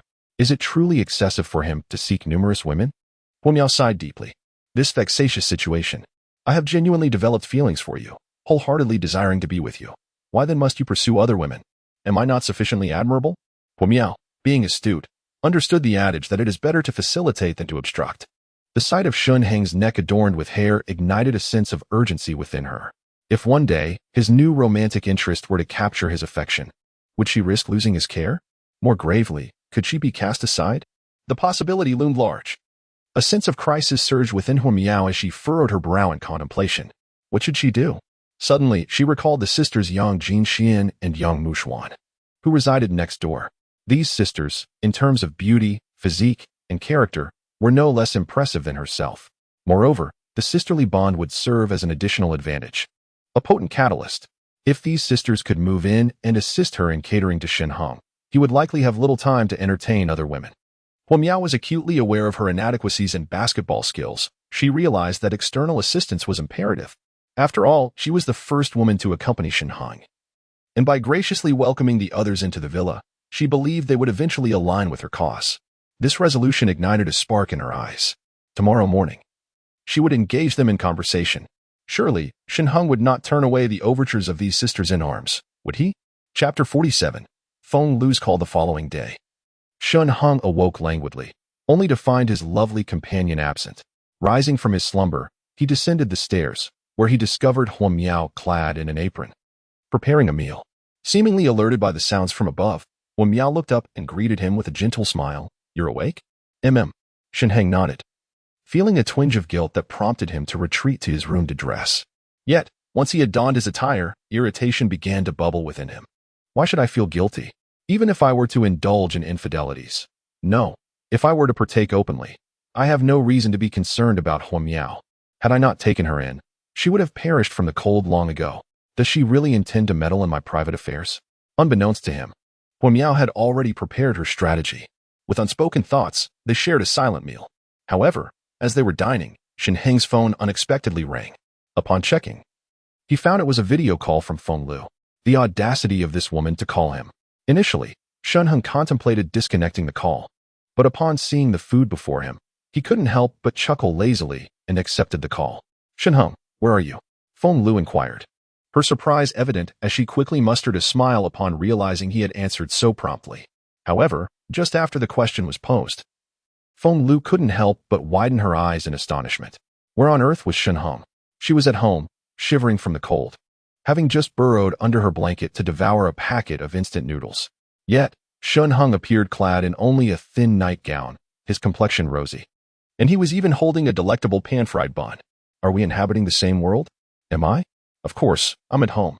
Shen Heng shrugged nonchalantly and inquired. Is there something you need? This isn't our home, is it? Feng Lu asked dryly. From the edges of the video, it was evident that the decor of Shen Heng's room was markedly different from that of her own. Wait, does he even have another home? Feng Lu's tone shifted to one of displeasure. Where are you living? I had no idea you owned a property in Jiangxing. Did you purchase a house behind my back? Look at how you're phrasing that. Shen Heng grinned, popping the bun into his mouth. We aren't in a relationship anymore, are we? Why are you questioning me with that tone? The pan-fried bun emitted an enticing aroma, with juices spilling out as Shen Heng indulged, leaving oil at the corners of his mouth. Feng Lu swallowed hard, feeling a pang of envy. Regaining her composure, she fixed her gaze on Shen Heng and asked, What do you mean by that? What do I mean? Shen Heng chuckled, shaking his head. It seems to me that I should be the one asking you. Miss Feng Lu, what do you mean? If there's nothing else, I'll hang up. Wait. Feng Lu interjected hastily. She was utterly famished. Although she had purchased a few packets of instant noodles, it was clear that such meager rations were insufficient. Moreover, she felt that her own instant noodles lacked the delectable quality of those prepared by Shen Heng. No, if Shen Heng were by her side, he would never allow her to consume such junk food as instant noodles. In a moment of vulnerability, tears welled in her eyes as she softly implored, Shen Heng, can't you just indulge me this once? I have come to realize my mistakes. Where are you now? I miss you so much. Miss me? Shen Heng nearly choked on the bun in his mouth. How could Feng Lu utter such revolting words? He retrieved another phone linked to his secondary account and glanced at the surveillance footage from Su Chao's home.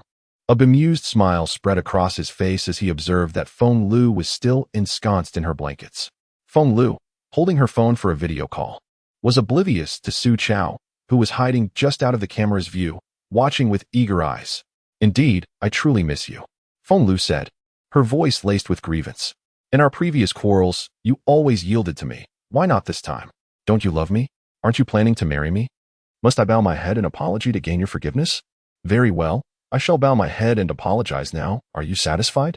Pouting, she added. Please don't be angry with me, all right?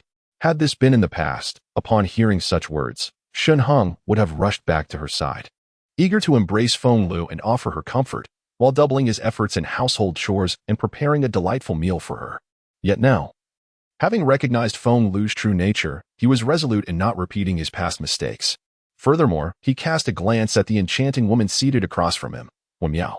With such beauty in his embrace, how could he possibly contemplate returning to Feng Lu, even if one were to merely consider appearances? Feng Lu paled in comparison to the three exquisite girls from the previous night. Previously, when Shen Heng interacted with Feng Lu, he had to be exceedingly cautious of her expressions. Do you truly recognize your mistakes? Shen Heng retorted intentionally. Indeed, Feng Lu confessed with a hint of shame. After parting ways with you, I realized how foolish and naive I was for not cherishing what we had. I promise we shall never quarrel again, all right? All right. Shen Heng nodded. Suddenly, he sensed a movement beneath him. Looking down, he couldn't help but smile. Miao's small feet were playfully rubbing against his legs. He glanced up at Miao, who wore a face full of jealousy, glaring at him. You agreed? Feng Lu was momentarily taken aback, entirely oblivious to Shen Heng's subtle actions. Since you acknowledge your mistake, what do I have left to contest? Shen Heng replied nonchalantly. Was he truly considering rekindling his romance with Feng Lu? Where are you now? I will come find you, Feng Lu exclaimed, sitting up excitedly. But she quickly felt the chill and realized the external conditions, retreating back under the covers, distressed. But it's snowing so heavily outside. Where are you? Are you still in T1 community? Yes, Shen Heng smiled and nodded. Although the consciousness space was now closed and he could not connect to the vending machine, there was only a single day until the upgrade, after which he would possess extraordinary abilities. There was no need to worry about Feng Lu revealing his whereabouts. Moreover, he had 2 handguns and a crossbow tucked away in his pocket. If any fool dared to come looking for trouble, it would be an ideal opportunity to resolve the matter while also instilling some fear within the community. Still in T1 community? Feng Lu's eyes widened, her voice tinged with urgency. Did you buy another house? When did you buy it? How come I don't know? Realizing her words may have been too harsh, she wore an expression of grievance. Don't you hand over your monthly earnings to me? When did you secretly stash away so much pocket money? You still haven't regarded me as your girlfriend. It was a distant relative's house. He is abroad and cannot return in this weather. I happen to have the key. After you scolded me that day, with such heavy rain, I had no choice but to seek refuge here. Shen Heng shrugged. Distant relative? I don't recall you ever mentioning that. Feng Lu pouted, while Su Chao anxiously nudged her, signaling her to get to the point. What does it matter at this stage? I'm on the brink of starvation. He had just seen Shen Heng devouring a pan-fried bun, grease glistening on his lips. And Su Chao was nearly tempted to swallow his own tongue. It had been snowing for 4 days, and Shen Heng still managed to enjoy such delicious food. It was simply unimaginable. There must be a treasure trove of supplies in that distant relative's house. Ahem. Feng Lu snapped back to reality, shooting Su Chao a glare, motioning for him to stay out of the way and not to expose themselves to Shen Heng. Su Chao sulkily curled up in a corner. What's wrong? Shen Heng had already noticed their little antics from another phone, but he feigned ignorance and asked, Is there someone else with you? No, not at all. Feng Lu forced a smile. I'm at home. Is that so? Shen Heng wore a look of astonishment. But the decor style behind you resembles that of Su Chao's home. By the way, didn't you mention that a thief broke into your house and stole your heavy clothes and blankets? So, where did this quilt you have come from? Chapter 48. Doubts upon hearing Shen Heng's inquiry, Feng Lu found herself at a loss for words. However, Su Chao, standing nearby, forced a smile and leaned closer to the camera, chuckling awkwardly. Shen Heng, your home was robbed, and you lost all your thick garments. Feng Lu nearly froze to death. Thankfully, I invited her to my house and lent her a few of my warm clothes. By the way, as good brothers, you wouldn't suspect me of anything untoward with her, would you? Of course not. You are my dear brother. I could never suspect you. Shen Heng deliberately placed emphasis on the words good brother. That's a relief, Su Chao exhaled. I knew you wouldn't. Rest assured. Feng Lu has been staying at my place these past few days, and I've been taking good care of her. But you know, there's hardly any food at my house now. I had to negotiate with the vendor in our community to buy some instant noodles. That guy is outrageous. One pack costs $1,000. When you and Feng Lu reunite, remember my kindness. I splurged on those overpriced noodles for her. Absolutely. Shen Heng nodded with a smile. Well, Miao is there too, right? With your girlfriend by your side. How could I possibly worry about you and Feng Lu getting carried away? Huo Miao had long sensed the teasing tone in Shen Heng's words and understood that he was merely joking with them, a smile returning to her face. Last night, Shen Heng did not play cards with her, which left her somewhat contemplative. As for Huo Miao, well, of course she was present. In order to avoid inciting Shen Heng's ire, Su Chao could only nod in agreement. She has gone to the restroom for now over the past few days. She has been accompanying Feng Lu, and they are staying in the auxiliary bedroom, so rest assured, my good brother, she will not be stealing you away. Upon hearing Su Chao mention her name in the video, Huo Miao silently scoffed. Yet, her gaze towards Shen Heng was filled with affection. Shen Heng nodded slightly. By the way, where are you now? We are nearly starving, and I noticed you seem to be quite warm over there. We're coming to find you. Su Chao hastily redirected the conversation. Wait a moment. Shen Heng picked up a bowl of wontons from the table, blew on it gently, and after savoring a couple of wontons, he slurped down several spoonfuls of soup, the sounds of which distinctly reached the other end of the line. Feng Lu and Su Chao exchanged envious glances, their mouths watering. They felt as though their stomachs were being tightly clenched. Shen Heng, we are nearly starving to death and freezing over here. Hurry and say something. Don't you care for your little Lu anymore? Feng Lu said, her voice dripping with feigned sorrow. Hearing her delicate tone, Shen Heng nearly spat out the soup he was drinking. Su Chao, we have been brothers for many years. It's not that I don't want you to come over. I have my own difficulties. Shen Heng grabbed a leftover lobster from the table and began to eat. It was the remnant from last night, which he had intended to discard, but Huo Miao couldn't bear to waste food, so she had reheated it in the morning. In fact, she had even saved this solitary lobster for Shen Heng instead of consuming it herself. Although Shen Heng was no longer particularly hungry, the leftover lobster in his hand was undeniably an exquisite prop. Su Chao and Feng Lu gazed intently at the lobster, their eyes wide with disbelief. Lobster for breakfast? How indulgent. What predicament are you in? Su Chao fixated on the lobster as Shen Heng methodically peeled off the shell, his throat straining to swallow. Feng Lu's eyes were glued to the scene, though she remained silent, her gaze fixated solely on the lobster. Despite our camaraderie, it does seem somewhat inappropriate for my girlfriend to stay at your place after our quarrel, doesn't it? If word of this got out, where would I hide my face? Shen Heng shook his head, expressing his helplessness. As you mentioned, Huo Miao is living with Feng Lu. It's not that I distrust you, but surely Huo Miao should inform me herself. That would ease my concerns considerably. Just let Huo Miao video call me, and I will take your word for it. After all, Huo Miao frequently works late, and I even suspect she might not be home at all. If that were the case, consider the implications of a solitary man and woman cohabitating for 2 or 3 days, especially after Feng Lu and I had a disagreement. I fear she might retaliate against me, deliberately engaging with you. Upon hearing this, Feng Lu's eyes widened in indignation. Shen Heng, do you truly not trust me? Am I the kind of woman who is so easily swayed? What do you think I have become in your eyes? If you are unwilling to accept this, it only suggests that you harbor ulterior motives. Why else would I have brought you both here? Shen Heng shook his head, with such heavy snowfall outside. My provisions are dwindling. He rose and made his way to the kitchen, opening the refrigerator. Switching to the rear camera, he mused. If I were to consume all that is here alone, it could last me quite a while. However, if you all come over, the number of mouths to feed would multiply. If you were to betray me after I invited you in, wouldn't that make me appear rather foolish? You. Feng Lu was about to unleash a tirade when Su Chao interjected. You do have a point. He raised his voice, calling out, Huo Miao Miao Miao.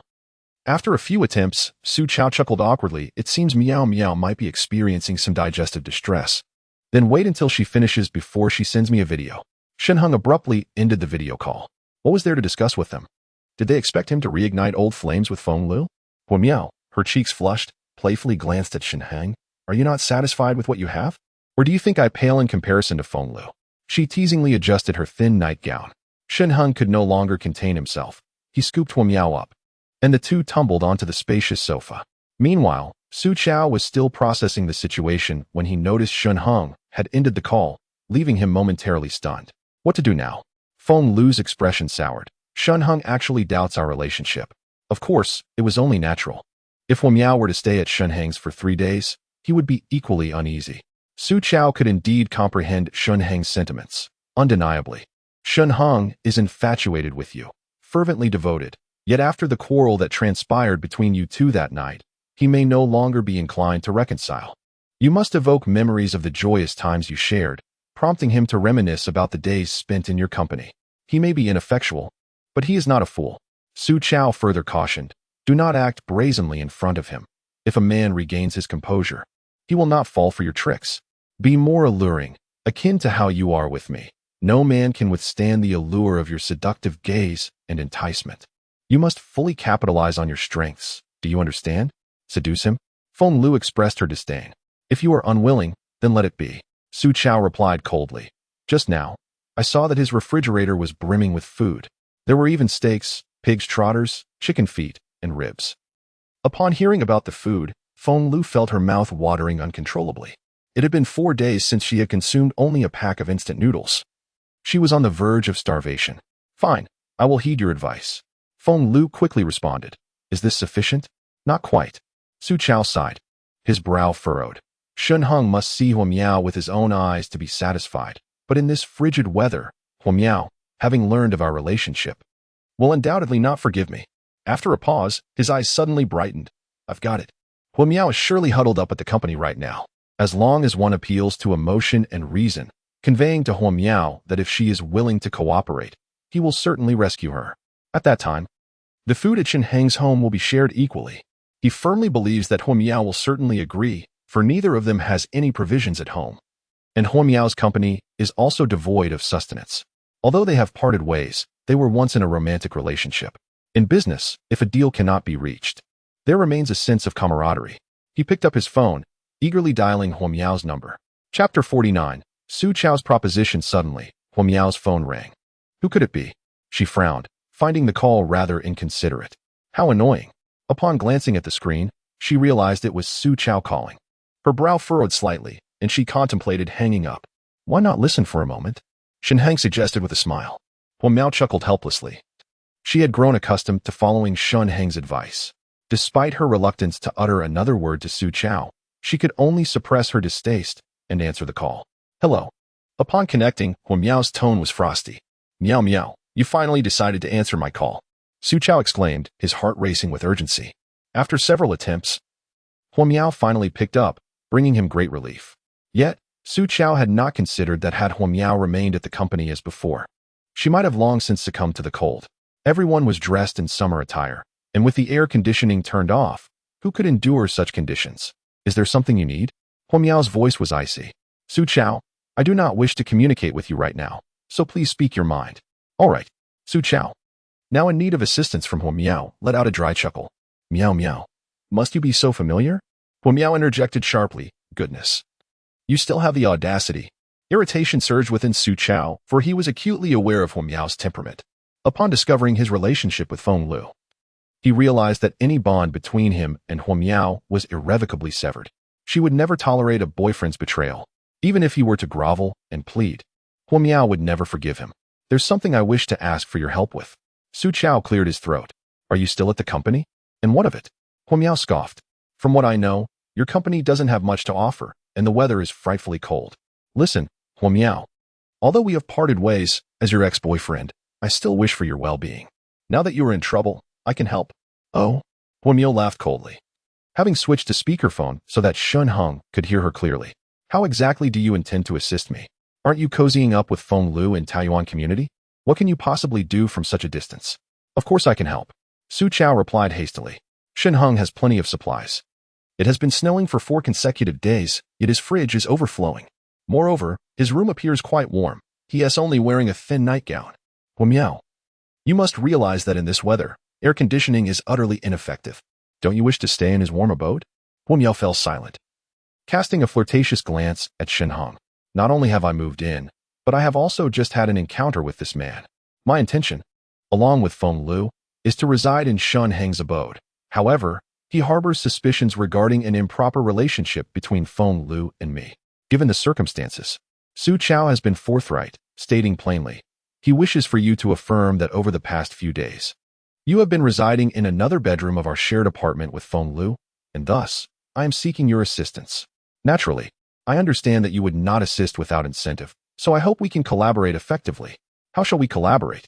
Huo Miao inquired lightly, noticing Shen Heng signaling her. Send a video to Shen Heng now, proving that you have been with Feng Lu these past few days. Do not worry about being misjudged. Seeing that Huo Miao was intrigued, Su Chao became animated. Just a single video. No, that might expose us. Simply give him a call instead. In return, I will ensure your safety and, under certain conditions, arrange for you to reside in Shen Heng's warm home as well. Rescue me? Surely this is a jest. Huo Miao scoffed. You couldn't even come for me during a rainstorm, and now, with the heavy snowfall outside, how do you intend to reach me? You are merely seeking to exploit me. Why do you doubt me? Su Chao exclaimed in exasperation. At this point, what motive would I have to deceive you? After a brief pause, he continued. Near your workplace lies the university city of Jiang City, and I have a sister residing in a community there. I will arrange for her to pick you up. I have inquired, and she typically stocks up on food. If you go there, you need not worry about sustenance for the time being. After the tempest subsides in a few days, I shall have her deliver you. Surely, that would suffice, wouldn't it? Deliver me? How would that be accomplished? Huo Miao scoffed, shaking her head. Do you take me for a fool? Where did you even acquire a sister? I have never heard you mention her before. Furthermore, in this weather, even if she had provisions, would she be inclined to share them with me? Why should she?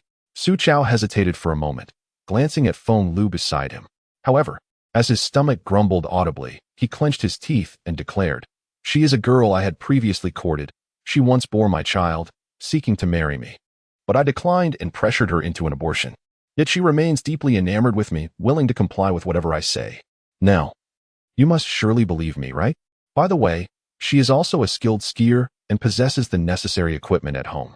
Do you think that if the snow ceases, this short distance would pose any challenge for her? Moreover, the crucial factor is that she owns skis, allowing her to venture out freely. I just spoke to her, and she has consented. Huo Miao, it now hinges on your attitude. Su Chao closed his eyes and revealed everything. Feng Lu beside him widened her eyes, staring at Su Chao in disbelief. Didn't you claim she was your good friend? Feng Lu asked, stunned. Su Chao displayed a wry smile.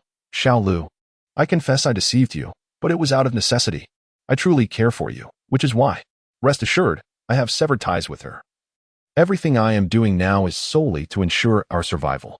In the future, I shall have no dealings with her whatsoever, as long as we can survive. I will promptly erase all her contact information. You deceived me. You deceived me. Feng Lu's expression was wild as she lunged at Su Chao, her sharp nails digging into his face. Enough. Su Chao forcefully pushed her away, exclaiming in anger, Feng Lu, if you continue like this, do not blame me for severing our ties. What time is it? And you are still so childish. If we remain this famished, we shall await our demise. If you wish to perish, go ahead. I have no desire to join you.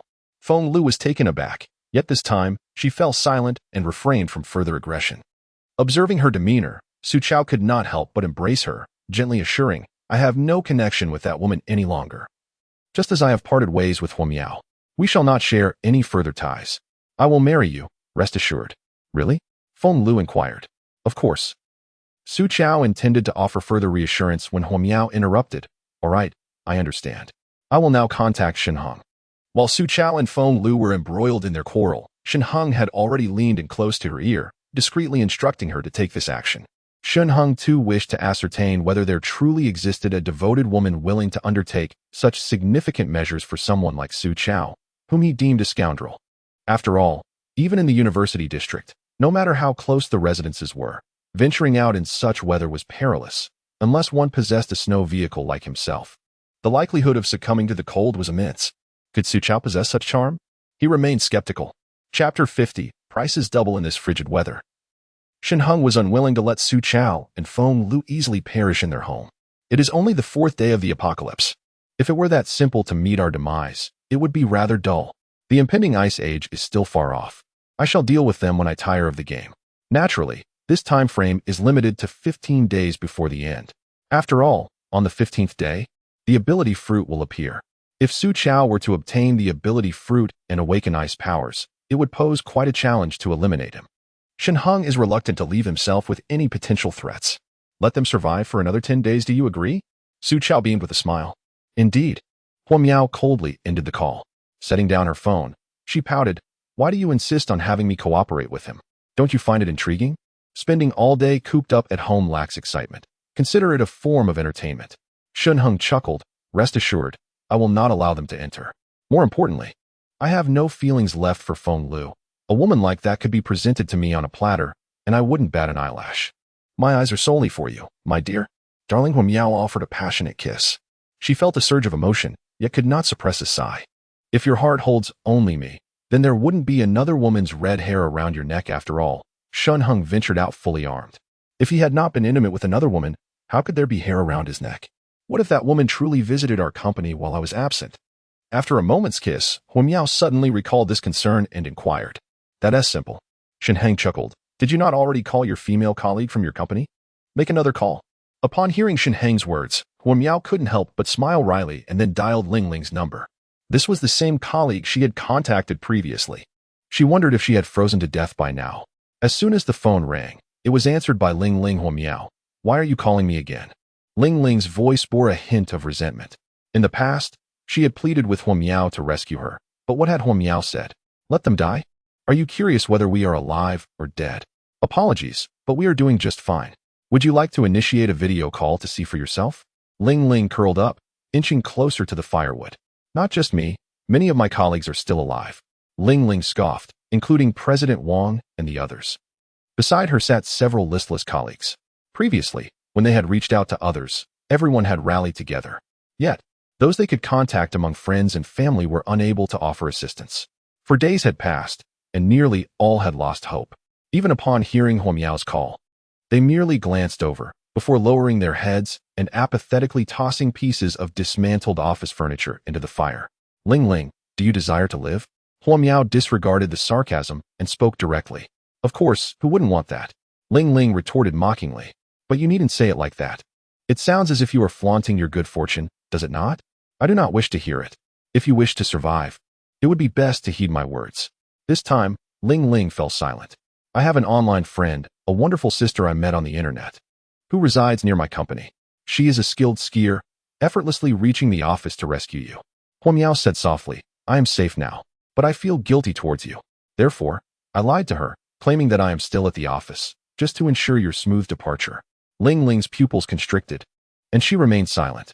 As I mentioned earlier, she is merely an online acquaintance, so she has never seen my photograph. She only knows my name is Huo Miao. Huo Miao continued, when she arrives at the office, I will send you a WeChat message in advance.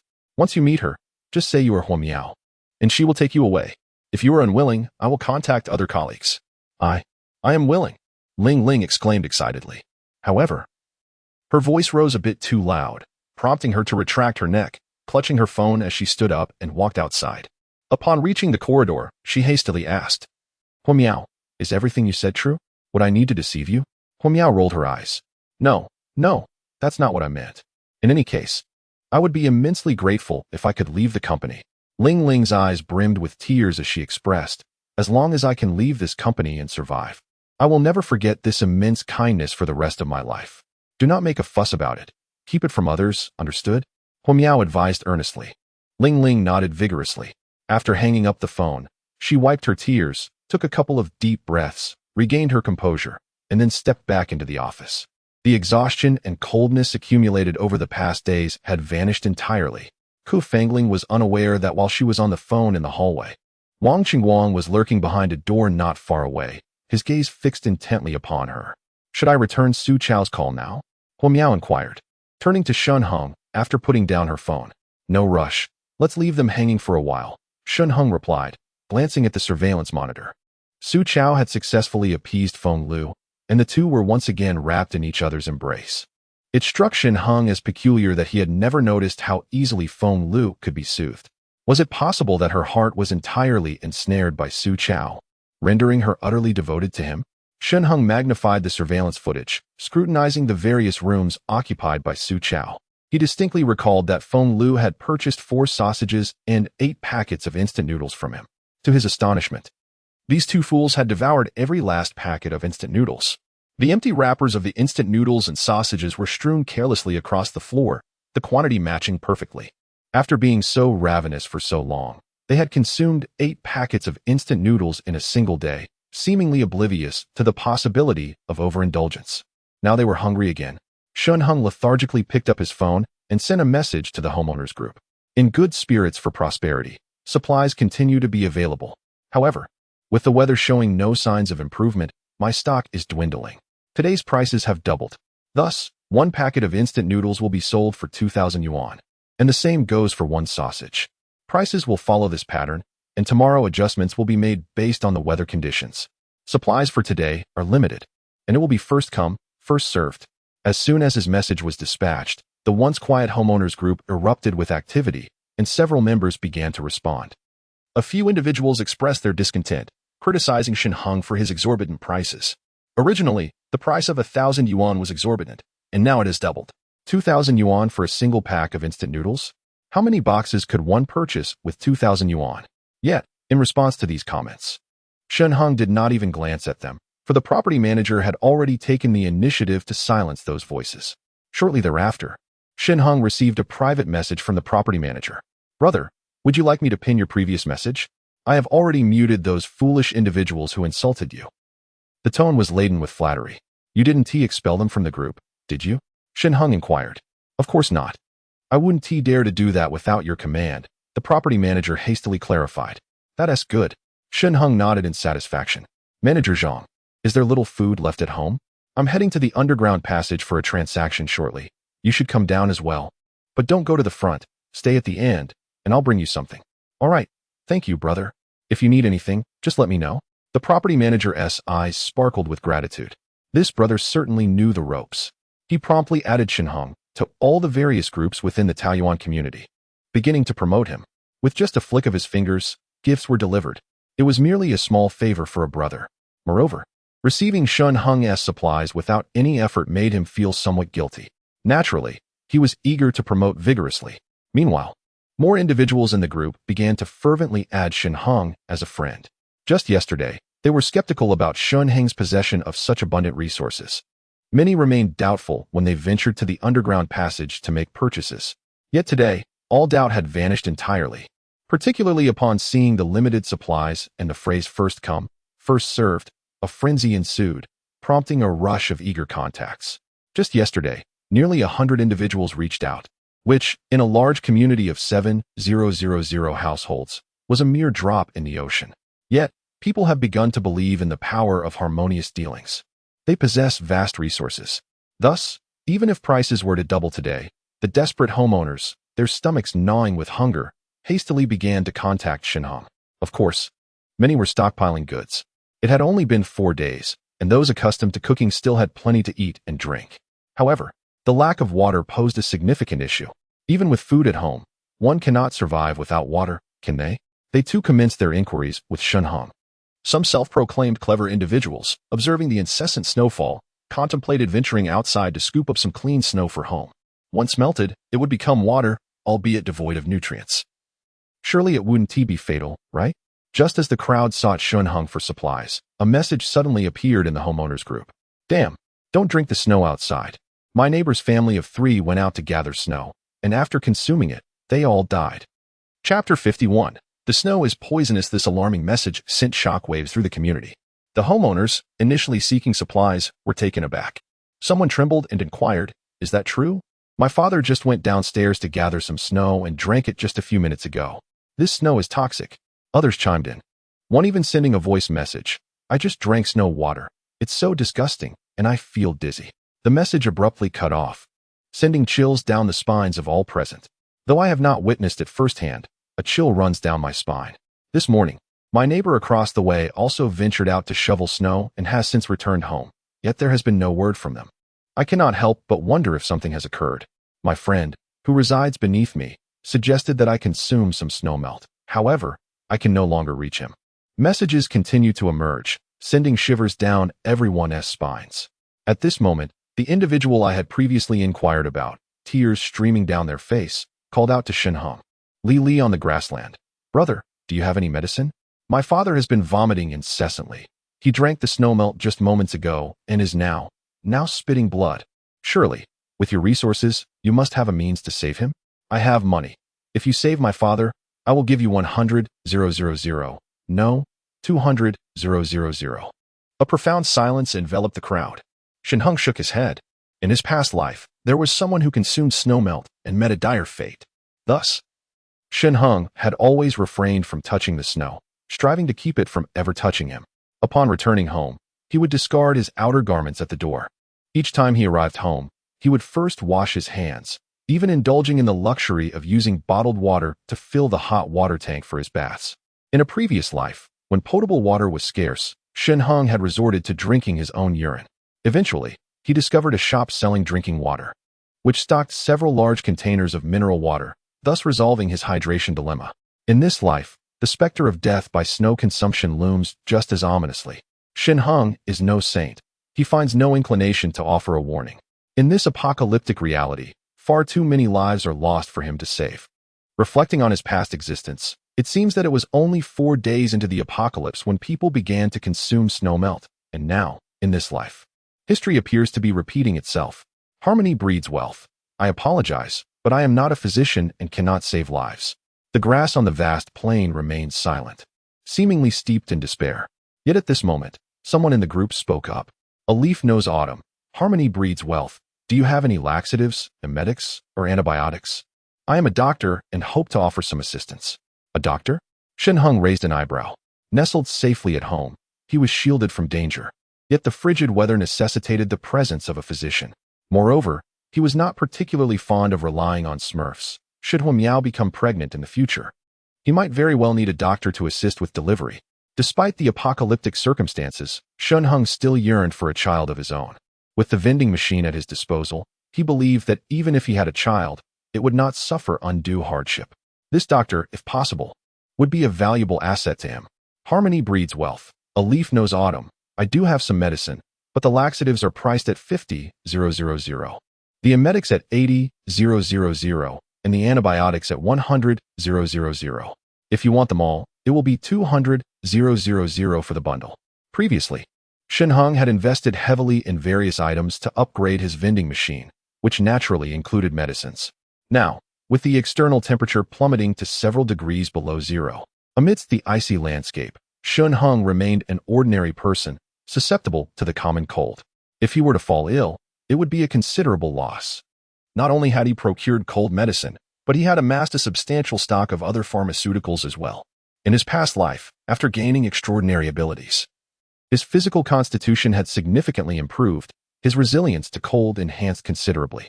Yet now, without any powers, he prioritized the procurement of medicines, placing them on par with food for the sake of his survival. Furthermore, medicines do not require much space. In the wine tasting room, Hua Miao had already organized the medications, neatly stacked in a corner. 20,000. So exorbitant? Why not just rob it? The others in the group erupted in astonishment. Puchi Shenkai remarked, if you find it too expensive, you need not purchase it. I reiterate, I am merely a merchant, not a philanthropist. Li Yuan Shang Chao fell silent, feeling as though he was being manipulated. After all, he had just stated in the group that he was willing to pay 20,000 if it could save a life. Yet, here was this individual demanding precisely that amount from him. The crux of the matter was, he truly had only that much money. A leaf knows autumn interjected. These medications aren't excessively priced. You needn't inflate the cost so. Even as a merchant, one should possess a modicum of humanity, no? Puchi Shenkai, money is not earned in such a manner. Puchi Shenkai retorted, a leaf knows autumn. If you do not wish to buy, then remain silent. You are a sage. You should be the one to pay. Shen Heng scoffed disdainfully. Was being a doctor so impressive? There were countless residents in the community, and certainly more than one doctor. Yet, who among ordinary folk would stockpile laxatives and emetics? I won't sell to you. You'll have to find your own way. Moreover, many have ventured outside to shovel snow and drink melted snow. If I sold the medications at a lower price, they would flock to seize them. And how would I then upgrade my vending machine? A leaf knows autumn remained quiet. Although the others in the group dared not criticize Shen Heng, some began to brainstorm solutions.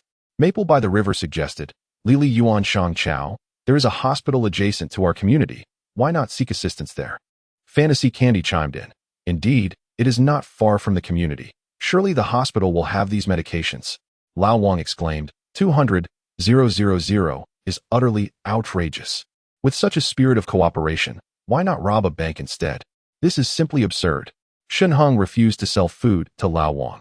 He had already surrendered to chaos. At that moment, Yi Jiqiu spoke up in the group chat. According to feedback from other residents, consuming snowmelt would quickly lead to delirium, ultimately resulting in death. Although seeking medical attention was usually feasible, the relentless snowfall made it uncertain how long a round trip would take. Moreover, once at the hospital, one would still need to locate medication. And by the time it was retrieved, it might be too late. Unit 2602 in Building 16. Ningyu sighed, adjusting her gold-rimmed glasses as she helplessly gazed at the conversations within the residents' group chat on her phone. The blizzard obscured the sky, and she had gone without food for over a day. Her husband was employed at a research institute far from Taiyuan community, and since yesterday, she had been unable to reach him. As a doctor, her vocation was to save lives, so even while famished, upon seeing distress signals from others, she instinctively tagged them, eager to assist. It would be even better if her own efforts to provide aid could yield some food in return. Her online alias was Yi Jiqiu. Yet, she was taken aback by the exorbitant prices set by the local tycoon, Heqi Xinkai, for emetics, laxatives, and antibiotics. Although she possessed some wealth, it was unrealistic to fund purchases for everyone in the group. Regrettably, her home lacked the necessary medications. Exiting the group chat, she inquired with her colleagues at the hospital. In these apocalyptic times, the hospital continued its routine shifts, and she had just finished her day's shift before braving the rain to return home. The colleagues who succeeded her were not faring well. Each one was curled up in the hospital. Particularly challenging was the hospital's expansive layout, with the cafeteria situated far from the inpatient department. In such frigid weather, the entrance on the first floor was completely buried under heavy snowfall, rendering them unable to access the cafeteria. A colleague hastily replied, Dr. Ning, the medications you mentioned are currently out of stock. Many colleagues and patients in the hospital, suffering from hunger and thirst, resorted to drinking melted snow. In a desperate bid to save lives, they excavated a path through the snow leading to the supply room for medications, all of which were intended for the aid of colleagues and patients. Were the colleagues also drinking melted snow? Ning Yao's heart sank as she urgently exclaimed, Please, do not continue drinking it. The snow must be contaminated. That is certainly the case. No more discussion. I must go save lives now. Setting down her phone, Ningyo helplessly rubbed her temples. Her face etched with despair. She attempted once more to reach her husband, only to hear that familiar voice. The number you have dialed is currently unavailable. Ning Yao pressed her lips together, closing her eyes in anguish. Chapter 52. The sense of crisis of Huan Yao. As a distinguished medical doctor who had excelled academically and returned from studying abroad, Ning Yao possessed exceptional medical skills. At under 30 years of age, she had already ascended to the position of emergency department director. Accustomed to the cycle of life and death, she now faced an apocalyptic scenario while being out of contact with her husband, compounded by prolonged exposure to the cold and hunger. She understood all too well that her husband was likely in grave danger. The research institute where her husband worked was a sterile chemistry laboratory, devoid of any provisions for sustenance, equipped solely with precision instruments. How could one possibly survive in such an environment? Moreover, her husband lacked the habit of carrying a charger. Even if he were alive, he would now be confined within the laboratory, and his phone had likely long since succumbed to a lack of power. She found herself unable to even step outside, let alone seek out her husband, feeling both willing and powerless. At that moment, her phone chimed, drawing Ning Yao back to reality as she hastily picked it up. Someone in the homeowners group had tagged her. Disappointment flickered within her, yet she opened the group chat. Old Wang. One leaf knows autumn. Are you a doctor? You must be in cahoots with that scoundrel, Heqi Xinkai, actively recommending others to purchase exorbitantly priced medication. And then you two split the profits, right? You even claim that the back and forth consumes too much time. You say that just to frighten everyone. Ning Yao was taken aback. She had not anticipated that her helpless suggestion would elicit such disdain from others. Am I in league with Heqi Xinkai? What nonsense! Fury coursed through her, causing her to tremble. She typed swiftly, but just as she was about to hit send, she hesitated and ultimately deleted her message. Instead, she composed a nonchalant reply. Regardless of what you may think, I am an emergency physician at Jiangxing People's Hospital. My name is Ning Yao. I just consulted with my colleagues. Many at the hospital have also consumed melted snow water. The medication has been entirely depleted, and even if you were to request some now, it is unlikely you would obtain any. Following that, she shared a screenshot of her conversation with her colleagues. Old Wang fell silent. Li, in a state of agitation, interjected, "Dr. Ning, I've heard of you. What should I do?" "My father, given his financial means, I suggest you consult with Huqi Shengkai for medication. If that is not feasible, then unfortunately, there are no other viable options. The decision is yours." Ning Yao replied with calm composure. As a physician, she has witnessed countless farewells between life and death. She merely offers the most prudent advice. Whether the patient's families choose to heed it is beyond her concern. Old Wang exclaimed, "Look at this. Still claiming you're not in cahoots. Besides questioning that unscrupulous scoundrel who only cares about profit, do you have any other brilliant suggestions?" Ning Yao's veins throbbed with indignation. "Do you possess a superior idea?" "Old Wang, spare me your sarcasm. If you can save them, then by all means, go ahead." Old Wang fell silent. Shen Heng, wearing a broad smile, reclined on the sofa with Huo Miao, enjoying the unfolding drama. This group was indeed lively. However, it was unfortunate that soon enough, most of them would meet their demise. Old Wang would be the first to go? Shen Heng smirked, narrowing his eyes. "I won't sell you anything. Let us see if you'll be the first to starve." He rose to gather supplies.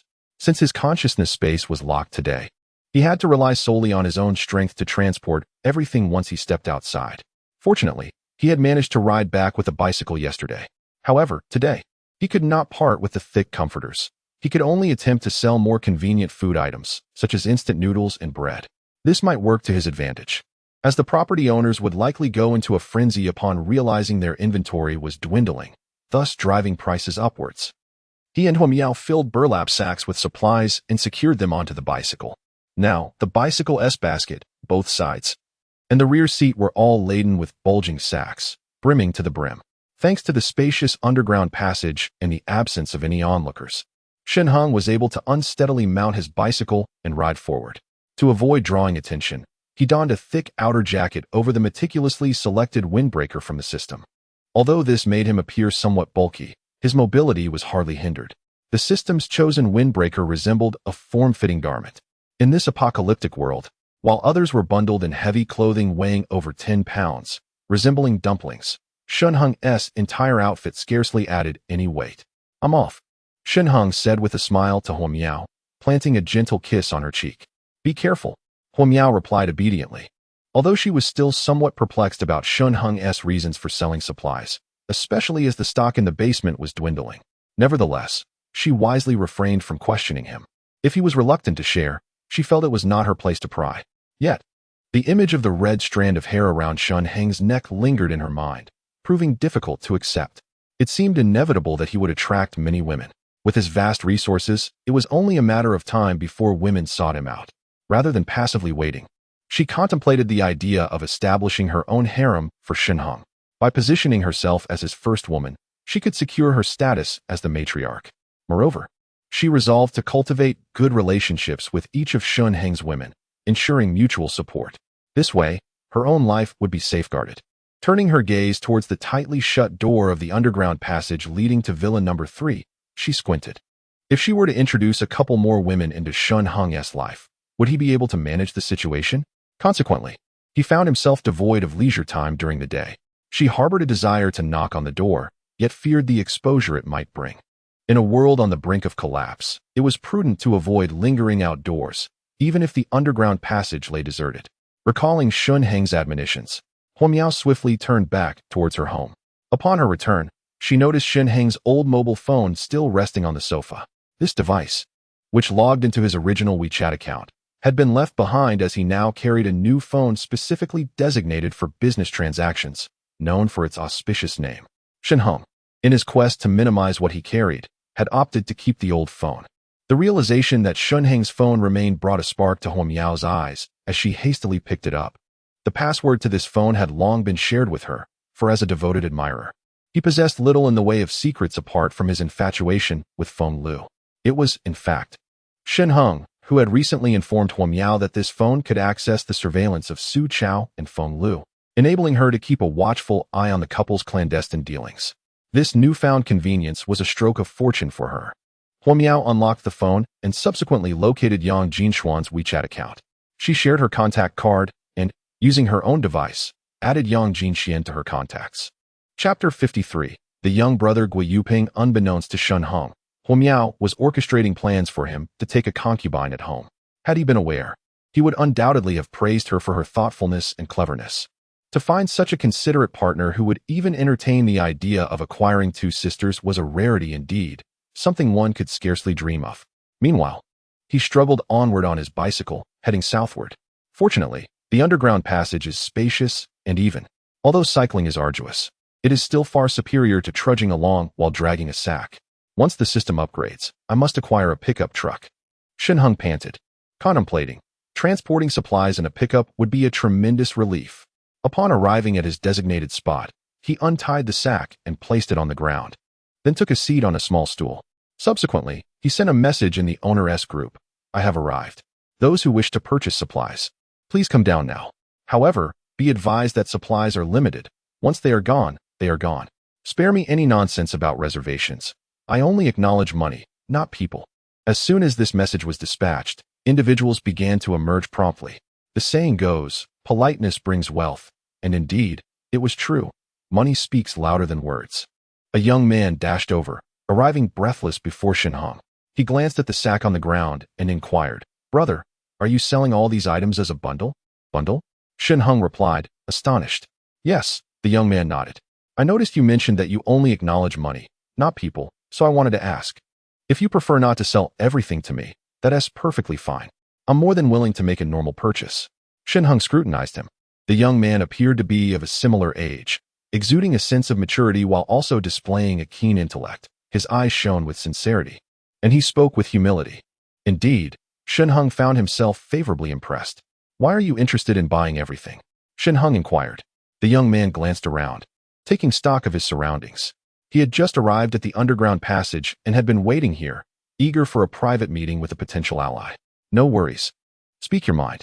As long as you can persuade me, even if others come down, I won't sell to them. Shen Heng replied with keen interest. Good. The young man responded, My name is Gui Yuping, and my family is in the used car business. Brother, I will speak frankly. If you sell the supplies to me, I can first ensure my family's sustenance, and additionally, the surplus can be resold to recoup costs. Thus, I wish to meet with you first. Of course, even if I do resell the excess, my price will certainly be higher than what you set, and I will not encroach upon your territory. Gui Yuping? Shen Heng paused, the name sounding vaguely familiar. Suddenly, he recalled. In his previous life, after Song Zhengming unified the northern part of the city, he had acquired a strategist named Gui Yuping. Among the various factions within the city, Song Zhengming stood unparalleled, with others wary of his encroachments. Initially, Song Zhengming intended to march westward, gradually consuming territory.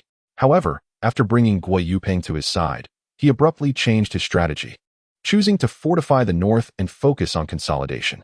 As the other factions in Jiangqing noticed Song Zhengming's inactivity, they began to clash amongst themselves. When Shen Heng met his demise, the other factions were embroiled in fierce conflict while Song Zhengming remained passive. It was evident to him that Song Zhengming had employed some cunning tactics to sow discord among these groups. Otherwise, they would have united to resist him. This Gui Yuping was indeed a formidable strategist. Shen Heng withdrew his gaze. He certainly did not believe that Song Zhengming, that lunatic, possessed such cunning strategies. Now, as Gui Yuping spoke to him with sincerity, Shen Heng felt an impulsive desire to take the other under his wing. Regardless of whether he was indeed Gui Yuping, he appeared quite astute, and it would be prudent to offer him an opportunity. Shen Heng narrowed his eyes and glanced behind Gui Yuping. The latter noticed that several individuals were emerging from the underground passages of their respective buildings, converging towards their location. His expression turned somewhat anxious. Having observed the situation for 2 days in the group, Gui Yuping had even gone downstairs yesterday to witness Shen Heng's transactions with others. This affable magnate was offering an astonishing array of supplies.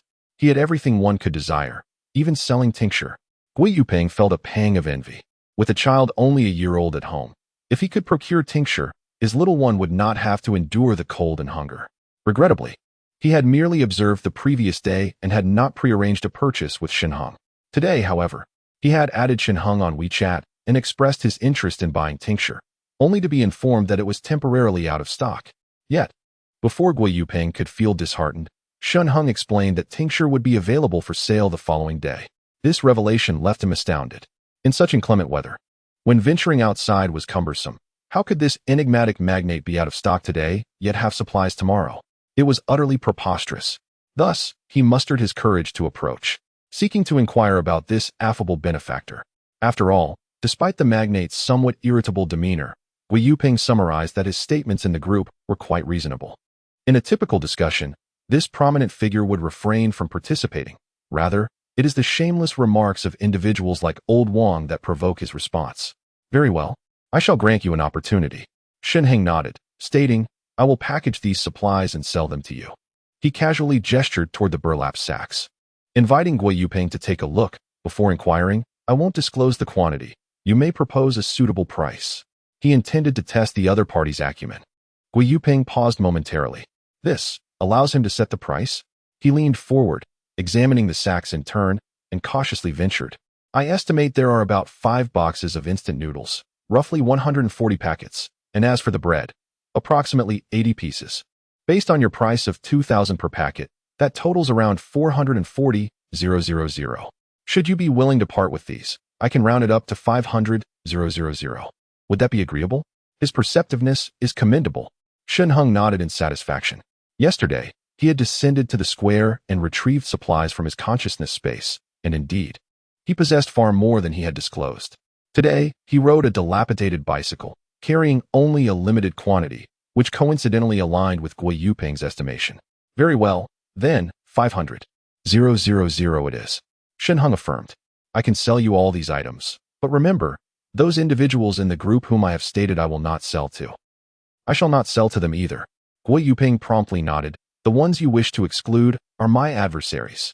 Excellent. Shen Heng replied with a smile. I shall observe you for a few days. If you prove to be suitable, I will consider you one of my own. Henceforth, your family's sustenance shall be provided free of charge, as long as you are willing to honestly follow me. Of course, I am willing. Gui Yuping was overjoyed. He never anticipated that this prominent figure would accept him as a subordinate. Moreover, he would be provided for without charge. It is worth noting that even though he engaged in the used car business and possessed considerable assets, most were tied up in vehicles, leaving little liquidity in his accounts. Given Shen Heng's current trading approach, it was likely that the prices of supplies would double in a few days, a burden he could hardly bear. However, now that someone was willing to offer him such an opportunity, what was there to hesitate about? Gui Yuping was ready to kneel in reverence. Shen Heng stopped him, saying, Enough, let us proceed with the transaction first. Gui Yuping transferred the funds to Shen Heng. Shen Heng instructed, all these items are now yours. You may dispose of them as you wish, whether to keep or to sell. I shall not impede you.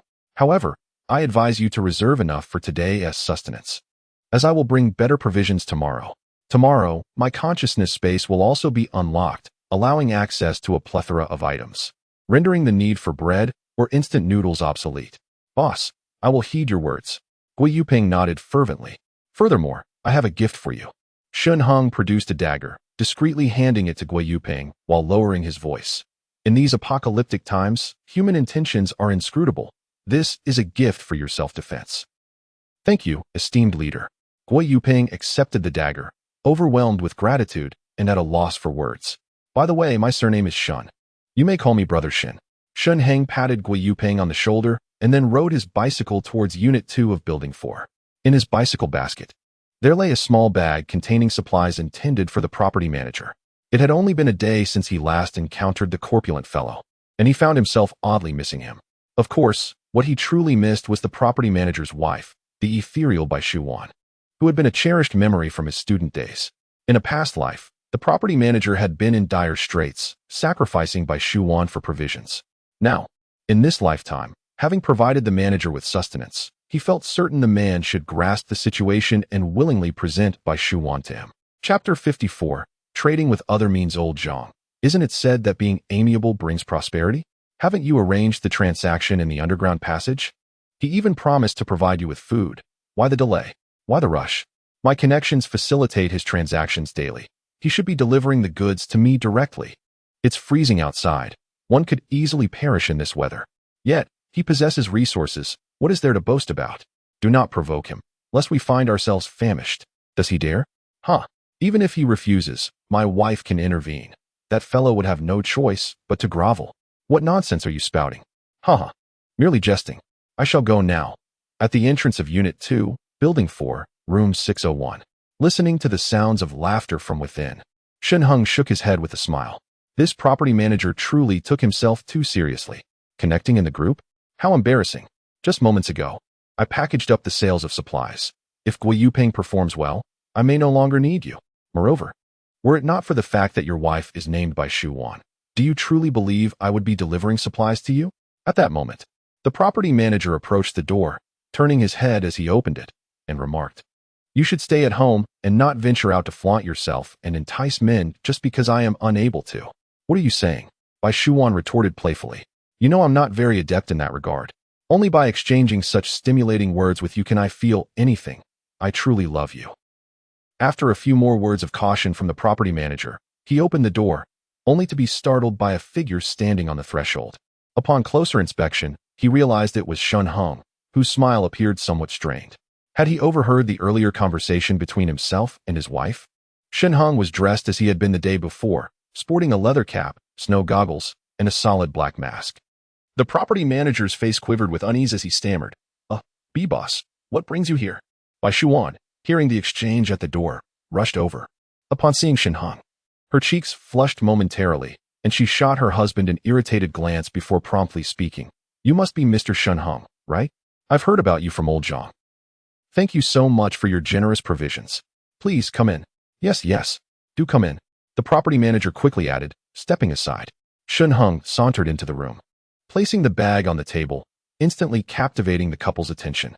The property manager was curious to open the bag and inspect its contents, but felt too embarrassed to do so in Shen Heng's presence, thus remaining motionless. "Have a seat." Shen Heng reclined comfortably on the sofa, as if he had returned to the comforts of home. "Today, I brought you quite a few treats, including self-heating hot pot and self-heating rice." The couple's eyes sparkled with excitement. "And these items? Nowadays, even a single pack of instant noodles fetches 2,000. Just imagine the price of self-heating hot pot and rice. It's simply unfathomable." "Old Zhang," Shen Heng suddenly addressed him, having previously referred to him as Manager Zhang. The property manager, however, paid no mind, maintaining a straight posture and a face adorned with a placating smile. "You say," he prompted. "You are truly fortunate," Shen Heng remarked, turning to gaze deeply at Bai Shuan. After many years apart, she had matured significantly since their school days, exuding an enchanting charm. Though her appearance and figure paled in comparison to Huo Miao, she was nonetheless a captivating beauty in her own right, especially with the added charm of their shared history. Bai Shuan, caught in Shen Heng's stare, felt her cheeks flush and lowered her head, a picture of shyness. The property manager, snapping back to reality, chuckled nervously. "Well, it's all right. The moment she joined the property management team, I had my eye on her. Then her family faced some difficulties. Her father fell ill and required hospitalization. I assisted her by covering some medical expenses, and she expressed her gratitude, leading us to become a couple. So that is how it is." Shen Heng understood. He had initially thought that after years apart, Bai Shuan might have become enamored with superficiality. However, given her beauty, she could easily have sought a wealthier partner, rather than squandering her youth on a mere property manager. What could possibly entice her to marry a man significantly older and rather corpulent? It seems to be an act of gratitude. "Today, I have come to inform you that you need not assist me with the owners group any longer." Shen Heng turned his head to face the property manager. "I have entrusted the business of selling supplies to someone else." The property manager was taken aback. "What does this mean?" "It means I will no longer be selling goods." Shen Heng rose with a smile. "I will not be coming out tomorrow. By the way, allow me to offer a word of caution.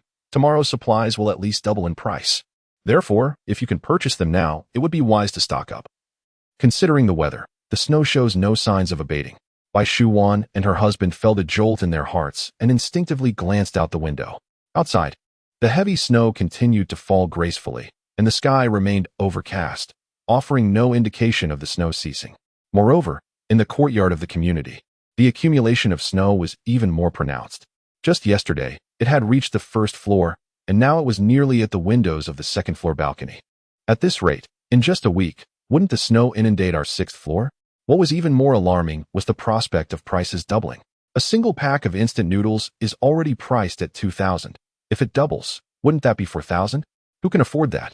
Previously, they felt secure with Shen Heng supplying the goods, but now, hearing that he would no longer be selling supplies, the property manager was completely flustered. Brother, no. Esteemed one, you will no longer be selling? Then what are we to do? Shen Heng remained silent, his brow furrowed as he regarded the property manager. The property manager snapped back to reality, forcing an awkward smile onto his face. I wasn't trying to extort you. I was just a bit anxious. Although his family was relatively affluent, he had recently earned a substantial amount and had paid off the mortgage on his house ahead of time. Now, his savings were quite meager. Reflecting on the foolishness he had committed days prior, he felt an overwhelming urge to slap himself. What purpose did that money serve now? However, having heard that Bai Shujuan's brother was about to get married, he feared that his wife's family might come to him asking for financial assistance. Was his decision wrong? The Bai family had exhausted their funds to pay for her father's medical treatment. Otherwise, he would not have resorted to such desperate measures. Now, listening to Shen Heng's remarks, he was completely thrown into a panic. First of all, your predicament has nothing to do with me, Shen Heng stated calmly. To put it plainly, this is merely a transaction of interests.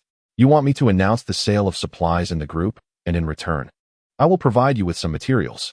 Isn't every owner's group essentially an advertisement for selling goods? But have they ever compensated you with money or goods? To be frank, in our arrangement, it is you who stands to gain. Am I mistaken? The property manager nodded awkwardly. As for your future needs, you can purchase supplies from my associates. Shen Heng continued, considering our relatively amicable relationship, tomorrow, I will sell a pack of instant noodles for 5,000 to someone else, but I can offer you a 20% discount, selling it to you for 4,000. How does that sound? I believe I am being quite generous to you. The property manager's lips trembled. Selling a pack of instant noodles for 5,000? Even at a discount, he would still have to part with 4,000. It was utterly absurd. Yet, what could he possibly say? The affluent residents of the community are numerous. One need not mention 5,000. Even 10,000 yuan is eagerly sought after by many. It is already a commendable gesture for them to reduce their prices. He silently calculated his savings and despondently realized that his meager funds could scarcely purchase a single box of instant noodles. Please, assist us. We would be eternally grateful. Bai Shujuan's face was devoid of color. She was no fool and could easily envision her inability to survive more than a few days without resources. Shen Heng gazed upon Bai Shujuan's exquisite visage and slowly articulated, if old Zhang lacks money, he could exchange other items instead. With that, he turned and smiled at the property manager before exiting the room. Other items? Bai Shujuan felt somewhat perplexed, furrowing her brow in contemplation. Old Zhang. What valuable possessions do we still have? After painstakingly amassing over 1 million, you have repaid the mortgage. Our family savings now barely exceed 100,000, right? Coupled with my jewelry, it hardly amounts to much. Old Zhang revealed a bitter smile. As a man, he understood all too well the implications of Shen Heng's words. Moreover, those words were directed at Bai Shujuan. Damn it. Although I may provoke my wife with such remarks, I never truly contemplated giving her away to another. Chapter 55. Being my husband's girlfriend. Shen Heng stepped out of the corridor and glanced at his watch. It was already 4 p.m. The winter had abruptly arrived, evening shadows lengthened, and the sky turned a dreary gray. As he approached the underground passage, he noticed a throng of individuals gathered around Guo Yuping, eager to purchase supplies. Guo was methodically conducting his sales while simultaneously adding others to his WeChat. By the year 2088, the infrastructure of Longhua had become remarkably advanced. All cables and wires were buried beneath the earth. Towering skyscrapers dotted the skyline, each equipped with signal towers to ensure seamless communication. In his previous life during the apocalypse, even at the moment of his demise, there remained a semblance of network connectivity. Only in certain regions, where heavy snowfall impeded signal transmission, did connectivity suffer. Over time, with no repairs conducted, the global signal gradually deteriorated until it was completely severed. The power outage occurred 15 days after the apocalypse, attributed to the emergence of the ability fruit. In a desperate scramble for a single ability fruit, people resorted to violence, including those who already possessed powers. The term human could no longer adequately describe these extraordinary individuals. Their actions could unleash tremendous devastation. Consequently, the underground cables were disrupted, resulting in widespread power outages. Following this blackout, those with abilities faced dire challenges, let alone the ordinary populace. The population of humanity that managed to survive for over half a month dwindled significantly once again. The concepts of abilities and ability fruits. Shen Heng shook his head, uncertain of their origins. Moreover, the advent of ability fruits had indeed inflicted profound losses upon humanity. In a world devoid of social order during the apocalypse, individuals resorted to indiscriminate slaughter for their own selfish gains. Suddenly, he recalled hearing in his previous life that an ability fruit had reportedly formed in the underground passage, near the entrance of Building 16. Shen Heng hastened his steps toward that location. Upon arriving at the entrance of Building 16, he observed intently for a moment, only to discover a solitary green sprout nestled within the crevice of the stairs in Unit 2. Despite the frigid weather, the resilience of this tiny blade of grass was astonishing. It had somehow managed to survive the frost. No larger than a pinky finger, it defiantly thrived against the odds. Could this humble plant bear an extraordinary fruit? Shen Heng found himself skeptical. Yet, apart from this spot, there was not a trace of greenery to be seen elsewhere. Surely, one could not expect an extraordinary fruit to emerge from mere stone. It was not as if a stone monkey would materialize. Just then, Zhao Weilong emerged from the building, momentarily taken aback upon seeing Shen Heng, before approaching him with a broad smile. "Greetings, brother." Shen Heng nodded slightly. "Brother, have you come to see sister-in-law?" Zhao Weilong inquired, drawing closer. "I've added sister-in-law on WeChat. Rest assured, I am not bothering her. I informed her that should any danger arise, she must notify me immediately. Thus far, sister-in-law has not assigned me any further tasks, and I occasionally keep watch at the entrance of the stairs, with no unusual occurrences to report." In an effort to alleviate Shen Heng's doubts, he produced his phone to show their conversation. Shen Heng nodded again, his gaze still fixated on the diminutive grass. Could such a small plant truly yield a fruit of extraordinary nature? Although the extraordinary fruit was only the size of a strawberry, it represented an insurmountable burden for this fragile sprout. "Brother, what troubles you?" Zhao Weilong, noticing Shen Heng's silence, curiously leaned in to observe the sprout. "In such cold weather, how is it still alive?" Shen Heng inquired. This indeed touches upon Zhao Weilong's knowledge gap. He scratched his head and pondered. Perhaps it is because the underground passage is devoid of snow? Shen Heng was taken aback. It seemed to be precisely the case.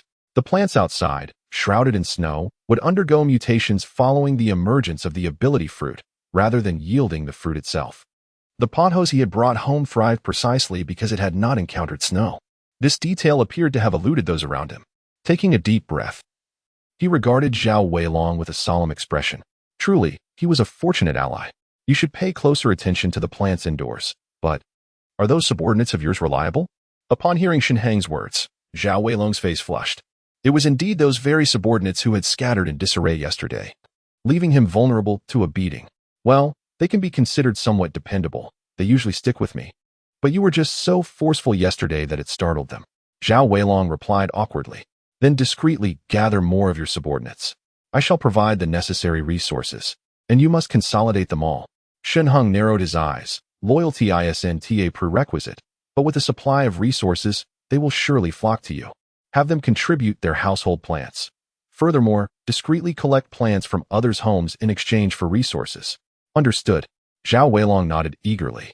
He was uncertain of Shen Heng's intentions regarding the plants, but since his older brother had commanded it, he dared not question. All he knew was that following his brother meant sustenance. That was sufficient for him. Shen Heng yearned to gather as many houseplants from the residents as possible, for he was eager to discover how many extraordinary fruits these plants could yield once they began to bear their supernatural produce. In this current climate, food was scarce for everyone. Who would refuse to trade food for greenery? It was foolish to dismiss such an offer. After all, plants could not serve as sustenance. He planned to seek out Guo Yuping, the young man who dealt in supplies.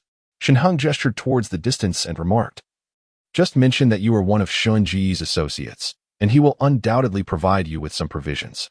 He himself had little food left, and since he intended to cultivate Zhao Weilong as a loyal subordinate, it was imperative to secure his allegiance. "Tomorrow, I will procure some additional food for you. For today, you will have to make do with instant noodles and bread." He patted Zhao Weilong's shoulder affectionately. "He is also my subordinate. Once you gather the brothers, ensure they discreetly safeguard Guo Yuping, preventing any misfortune from befalling him. Rest assured, Shen Gu. Zhao Weilong responded, overwhelmed with gratitude, nodding vigorously. If you do not abandon me, I shall gladly acknowledge you as my adoptive father. He admired Shen Heng's vision and felt genuinely cherished by him. Shen Gu, will you not go and check on sister-in-law? Zhao Weilong inquired softly as he noticed Shen Heng preparing to leave. Shen Heng hesitated for a moment. To be candid, he felt a certain longing for Xiaoshatzi. However, after an intense confrontation with Huo Miao prior to his departure, he now felt somewhat drained. You should continue to protect him discreetly. I have other matters to attend to. Shen Heng waved his hand dismissively. Take care, Shen Gu. Zhao Weilong respectfully watched as Shen Heng rode away on his dilapidated bicycle. Before taking out his phone to contact his subordinates, Ertzi, come out quickly. It's time to get to work. Benchun, come downstairs now. By the way, I recall you have a few potted plants at home, right? Bring them along. Xiaolu, could you check with your neighbor? I remember he has a rubber tree that's about half a person tall. Ask him if he is willing to swap it for a packet of instant noodles. Zhao Weilong methodically issued his instructions. Meanwhile, Huo Miao added Yang Jinxian on WeChat. Yang Jinxian glanced at the business card recommended by Shen Heng and, without a second thought, accepted the friend request. She also looked at the other moments. It seems to be Shen Heng's girlfriend. What does she want with me? Out of courtesy, Yang Jinxian took the initiative to send a message. Hello, is there something you need? After a brief wait, Huo Miao replied. Yang Jinxian looked at the message and was utterly taken aback. Would you like to be my husband's girlfriend together with your sister? Those words, which she could read, suddenly became incomprehensible when strung together into a single sentence. Chapter 56. Replacement. Su Chao and Feng Lu huddled in their home. They began to imitate some of their neighbors by igniting their furniture for warmth. It was unbearably cold. As night gradually descended, the chill pressed down from the sky. Even wrapped in blankets at home, they felt a shiver coursing through their bodies. By evening, the entire neighborhood was ablaze with light. As if the whole community were on fire, Feng Lu tended to the fire, feeling the icy chill enveloping her body gradually dissipate, as if her very being were rejuvenating. She exhaled a visible breath and turned to Su Chao, inquiring, Has Huo Miao contacted Shen Heng yet? The night has already fallen, and if we fail to earn Shen Heng's trust, we may be forced to endure another night in this frigid abode. She recalled the video, where Shen Heng donned a thin nightgown. It was unfathomable to imagine how warm his home must be. More importantly, he indulged in succulent pan-fried buns and savored steaming wontons. Not to mention the extravagant lobster he enjoyed early in the morning. The thought of such scenes made Feng Lu's mouth water profusely. Why not ask Huo Miao again? She suggested, if this continues, I might end up with chronic cold legs. Very well, Su Chao acquiesced with a nod, reaching for his phone to message Huo Miao. He cast a fleeting glance at Feng Lu, feeling a growing sense of disdain within. While Feng Lu was indeed commendable, her temperament was excessively extreme. She seemed devoid of common sense. Just moments ago, they had an intense argument over the incident involving the female skier from the university town. He had to appeal to her emotions and reason to finally placate her. You still hold some value for now. Once I reach Shen Heng's residence and deal with him, I will surely cast you aside. With Shen Heng's refrigerator brimming with provisions, what sort of woman could I not find? After messaging Huo Miao, he glanced at the homeowners group chat, where women had already begun to post seductive photographs in exchange for a morsel of food, the terms understood without need for elaboration. One woman's picture stirred a sense of yearning within Su Chao. He had even secretly added her on WeChat, waiting until he could win over Shen Heng before reaching out to the girl. However, at this moment, Su Chao still required Feng Lu's assistance. Securing Shen Heng was an indispensable step, and they had already devised a plan. Upon meeting Shen Heng, Feng Lu would certainly take the initiative to apologize and reminisce about their beautiful past, ensuring that Shen Heng would undoubtedly allow them entry. Later that evening, Feng Lu would actively entice him. After having been pinned up for several days, Shen Heng would naturally succumb. When their critical moment arrived, Feng Lu would intentionally scream. A prearranged signal between the two. Su Chao would then seize the opportunity to rush in and eliminate Shen Heng without hesitation. After sending a message to Yang Jinxian, Huo Miao waited in vain for a response. What was the matter? Had she not expressed herself clearly enough? Just as she contemplated sending another message, a knock echoed from the door. Upon checking the surveillance, she discovered it was Shen Heng, prompting her to break into a sweet smile as she swiftly opened the door and leaped into his embrace. Let me take off my coat first. Shen Heng waved his hand, heading to the bathroom to wash his hands with care before changing into his pajamas and joining her in the living room. Settling into his familiar spot, Huo Miao nestled against him. Darling, what would you like for dinner? I'll go prepare it. While at home, she had diligently learned various dishes from the internet and had now become a competent little chef. Anything will do. Shen Heng wrapped his arms around Huo Miao, relaxing his body as he planted a kiss on her forehead. Huo Miao, grinning with joy, leaned in to return the kiss, but suddenly her phone rang. Who messaged you on WeChat? Shen Heng inquired. I don't know either. Huo Miao responded somewhat unnaturally, then turned to busily attend to the kitchen.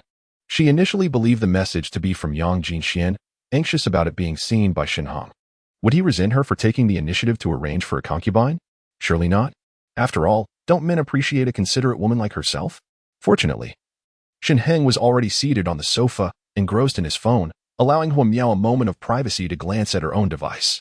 It was an inquiry from Su Chao. Huo Miao, have you been in touch with Shen Heng? He believes us now, doesn't he? My friend is all set to depart. Considering the bitter cold, traveling at night is quite perilous. Once you've made contact, I'll instruct her to pick you up. Oh, and I told her you are my cousin, so remember not to slip up. Our collaboration is essential for our survival. Isn't it? Huo Miao chuckled. This fellow was indeed quite eager. Were it her in that position, she wouldn't even bother to engage with those two. Yet, since Shen Heng was keen on the spectacle, she would certainly comply. Huo Miao let out a sigh of relief and asked Shen Heng, Su Chao is inquiring. How should I respond? Just inform him that you've confirmed with me and see how he proceeds next, Shen Heng replied, leaning in with keen interest. Huo Miao acknowledged and proceeded to respond on her phone. I've already been in touch with him. He believes that Feng Lu and I are living together. Now, can you arrange for your skilled skiing friend to come pick me up? Su Chao had been anxiously awaiting a reply, and upon receiving Huo Miao's message, his face lit up with joy. She had contacted Shen Heng. Su Chao turned his head and spoke briefly to Feng Lu before hastily sending a voice message to Huo Miao. Her name is Lu Chenxi, and you must not disclose our relationship to her. Otherwise, if she drives you away, you cannot blame me. I will contact her now to arrange for her to pick you up. After listening to Su Chao's voice message, Huo Miao relayed this information to her colleague Fong Ling. Ling, her name is Lu Chenxi, and she will be coming to get you shortly. Remember, you must introduce yourself as Huo Miao, Su Chao's cousin. If you wish to be taken away by her, do you understand? Okay, meow meow. I've got it. Fong Ling exclaimed, filled with excitement and eagerness. As long as she could escape this company, that was all that mattered. Here, her very existence felt precarious. Moreover, she was clad in a thin summer outfit, which was utterly freezing. The neighboring company had already begun their revelry, and she had heard them say they intended to celebrate heartily before facing their demise. As those sounds intermittently drifted over, some male colleagues in her company began to cast glances at the female staff with newfound intensity. However, Wang Qingguang was persistently commanding everyone to move desks and chairs, ensuring the bonfire remained lively. Thus, no one dared to act. It was utterly terrifying. Fong Ling breathed a quiet sigh of relief. Yet, at that moment, Wang Qingguang's voice suddenly pierced the air. Ling, who are you chatting with? You seem quite happy. Startled, Fong Ling quickly shoved her phone into her pocket and awkwardly replied, No one, just a good friend. President Wang, how could I be happy? I'm trapped in this place, and the snow outside shows no signs of stopping. I can barely find time to cry. Wang Qingguang remained silent, offering only a hollow chuckle before turning his head away, coupled with Fong Ling's earlier phone call in the hallway. He had come to the conclusion that she must have arranged for someone to pick her up. However, with such a heavy snowfall, how would anyone manage to reach her? This puzzled Wang Qingguang. Yet, if someone were to arrive, could he not simply commandeer their mode of transportation? Chapter 57. I am expecting your child. Huo Miao busied herself in the kitchen, and soon the delectable aroma of cooked dishes wafted through the air. Meanwhile, Shen Heng sat on the sofa, engaging in a conversation with Gui Yuping via his mobile device. The graceful and beautiful woman prepared the meal while he assumed a role akin to a leader delegating tasks to subordinates. This kind of existence was something Shen Heng had never dared to envision.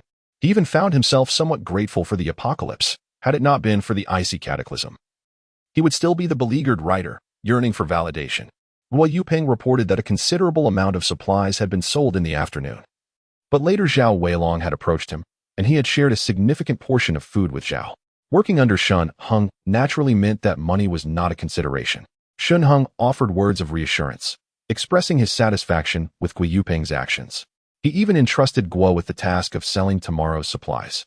indicating that there was no need for Gui to pay up front. He could simply transfer the funds to Shen Heng once the transaction was complete. Grateful for Shen Heng's trust, Gui Yuping promptly assured him of his unwavering loyalty, vowing not to pilfer even a single penny from his elder brother. However, in the context of the apocalypse, who would heed such promises? Shen Heng, of course, was not easily swayed by the notion of Gui Yuping's fidelity.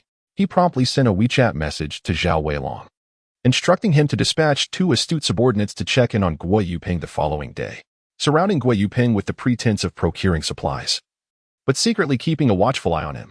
Zhao Weilong immediately understood the implication. At that moment, Su Chao initiated a video call. Hello? Shen Heng lazily answered the call. Good brother, has Huo Miao contacted you? Su Chao chuckled awkwardly. She was in the restroom just now. I asked her to use her phone to call you. Surely you believe me now? Naturally, Shen Heng nodded. After all, we are brothers. You would never engage in such despicable acts, right? Su Chao's smile faltered slightly. If you truly had done such a thing, your son would be born without a rectum, oozing pus and festering feet, and your entire family would suffer a miserable fate. Su Chao's complexion turned ashen as he struggled to maintain his smile. I indeed should not have doubted you. It was my own narrow-mindedness. Shen Heng shook his head with a sigh. Let's not dwell on this. Su Chao took a deep breath. A significant portion of the furniture at my home has been burned. Where are you staying? If you don't let us come over, we might freeze to death. Indeed, indeed. Feng Lu leaned in front of the camera, her face a picture of grievance. Shen Heng, don't you care about me? I'm on the verge of collapse. What does that have to do with me? Shen Heng was taken aback. Feng Lu was equally stunned. Huh, what do you mean? Haven't we broken up? Shen Heng replied cheerfully. Seeing you in such a plight brings me a sense of relief. Apologies, but I must eat now. Goodbye. He promptly ended the call. Dinner time? Dear. Upon hearing Shen Heng hang up, Huo Miao finally spoke up to urge him. Looking up, she noticed several dishes already laid out on the table. Sweet and sour ribs, fish-flavored shredded pork, mapo tofu, and hand-torn cabbage. 2 meat dishes and 2 vegetable dishes, accompanied by steaming pumpkin porridge and whole wheat pancakes, filled the air with a tantalizing aroma. Shen Heng took a sip of the porridge, feeling a wave of warmth and comfort wash over his stomach. He then sampled a few bites of the dishes, nodding appreciatively. Meow meow. Your culinary skills have truly flourished these past few days. To prepare such a sumptuous feast in such a short time is impressive. The sweet and sour ribs were started right after you left this afternoon, and the fish-flavored shredded pork was marinated in advance. So it did take me quite a while to cook, Huo Miao replied with a smile. But as long as my husband enjoys it, that's what matters. She added, to capture a man's heart, one must first seize his stomach. Although she had never cooked before, she discovered a newfound talent for it. There were no culinary disasters. On the contrary, every dish was visually appealing and delicious. Shen Heng savored the food with satisfaction, offering suggestions that Huo Miao patiently noted down. Determined to improve for next time. Yes, I will cook according to my husband's preferences. Meanwhile, on the other end, Feng Lu trembled with rage after the call was disconnected. If Shen Heng were in front of her, she would have torn his face apart and shredded his lips. Had he been toying with her all this time? Calm down, calm down. Su Chao furrowed his brow and called out to Feng Lu twice. What else could they do? Taking a deep breath, the icy air helped her regain her composure. Yet, the hatred in her eyes remained unquenchable. Just stay calm. At worst, I can call him again. Su Chao's voice was steady as he said, You must admit your mistakes. He has been devoted to you for years. Could it be that he harbors no feelings at all? Surely, he is merely throwing a tantrum. Moreover, if we wish to endure this situation, we must indeed rely on him. If you provoke his anger and we can no longer reach him, what shall we do? Shall we remain in this frigid chamber tonight? Feng Lu's gaze brightened. She had no desire to continue enduring this wretched place. It was utterly unbearable. Just moments ago, she had seen Shen Heng donning a thin nightgown. A short-sleeved one at that. Was his living situation truly so comfortable? All right, I shall call him once more. I will lower my head and admit my fault. I must appease him so that he no longer harbors resentment and can come to our aid. Feng Lu's expression was earnest. Even if it meant begging on her knees, she would do it. However, Shen Heng, you may revel in your arrogance for now, believing you have me under your thumb. But when the time comes for us to share a bed, you shall be at my mercy. She dialed Shen Heng's video call again. The phone on the table rang. And upon seeing the caller, Shen Heng couldn't help but smile. It was Su Chao calling. He gestured for Huo Miao to be quiet, then answered the call. Huo Miao, taking the initiative, sat beside him, ensuring she was out of the camera's view, and placed his left hand on her lap. Hmm? Shen Heng glanced at Huan Miao in surprise, noticing the affectionate gaze she cast upon him. This girl was playing a game. Huan Miao realized that her actions while Shen Heng was on video with Su Chao were particularly exhilarating. In the video, Feng Lu's playful voice could be heard. Shen Heng withdrew his gaze and calmly inquired, "Is there anything else? I admit, I was wrong before. I should not have lost my temper with you. Can you truly bear to part ways with me?" Feng Lu pouted, tears glistening in her eyes. "If I remain in this room, I will surely freeze to death. Would you really stand by and watch me perish? What do you wish for then?" Shen Heng shook his head and picked up a piece of sweet and sour spare rib, savoring it. The flavor was exquisite, tender, and falling off the bone. With a gentle flick of his tongue, the bone slipped away, landing cleanly on the table. Still eating spare ribs? Feng Lu stared intently at the bone he had discarded, swallowing hard. It was unimaginable how well Shen Heng was eating. Su Chao, sitting nearby, bit his lip, nearly overwhelmed with envy. Shen Heng deliberately took a sip of porridge, smacking his lips as he turned to the video. "It was you who wanted to break up with me. On that stormy day when I was out shopping alone. You didn't even bother to ask how I was. Even when the heavy snow fell for 3 consecutive days, it was only then that you sent me a video. Do I still exist as your boyfriend in your heart?" "Yes, of course I do." Feng Lu pleaded earnestly. "I truly understand my mistake. Please, grant me another chance." "Will you? Must I kneel before you to beg?" Shen Heng chuckled lightly, doubt etched across his face. "Very well." Feng Lu lowered her head, her teeth chattering. But ultimately she knelt before the phone. "I am kneeling for you. Shen Heng, look at me. I genuinely realize my mistake. We have been together for 3 years. And I must admit that my temperament has been far from agreeable. It is you who has continuously shown me tolerance. Yet, I truly regret my actions. Given the duration of our relationship, can you not find it in your heart to forgive me? I implore you. Just a few days ago, I began to experience persistent nausea, and my monthly cycle has yet to arrive. Perhaps I am already carrying your child. How can you bear to leave a pregnant woman to endure the cold during this frigid season? This is your progeny. Even if you cannot feel pity for me or harbor disdain, remember that there is an innocent life within me. Would you truly allow your child to suffer alongside me, their mother?" For the sake of survival, she spoke with fervor, her words flowing more smoothly as tears welled in her eyes, as if the situation were genuine. Is it truly the case? The once serene expression of Shen Heng shifted dramatically. "How long has it been since your last cycle? Have you taken a test?" I have not yet done so. I had intended to surprise you on your birthday." Feng Lu, disheveled and hesitant, confessed, "I simply did not expect this." "Feng Lu, I can accept you, but only for the sake of the child."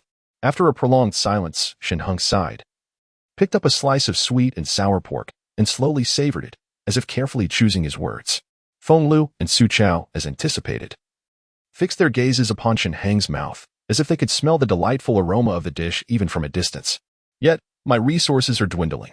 Shen Heng lowered his voice to inquire, "Is Su Chao still by your side?" Feng Lu hesitated for a moment. Su Chao stood nearby, repeatedly gesturing to her. "No, he is not here." Feng Lu understood the situation and asked, "What is the matter?" "The supplies I have will only last us 2 for at most half a month. I figure that within that time, the snow will cease, and I can venture out to find food to sustain both of you," Shen Heng replied, his right hand tapping rhythmically on the table while his left hand roamed over Huan Miao's thigh, his expression solemn. "But you know Su Chao's appetite. If he joins us, Huan Miao will inevitably come too, right? With the food I have, it would barely suffice for 4 people for a week. And then what? Will we be left to subsist on the cold winds of the northwest? I could endure hunger myself, but your child cannot go without nourishment." Shen Heng's expression twisted with anguish. "Thus, it's best you sever ties with Su Chao. For the sake of survival and your child, I can only accept you alone." Chapter 58. Shen Heng's dwelling. Feng Lu was taken aback by Shen Heng's suggestion. Meanwhile, Su Chao was visibly angered, his expression darkening. "Perhaps we should allow them to join us. After all, Su Chao did shelter me for 3 days. Feng Lu cautiously proposed. "No." Shen Heng dismissed the idea without hesitation. "Su Chao's appetite is insatiable. He could consume as much as 2 of us. And Huan Miao has quite the appetite as well." Ouch. Huan Miao, feeling slighted by Shen Heng's words, pinched him sharply at the waist. Shen Heng turned to see Huan Miao pouting, a mischievous grin on her face, which made him smile in return as his left hand ventured further. Huan Miao's eyes widened in disbelief as she blushed and desperately covered her mouth. "You think you can compete with me?" With a smile, Shen Heng thrust his left hand forward and then lunged, while Huan Miao had already slumped in her chair, her hands covering her mouth in fear of making a sound. However, Feng Lu was completely oblivious to Shen Heng's gaze and movements. Instead, she was lost in contemplation of his words. In fact, she felt a flicker of doubt within her. Just look at the sumptuous meals Shen Heng had prepared. They were nothing short of extravagant. The warmth of the room provided an unparalleled comfort. After all the effort to gain Shen Heng's trust, perhaps she should seize this opportunity? Su Chao was hardly a paragon of virtue. He had deceived her into his bed, leading her to believe she was his true love. Only to discover today that he had a skiing partner on the side. One act of infidelity could be either a fleeting mistake or a habitual transgression. Su Chao might very well have other clandestine affairs, perhaps an ice skating companion, a pool-playing mistress, or even a gaming CAF liaison. As these thoughts swirled in her mind, Feng Lu conveniently excluded herself from the equation, completely forgetting that she too had strayed, betraying Shen Heng. Well, let me ponder this, Feng Lu murmured. You must make a swift decision. Do not let any mishap befall the child. Shen Heng urged earnestly. Once you have made up your mind, turn your back on Su Chao and contact me discreetly. All right, Feng Lu nodded. I shall hang up now. I have yet to dine. Shen Heng picked up another piece of mapo tofu, savoring it with delight. You must leave me some. I am famished. I will reach out to you shortly. Feng Lu quickly replied. Yet before she could finish her sentence, Su Chao had already reached out and disconnected the video call. What are you doing? Feng Lu exclaimed in fury, glaring at Su Chao. What do you think? Su Chao's expression was one of indignation. If I don't hang up now, you might end up revealing our plans to Shen Heng, right? Just look at your pathetic demeanor. Feng Lu, her knees aching from kneeling, stood up in a huff. Su Chao, I have been following your plan, constantly apologizing to Shen Heng, even going so far as to kneel before him. Now that he has forgiven me but refuses to let you into his room, you're getting anxious? All you do is rage ineffectually. Before she could finish, Su Chao delivered a resounding slap across Feng Lu's face. Staggering, she clutched her cheek in disbelief and looked up at him. You hit me? Are you trying to intimidate me? With a stern countenance, Su Chao replied coldly. Can you not think for a moment? Shen Heng is clearly trying to sow discord between us, and you still fantasize that he will let you into his room? We are like crickets on the same string. Only by working together to seize Shen Heng's home can we survive. I warn you, abandon such delusions. If you consider leaving me, I will disclose all our affairs to Shen Heng. Humph, I want to see if, after you've been with me, Shen Heng will still want you, the broken shoe, or remain infatuated with you. Feng Lu was taken aback, narrowing her eyes as she stared at Su Chao. Indeed, they were now intertwined. If Shen Heng were to find out about her involvement with Su Chao, he would undoubtedly never forgive her. What astonished her even more was that Su Chao had actually struck her. Su Chao, this is the first time you've ever hit me, in the past. You wouldn't even dare to scold me, she murmured softly. Su Chao sighed, gently embracing Feng Lu, and softly urged, I fear you might abandon me. I apologize, are you still in pain? We are truly in love, and I worry you may be deceived by Shen Heng in a moment of haste. Rest assured, I would never act that way. I was merely envious. Yet, disdain flickered in his eyes. If Feng Lu were not of any further utility, he would have relished the thought of ending her existence right then. A woman who is more of a hindrance than a help, large-breasted yet lacking intellect. How could you treat me this way? Sobbing, Feng Lu buried her face in Su Chao's chest, tears streaming down her face. Her cheek pressed against his neck. A fleeting glimmer of hatred crossed her eyes. Su Chao, how dare you strike me now, while clandestinely consorting with another woman behind my back? A man with fickle affections is utterly unreliable. Yet, at this moment, she found herself unable to extricate herself from him. For now, she decided to play along. Once she infiltrated Shen Heng's household, she would disclose his schemes to Shen Heng, uniting forces to bring him down. I must swiftly silence him to prevent him from spreading malicious gossip. Despite their tight embrace, both harbored ulterior motives. As night deepened, Shen Heng finished his meal, replenished the hot water tank with mineral water, and enjoyed a romantic bath with Huang Miao. Meanwhile, Feng Lu and Su Chao had finally reached an understanding. Ultimately, they could not sever ties. Should either attempt to contact Shen Heng independently, the other would swiftly inform him. Throughout their bath, Shen Heng remained oblivious to the incessant ringing of his phone. He was still immersed in the pleasure of the jacuzzi, sharing laughter with Huang Miao. After their bath, the couple reclined on the bed, and the phone began to ring once more. This time, the WeChat account sending the video transformed into Feng Lu. Shen Heng chuckled softly. This woman could no longer contain herself tonight. Feng Lu, accustomed to a life of luxury, could hardly endure any discomfort. She practically wished to move in immediately. Yet, alas, I am not a recycling station. I do not accept just any cast-off. embracing the fragrant Hua Miao, whose beauty is unparalleled and figure exquisite. How could I possibly be interested in someone like Feng Lu, a mere discarded shoe? There are still over 5 hours remaining until the system upgrade concludes. In just 5 hours, I shall be able to spend 1,000,000 to be the first to purchase the ability fruit. At that moment, I shall no longer have to live in fear. I wonder what extraordinary abilities the vending machine's fruit will bestow upon me.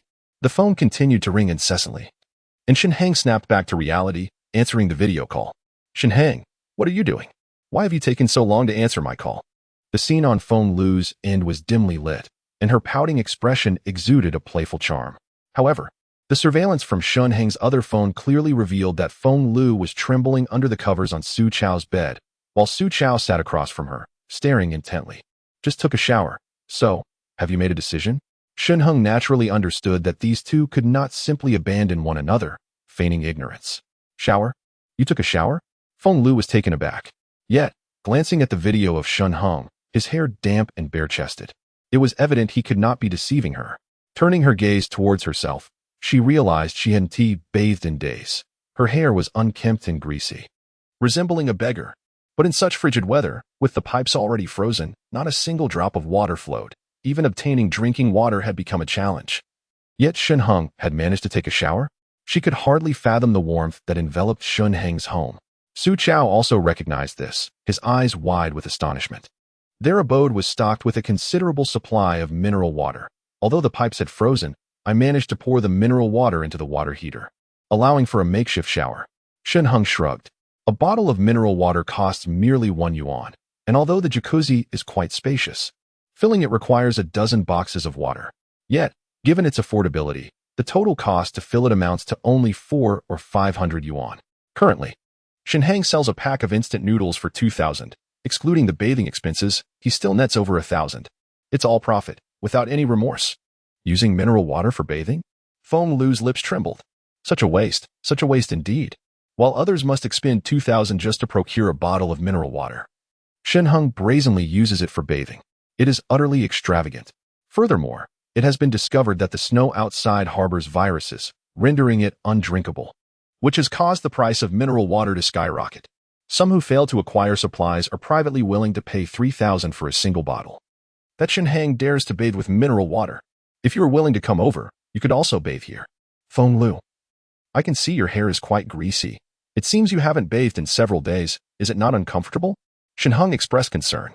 Upon hearing this, Feng Lu felt an unbearable itch all over her body. Just as she was about to speak, she suddenly noticed Su Chao's unfriendly gaze from across the room and quickly steadied herself, whispering, Shen Heng, I am currently in the hallway. Su Chao is in the restroom. I wish to find you now. If I tread quietly, he will not notice. Would you be willing to come and fetch me? However, you have just finished bathing, and stepping outside may expose you to the chill. Why not share your exact location, and I shall come to find you? Shen Heng nodded. Indeed. Then please come over. I am at the row house. Row house. Feng Lu's eyes sparkled. Which row and number? Su Chao also held his breath, his ears perked up. Once they discerned Shen Heng's residence, there would be no escape for him. Moreover, there exists an underground passage linking the row houses and their high-rise, facilitating easy access. She felt a sense of relief. Thankfully, Shen Heng resided in a row house. Had it been a standalone villa further back, in this raging blizzard, they would likely perish in the snow before reaching it. Row 2. Shen Heng paused, suddenly frowning and asking, You aren't colluding with Su Chao to conspire against me, are you? Chapter 59. Luchenzi's Rescue. Row 2. Which number in row 2? Do speak up. Feng Lu, anxious, turned to survey her surroundings and then whispered, How could that be? You are my boyfriend. I surely love you the most and would never deceive you. Please tell me, what is the number in row 2? Alas, my phone is out of battery. I forgot to charge it. It is about to shut down. Shen Heng stared at the screen, momentarily taken aback, and expressed regret. Please hold on while I charge it. Otherwise, it may turn off at any moment. After saying this, he swiftly ended the video call. A tug and a pull only heightened the thrill. Walking the dog, he was indeed curious to see if Feng Lu would truly come with Su Chao. After all, he had installed miniature cameras near the villa. The night air is considerably colder, and one cannot help but wonder whether these two individuals will brave the biting chill. Let us toy with them, allowing them to endure torment before they meet their demise, thus alleviating Shen Heng's lingering resentment. Darling, Do you harbor any wicked schemes? Huo Miao nestled closer into Shen Heng's embrace, her complexion flushed and increasingly radiant after his attentions. When you mentioned the second row earlier, I genuinely believed you would divulge our precise location. Are you feeling jealous? Shen Heng replied with a chuckle. Rest assured, a woman of her ilk shall not entangle me any further, nor shall there be any revival of past flames. What manner of woman would truly captivate your heart? Huo Miao mused, casting a lingering glance at Shen Heng's neck. Although she found no trace of another woman's hair upon him today, her sense of unease remained unabated. By the way, you should urge Su Chao to instill a sense of urgency in them, Shen Heng whispered to Huo Miao, nodding in agreement. Huo Miao retrieved her phone. She had spent the past few days at home, watching videos, preparing meals, and tidying up their abode. While her time with Shen Heng was warm and joyful, it was not without its moments of tedium. Now, accompanying Shen Heng, she relished the thrill of the unfolding drama. She sent a message to Su Chao, urging him to hasten his contact with the skiing girl to pick her up. In her final words, she threatened Su Chao, declaring that if the skiing girl did not arrive to fetch her that evening, she would reach out to Shen Heng and reveal everything. Su Chao, eager to gain entry into Shen Heng's household, complied without hesitation. After soothing the skiing girl, he instructed her to collect Huo Miao, the ski enthusiast, Lu Chenxi. Though reluctant in her heart, ultimately donned thick attire and descended the stairs, equipped with her skiing gear, driven by her profound affection for Su Chao. It was baffling how she found herself braving the tempestuous weather in the dead of night to fetch Su Chao's cousin. Nevertheless, Su Chao had promised her that once the snow ceased, he would take her to his home, and they would bask in happiness together. With this thought, Lu Chenxi felt the biting cold of the wind and snow dissipate, replaced by a fervent warmth within her. As a member of the provincial skiing team and a seasoned player, Lu Chenxi frequently indulged in nightlife at bars after training sessions, inevitably getting involved with a few appealing men. However, it was only upon meeting Su Chao that she truly felt her heart stir. The intricacies of love are difficult to articulate. Although her connection with Su Chao was merely a fleeting encounter, she found herself ensnared. Su Chao, with his handsome visage and promising career, always approached her with gentle affection, unlike other men who treated her as a mere object of desire. Determined to settle her heart, Lu Chenxi once took a bold step during a rendezvous with Su Chao. While he was preoccupied with a shower, she discreetly punctured her contraceptive device, successfully conceiving. When she disclosed this news to Su Chao, he appeared troubled and spent considerable time soothing her concerns, explaining that he was on the verge of a career breakthrough and could not afford distractions that might jeopardize his future. Ultimately, swayed by his sweet words, Lu Chenxi made the heart-wrenching decision to terminate the pregnancy. However, Su Chao assured her that once his career stabilized and he ascended to a leadership position, he would marry her. In the present day, as long as she brings her cousin back, there is no need to wait for any promotion. Once the snow ceases, the wedding will be arranged. Lu Chenxi's heart brimmed with joy. After all, she would inevitably meet his family sooner or later, and this time, bringing Su Chao's cousin back would provide an opportunity to nurture their relationship. As a future sister-in-law, it was only fitting to leave a favorable impression on her prospective sister-in-law. The snow fell more heavily. Lu Chenxi shrank her neck, expertly donned her skis, and then leapt onto the snow, gliding swiftly towards Huo Miao's company. The distance from Lu Chenxi's home to Huo Miao's workplace was not particularly far, just a little over a kilometer. However, in such inclement weather, the outside world was utterly desolate. Not everyone, like Lu Chenxi, was a professional skier, nor did they all possess the necessary equipment for traversing the snow. The night was dark, but fortunately, the streetlights continued to function, illuminating the wide, empty streets ahead. The only sound was the howling wind, leaving an eerie silence in its wake. To be candid, Lu Chenxi felt a twinge of fear, especially as a girl. Yet, thinking of Su Chao's promise instantly emboldened her. Upon receiving Huo Miao's call, Fong Ling's weary eyes could not conceal her surprise. She could finally leave the company tonight. Huo Miao was indeed a kind person. As for Huo Miao's various reminders, she etched them into her memory. Upon encountering the girl named Lu Chenxi, she would inform her that her name was Huo Miao, and that Su Chao was her brother. She felt a flicker of curiosity. Wasn't Su Chao Huo Miao's boyfriend? How had he transformed into her brother? However, she refrained from voicing this curiosity. She would adhere strictly to Huo Miao's instructions. After all, the girl had taken the initiative to come to her aid. If she prattled on, what if Huo Miao changed her mind? No matter how intriguing the gossip, it pales in comparison to the value of life. Within the confines of the office, a vibrant fire blazes, with several colleagues already succumbing to slumber around its warmth. following Wang Qingguang's instructions. A night watch is essential every evening, primarily to tend to the flames and ensure they do not extinguish. Otherwise, the frigid night would spell certain doom for all. Originally, Fong Ling was not scheduled for the watch, yet she voluntarily swapped shifts with another female colleague. She silenced her phone, setting it to vibrate, ensuring that when Lu Qinxi arrived at the building below, she would not disturb her fellow coworkers. She glanced around, a sense of guilt washing over her. Forgive me, dear colleagues, but I have no choice. My bond with Wen Miao is too strong to ignore. I must depart. She was acutely aware that nearly half of the office desks had already succumbed to the flames, and the remaining ones would not endure much longer. More critically, the company had no provisions for sustenance. Remaining here would only lead to starvation. If an opportunity to escape presented itself, she would seize it without hesitation. Not far off, Wang Qingguang leaned against the wall, eyes closed in slumber. He squinted, discreetly observing Fong Ling. Her decision to volunteer for the night watch confirmed his suspicions. Someone was certainly coming to retrieve her tonight. She intended to leave quietly. This suggested that only a small number of individuals could be taken, perhaps even just one, making it unwise for Fong Ling to be overt. Yet, if one could leave, what harm would there be in my accompanying her? If the other party could only take one person, why should that not be me? Wang Qingguang fought to remain alert. Having endured over 4 days without food, his strength was waning. At that moment, Fong Ling's phone vibrated softly. A call was incoming. Fong Ling, filled with excitement, swiftly retrieved her phone and was elated to see an unfamiliar number calling. This had to be a call from Lu Qinxi. She cautiously glanced around at her colleagues. Wang Qingguang, now fully alert, noticed Fong Ling's gaze and promptly closed his eyes, emitting faint snoring sounds. Excellent. Everyone was fast asleep. Fong Ling's smile broadened as she quietly rose and made her way towards the corridor. Once Fong Ling departed, Wang Qingguang hastily stood up and carefully approached the office door. Peering out, he spotted Fong Ling receiving the call while heading towards the stairs. Is it Sister Qinxi? Yes, I am Wen Miao. Currently on the 4th floor of the company. Where are you? On the 2nd floor? Wait for me. I will open the window. You even brought my clothes? Thank you.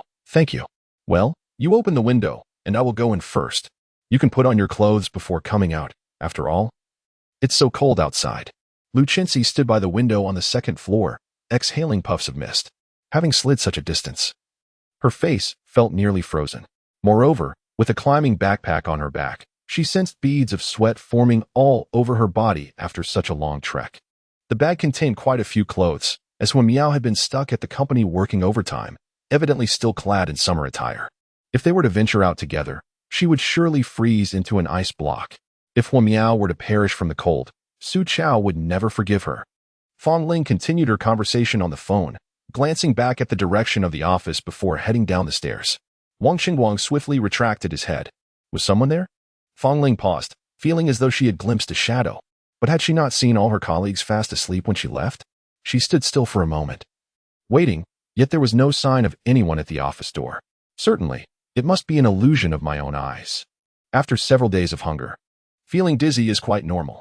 Hearing from Wen Miao that Lu Qinxi's family has a substantial stock of food, she can finally indulge in a hearty meal. Eagerly, she dashed down the stairs. Wang Qingguang, curled up in his office, exhaled deeply. To his surprise, Fong Ling was quite vigilant. When Fong Ling turned back just now, he barely managed to react. However, Fong Ling mentioned on the phone that she called Wen Miao. What connection could she have with Wen Miao? The thought of that name ignited a flicker of hatred in Wang Qingguang's eyes. Losing a pinky was all thanks to Wen Miao's husband. Listening to the footsteps echoing from the staircase, Wang Qingguang realized that Fong Ling had already descended. Why bother with so many thoughts? He decided to follow her and observe. With a soft chuckle, he turned and discreetly retrieved a long stick from the desk chair, weighing it in his hand before silently exiting the office. Chapter 60. Discovery. What on earth is the number of row 2? At this moment, Feng Lu and Su Chao were both red-eyed. Shen Heng had only spoken half of his mind, leaving things unclear. It is important to note that row 2 comprises 10 villas. Are we truly expected to visit each one in the dead of night? We would either exhaust ourselves or freeze to death. Moreover, accessing the row of villas can only be done through the underground passage. Furthermore, this underground passage leads to the basement of the row of villas, specifically the 2nd basement. If Shen Heng is asleep at home, even if they scream their lungs out, he probably wouldn't hear them from upstairs. Why don't you answer? Feng Lu's eyes were bloodshot as she attempted to video call Shen Heng once more. Yet, he shockingly did not pick up. What a scoundrel. Has his phone not charged yet? She dialed Shen Heng's number once more, only to be met with the disheartening notification that the device was turned off. With gritted teeth, Feng Lu kicked the wall, immediately cradling her foot in agony, her face contorted in pain. It hurt tremendously. Casting a glance at Su Chao, she noticed that he was deeply furrowed in thought, seemingly oblivious to her plight. This only deepened her resentment. In the past, any sign of discomfort from her would have prompted Su Chao to rush over with concern. Yet now, he seemed completely indifferent to her suffering. Once I step into Shen Heng's abode, I shall undoubtedly ally with him to cast you out. Humph, there is no need for me to lift a finger. You will freeze to death outside on your own. Do you think Shen Heng has already uncovered our deception and is merely toying with us? Su Chao suddenly interjected. That is implausible, right? Feng Lu, suppressing her pain, pondered for a moment before asserting, with his level of intellect. He would never deduce that I am orchestrating this. Have you forgotten? In the past, all it took was a little charm from me, and he would be eager to hold me close. She playfully poked Su Chao, remarking, unlike you. Indeed, he likely wouldn't suspect anything, after all. He has seen me, and we did use your phone to call Shen Heng with great care to avoid detection. Su Chao nodded in agreement. Yet reason dictates that upon discovering his phone was dead, Shen Heng would have sought a charger immediately. How is it that his phone remains off even now? How should I know? Feng Lu rolled her eyes. Su Chao, you scoundrel, why not comfort me instead? The affection has waned. I have given you an opportunity. Since you show me such indifference, do not be surprised if I choose Shen Heng and forsake you. Let us wait 5 minutes and then attempt to call Shen Heng again. Su Chao cautioned that he was feeling fatigued and intended to rest for a while. Upon uttering these words, he reclined on the bed. Feng Lu was seething with anger. How dare you? While I am tirelessly trying to reach Shen Heng, you choose to sleep? Who isn't weary at this late hour? How can you possibly rest? She exclaimed with fury. Su Chao, filled with disdain, opened his eyes. When we arrive at Shen Heng's residence, I shall be the primary force. I must conserve my energy for the impending encounter. As a seasoned charmer, he had certainly noticed Feng Lu's earlier insinuations, yet he had no inclination to placate her. Feeling both famished and cold, he questioned why he should offer her emotional support. After all, he was not her servant. Furthermore, upon meeting Shen Heng, he intended to strike decisively, eliminating him with a single blow. Only then would he turn his attention to Feng Lu. Theoretically, their physical attributes were quite comparable. Should Shen Heng manage to react in time, their confrontation could easily devolve into a stalemate. In such a scenario, the outcome would hinge upon Feng Lu's actions. However, how could Su Chao trust Feng Lu? She had previously shown signs of affection and seemed inclined to abandon him. He understood that his fate must remain in his own hands. He was resolute in his intention to vanquish Shen Heng. Cocooned within the blankets, he shut his eyes. Yet his mind raced with thoughts. Feng Lu had not yet departed, likely fearing that her absence would lead him to disclose their clandestine affair to Shen Heng, resulting in mutual destruction. However, once Feng Lu crossed the threshold of Shen Heng's abode, her choices would be solely hers to make, regardless of her inclinations. The one she favored would stand a significant chance of triumph. Thus, it was imperative that he stealthily eliminate Shen Heng, and subsequently, Feng Lu as well. Su Chao and Feng Lu occupied the same bed, one lying on their side, the other perched at the edge.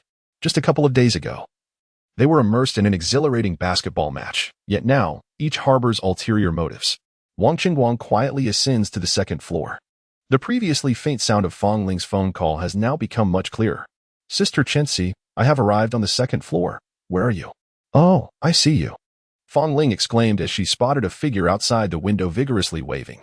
Her eyes brightened, and she hurriedly rushed over, the sound of her high heels echoing down the corridor. Wang Qingguang crouched low, inching closer. Suddenly, Feng Ling flung open the window. A gust of cold air rushed in, causing her to shiver. Yet, her heart raced with exhilaration. At last, I'm saved. Sister, I'll help you, she offered, reaching out her hand. No need. Just move aside. It's too cold outside, Lu Chenxi instructed, then gracefully leaped into the office. Wang Qingguang, hidden beneath a desk, trembled from the chill.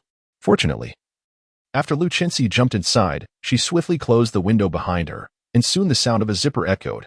I am unaware of your measurements, but these are all sportswear, and they are in large sizes. You should be able to wear them. Quickly put on the clothes. All right, thank you, sister. Feng Ling replied, touched. I am Huo Miao, Su Chao's sister.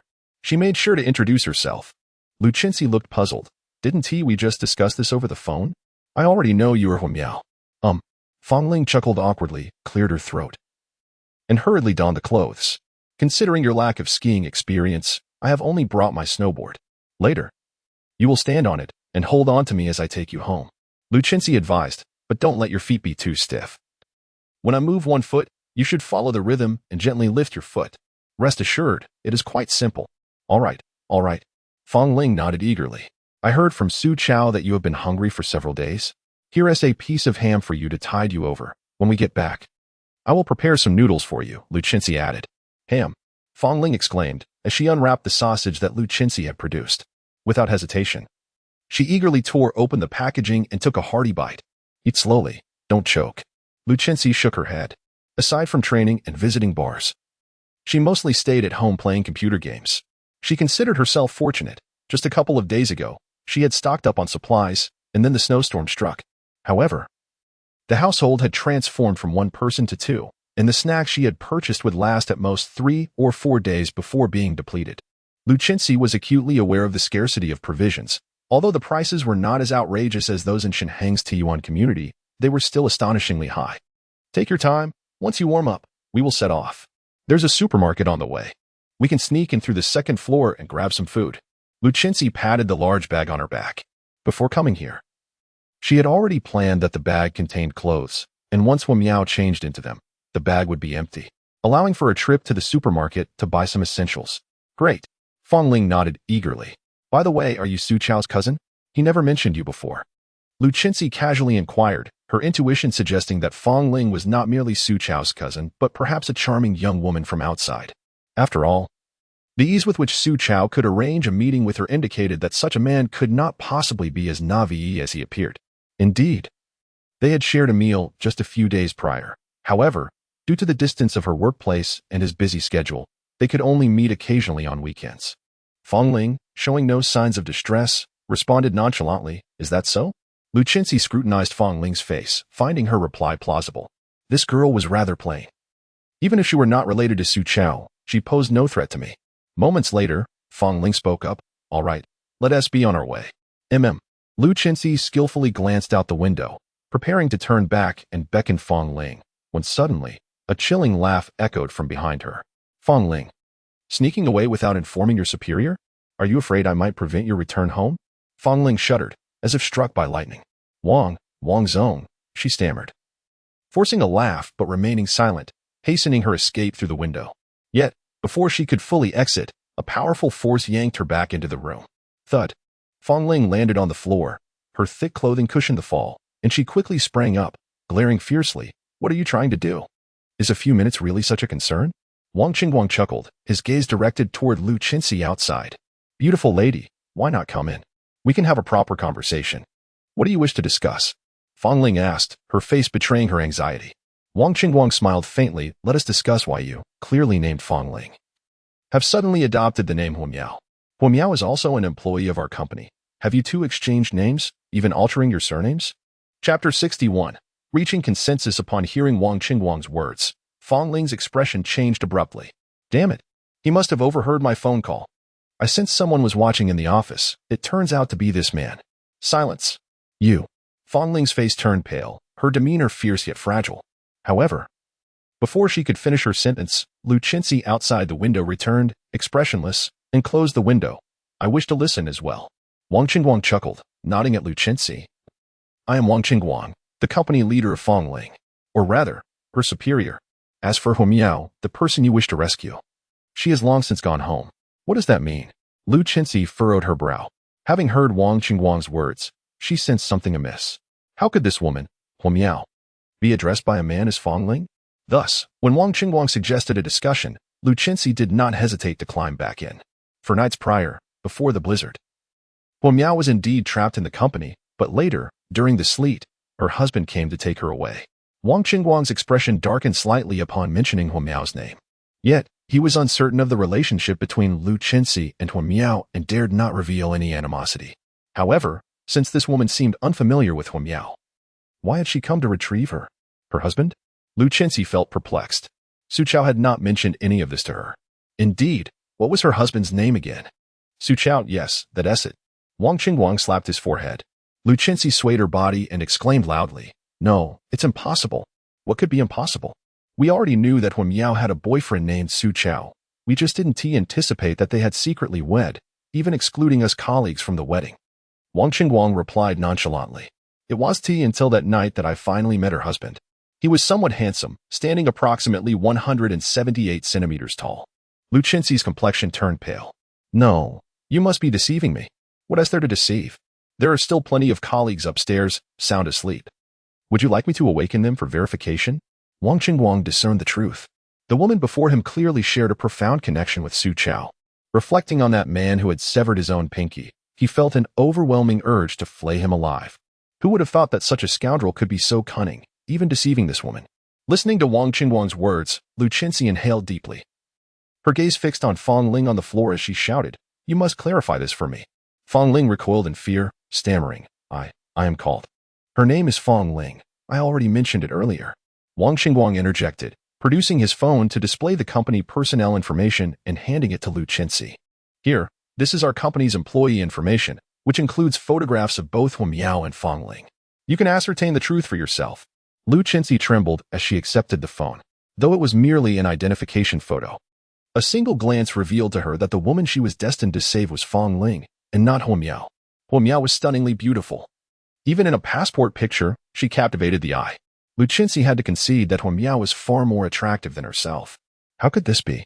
If he had already rescued Huan Miao, why deceive me into coming out? Lu Qinxi, lost in despair, whispered to herself, what on earth does he want? I have already sacrificed so much for him. Why does he continue to deceive me? Is it truly so amusing to him? I believe I am beginning to grasp the situation. Wang Qingguang, after contemplating for a moment, spoke with a smile. Are you pressing Su Chao to marry you? Yes. Lu Qinxi sighed, her body swaying unsteadily. It was evident that Su Chao was playing both sides. Wang Qingguang asserted, you are pushing for marriage too insistently. Yet he merely wishes to toy with you. To speak candidly, if you were Su Chao, would you choose between Huan Miao and yourself? Lu Qinxi remained silent, her complexion growing increasingly pale. A domestic flower lacks the fragrance of a wildflower. Wang Qingguang continued, at present, given this inclement weather, it is the perfect opportunity for him to extricate himself from you. Consider this, while you may be adept at skiing. The journey from your home to our company would surely prove daunting, wouldn't it? In such frigid temperatures, should you dress too lightly, you may easily succumb to the cold outside.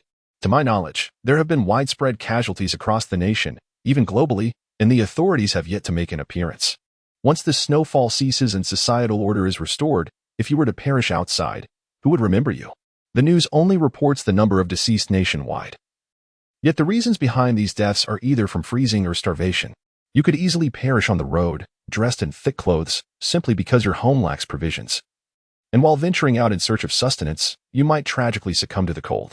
Of course, it is highly probable that no one will care for you. Your life becomes merely a statistic in the news. Lu Qinxi's pupils contracted. Indeed, Wang Qingguang's analysis bore considerable truth. Otherwise, why would one undergo an abortion alone? Su Chao was even reluctant to show his face. When he called her earlier, she foolishly thought he had come to a realization. In hindsight, she recognized that she was the fool. That scoundrel. Lu Qinxi's eyes brimmed with hatred. This bastard actually wished for her demise. Did he not feel a shred of sorrow? You loathe Su Chao, and so do I. Wang Qingguang raised his hand. Do you see? Because I playfully teased Huan Miao. On that stormy night, he came to the company and severed my little finger, then dragged Huan Miao away. I propose we form an alliance. An alliance? Lu Qinxi was taken aback. It's quite simple. You are a single woman, correct? Wang Qingguang smirked coldly. To seek revenge on Su Chao would be a daunting task for a woman alone. However, with my assistance, the dynamics would change entirely. Lu Qinxi regarded Wang Qingguang, instinctively nodding. He was of considerable stature, robust and imposing. Indeed, he could serve as a formidable ally. Once the snow ceases, she would ensure he paid the price. Perhaps even eliminate him. Wang Qingguang's teeth chattered ominously, for as long as his actions left no trace, the authorities would attribute his demise to the cold of the snow disaster. After all, with so many corpses, the official response would require time. The survivors of the calamity would hardly concern themselves with such matters. The urgent need to rebuild and ensure the continuation of humanity would overshadow all else. At this moment, Lu Qinxi wore a grim expression, nodding coldly.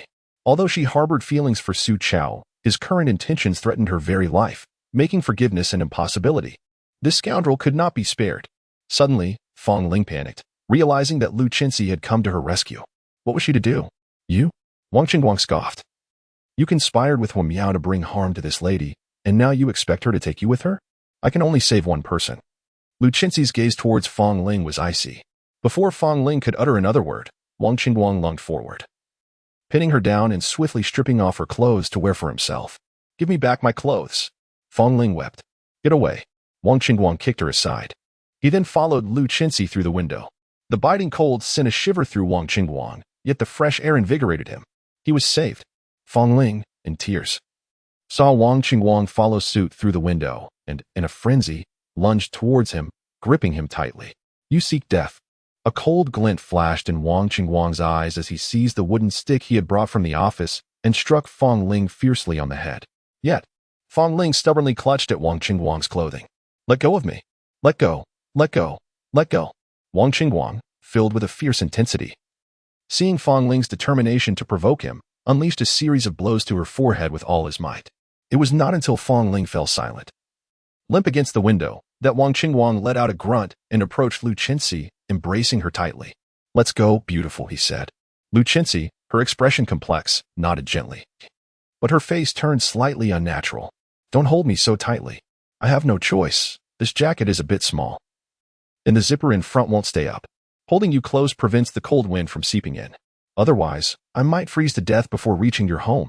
Wang Qingguang tightened his grip even more. There's a fairly large supermarket nearby. Let us go there and pick up some food. I can also find myself some clothes. All right, Lu Qinxi replied, falling silent as she guided Wang Qingguang, slowly gliding away into the distance. Meanwhile, on the second floor behind them, Fong Ling remained motionless against the window, the cold wind howling around her. Chapter 62. I have no morals. Wang Qingguang and Lu Qinxi arrived at the supermarket. And then Wang Qingguang, wielding the wooden stick, forcefully smashed the glass. The ordinary glass shattered easily. He enlarged the opening slightly and climbed inside, pulling Lu Qinxi into the supermarket with him. The supplies inside were not overly abundant, but there were no signs of having been ransacked. It was evident that this was the aftermath of the chaos that ensued during the torrential rain that night. However, the remaining provisions would suffice for their sustenance for a while. Wang Qingguang donned 2 garments, feeling considerably warmer. He then filled his bag with all the useful items he could find. After packing 3 or 4 bags, he leaned close to Lu Qinxi's ear and whispered, Let's postpone tonight. We shall return tomorrow during the day to collect more supplies. This will be sufficient for us to get by for some time. Lu Qinxi was taken aback by Wang Qingguang's proximity, blushing as she stepped back and replied, Why not retrieve everything tonight? It would only require a few more trips. Given that it had snowed continuously for 4 days, the supermarket had been deserted, and it was unlikely that anyone would come by in the near future. Wang Qingguang replied earnestly, Moreover, if Su Chao shows no concern for you, should I not care? The temperatures drop significantly at night. What if something were to happen? By the way, do you still have your snowboard at home? I have some experience with skiing. We could venture out together tomorrow. I wouldn't feel comfortable with you making the trip alone. Lu Qinxi fell silent, her cheeks flushed. This middle-aged, portly man actually showed concern for her. Observing her expression, Wang Qingguang's lips curled into a smirk. It is often said that women are vulnerable after a breakup, and indeed, they can be easily swayed. Although Lu Qinxi may not be the epitome of beauty, she was certainly charming. If he exerted himself tonight, perhaps he could win her over. In this bitter cold, embracing such a companion, enjoying a hearty meal and a game of cards, would be a true indulgence. After emerging from the supermarket with Lu Qinxi, they glided once more. This time, it was evident that Lu Qinxi no longer resented Wang Qingguang's firm embrace. Even Wang Qingguang deliberately lingered around Lu Qinxi, who remained unresponsive. Tonight promises to be eventful. Wang Qingguang's eyes sparkled with anticipation. One must indeed express gratitude to Su Chao were it not for that scoundrel. I would never have encountered such an open-minded woman. I recently discovered that Lu Qinxi is an accomplished skier, undoubtedly possessing a splendid physique. Once I have indulged in your woman, and she reappears before you, I shall relish witnessing whether Hua Miao will remain steadfastly loyal to you, given Hua Miao's frigid disposition. A breakup seems inevitable. Perhaps then, I might seize the opportunity to savor Hua Miao's allure as I did today. His hands grew restless. Lu Qinxi playfully protested. What are your hands doing? Do you not like it? Wang Qingguang inquired, as he caressed her through her clothing. Lu Qinxi fell silent, huffed softly, and continued skiing. Tonight is a definite conquest. Wang Qingguang was filled with excitement. Were it not for the biting cold outside, He would have eagerly taken advantage of the moment with Lu Chinzi right there. Su Chao, you truly are my benefactor. Unbeknownst to him, the Su Chao he was so grateful for was actually Shen Heng. Not even Su Chao would have anticipated that Lu Chinzi would become involved with Huo Miao's superior. After several attempts to reach Shen Heng, all met with silence. Feng Lu erupted in anger once more. Enough noise. Su Chao scowled and snapped. You don't allow me a moment's rest. How can I confront Shen Heng later? Confront him about what? We don't even know which villa he resides in. Feng Lu retorted stubbornly, shall we search one by one? Upon hearing these words, Su Chao did not refute. His eyes sparkled with realization. You are absolutely right, he exclaimed. Huh? Feng Lu responded, bewildered. There are only 20 villas in total in the second row, 10 on the east side and 10 on the west. Su Chao nodded slightly. We cannot remain idle. Since we cannot reach Shen Heng by phone, we should go and search for him instead. While we search, we can attempt to contact him. If we are fortuitously nearby, we will save time. However, in this biting cold, Feng Lu shivered, reluctant to venture outside.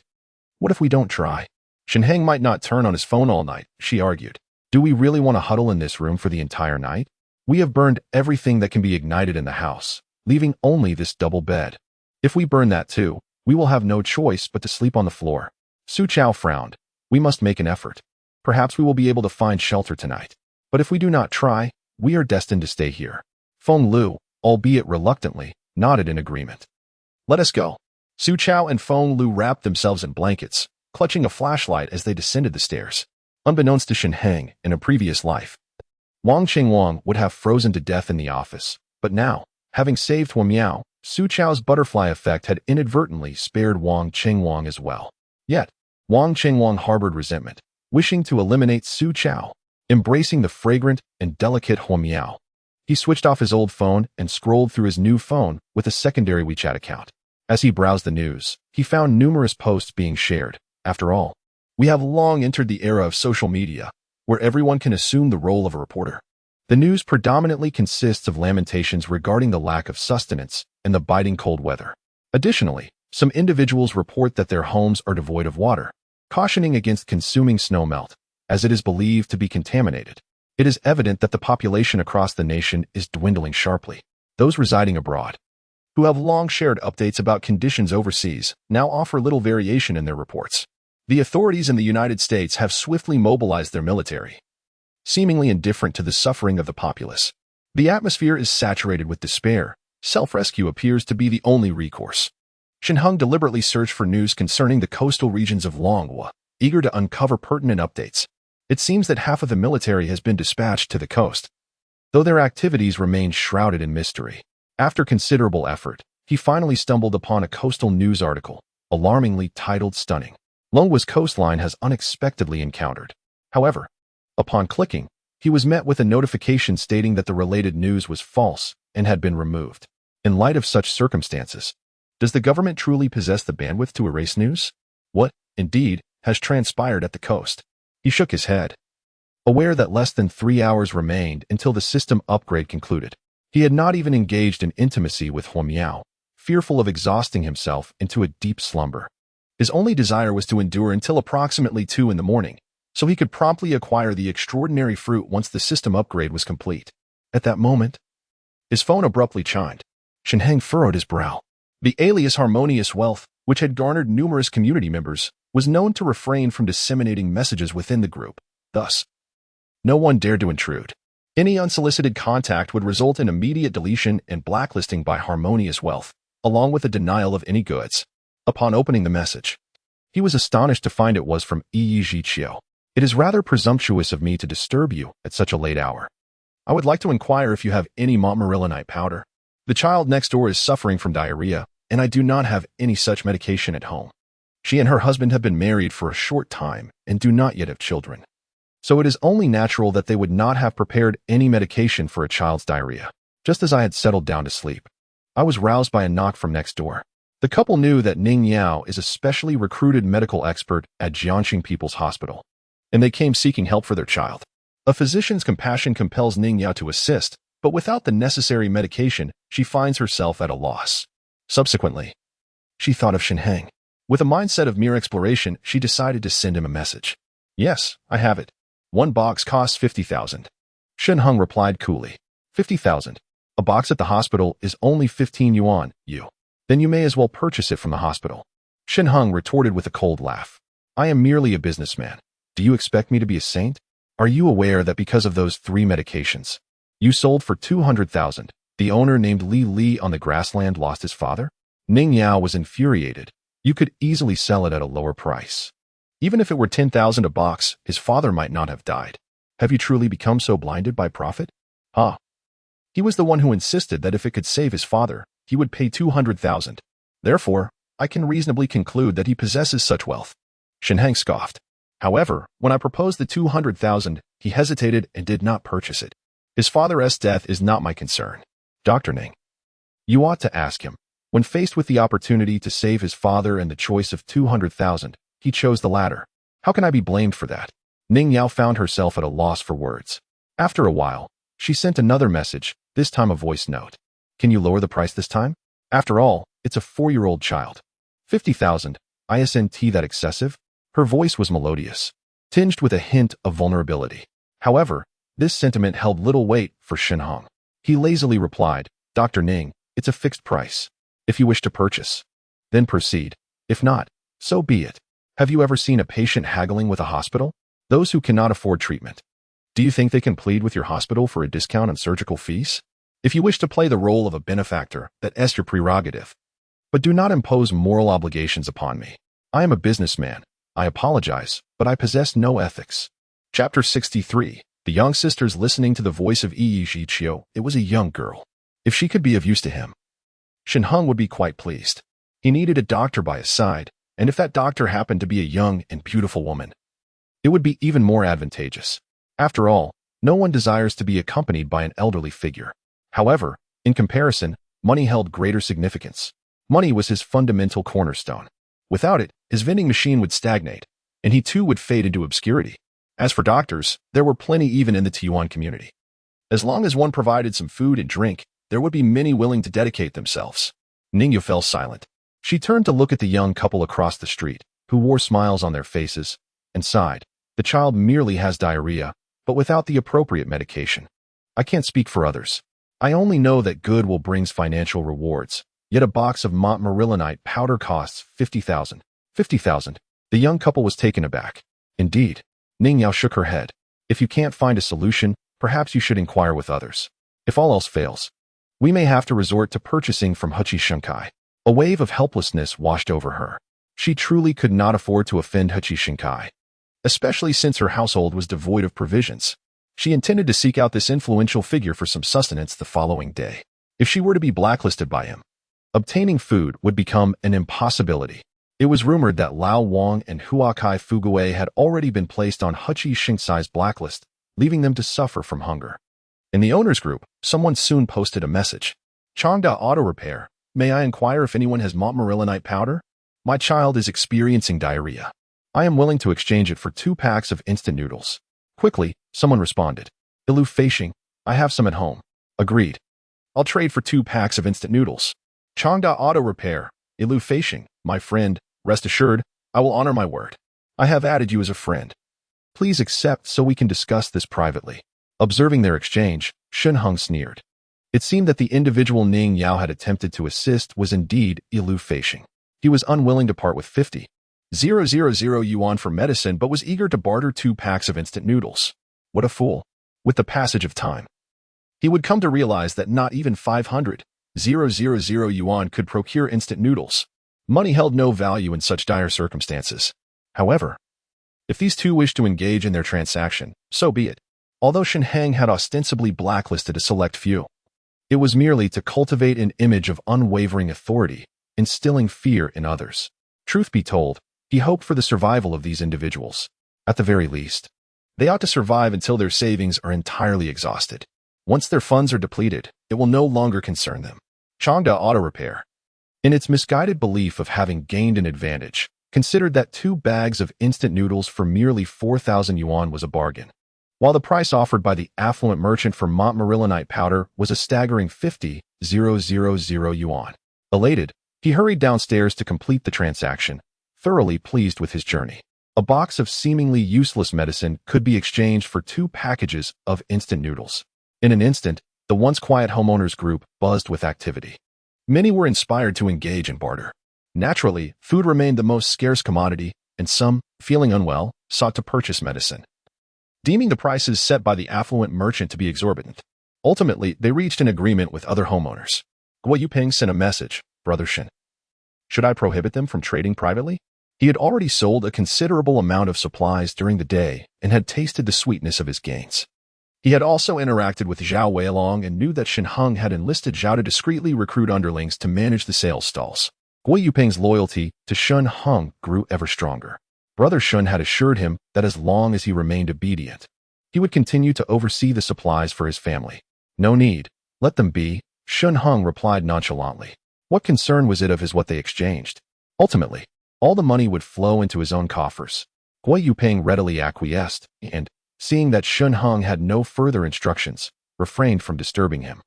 In the latter half of the night, the system would complete its upgrade, and tomorrow he would venture into the underground passage, where he could carry a substantial amount of supplies.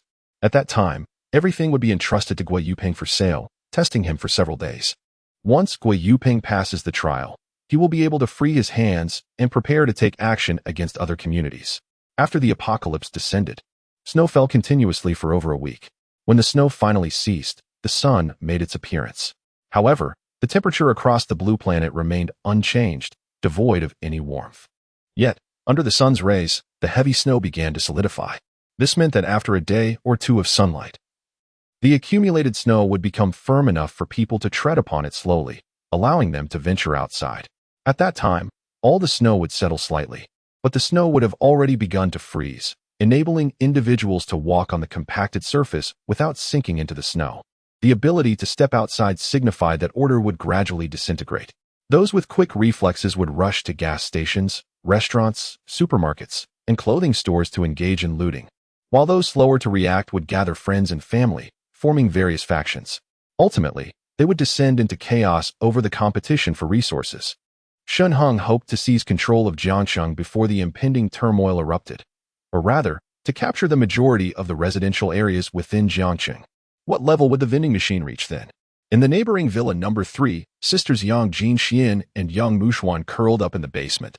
It wasn't that they didn't want to stay upstairs, it was simply too cold.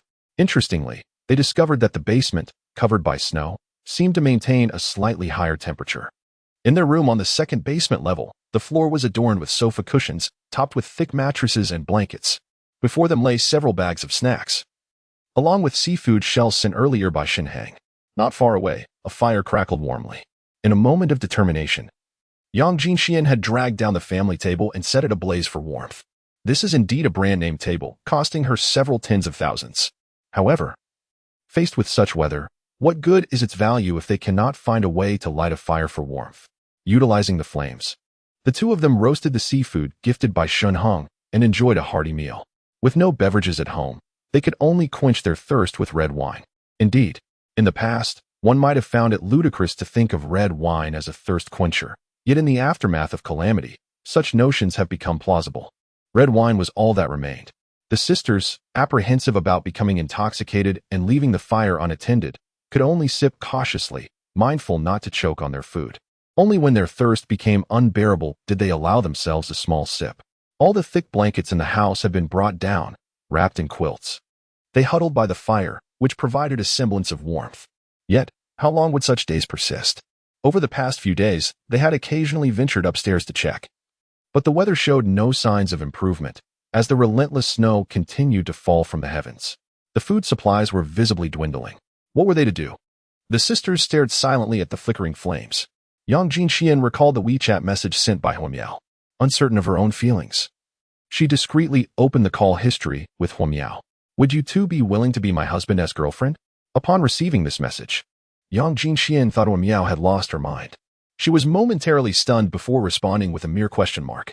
Soon after, Huamiao sent a new message, no words. Just a plethora of images.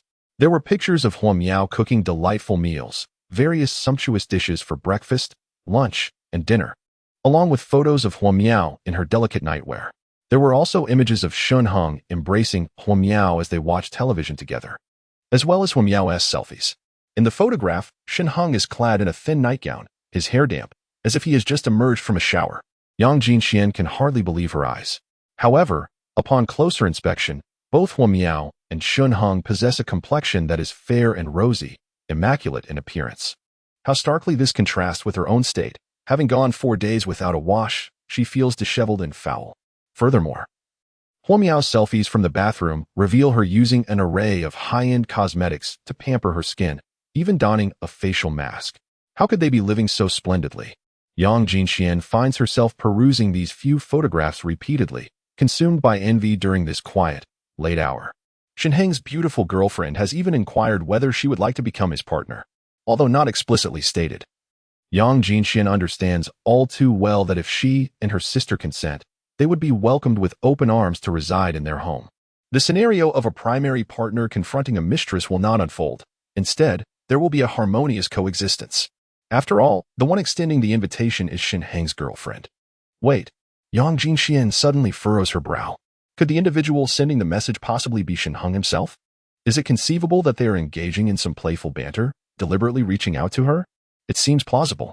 The antics of the younger generation are rather extravagant, and she feels slightly out of touch. She chuckles to herself in embarrassment, reflecting on how she had taken it seriously earlier.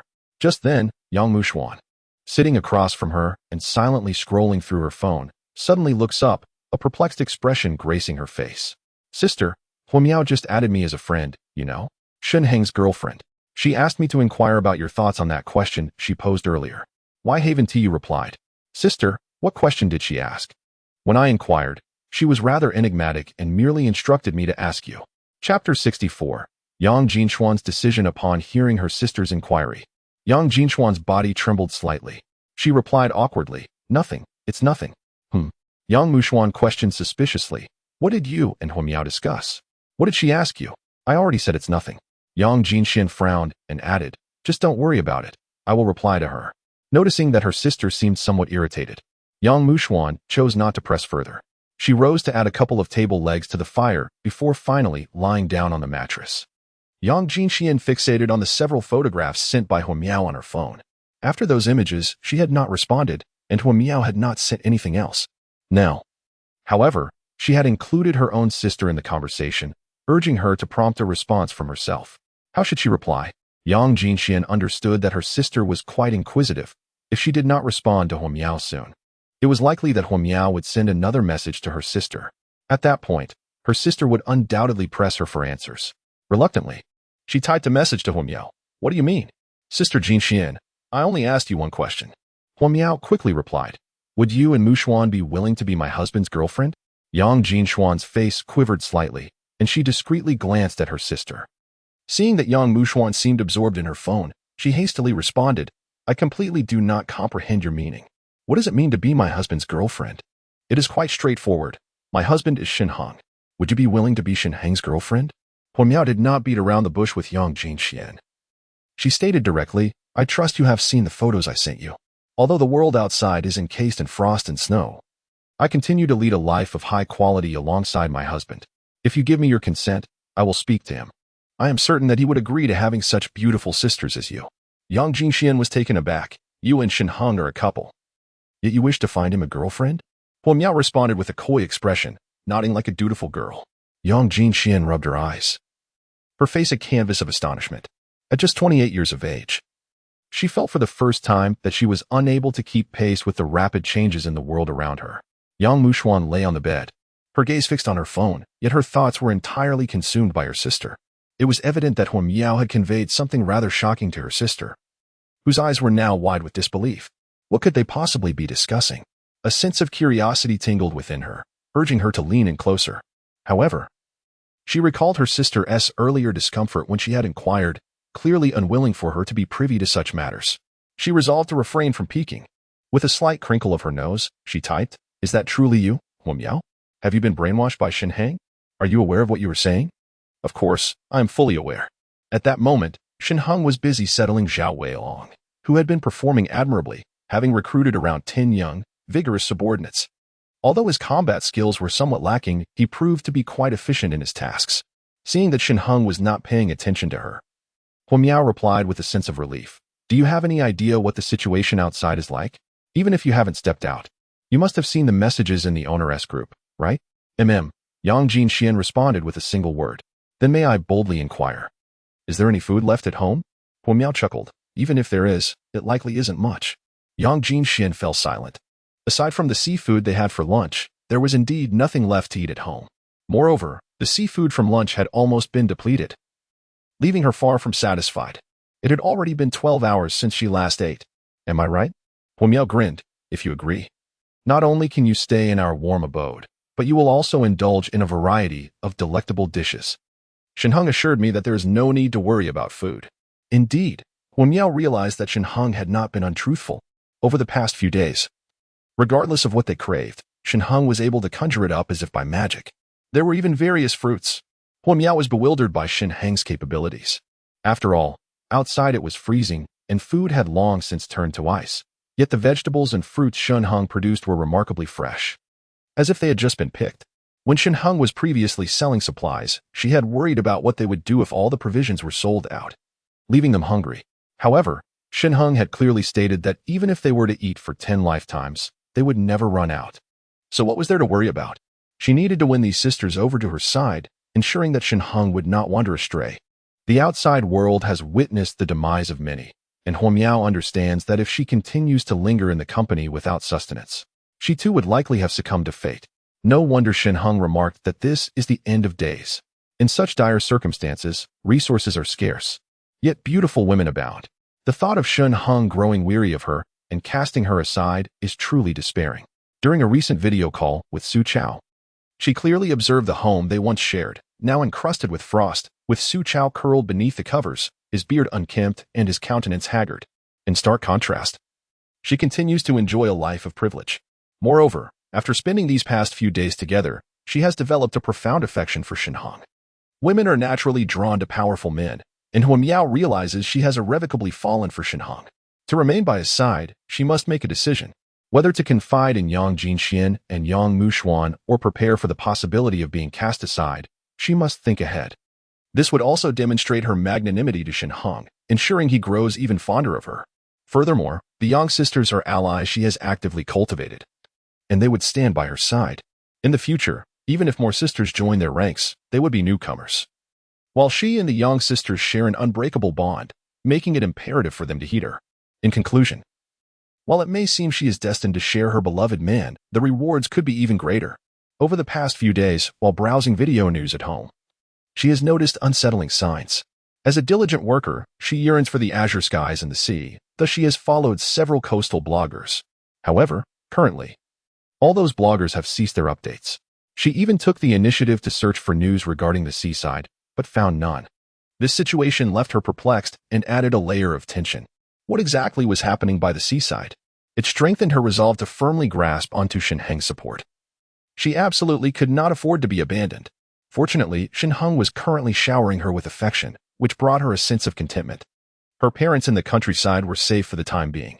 The elderly couple had a habit of stockpiling provisions, and they cultivated vegetables at home. They had ample supplies and even coal and firewood stored in the back, ensuring their safety. With a beloved man by her side and her parents secure, Huo Miao felt exceedingly satisfied. Thus, she was more determined than ever to preserve her current way of life. Yang Jinxuan's expression stiffened. She was oblivious to Huo Miao's thoughts and could only conclude that this woman had lost her mind. How could she be so reckless as to consider finding a girlfriend for her husband? Initially, Yang thought the snow disaster outside was enough to drive people to madness.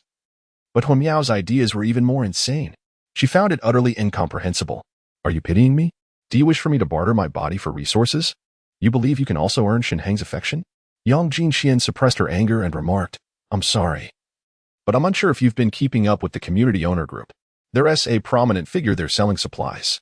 Although it's rather expensive, I believe I should manage to stave off hunger for now. She could reach out to someone amicable for financial gain to procure some essentials.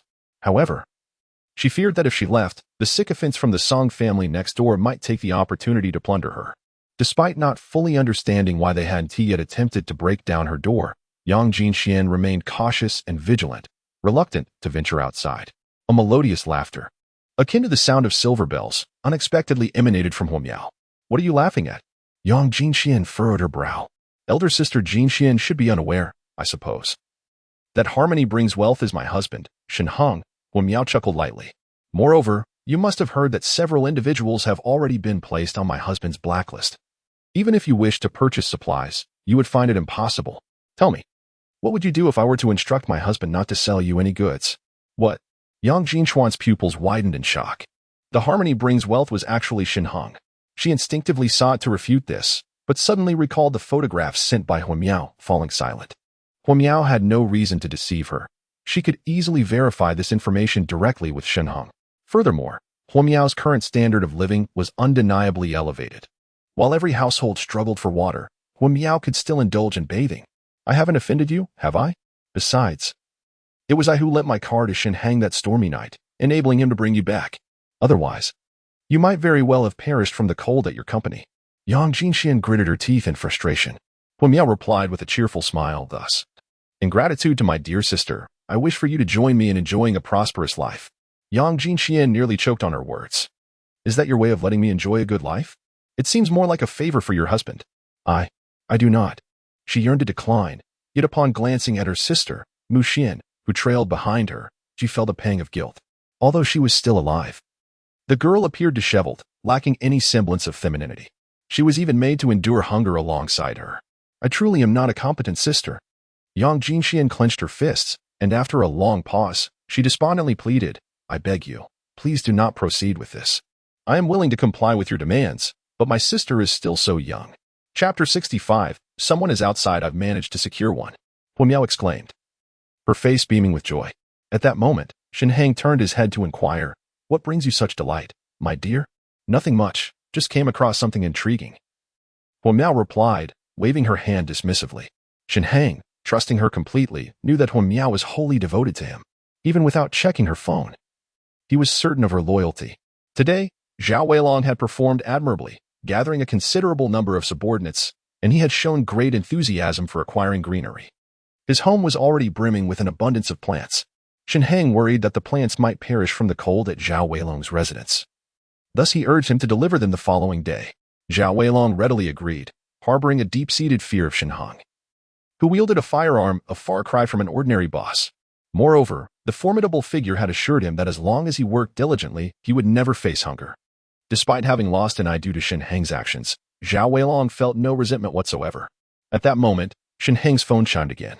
A friend request had come through. He had taken to rejecting nearly all requests, as he had entrusted the business of selling supplies entirely to Gui Yuping. He casually opened the request, intending to glance at it before dismissing it, thereby eliminating the bothersome red notification. Shen Heng had a minor obsession with unread messages. He simply could not tolerate them. However, this time the requester's message read, I am Yang Jinxian. You must be Shen Heng. Shen Heng was momentarily taken aback. He was certain that he was logged into Harmony Brings Wealth and that his identity had been exposed. Shen Heng turned his head to look at Huo Miao and said, Please hand me your phone for a moment. Ah? Huo Miao was momentarily taken aback as Shen Heng snatched the phone from her. The screen displayed her chat conversation with Yang Jinxian. Shen Heng stared in disbelief at their exchange, his eyes wide with shock. Darling, is this what you and Yang Jinxian are discussing? Huo Miao, are you actively seeking women for me? Am I dreaming? Noticing his dazed expression, Huo Miao pouted and leaned closer. Good husband, I didn't inform you beforehand. You're not angry, are you? Surely you wouldn't be upset. Especially since your obedient wife is merely trying to arrange women for you, right? What are you doing? Shen Heng found himself in a mix of laughter and tears. Well, I must tell you, but you mustn't get upset. Huo Miao carefully observed Shen Heng's expression before whispering, After you returned last night, I noticed a strand of red hair on your neck. Last night? Shen Heng paused, then suddenly understood. It seemed Huo Miao had discovered the hair and, fearing he had someone else, felt a sense of crisis. You're acting so obedient because you're afraid I might abandon you one day? Shen Heng embraced her gently, speaking softly. Indeed. Huo Miao wore a look of grievance, so I thought it best to recruit a companion. With the three of us attending to you, you shall have no time to stray. Besides, you will always remember my kindness and never abandon me. Shen Heng was touched at heart. Rest assured. I have promised you before that as long as you do not betray me, I shall never forsake you. He had never anticipated that a woman like Huo Miao would be so obedient and tender, even going so far as to willingly suggest taking a concubine for himself. Not just any woman, but that beautiful matron from next door, along with her sister, to take two at once. Truly a case of embracing the vastness of the sea. The mere thought of Yang Jinchuan's exquisite visage made Shen Heng swallow hard. To be frank, he had not been oblivious to the allure of Yang Jinxian, yet he had never expected it to transpire so abruptly. Moreover, she had consented. Reflecting on their conversation left Shen Heng somewhat parched. Oh, you, feigning indifference while your heart is already swayed, your body has betrayed you. Huan Miao noticed Shen Heng's unusual demeanor and shot him a glare. My dear Miao Miao is quite fond of her Gigi. Shen Heng chuckled, then leaned in to kiss Huan Miao. Is I not enough for you? Yang Jinxian, having waited for quite some time without a response from Huan Miao, began to feel anxious. Why do you persist in this? Why must women make things difficult for one another? Furthermore, are you truly so willing to share your husband with others? It is utterly absurd. Why the silence? Am I not sufficient on my own? Yang Jinxian sent another WeChat message. Do not push me too far. Yet Shen Heng was locked in an embrace with Huan Miao. Completely indifferent to the sound of the phone ringing, I found myself at a loss for words. After all, she was my sister. I promised to serve Shen Heng diligently. Just spare her, please. If neither of us satisfies him, I am willing to assist him in finding someone suitable in the future. Would that not suffice? Where's the bond of sisterhood in this? Seeing that Huan Miao remained unresponsive, Yang Jinxian felt an increasing urgency, her pleas growing desperate. Shen Heng is a man of affability. To oppose him could indeed lead to dire consequences. At that point, no amount of money would matter if one were to find themselves deprived of sustenance, facing imminent demise in the confines of the basement. Yang Mushuan observed her sister's expressions, shock, confusion, and then sorrow, growing ever more curious. What could Huan Miao have conveyed to her sister? Just as she was about to speak, a sudden, violent knocking erupted from the basement door. Bang, bang, bang. Both of them jumped in surprise. Yang Jinchuan's face turned pale as she trembled towards the entrance. The knocking intensified. Yang Mushuan, too anxious to utter a word, fixated on her sister. It must be someone from the Song family. Surely. It was one of their spies monitoring us from next door. There had been no activity for several days. Why now, in the dead of night, do they come knocking? Are they so eager? Or perhaps, the spies next door have run out of supplies and intend to forcibly take us away? But outside, the weather is frigid. Could it be Song Zhengming arriving with his men in a snow vehicle? Yang Jinchuan's thoughts spiraled chaotically. She leaned toward the peephole, peering outside, but was met with an impenetrable darkness, rendering everything invisible. A sudden shock coursed through her. The peephole had been obstructed. Outside, Su Chao and Feng Lu were wrapped in blankets, trembling. Su Chao hid not far away, while Feng Lu shivered uncontrollably, struggling to maintain her balance. The blanket nearly pressed against the door. She crouched by the basement door's peephole, straining to see inside, then turned and whispered, "This house isn't it? We've already knocked on the doors of 3 homes. Be patient, there are only 20 in total, and we've checked 1/7 of them," Su Chao replied, exhaling in a hushed tone. Earlier, Shen Heng had informed them that he was in the 2nd row of the townhouses, prompting the two of them to don their gear and venture into the underground passage. The biting cold had dulled their senses as they approached the 2nd row of townhouses. They began their search systematically, starting from the west and moving eastward. This was the 3rd house they had knocked on in the west row, number 3. The first 2 had been unoccupied, and despite their persistent knocking, there was no response. They had even sent a WeChat message to Shen Heng, but it had vanished into the void. Shen Heng, having only just powered on his old phone, chose not to respond to Feng Lu. He reasoned that keeping his phone off for a night was inappropriate. Perhaps Feng Lu would think he was merely teasing her. A brief shutdown would suffice. And soon she would send another video. When that time came, he would simply explain that he had just turned it on. Little did he know that Feng Lu was eager to set out with Su Chao, even venturing next door. Feng Lu gazed through the peephole for an extended period, unable to discern anything, and then picked up her phone to message Shen Heng. "Have you not powered on yet? Where exactly is the 2nd row?" Taking advantage of Su Chao's slumber, someone stealthily slipped through the underground passage. "Why haven't you responded yet? There truly is someone." Yang Jinxian, crouching against the door and peering through the peephole, was taken aback. She caught sight of the figure outside. Cloaked in a blanket, their features were obscured. Yet they were engrossed in texting, and Yang Jinxian noticed the glow of the phone screen. Surely, they were messaging Song Zhengming. She tiptoed, intending to retreat into her room and feign unconsciousness.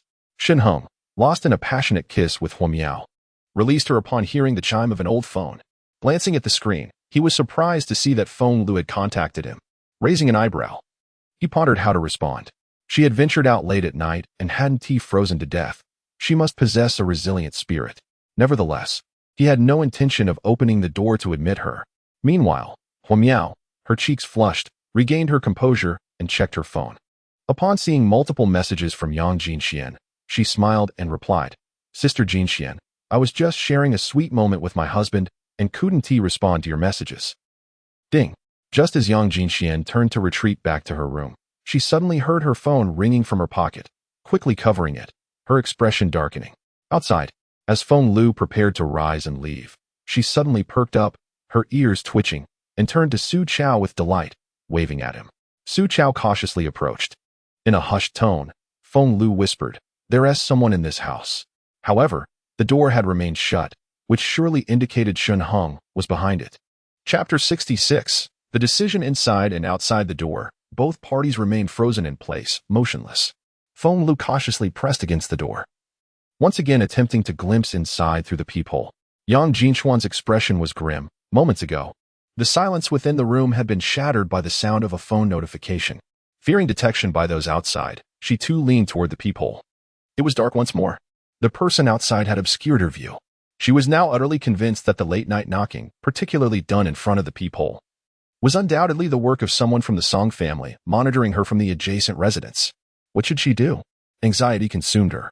Shen Heng had sent a WeChat message to Feng Lu. "Are you kidding me? Out in the dead of night. Aren't you afraid of freezing to death?" Huo Miao also messaged Yang Jinxian. "Sister Jin, why are you ignoring me? Are you perhaps trying to persuade Mumimi?" Ding dong. The notifications chimed simultaneously from both inside and outside the house, sending a wave of terror through Yang Jinxian. Song Jingming had replied. Was he intent on breaking through the wall? Or perhaps climbing over from next door? The snow was so thick that climbing over would be relatively easy. With this thought, she quickly signaled her sister to sneak upstairs for a look. Yang Mushuan, her expression grave, nodded and quietly ascended the stairs, wrapping herself in a thick blanket as she concealed herself in the corner of the bedroom, fixating on the second-floor window. Outside, upon hearing the notification, Feng Lu was momentarily stunned before hastily picking up her phone. It was a reply from Shen Heng. However, upon opening the message, her fury nearly reached its boiling point. After trudging such a long distance, nearly freezing into a popsicle, he had the audacity to suggest she was merely toying with him. Inside, Yang Jinxian, unable to see anything through the peephole, took out her phone, tears brimming in her eyes, and rapidly replied to Huo Miao, "I promise, I will. I don't know if my sister is willing, but I am willing to be Shen Heng's woman. I shall wholeheartedly serve him, and will diligently heed your counsel. Can I implore you to come to my aid? Outside my door, there is someone. At this moment, I can only turn to Shen Heng for help. She is desperate to avoid falling into the clutches of that perverse Song Jingming. Although she perceives that Huo Miao's mental state is somewhat questionable, it is certainly preferable to being with Song Jingming, is it not?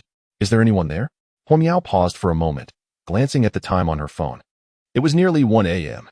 At such a late hour, there was indeed someone outside Yang Jinchuan's residence. She was right next door and had heard no commotion at all. Humph. They must be eager to move in but feel too shy to be so forward, hence this roundabout approach. My husband's charm is truly formidable. She looked up at Shen Heng, only to find him wearing an odd expression as he stared at his phone. Feng Lu had sent another message. "I am currently at Villa number 3, Row 2, West District. Shen Heng, I am not lying to you. Where on earth are you? I feel as though I am freezing to death." "Villa number 3, Row 2. Is that not Yang Jinchuan's home? Right next door. Is Feng Lu currently in the underground passage? What has Yang Jinxian told you?" Shen Heng, taken aback, turned to Huo Miao. Huo Miao, feeling quite pleased, replied obediently. "She said she has already consented. However, she implores you to rescue her immediately, as there is someone outside her door." Hee. Yang Jinxian truly understands my intentions. She plainly stated that even if she has won Shen Heng's affection, she would still regard me with reverence. How considerate of her. Shen Heng, meanwhile, found the situation both amusing and perplexing. Well, it seems Feng Lu has indeed arrived. At this moment, Huo Miao's phone chimed once more. She picked it up, glanced at the screen, and with a grave expression, stated she sent another message, indicating that there are at least 2 individuals outside. She fears you might not be a match for them, so she advises you to exercise caution. Upon finishing the message, she couldn't help but roll her eyes. Sister Jean certainly knows how to dramatize things. She wants my husband to come to the rescue while simultaneously worrying about him. Has she already begun to feel sympathy for Brother Shen before even stepping foot in our home? Haha. Shen Heng chuckled at her remarks. "What are you laughing at, dear?" Huo Miao inquired, somewhat perplexed. "Nothing," Shen Heng replied, shaking his head as he embraced Huo Miao and settled down comfortably. Well, we've witnessed enough of the spectacle. It's time for the curtain to fall. Huo Miao, with a puzzled expression, complied and lay beside him. Shen Heng then picked up his phone and dialed Feng Lu for a video call. The ringing echoed through the empty underground passage. Feng Lu jumped in surprise, nearly dropping her phone. Initially irritated, her demeanor brightened upon seeing that the caller was Shen Heng, and she promptly answered the call. Inside the house, Yang Jinxian felt her heart race. The individuals outside were still on the phone. Surely, Song Zhengming was dispatching more people. What to do? In a state of panic, she swiftly turned and descended the stairs, seeking her sister who was curled up in a corner on the second floor. Sis, what are you doing up here? Yang Mushuan asked, a hint of confusion in her voice. There's no one outside. Did the people in the underground passage leave? No. Yang Jinxian gritted her teeth and spoke earnestly. If Song Zhengming captures me, it is likely that you will. She was acutely aware of her sister's striking beauty, no less than herself. Although the two sisters are separated by a few years, they bear a striking resemblance. Yang Jinxian is acutely aware of the devastating allure that sisters possess over men. If she were to be taken by Song Zhengming, her sister would undoubtedly suffer the same fate. Even if Song Zhengming refrains from taking her, in this desolate villa devoid of sustenance, her sister would surely perish. Yang Mushuan's delicate face tightened, her complexion pale. It is the elder sister who has brought you harm. Yang Jinxian held her sister tightly. Sister, please do not speak of such things. Yang Mushuan gently patted her sister's back, recalling the classmates who had remained at school, now deprived of food and water. Trapped in their dormitory, some had already fainted. At least I can still be with you. We will surely be all right. I will ensure that you survive. A resolute glimmer flashed in Yang Jinxuan's eyes. She had promised her parents to take good care of her sister, even if it cost her life. She could not allow Mushuan to come to harm. Becoming Shen Heng's woman, she had come to accept. After all, Shen Heng was young and handsome, and she was a widow, which could be seen as somewhat advantageous. Yet, the fact remained that he had a legitimate wife, and her role would merely be that of a mistress. She set aside her grievances. Should her sister genuinely harbor feelings for Shen Heng, she would be willing to share him. However, if her sister did not feel the same, Shen Heng must guarantee that he would not impose. She picked up her phone, this time opting for voice rather than text, calmly stating, Huo Miao, convey to Shen Heng that as long as he is willing to rescue us sisters, I, Yang Jinxian, will be his, unwavering in my loyalty. In addition, I would accept his involvement with other women. Indeed, I would even introduce my friend to him. She is exceptionally beautiful and her husband has gone missing. If Shen Heng is willing, I would assist in persuading her. Yang Mushuan's eyes widened in disbelief as she gazed at her sister. What is she saying? Furthermore, if my sister were to develop feelings for him, I would have nothing to say and would be willing to share. However, if my sister has someone she likes, he cannot impose. Yang Jinxian added. Yang Mushuan's face flushed instantly. She finally comprehended why her sister was conversing with Huo Miao earlier. Shen Heng intends to possess both of us sisters? And Huo Miao, the legitimate wife of Shen Heng, is actually complicit in this scheme, offering assistance and advice? Chapter 67. She was exhausted and had fallen asleep. If Song Zhengming's subordinates were to gather more people in the underground passage, it would become impossible for her to escape. At this moment, the only hope lies with Shen Heng. There are only two of them. Perhaps Shen Heng could prevail. Moreover, with Huo Miao, as well as myself and my sister, it is 4 against 2. We hold an advantage in numbers, though we are slightly disadvantaged in terms of gender. As long as I can leave with Shen Heng. In this weather, even if Song Zhengming wishes to send more people, it would require considerable effort. Yang Jinxian was clear-headed. She understood that now was the opportune moment. Thus, she laid bare all her boundaries. Yang Mushuan stared in disbelief at her sister. Yang Jinxian dared not meet her sister's gaze and slightly turned her head. Sister, are you out of your mind? Yang Mushuan exclaimed in astonishment. This is my only opportunity to escape from the Song family. Yang Jinxian bit her lip. The snow is falling heavily, and everyone in the world is lacking supplies. The Song family is no exception. I wager they are currently preoccupied with stockpiling resources, leaving them no time to come after me, nor the appropriate means of transportation to seek me out. If we take advantage of their reduced numbers, coupled with our collaboration, we might truly manage to flee. But once we escape, where shall we go? With temperatures plummeting to over 60 degrees below zero, we have surpassed the limits of human endurance. We lack even a destination. Yang Jinxian sighed. Shen Heng, the amiable merchant of supplies in our community, possesses an abundance of resources, ensuring we would not go hungry. Moreover, his home is warm. We could survive there. When our parents passed away, I silently vowed to protect you at all costs throughout this life. Yang Mushuan's eyes instantly glistened with tears. Sister. The two embraced tightly. The video call was quickly connected. Upon seeing the bright room and Shen Heng's yawning face, Feng Lu was nearly beside herself with frustration. I traveled all this way through the biting cold, and you were sleeping? Furthermore, Shen Heng's shoulder was exposed, covered only by a thin blanket. It was evident that his room was as warm as spring. She was consumed with envy. Shen Heng, where on earth do you reside? I want to come in quickly. I feel as if I am freezing to death.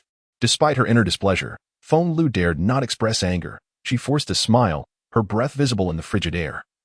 Her voice trembling as she continued to stamp her feet. Beside her stood the equally trembling Su Chao, who remained silent, fearful of being noticed by Shen Heng. Are you in the underground passage? Shen Heng raised an eyebrow. Yes, indeed. Huff huff.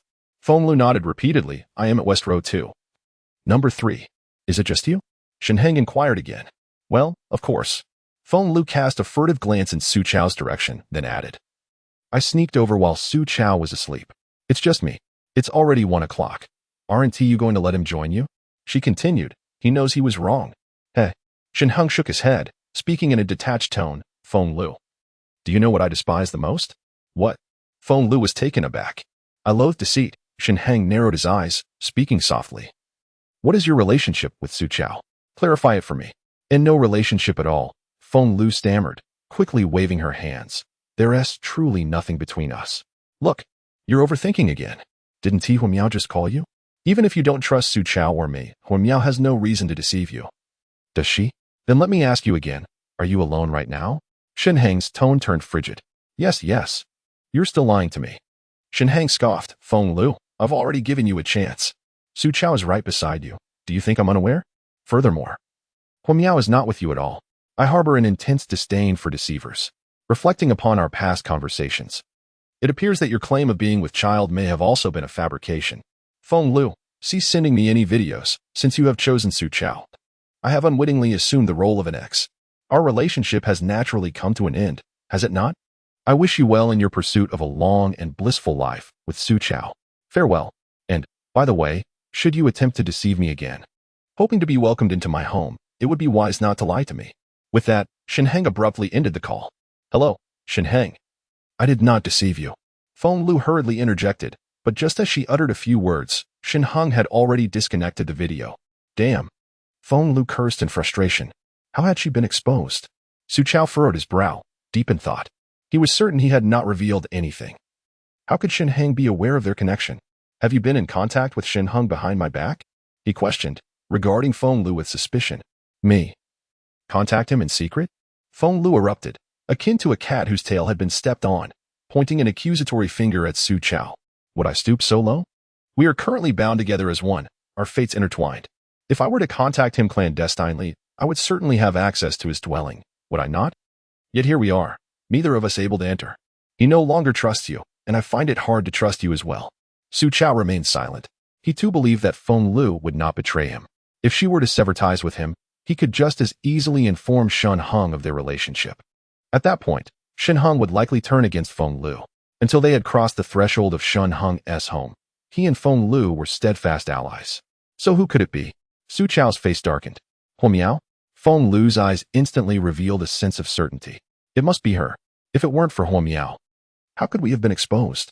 She knows about our relationship and must have secretly informed Shen Heng. You need to contact your skiing companion and tell her to abandon Huamiao. Let her freeze to death at the company. Su Chao remained silent, dialing Lu Chenxi's number. However, at that moment, Lu Chenxi had returned home with Wang Qingguang. United by a common adversary, they had become intimate allies. With Wang Qingguang's charming words, Lu Chenxi felt at ease, and after a few days without a meeting, she was eager to reconnect. It was only natural that they began playing cards together. At this point, the game was in full swing, leaving no room for distraction. No one is answering? Su Chao furrowed his brow and called again. Lu Chenxi. Having reached for her phone, rolled her eyes upon seeing Su Chao's call and promptly hung up. She focused on embracing Wang Qingguang. How dare she hang up? Su Chao's expression soured. Had Lu Chenxi been harmed by Huamiao? Otherwise, she would not have disregarded his call. Reluctantly, he dialed again, yet still received no response. What is going on? You should call Hua Miao and inquire. Feng Lu suggested from the side. Su Chao nodded and called Hua Miao. Hua Miao pressed the answer button. But the phone was snatched away by Shen Heng. Hello? Shen Heng's voice was deliberately deep.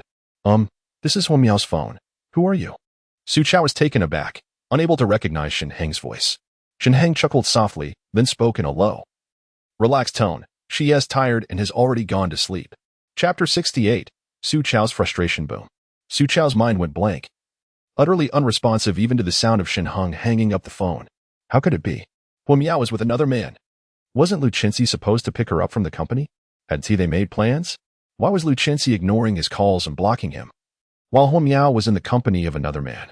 What on earth was happening? That deep, resonant voice echoed incessantly in his ears. She was tired and had already fallen asleep. This drove him nearly to madness. Hua Miao had been with him for half a year, yet he had not managed to fully capture her heart. And now, she was sharing a bed with a man he knew nothing about? This was absurd. His head buzzed, his entire being resembling a frozen statue.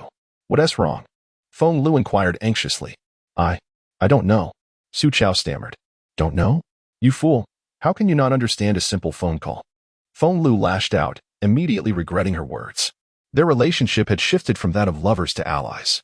When she lost her temper, Su Chao would often retort. However, to her surprise, Su Chao made no attempt to defend himself, appearing utterly dazed.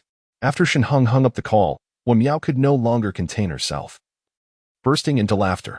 You're so wicked. Hua Miao's flirtatious gaze met Shen Heng's. But, dear sister, I like it so much. Darling, I adore you as well. Shen Heng tightened his embrace around Hua Miao. This cold beauty, akin to an ice sculpture, now devoted herself entirely to him. Fearing the loss of favor, he generously sought to win over the alluring young woman next door. The thought of young Jin Chuan's graceful figure was irresistible. Humph. Do you fancy her? Surely, it must be Sister Jin Xian that captures your heart, mused Hua Miao, her face tinged with jealousy. My dear girl, even with young Jin Xian in the picture, you shall forever remain the most cherished woman in my heart. Shen Heng asserted earnestly. That is more like it.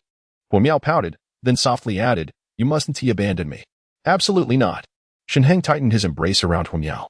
Well, it's not as if I am envious. After all, I initiated the contact, and I am fully prepared for it. Hua Miao nestled in Shen Heng's arms, sharing a tender moment before speaking. It's time to let Sister Jin Xian and the others come over, isn't it? By the way, Sister Jin Xian mentioned that there are 2 more people outside the underground passage. That would be Feng Lu and Su Chao. Those 2 are eager and have already come over. Shen Heng sneered. I'll make them leave right now. Within the underground passage, Shen Heng had installed several miniature cameras. The dim lighting made them virtually undetectable. As he opened his phone to check the situation in the passage, he noticed Feng Lu berating Su Chao, who appeared lost and dazed.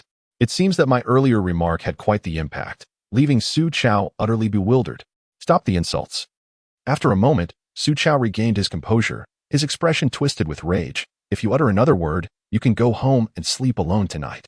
Don't even think about stepping through my door. Feng Lu had never witnessed Su Chao's features contorted in such a way, even when he had previously scolded her. It had been with disdain. However, at this moment, she noticed a glint of malice in Su Chao's eyes. What's wrong with you? It was just a phone call. I was merely anxious to inquire about your situation. Feng Lu stammered. Su Chao's teeth chattered ominously as he disregarded her, striding purposefully down the underground passageway toward the south.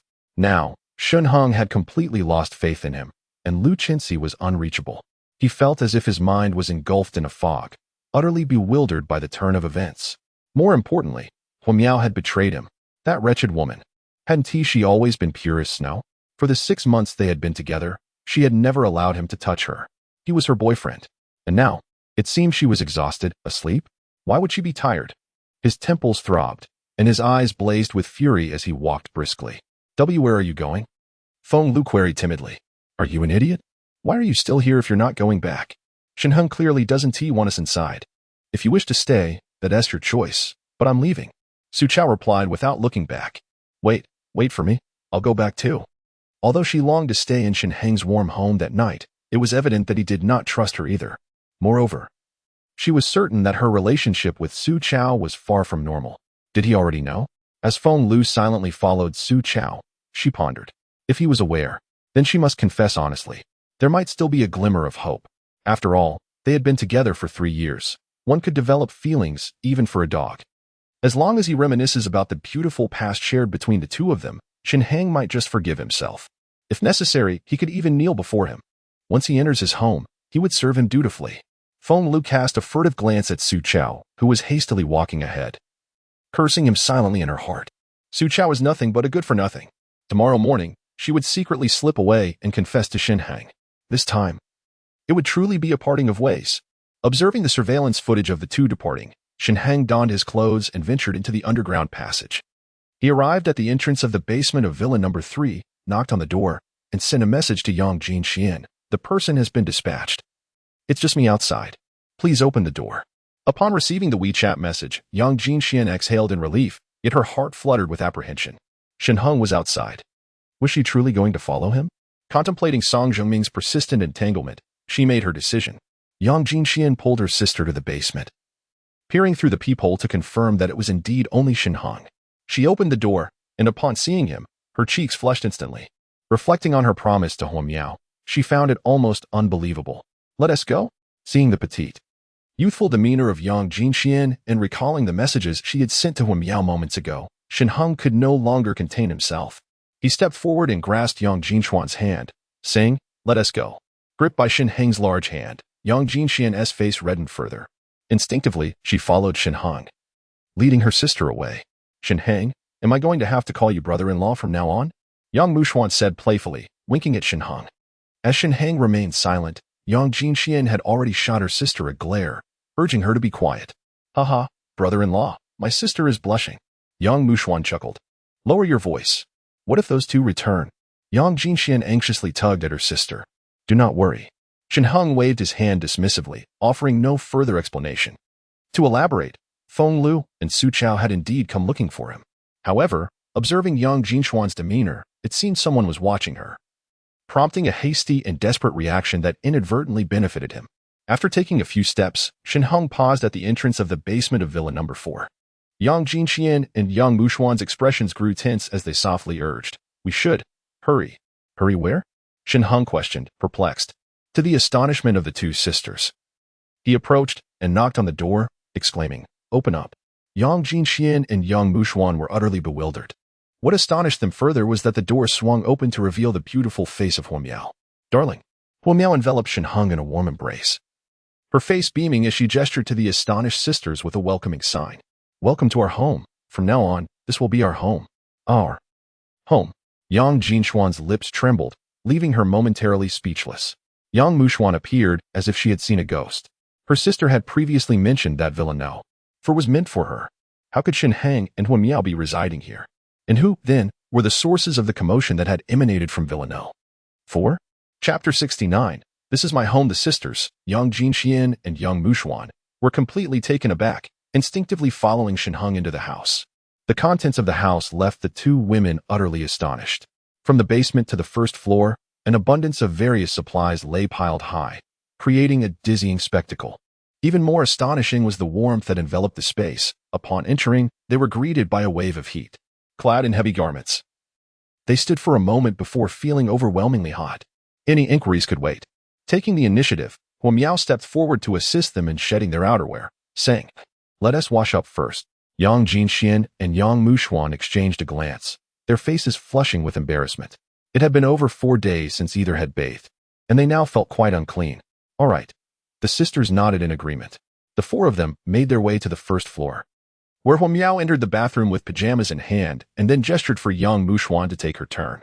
Once Yang Mushuan was inside, Huo Miao led Yang Jinxian to the bathroom in the bedroom. "Sister Jinxian, here are the pajamas for you. Please wash up here while I prepare some food," Huo Miao said with a gentle smile. Yang Jinxian's initial awkwardness began to dissipate as she nodded. "Thank you." A myriad of questions swirled in her mind. This was her own house, which she had decorated for her sister. How had Shen Heng and Huo Miao come to reside here? Furthermore, they seemed to act as if they were the true owners of the home, which struck her as quite absurd. And what of the commotion from Villa Number 4? Had it been instigated by them? What of the individuals sent by Song Zhengming to surveil her? Nonetheless, bathing to precedence, with a hint of obsessive cleanliness, she felt increasingly uncomfortable in her own skin. Before stepping into the bathroom, she cast a fleeting glance at Shen Heng, reminding herself of her promise to become one of Shen Heng's women. The thought alone induces a sense of shyness. Had she known that Shen Heng resided next door, her worries would have dissipated. Upon entering the bathroom, she locked the door behind her, and soon, the sound of running water echoed. Lying in the bathtub, Yang Jinxian felt tears welling up within her. She lacked even a drop of drinking water. While Shen Heng's household was extravagantly equipped, affording the luxury of a long bath, one could only imagine the frenzy outside, as people would surely covet such a generous supply of bathing water. Hu Miao, seated on the edge of the bed, raised an eyebrow at Shen Heng. "My dear brother, are you not going in yet?" She had discerned that the sisters, Yang Jinxian and Yang Mushuan, had remained in a state of stupor since she opened the basement door. Their astonishment was not merely due to the abundant supplies within the room, but rather from the incredulity of having Shen Heng as their neighbor. Did they truly believe it improbable that he and she could reside adjacent to one another? It was indeed puzzling. If Shen Heng were merely a wall away from Yang Jinxian, they ought to be well acquainted. Yet Yang Jinxian's shock implied that, in her mind, Shen Heng should not inhabit the neighboring space. Coupled with her previous encounters with Su Chao, where they often dined together with Shen Heng and Feng Lu, it painted a clearer picture. Shen Heng, having lost both parents, had inherited no fortune. Even the apartment in Taoyuan community was earned through his relentless efforts in writing. How could he possibly dwell in such a lavish villa? Shen Heng had not offered an explanation, nor would she venture to inquire. However, Hu Miao, with her keen intellect, had swiftly deduced the underlying reason. Observing Yang Jinshuan's expression, it was evident that she struggled to accept the reality of Shen Heng living next door. Would the conditions she had previously agreed upon be subject to reconsideration? She urged Shen Heng beside her. "What are you still dawdling for? Don't tell me you're having second thoughts now. You were nearly frantic when they mentioned Yang Jinshuan's name." Coughing softly, Shen Heng replied, "Well, she locked the door, and I can't just barge in, can I? Here." Hu Miao produced a key and placed it in Shen Heng's hand. "I intentionally brought her into this bathroom. Once she finishes her bath, the bedroom is right outside." "Humph. I've put a lot of thought into this for your sake. All right, I'll go prepare dinner. Don't let me interrupt your little rendezvous." With that, Hu Miao shot Shen Heng an exasperated glance before turning on her heel and exiting the bedroom, thoughtfully closing the door behind her to prevent any disturbances from Yang Mushuan. Once the door clicked shut, Shen Heng was left alone in the bedroom. The sound of water still echoed from the adjoining bathroom. He glanced at the key in his hand, inhaled deeply, and quietly opened the door. He was not exactly a paragon of virtue. Besides, given the circumstances, not entering would be rather pretentious, wouldn't it? As he opened the door, he caught sight of Yang Jinshuan's porcelain-like arms gracefully splashing water, her face alight with satisfaction. Finally, she could indulge in a relaxing bath. However, to her astonishment, the bathroom door had swung open. She gasped, turning to see Shen Heng, her cheeks instantly flushing. "Why you? How did you get in?" "I thought I locked the door." "I have the key," Shen Heng chuckled. "I also wanted to enjoy a bath." After Yang Mushuan had finished her shower, she emerged from the bathroom, towel drying her hair, and was greeted by the tantalizing aroma of food wafting through the air. "Have you finished washing up?" Hu Miao looked up with a smile. "First, go dry your hair. Though the room is warm, we wouldn't want you to catch a cold." "All right." Yang Mushuan nodded. "Where's my sister?" "She's in the other bathroom," Hu Miao replied. "Once she has done, we can all have a meal together. You must be starving, right?" "Thank you, Miao Jia." Yang Mushuan inhaled deeply, savoring the aroma of the food in the air, before heading off to dry her hair. After she finished, she still hadn't seen her sister, which struck her as odd. "Miao Jia, is my sister still not done?" "Yes, she might need a bit more time." Hu Miao waved her hand. "Stop standing there and come help me." Yang Mushuan obediently nodded and hurried to the kitchen. Upon seeing the familiar cooking appliances, a wave of nostalgia washed over her. Every item in this villa had been meticulously chosen by her sister and herself. Now, she felt like a guest while Hu Miao assumed the role of the hostess. "Miao Jia, is this my brother-in-law's home?" Yang Mushuan couldn't contain her curiosity and asked. "Indeed," Hu Miao replied nonchalantly. "What else would it be? This is my home." Yang Mushuan furrowed her brow, confusion evident on her face. "I don't mean anything by it. I'm very grateful that you all allowed us to come in. But this villa was prepared for me by my sister. Even the cooking appliances in the kitchen were chosen by me." Hu Miao paused her cooking, looking at Yang Mushuan with surprise. "Not just this villa. The entire row of villas on West 2 belongs to my sister." Yang Mushuan furrowed her brow. "Her birthday falls on February 3rd, which is why she specifically chose Villa number 3. Subsequently, she gifted me the adjacent, vacant Villa number 4. Last year, I hired a designer to furnish it entirely. Every item here was selected by my sister and me. We invite the cleaning lady to come and tidy up every so often. So? The tone of Huo Miao's voice turned a shade colder. So? Yang Mushuan parted her lips, but dared not speak further. The ownership of this villa was of little consequence to me. Huo Miao turned her head and remarked indifferently, all I know is that it was Shen Heng who brought me here. He is my man, and where he resides, I shall reside as well. Chapter 70. The true mistress. Yang Mushuan lowered her head, remaining silent. She felt a sense of trepidation at Huo Miao's stern demeanor, rendering her unable to retort. Moreover, Huo Miao was the one who had taken them in. It was inconceivable that they would be granted the villa should she choose to reside here. They were utterly powerless. Call the police? How absurd. With so many lives lost outside and no one to intervene, it was even less likely that anyone would care about a house being occupied. Huo Miao continued her silence. Focused on cooking, she could see that Yang Jinxian was gentle and understanding, while Yang Mushuan resembled a spoiled younger sister, whimsical in nature. It was essential for her to assert the authority of the mistress to firmly establish her dominance over them. Yang Jinxian was amiable and had previously assured her that even with Shen Heng's favor, she would prioritize herself. However, Yang Mushuan needed to be shown her place. She must come to the realization that, even if in the future Yang Mushuan becomes Shen Heng's woman, she is still the rightful mistress. During their silence, a faint sound suddenly emanated from within the room. Had it already transitioned from the bathroom to the bedroom? Listening closely, it was evident that Sister Jin's performance in the competition was faltering, clearly unable to contend with her husband. Should I perhaps intervene? Huo Miao's mind wandered. Naturally, Yang Mushuan also heard the sound. Confusion initially crossed her face, followed by a sudden widening of her eyes, filled with shock. Has her sister already begun with her brother-in-law? This is far too swift. No wonder she hadn't seen Sister and Shen Heng after her shower. It turns out, the two fell into a deeper silence, discreetly straining their ears. It wasn't until the sounds within the room subsided that Huo Miao turned and instructed, serve the dishes. Yang Mushuan obediently complied. Soon, a sumptuous array of 5 dishes and a soup was laid out, the enticing aromas wafting through the air, nearly making Yang Mushuan drool. She longed to sneak a bite. Stir-fried shredded pork with green peppers, sot ed bok choy with mushrooms, minced meat eggplant, cola chicken wings, and a cold dish of marinated beef, along with a steaming pot of 3-flavored tofu soup. The assortment of scents made her yearn to swallow her tongue. However, Huo Miao did not pick up her chopsticks, and she too dared not make the first move, instead choosing to wait silently. Moments later, Shen Heng and the rosy-cheeked Yang Jinxian emerged from the bedroom, their faces growing even warmer upon seeing the two at the dining table. The long-lost sensation enveloped her. The sounds they had just heard had evidently reached these two as well. At this moment, her sister's gaze towards her was quite complex. Let us go? Let us eat first. I'm exhausted and famished. Shen Heng grasped Yang Jinxuan's hand and led her to the dining table. Yang Jinxian shot him a glare. And you still dare to speak? If it weren't for you just now, how could that have happened? However, Shen Heng had indeed captivated her, leaving her with lingering thoughts and even a hint of infatuation. It was no wonder that Huo Miao was eager to find a girlfriend for Shen Heng. Even she alone might struggle to handle such a remarkable individual. Seated at the table, Huo Miao had already taken the initiative to serve soup to several people. Shen Heng. I. Yang Jinxian began softly. She had numerous questions swirling in her mind, but upon Shen Heng's abrupt entrance, they had naturally started playing cards, causing her to forget her inquiries. Now, sitting at the familiar dining table, she yearned to ask. Yet, as soon as she opened her mouth, Huo Miao interrupted her. Sister Jinxian, you should call him hubby.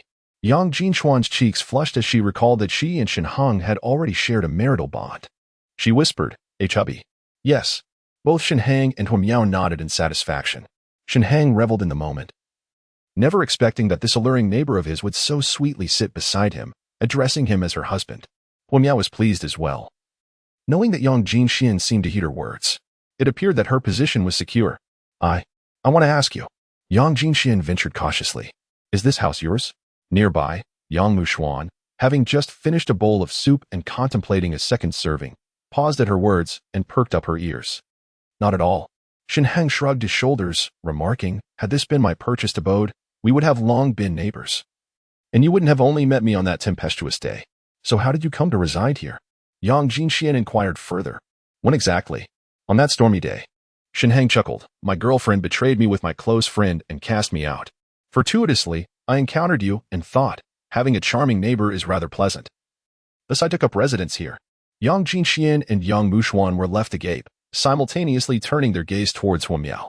Huo Miao waved her hand dismissively, stating, "The girlfriend he mentioned is not me. I am his close friend's girlfriend.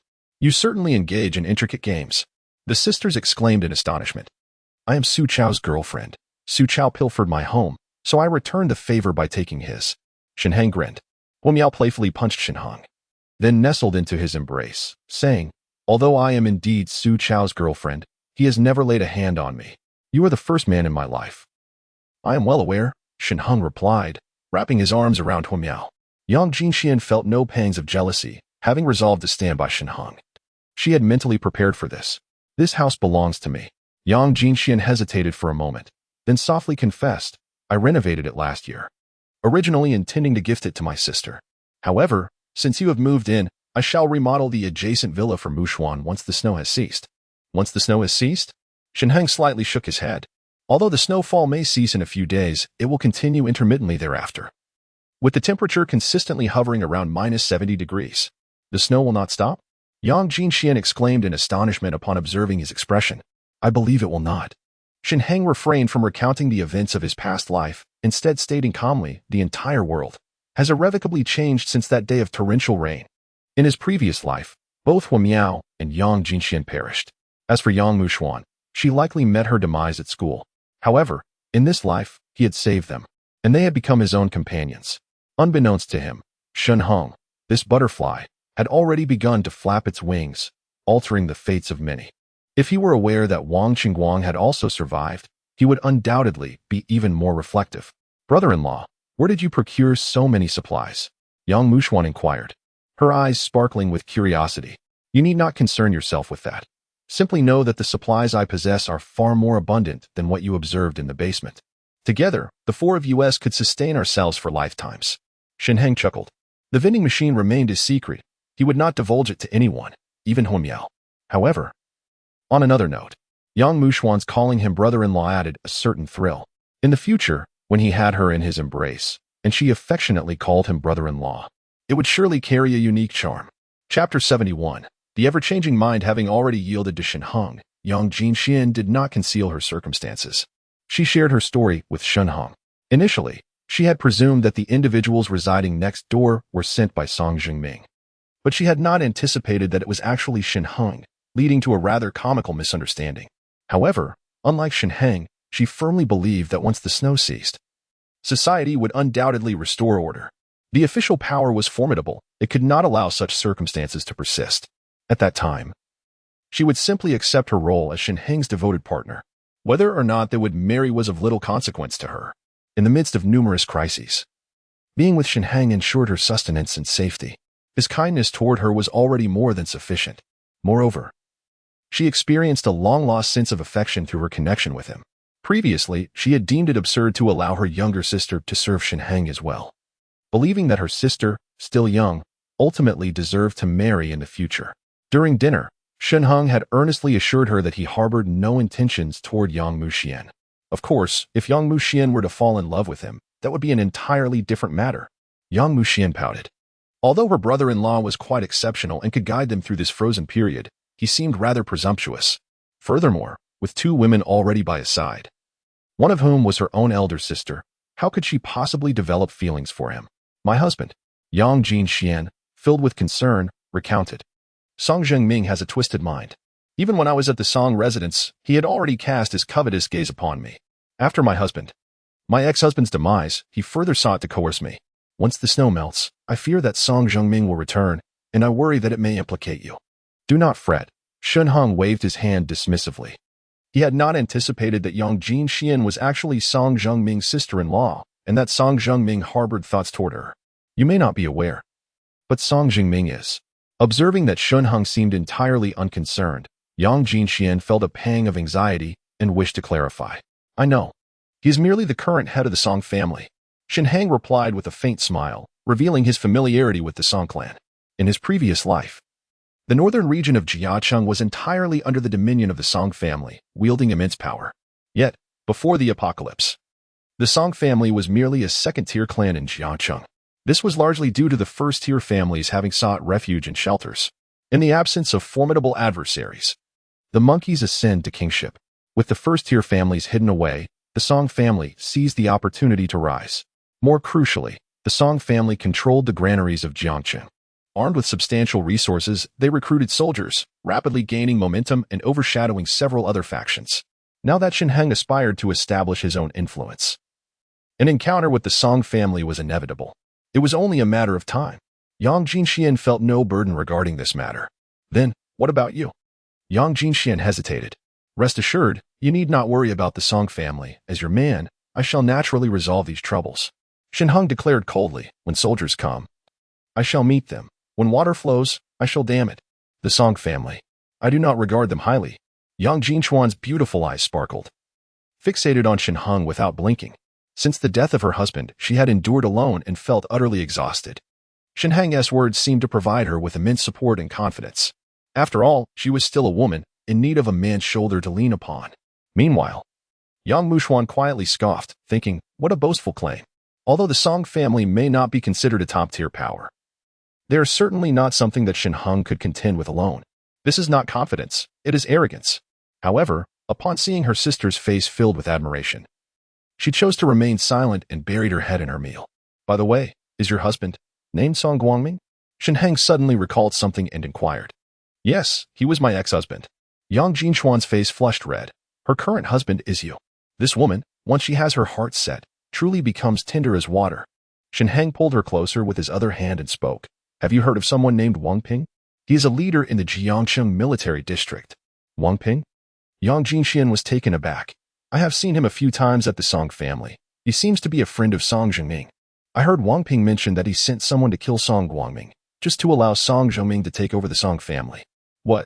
Yang Jinxian was stunned. Wang Ping. Indeed. Shen Heng nodded. They both said it themselves. Yang Jinxian did not doubt the truth of his words in the slightest. She knew that Shen Heng had previously been merely an online writer with no social circle. As for the Song family, it was even less likely that Shen Heng had any connections. The fact that he could mention Wang Ping's name indicated he could not be fabricating this.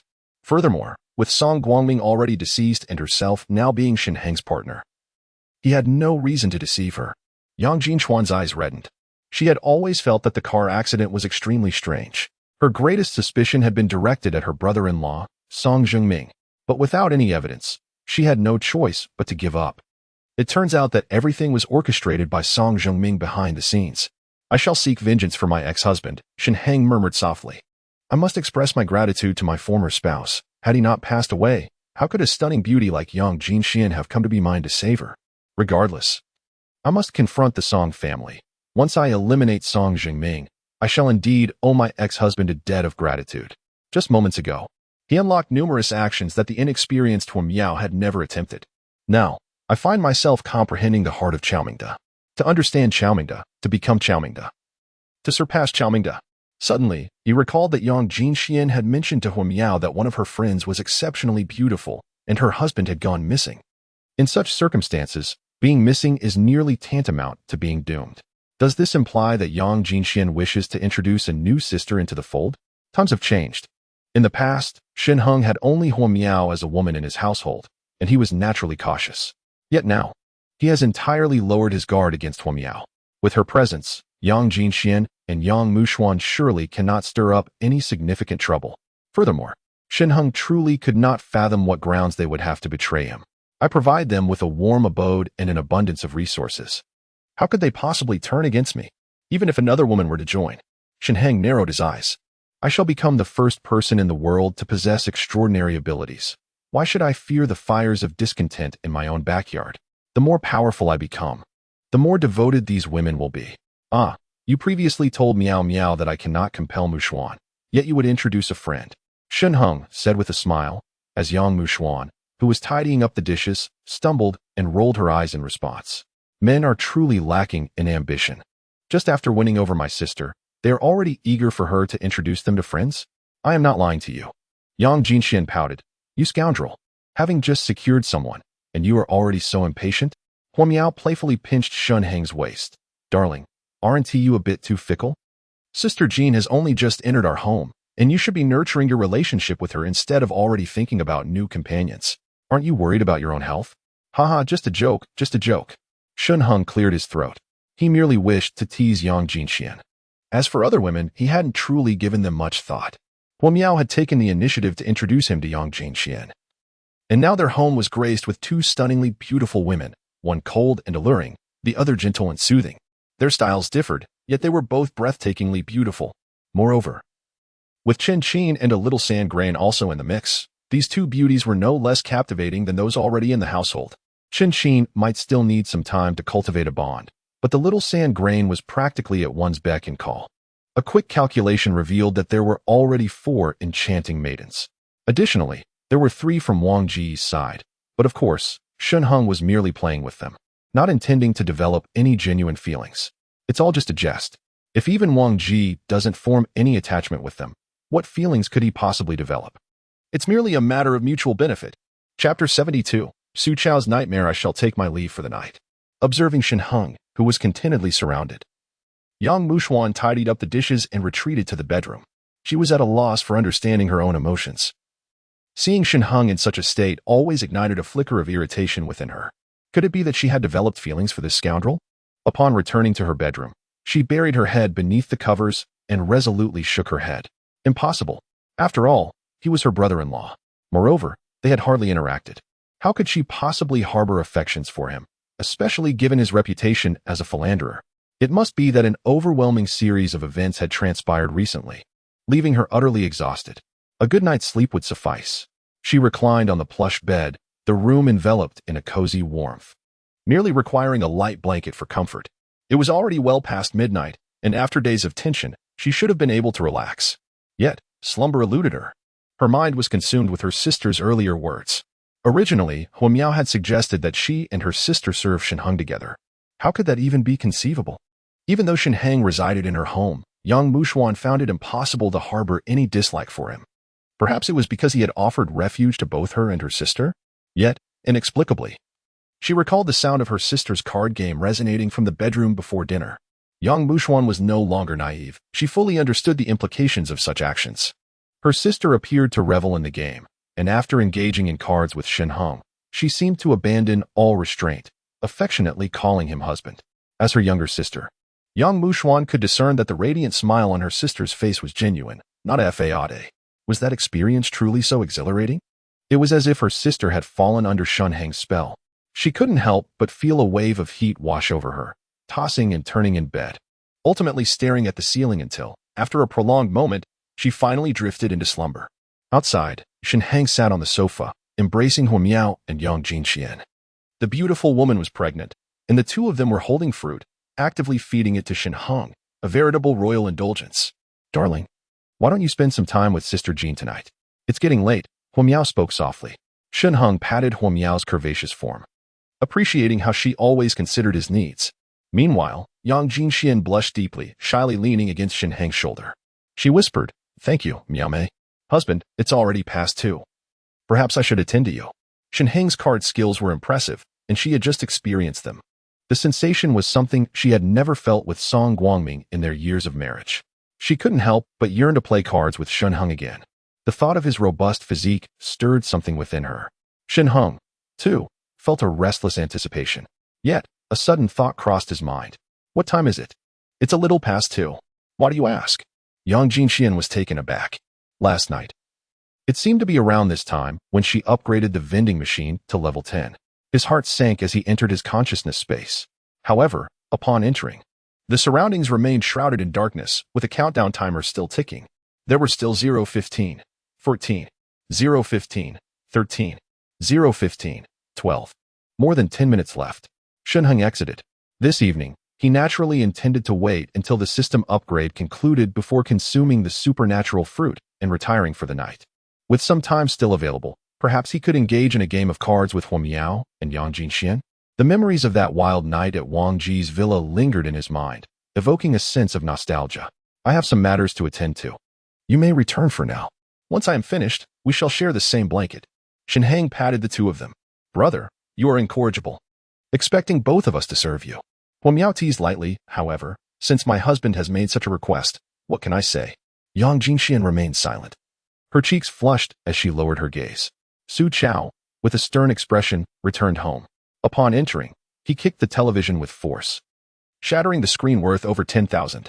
Feng Lu was startled and was about to scold Su Chao for his madness, but upon seeing his fierce countenance, she wisely swallowed her words. Huamiao, Huamiao. Su Chao's eyes blazed with fury as he gritted his teeth. You dare to cuckold me, you wretched woman. If Shen Heng were present, he would undoubtedly spit in Su Chao's face. How is it that the officials can set fire while the common folk cannot even light a lamp? You first seduced Feng Lu and then turned around to blame Huamiao? The double standard of Su Chao was glaringly apparent, yet he failed to recognize it. To him, after enduring for so long and finally winning Huamiao over, and with relentless effort having her move into his home, she was undeniably his. Even if they did not share a bed, her essence would still belong to him. Yet, for reasons unknown, Huamiao discovered his relationship with Feng Lu and proposed a breakup. Su Chao felt discontented, but with the snow blocking the roads, he had no choice but to acquiesce. Nevertheless, in his mind, the separation was merely temporary. Once the snow ceased, he would plead with Huamiao and surely win her back. After all, there was once a bond between them. Who could have imagined that, merely after the breakup, Huamiao would be in bed with another man? The memory of the earlier bubbly voice echoed in his mind, causing a buzzing sensation in his head. Wretched woman, wretched woman. Su Chao, still seething with anger, lifted the television and smashed it heavily onto the ground. This television was purchased by Huamiao. She claimed that living with Su Chao for free weighed on her conscience. Initially, he believed he had found a pure and virtuous girl, but now he realized it was all a fade meant to deceive him. Feng Lu curled up nearby, silent, observing Su Chao's distorted features and his frenzied rage. Her gaze flickered. Being with such an emotionally unstable man was undoubtedly perilous. She increasingly longed for the warmth of Shen Heng's home. Now, she recalled the many virtues of Shen Heng, his tenderness, obedience, willingness to handle household chores, lack of bad habits, and most importantly, his unwavering kindness towards her. Where could she possibly find such a man? Yet she had foolishly let him go. Regret welled up within her. Perhaps after Su Chao fell asleep, she could secretly send Shen Heng a video, confessing everything, and ask him to take her away. Shen Heng had treated her so well. Surely he would forgive her for her inadvertent infidelity? After all, it was merely with his good friend. At worst, she could feign vulnerability, promising never to repeat her mistake, and he would surely relent, never uttering another word. After 3 years together, Feng Lu felt quite confident. She understood Shen Heng's weakness. He was soft-hearted rather than hard-nosed. With that thought, she discreetly glanced up at Su Chao, who was panting heavily, surrounded by the wreckage of the television. Glancing back at Feng Lu, Su Chao entered the bedroom with an impassive expression, wrapping himself in the blanket, shivering as he prepared to drift into slumber. Feng Lu followed suit, squeezing in beside Su Chao not out of desire, but rather for the warmth that their proximity provided. Tomorrow, they would venture downstairs to procure some food from Guo Yuping. Su Chao's voice was somewhat hoarse from the earlier ruckus he had made in front of the television. A considerable expenditure of energy. Xiao Lu, I must have made a fool of myself. It's nothing, really. Feng Lu waved her hand dismissively, for she had no intention of pursuing a relationship with Su Chao any longer and thus had little to concern herself with. What did Huamiao say to you over the phone? Was it enough to incite such anger? Yet, as the words lingered on the tip of his tongue, Su Chao found himself unable to articulate them. To claim Huamiao had betrayed him? But they had already parted ways. What was there to betray? Huamiao was free to choose whom she wished to share her bed with. Still, a simmering frustration gnawed at him. What was truly happening? Where was Huamiao? How could she possibly be with another man? Hadn't Lu Chenxi taken her away? The mere thought of Lu Chenxi intensified his ire. How could this devoted sister, who had always been by his side, dare to sever their communication? Ignoring the hour, he seized his phone and dialed Lu Chenxi once more. At that moment, Lu Chenxi and Wang Qingguang had just concluded their bout, both appearing weary and fast asleep. Wang Qingguang caressed her face, brimming with satisfaction. After all, she was an athlete. Her physique was simply unparalleled. Moreover, her display of advanced techniques had truly opened his eyes. The ordinary housewife at home could never compare to Lu Chenxi in another lifetime. Henceforth, he vowed to treat the skiing maiden with more kindness. One's life is saved by others. I can only hope that the weary housewife at home succumbs to the cold in this dreadful weather. This way, I might eventually be able to openly be with Lu Chenxi. Speaking of that housewife, after 4 days of relentless snow, she only called on the first day to inquire about me, and for the subsequent days, she has not uttered a word. Wang Chenguang furrowed his brows. Just then, Lu Chenxi's phone emitted a faint vibration. Who could be calling at this late hour? Upon picking it up, Wang Chenguang's expression darkened further. It was Su Chao. He was well aware of the relationship between Su Chao and Lu Chenxi, and a cold smirk appeared on his face. I am quite curious to see whether you will be infuriated to learn that Lu Chenxi has now become mine. He pressed the answer button. Hello, Chenxi. I asked you to pick up Huo Miao. What is going on? Also, why did you hang up on me earlier? Wang Chenguang's smile turned sinister as he took a deep breath and spoke into the phone in a low voice. She is tired and has already fallen asleep. Chapter 73. Re-entering the consciousness space, Su Chao's hand suddenly trembled. The nightmarish, bubble-like voice returned. You wanted to say more. But Wang Chenguang had already ended the call. Su Chao felt numb. He mechanically turned to gaze out at the white snow blanketing the world, remaining silent. It seemed as though this world had become somewhat unrecognizable to him. How could there be another man by Lu Chenxi's side? Are you all toying with me? Strangely, both men spoke the same words. He grasped his hair tightly, delivering 2 stinging slaps to himself in frustration. Feng Lu curled up in the corner of the bed, her face etched with concern. Has Su Chao lost his mind? Why is it that after every phone call, he seems to lose his sanity even more? Su Chao suddenly burst into laughter, his voice growing increasingly loud, causing Feng Lu to feel a rising sense of dread. Scoundrels, they are all scoundrels. Su Chao's eyes were filled with animosity. Huo Miao, Lu Chenxi, and even you. Abruptly, he turned to Feng Lu and asked, You wouldn't betray me like those 2 scoundrels, would you? I, of course, would never. Feng Lu snapped back to reality, forcing a smile at Su Chao. I knew it, Xiao Lu. You are the one who loves me the most. Su Chao embraced Feng Lu tightly, a grotesque grin spreading across his face. She trembled in his arms, her resolve wavering. Outside, the world was a frozen wasteland, countless lives lost. If she were to contact Shen Heng behind Su Chao's back, should he discover it, given his current unstable state, he might very well end her life. With so many already dead, what difference would her demise make? To survive, she had no choice but to align with Su Chao. She lifted her gaze, speaking softly to him. Though I am unaware of what transpired between them, rest assured, I will always be by your side. We may have quarreled in the past, but that is behind us now. Why should you still concern yourself with those wretched women? Su Chao paused, his smile widening. Indeed, why should I care for them? They are nothing but scoundrels. My true affection lies with you, Xiao Lu. We must devise a plan on how to enter Shen Heng's residence. Feng Lu stepped down, tossing the broken television into the fire. Moments later, the flames roared to life, warming the room significantly. She turned to Su Chao and said, There is nothing left to burn at home. Our immediate priority is to enter Shen Heng's house. I will send Shen Heng a video, informing him that we had a falling out and pleading for him to take me in. But you must not show your face. Hide for now, understand? After a pause, she continued, Rest assured, no matter what, I will never part ways with you. In this harsh weather, we must unite to survive. You at least know how to cook instant noodles, while I am utterly helpless. Without you, I would not survive. As for that useless Shen Heng, since I chose to be with you, I shall not seek him out again. A good horse never turns back to graze where it has fed, let alone I. Feng Lu. Su Chao remained silent, tightening his embrace around Feng Lu. After a long while, he released her and nodded slightly. Then I will go hide in the restroom for now. Feng Lu watched as Su Chao entered the bathroom, letting out a sigh of relief. She was terrified. Su Chao's expression moments ago had resembled that of a deranged murderer. Nevertheless, such a man seemed to be the ideal partner for cooperation. People in the building had already begun to fight over supplies. Some who had procured goods were robbed by others, and those who sought to be amicable were disregarded. Would entering Shen Heng's house guarantee safety? If someone discovered that she was hoarding supplies, would she not face the same fate? Su Chao's current demeanor made her feel that a man like him could truly protect her, helping her to survive in this icy wilderness. Meanwhile, Huo Miao and Yang Jinxian ascended to the master bedroom on the 2nd floor, while Shen Heng refreshed himself at the sink, eagerly awaiting the completion of the system upgrade. At that moment, his phone suddenly rang. Upon checking, he discovered that Feng Lu had sent another video. What a stroke of misfortune. Shen Heng spat disdainfully, terminating the video call and even powering off the old device. Why, at such a critical juncture, was Feng Lu sending videos? It disrupted his fortunes. Seeing that the video had been cut off, Feng Lu sent several more attempts, yet no one answered. Frustrated, she tried calling Shen Heng, only to find that he had turned off his phone. Anger flared in her eyes.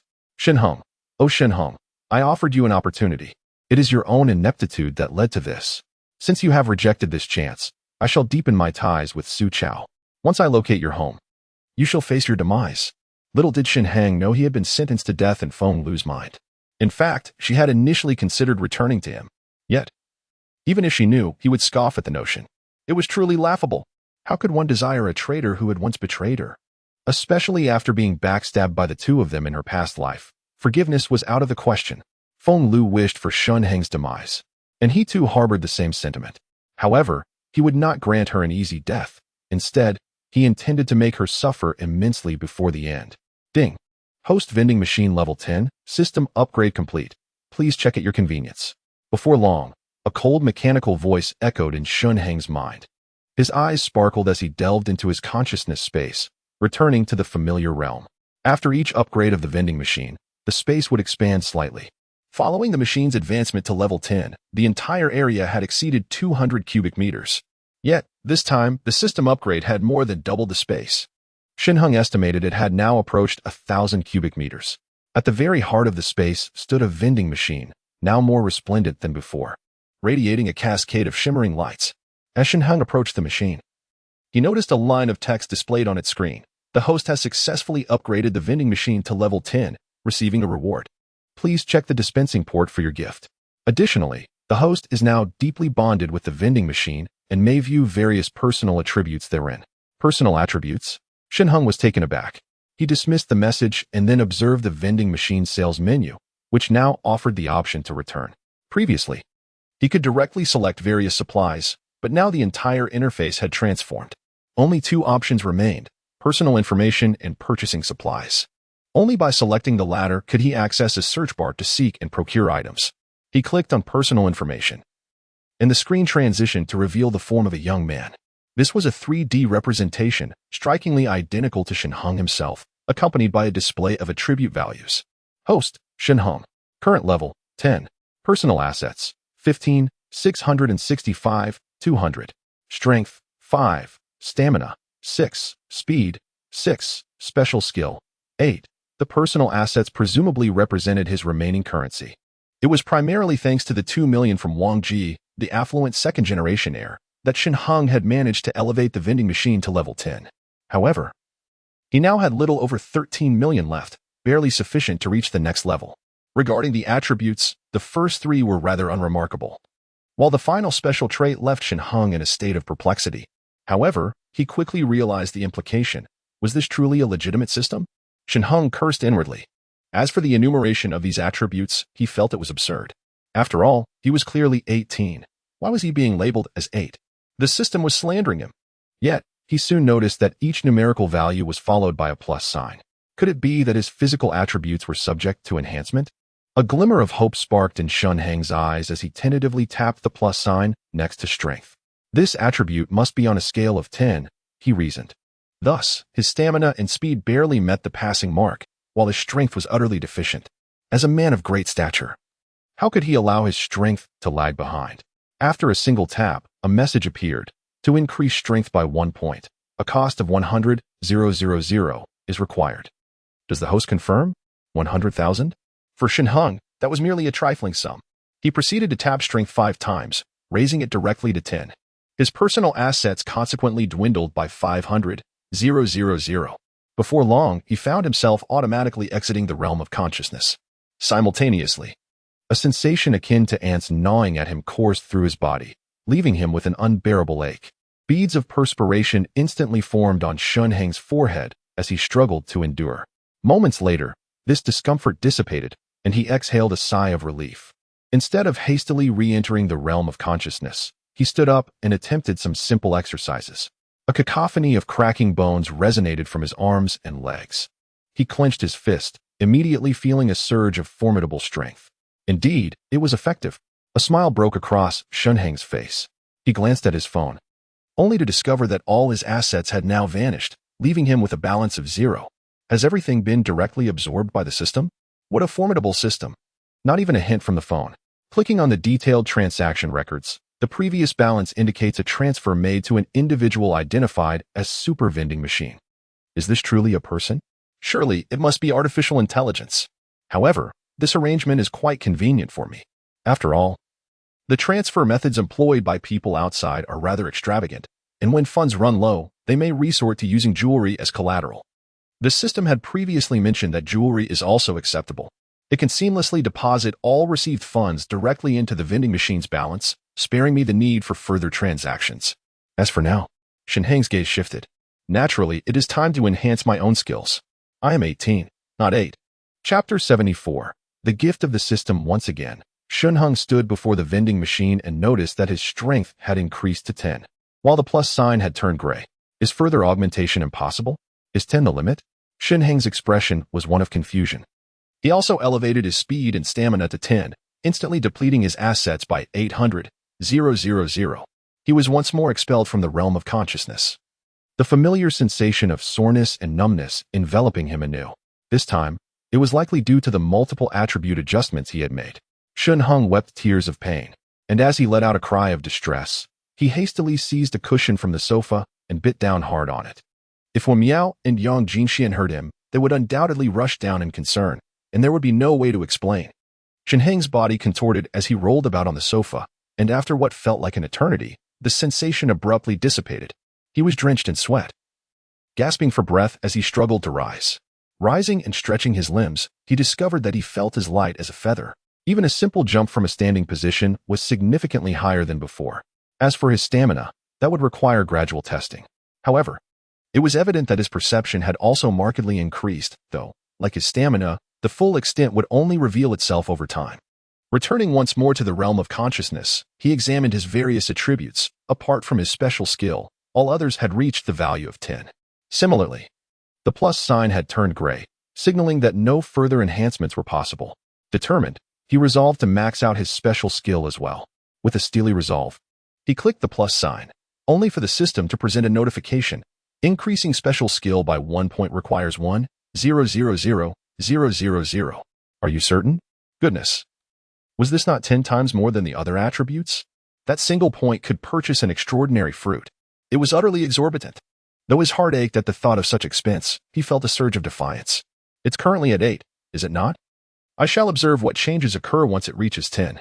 He promptly set it to 10 and then exited the system, reclining on the sofa in anticipation of the impending discomfort. I am a formidable man. What is a mere twinge of pain to me? He paused. But what if it hurts there? I cannot abide that. Yet, contrary to his expectations, no pain materialized. Instead, a warm sensation coursed through his lower abdomen. Delightful. This feeling was exceptionally comforting. However, it dissipated shortly thereafter. Was that all? Rising, he pondered for a moment before reluctantly retrieving a ruler. Glancing around to ensure he was alone, he measured himself. The system cannot be deceiving me. I am undeniably 18, yet it seems the size has indeed increased slightly. His face was a canvas of bewilderment. Is this a comprehensive evaluation of one's specialties? Just then, the door of the bedroom on the first floor suddenly swung open.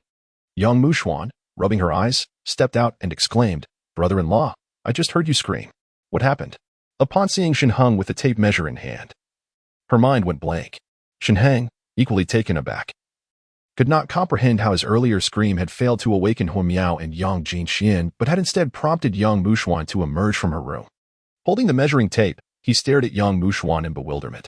After a brief moment, Yang Mushuan let out a shriek and dashed back into the bedroom. Shen Heng, startled, quickly tossed the tape measure into the space and, adjusting his pants, hurriedly reclined on the sofa. What is going on? Wen Miao and Yang Jinxian, who had been chatting upstairs, rushed down upon hearing the scream. Honey, what happened to Mushuan? Yang Jinxian asked anxiously. I have no idea, Shen Heng replied, raising his hands innocently. I was the one who got taken advantage of, all right. Who knew this girl would suddenly come out after not sleeping for so long and see me? I didn't even look at her. What a loss. Sister, I'm fine, came Yang Mushuan's voice from the bedroom. Are you really okay? Yang Jinxian inquired, standing outside the bedroom door, feeling uneasy. Yang Mushuan, her cheeks flushed and her head buried in the blanket, responded loudly, Really, I'm fine. I just can't sleep well. I dreamed about the Song family earlier. You should go to sleep. All right. Yang Jinxian nodded, not suspecting anything amiss. She felt a bit worried about her sister and wanted to share a room with her to keep her company, yet she was at a loss for words. Should I inform my younger sister that, after all, I am now Shen Heng's woman, so she can rest easy? Furthermore, Shen Heng just mentioned that he wanted to go upstairs with Huo Miao first, as he intends to join us later for a cozy slumber. Yang Jinxian contemplated this notion. Once she confirmed her sister was safe, she turned to Shen Heng and whispered, "Darling, when will you come up?" "I will head up shortly," Shen Heng replied, waving his hand with a smile. "I still have a few matters to attend to." "All right," Yang Jinxian nodded obediently. She understood that maintaining harmony was essential, especially with Shen Heng. Instead of selling supplies today, he entrusted them to Guo Yuping, perhaps even planning to settle him in. Huo Miao's words rang true. Now that she had become Shen Heng's woman, the stronger he became, the better her own prospects would be. As for her husband's secrets, if he chose not to divulge them, she must suppress her curiosity. "Darling, we will wait for you," Huo Miao cheerfully exclaimed, planting a kiss on Shen Heng's cheek before taking Yang Jinxian back to the bedroom on the second floor. Once the villa fell silent again, Shen Heng let out a sigh of relief. That was nerve-wracking. His gaze drifted towards Yang Mushuan's room. Should he enter now and have a word with his sister-in-law? After all, she had seen him, and he ought to reciprocate, right? He couldn't let himself be at a disadvantage. Yet, if he were to say that, it might utterly shock Yang Mushuan. The thought of her earlier dazed expression made Shen Heng chuckle. He sat up once more, delving into his consciousness space. Approaching the vending machine, he noticed that all his personal attributes had transformed into tens. Moreover, the subsequent plus signs have all turned gray, clearly indicating that no further enhancements are possible. It remains uncertain when this attribute can continue to be augmented. He crouched down and discovered a delicate little box at the outlet of the vending machine. The box was merely the size of a palm, and Shen Heng could not help but scoff internally. Surely, the gift from this system could not be something trivial like a necklace? What purpose would that serve? However, when he opened the box, he was utterly stunned. Inside lay a grayish-brown fruit. An ability fruit? Shen Heng stared at the fruit, swallowing hard. To his astonishment, the system had actually bestowed him with this. He had initially thought he would have to purchase an ability fruit from the vending machine tonight. Yet the vending machine had presented him with one instead. The grayish-brown ability fruit emitted a subtle and fragrant aroma. Without hesitation, Shen Heng consumed it in one bite. Instantly, a wave of warmth surged in his lower abdomen. In his previous life, he had devoured ability fruits, so he was well aware that his lower abdomen was beginning to form a golden core. A powerful current of warmth emanated from his lower abdomen, coursing through his entire body. After traversing through his veins and blood, this warmth ultimately settled in his lower abdomen, beginning to swirl and contract. Eventually, it solidified into a resplendent golden sphere. He has acquired an ability. The lower abdomen is the core area for ability users and a crucial zone for protection. The condensed golden sphere is the hallmark of an extraordinary being. With a shift in his thoughts, Shen Heng instantly comprehended what his ability was in this life. To his surprise, Chapter 75, Shen Heng's ability. Shen Heng never anticipated that in this lifetime, he would possess the fire element ability. Was he truly destined to contend with fire? He shook his head in disbelief. With a flick of his finger, a ball of flame materialized out of thin air. In his previous life, he had mastered the art of wielding various flames, and now, reacquainted with this familiar ability, he felt no hint of awkwardness. However, in this icy, snow-laden apocalypse, the power of fire seemed somewhat lacking. As a battle-oriented ability, it was entirely restrained by the frigid conditions, rendering it of little practical use. If only Su Chao possessed ice-based powers, that would have been advantageous. Shaking his head once more, Shen Heng pondered the irony. Ultimately, he had regained an ability, albeit weak. It still held utility in wilderness survival. Making a fire for cooking could prove quite convenient, couldn't it? Shen Heng chuckled to himself in self-deprecation. What significance did a fire-based ability hold? He had yet to purchase an ability fruit from the vending machine. Once he reached level 10, he could acquire one. He was determined to awaken several powerful abilities, such as X-ray vision, teleportation, or multifaceted illusions. He typed ability fruit into the vending machine. A gray-brown icon appeared, and the option to purchase finally lit up in color. He was elated. He immediately entered the quantity of 10. Let us buy 10 to sample the flavor. Yet, to his astonishment, a prompt appeared. Unable to purchase the required quantity of items, please try again. What? Shen Heng was taken aback. He checked his personal assets. He had spent 3 million on attribute enhancements, leaving a balance of 36 million. What was going on? He adjusted the number to 9, but the same message persisted. He stared wide-eyed, retreating step by step. Eventually, after purchasing a single ability fruit, he despondently noticed that the word purchase beneath the fruit had turned gray once again. Only one could be bought. Shen Heng nearly cursed aloud. Upon focusing on the grayed out text, he observed a system prompt. Current level purchase balance is 0. Further purchases can only be made upon level advancement. In other words, he would need to elevate the vending machine's level to continue making purchases.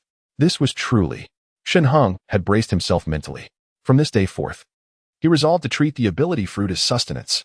But who could have anticipated that the vending machine would only sell one? How miserly. Yet, on the other hand, if the vending machine were to sell the ability fruit indefinitely, he would have no incentive to upgrade its level. It was compelling him to continue spending money. He gazed at the ability fruit he had just acquired and swallowed it. A familiar warmth flowed through his abdomen. When this golden warmth returned to his core, Shen Heng was taken aback to discover that it had not generated another elixir, but rather enveloped the original elixir, making it significantly larger. Shen Heng was left in utter bewilderment. Subsequently, he realized that his abilities had not increased, but rather his fire-based power seemed to have grown stronger. Was this some kind of joke? Shen Heng was left speechless. Exiting the purchase interface, he noticed a small red dot in the upper right corner of his personal information and clicked on it. In the personal attributes section, a new ability appeared. Ability, Fire. Current level, 2, Volcanic Flame. This extraordinary fire burns with the intensity of a volcano, capable of igniting even solid rock. Has my fire-related ability ascended to level 2? Shen Heng's anger dissipated significantly, replaced instead by a burgeoning curiosity, particularly regarding the description below. Volcanic Flame. Capable of burning on rock? Shen Heng possessed considerable knowledge of his fire-related abilities from his previous life. After all, while scavenging for resources, he frequently encountered various extraordinary beings in battle. He was acutely aware of the inherent frailty of fire-related powers. During blizzards, there were occasions when he unleashed a flame, only for it to be extinguished by the fierce winds before even reaching its target. It was utterly feeble. Rumor had it that many wielders of fire abilities, upon aligning themselves with powerful factions, transformed into auxiliary roles, assisting with cooking and providing warmth. In combat, those with fire abilities often found themselves relegated to the sidelines, anxiously ready to flee at the first sign of danger. Shen Heng was no exception. Otherwise, he would not have been so easily vanquished by Su Chao's ice abilities. Yet now, it seemed as though the flames had grown stronger. Shen Heng stroked his chin thoughtfully and stealthily stepped outside. The snow in the courtyard had deepened considerably. However, the snow was not compact. A single step left a profound imprint. With all his attributes maximized, he discovered he could easily control his body. As he stepped into the snow, he sank only slightly, avoiding being engulfed entirely. With a mere thought, the searing flames coursed through his body, and even clad in pajamas, he felt little chill. Outside, the night sky was shrouded in darkness, with cold winds swirling amidst the flurries of snowflakes. With a snap of his fingers, a small flicker of flame erupted from his fingertips. The flames blazed a deep crimson, unwavering even as the biting wind swept past, burning with an indomitable spirit. Shen Heng's eyes sparkled with realization. He pointed his right hand, and the flames soared into the snowdrift. A small cavity emerged in the mound of snow, its depths profound. Within this snow cave, the fire had yet to extinguish, continuing to flicker with vitality. Through the aperture, Shen Heng observed the flames gradually dimming after a considerable duration, a smile of delight gracing his visage. It seemed that although he had awakened to fire abilities in this life, they were significantly stronger than in his previous incarnation. He was determined to demonstrate to everyone that fire abilities were not merely the tools of a cook in an icy apocalypse, but rather a manifestation of formidable power. The swirling snowflakes, upon nearing Shen Heng, would entirely melt away, vanishing without a trace. It was as if he himself was an unquenchable flame amidst the frigid landscape. With all his might, he harnessed his extraordinary abilities. Boom! Shen Heng transformed into a being of fire. Enveloped in flames, he felt no sensation of burning. I have become a being of fire. His smile flickered within the blaze, obscured from view. He could sense a significant enhancement in his defenses and strength. Yet the energy within him was depleting rapidly. Perhaps he could maintain this fiery state for about 5 minutes. However, 5 minutes in this blazing form would suffice. Previously, Shen Heng had primarily utilized his fire abilities for ranged attacks, but now, he brimmed with confidence. Even in close combat against physical-type extraordinary beings, bolstered by attribute points and the enhancements of his fiery state, he would not fall short of them. Whoosh!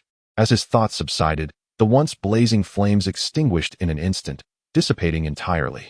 Shen Heng returned to a state of normalcy, his attire showing not a single trace of having been scorched. Perfect. Shen Heng was immensely satisfied, nodding repeatedly, with the vending machine at his disposal. As long as he continued to upgrade it, he would be able to ceaselessly acquire supernatural fruit. Furthermore, he could elevate his to even higher levels. At that time, he would undoubtedly become one of the most formidable in Jiangqing, Jiang Province, and even the entire nation. Chapter 76. Further upgrades. Seated back on the sofa, Shen Heng resumed his study of the vending machine. Upon checking his account balance, he found that after purchasing the supernatural fruit, he still had 10,360,000 remaining. The experience required to advance from level 10 to level 11 was 10,240,000. Although Shen Heng had only just ascended to level 10, all the money he spent on attributes was accounted as experience for the vending machine. He had also purchased a supernatural fruit. Now, his experience bar had transformed to 4,300,010,240,000, nearly half complete. He felt a surge of eagerness. With ample funds available, should he not proceed to further upgrade the vending machine? Deciding swiftly, he thought, after all, earning money was also a means to facilitate upgrades. He began to lavishly procure items from the vending machine. The basement was already stocked with ample provisions, leaving little for him to purchase. Vegetables, fruits, and drinking water could only be bought as needed. After all, purchasing in advance would result in them freezing solid. In pursuit of an upgrade, Shen Heng opted for a selection of luxurious women's clothing. With 3 women at home, he could gift them these items, simultaneously ensuring their delight. In their joy, it was possible that they might unlock more actions and achievements. Especially upon spotting the exquisite pieces from Balenciaga, Shen Heng's eyes sparkled with excitement. This item is quite remarkable. He directly purchased 50 pieces. However, the unit price is rather low, with each priced at merely 1588. Nonetheless, after acquiring the high C, Shen Heng unlocked a new realm of possibilities and suddenly recalled QQ lingerie, prompting him to explore the vending machine, which left him utterly astonished. Following the measurements of Yang Jinxian and Huo Miao, he purchased several items and was reminded of the necklace he had bought for Huo Miao, thus selecting a Cartier diamond necklace for Yang Jinxian as well. Goodness. It felt like a tax on intelligence. He couldn't quite comprehend what was so special about this necklace. It appeared quite ordinary, labeled as a classic style. Yet it commanded a staggering price of over 500,000. However, this experience was invaluable. He had little use for money, beyond sustaining his own livelihood. It served merely as a means to acquire knowledge. Naturally, he would purchase whatever was expensive. In no time, the area around the vending machine was cluttered with items, and his level finally ascended to 11. To reach the next level, he required 48 million. Shen Heng withdrew his gaze. He was left with only 4 million. The prospect of further advancement appeared to be nothing more than a fanciful dream. Yet, upon examining his personal attributes, he discovered they were once again available for enhancement. Each attribute could only be upgraded once. After allocating 1 point to each attribute, Shen Heng once more endured pain, but this time, whether due to the limitation of a single level upgrade or the enhancement of his physical fitness, the discomfort was within tolerable bounds. Once all attributes reached level 11, the plus sign turned gray, indicating no further enhancement was permitted. Shen Heng now understood. It seemed that these attributes were linked to the level of the vending machine. The vending machine's level constrained the enhancement of the surrounding attributes. After conducting another search for the ability fruit, the purchase button returned to its normal hue, allowing for acquisition. Shen Heng promptly procured one. However, as he prepared to consume it, he suddenly noticed a peculiar detail on his personal panel, the number 2 next to his ability. Beneath this numeral lay a slender bar, divided into 2 segments, both entirely vacant. This bar bore an uncanny resemblance to an experience meter. Furrowing his brow, Shen Heng felt a surge of alertness. Now that his had reached level 2, did this imply that he needed to consume 2 ability fruits in order to ascend to level 3? Would ingesting this one mean he would not be able to level up? The rarity of ability fruits was undeniable. If consuming one failed to yield an upgrade, it would be akin to a wasted effort. Given the system's capricious nature, this possibility seemed all too likely. Shen Heng, now more astute, resisted the tantalizing allure of the fruit and instead placed it into the system's small box. It would be safer to store it in his space. After all, he had tested it and found that time within that realm stood still, ensuring the fruit's potency remained intact. Should this ability fruit prove ineffective in elevating his to level 3, it would hold little value for him. Conversely, it could bestow tremendous enhancement upon an ordinary individual. Perhaps he should gift this ability fruit to Huamiao? Shen Heng found himself wavering. He harbored no doubts regarding Huamiao's feelings for him. Yet, if Guo Yupeng were to achieve significant sales of supplies the following day, he could swiftly upgrade his vending machine. In that case, he would possess 2 ability fruits, allowing his to inevitably ascend. With a level 3, his fiery form would undoubtedly endure longer, armed with greater power. Shen Heng could then turn his attention to confronting the Song family. The duration of 5 minutes is, after all, somewhat perilous. He was uncertain whether he could withstand firearms after transforming into the fireman. The Song family certainly possessed weapons. Moreover, once the state of being the fireman came to an end, he would succumb to weakness. Although he could still emit flames, his combat prowess would diminish significantly. Furthermore, Shen Heng was reluctant to reveal his identity too easily. If he could eliminate the Song family without anyone being the wiser, that would be far more advantageous. However, should his identity be exposed, and it become known that he possessed extraordinary abilities, he would undoubtedly become a target. Shen Heng was well aware of the wisdom in quietly amassing wealth. Alas, he would wait until tomorrow to observe the market situation. Now that his consciousness space had recuperated, he could sell a substantial amount of goods. He trusted that Guo Yupeng was not a fool and would not resort to secretly hoarding his supplies. After all, in this weather, where could Guo Yupeng possibly escape? Loyal subordinates were regrettably few. Suddenly, Shen Heng recalled Grandpa Qin from the neighborhood. Although he was currently wary of Guo Yupeng and Zhao Weilong, he felt assured about Grandpa Qin. Having lived 2 lives, he was well aware of Grandpa Qin's character. Moreover, if it had not been for Grandpa Qin in his previous life, he might have perished long before, never allowing Su Chao and Feng Lu the opportunity to take action. The other extraordinary individuals in the neighborhood had engaged in conflict upon discovering resources simultaneously with Shen Heng. As a fire-based cook, he was no match for the physics-based extraordinary beings and was left on the brink of collapse. At a critical moment, it was Grandpa Qin who appeared without hesitation, slaying his assailants and subsequently rescuing Shen Heng. He even had the nurse, Fu Xiaozhu, tend to Shen Heng's wounds and nurse him back to health for 2 days. Throughout this time, Grandpa Qin selflessly provided him with food, drink, and even medicine. A life-saving grace deserves a repayment as generous as a spring's fountain. Moreover, how could one quibble over a mere extraordinary fruit? One can rely on the integrity of Elder Qin. Should I extend an invitation, he would undoubtedly accept. Not only can he provide resources, but he would also be afforded the comfort of a warm abode. What could be more advantageous? According to my wife, all the townhouses in Row 2 belong to her, and they have all been tastefully decorated, albeit not as extravagantly as Villa No. 4. It would be fitting for Elder Qin to reside in the adjacent Villa No. 5. With the surrounding area rigged with landmines, Elder Qin would surely feel at ease. When the time comes, the responsibility for security will rest with him. As for Zhao Weilong, as long as he remains content to follow my lead, once the green plants bear extraordinary fruits, I shall reward him as well, allowing him to become my subordinate. In this manner, the Tiyuan community will be entirely under my control. Then, I shall commence the conquest of other neighborhoods. It is settled. Shen Heng nodded with satisfaction. Glancing at the clock, he noted it was already past 3 in the morning. 2 enchanting beauties awaited him upstairs. He rose swiftly and ascended to the 2nd floor. Inside, the 2 women were still engaged in conversation, albeit with frequent yawns. It was quite late. They wondered if their husband would come up. Though anxious, neither dared to voice their thoughts. Upon Shen Heng's entrance, Huamiao leaped from the bed and into his embrace. "Darling, why did you take so long?" She pouted. "Oh, were you waiting impatiently?" Shen Heng teased, wrapping his arms around her. Someone is quite the novice, yet loves to play. How annoying.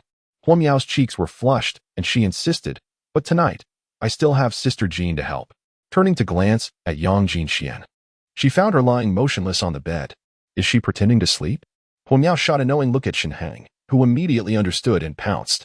Yang Jinxian had been waiting for this moment. As Shen Heng embraced her, her body shuddered. "Jean Bao, we haven't even started yet." Chapter 77. Yang Jinxuan's friend. The following noon, upon awakening, Shen Heng gazed at the 2 women peacefully sleeping beside him, feeling an overwhelming sense of pride. The previous night, the 3 had engaged in an entire night of dodiju, with Shen Heng consistently emerging victorious as the landlord. This left him astounded, as his combat prowess seemed to have remarkably increased. He felt no fatigue. Rather, After a night's rest, he was invigorated. He reached out to hold Yang Jinxian close, only to hear her mumbling in her sleep, "Darling, you were so impressive." Shen Heng chuckled softly and resumed their card game.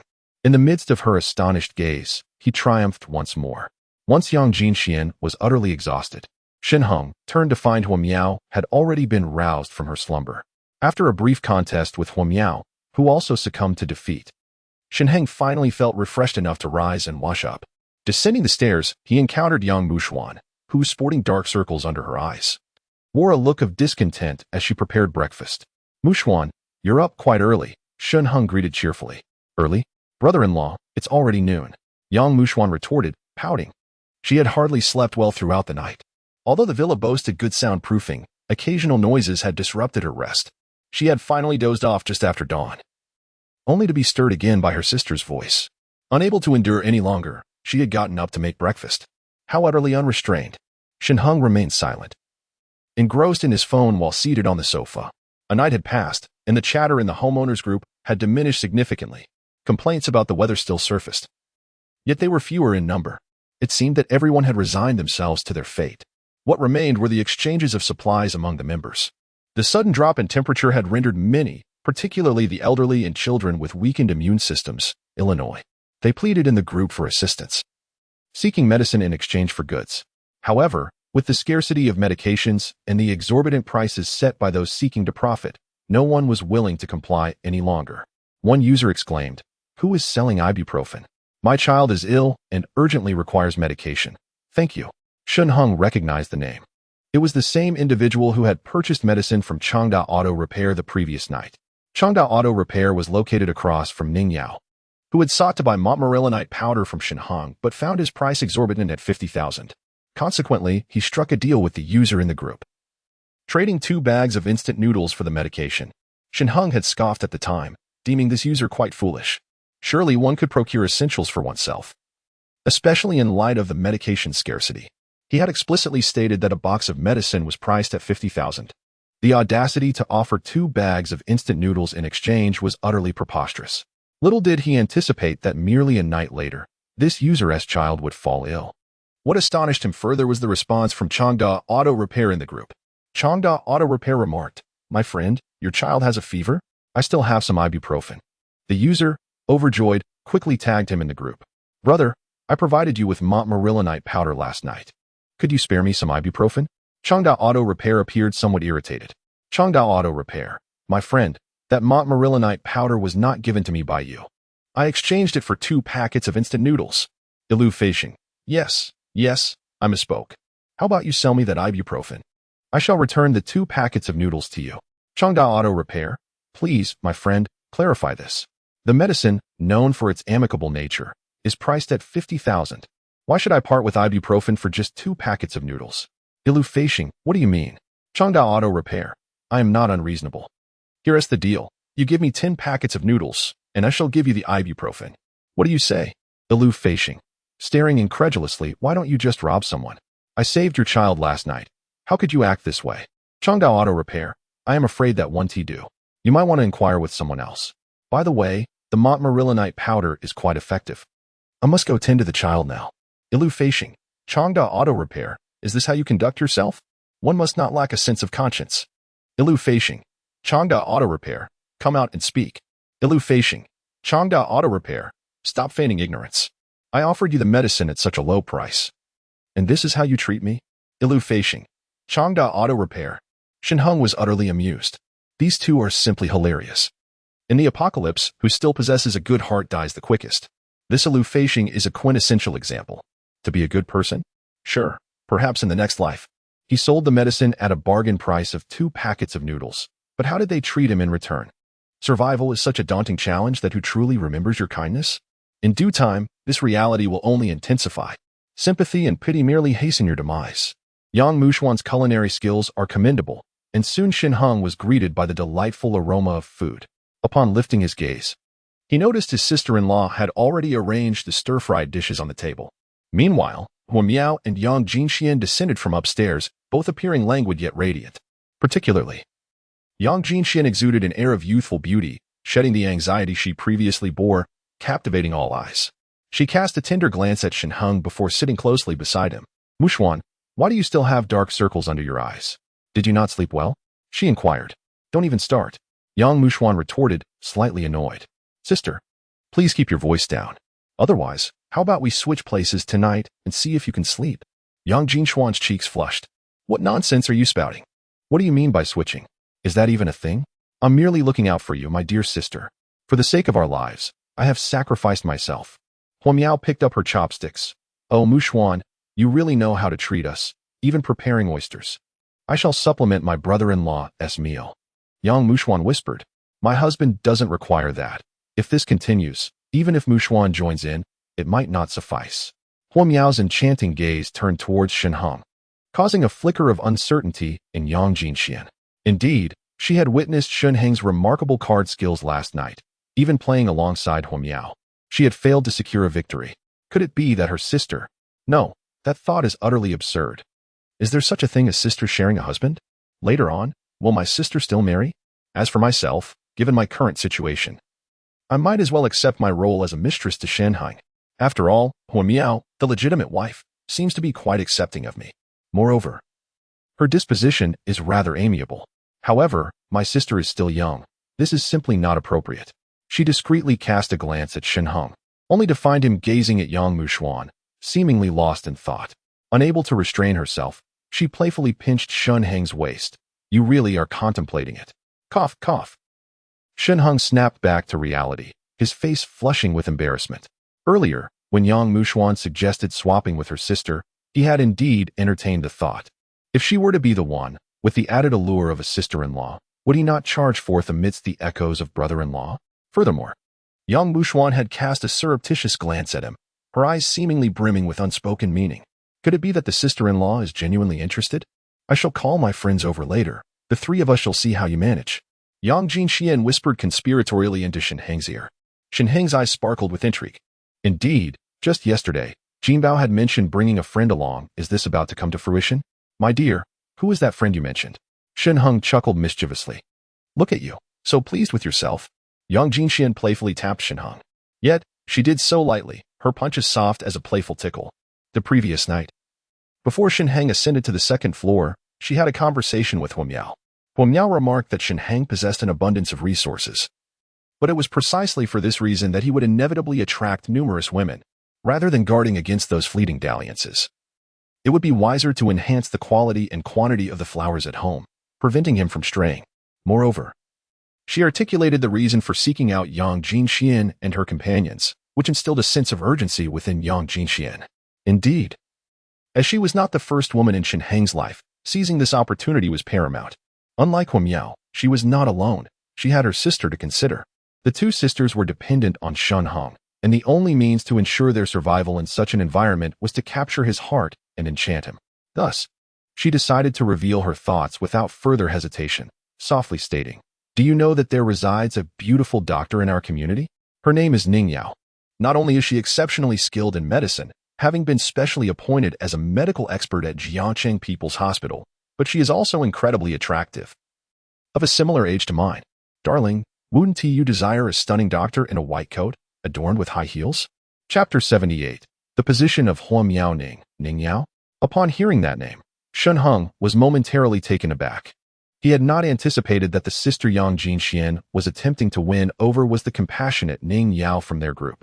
This woman, although Shen Heng indeed required a doctor, preferably a female one, he was not particularly fond of her approach. In fact, he felt a twinge of aversion. In this apocalyptic world, where everyone was engulfed in self-preservation, it seemed rather absurd for her to aspire to save others. Are people not inherently self-serving? Was she truly foolish enough to want to rescue others? Within the group, he had witnessed Yi Shiqiu stepping forward to save others on numerous occasions, garnering heartfelt gratitude, akin to a bodhisattva among mortals. Regrettably, despite Ning Yao's medical prowess, her access to medications was limited, leaving her helpless against many ailments. She would ultimately have to turn to Shen Heng for assistance, who had already made his demands clear. Some ordinary medications are priced at 50,000, while the more expensive ones can cost several times that amount. It is a matter of buy if you wish. Now, Ning Yao has come to understand Shen Heng's temperament and no longer reaches out to him. It is said that this Dr. Ning is quite beautiful. A woman with both exceptional medical skills and beauty is unlikely to perish in a post-apocalyptic world. However, she can only rely on powerful men.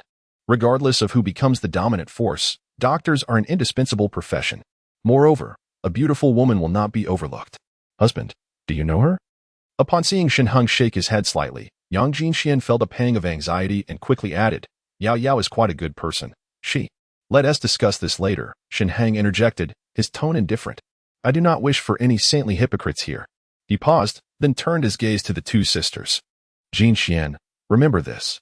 In a world like ours, do not harbor any feelings of compassion, or you will only bring misfortune upon yourselves. The two fell silent. Yang Jinxian and Yang Mushuan were fully aware of their own allure. After marrying into the Song family, even after her husband's demise, her brother-in-law Song Zhengming still gazed at her with desire. Meanwhile, her sister Yang Mushuan was still pursuing her graduate studies and had undoubtedly received countless affections and admiration from male peers.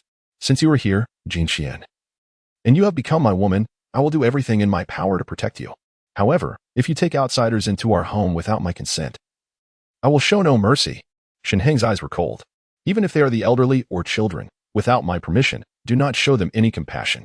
Once you enter this door, your needs will be met, but many outside are still starving. They resort to any means necessary for a morsel of food. You must not casually give away what little sustenance you possess, even if it were to accidentally spill. You are all aware of the adage that possessing something of value can lead to peril. I need not elaborate further. The sisters, Yang Jinxian and her sibling, trembled with trepidation, particularly Yang Jinxian, whose eyes became slightly reddened. Just last night, she had shared an intimate bond with Shen Heng. How could he speak of her in such a manner? He did not even address her by name. As for Ningyao, Shen Heng shook his head. She is fervently devoted to rescuing others, so let her do so. In this environment, I possess ample resources. Do I truly lack for beautiful women? There are plenty of lovely women in the world. Doctors abound as well. Of course, beautiful female doctors are rare. Yet I would not risk everything for the sake of a woman. Ningyao's excessive altruism will not be accepted until she undergoes a transformation. Even if she were to perish from hunger, it would bear no consequence to me. I am satiated. Shen Heng set down his bowl and chopsticks. Rising to head towards the basement. Meow meow, come down for a moment. Oh, very well. Huo Miao hurriedly followed Shen Heng. Upon entering the basement, Shen Heng produced, as if by magic, the previously prepared Walther pistol, handing it to Huo Miao. Take these two guns for self-defense. A pistol? Huo Miao exclaimed in astonishment. Although she was quite curious about her husband's extraordinary abilities, she had not anticipated that he would possess such items. With Dragon Country's stringent regulations, where did this gun come from? My time at home may diminish in the future, so please ensure you keep the gun secure. Shen Heng gently cautioned. Today, I shall lay concealed landmines outside and set up some rudimentary defensive mechanisms. However, for your safety, you possess a firearm, which should suffice for self-protection. Of course, this is merely a temporary measure. In a few days, I shall provide you with something even better. He continued. These two guns serve a more significant purpose, to safeguard you against the Yang sisters. My time at home will decrease considerably in the future. Although Yang Jinxian has only just arrived last night, and we have shared an intimate bond, my heart naturally leans more towards Huo Miao. Huo Miao is currently devoted to me and obediently follows my lead, which brings me great satisfaction. If I must choose but one companion in this apocalyptic world, Huo Miao would be my sole consideration. When the time comes for extraordinary abilities, I shall ensure that Huo Miao receives one first.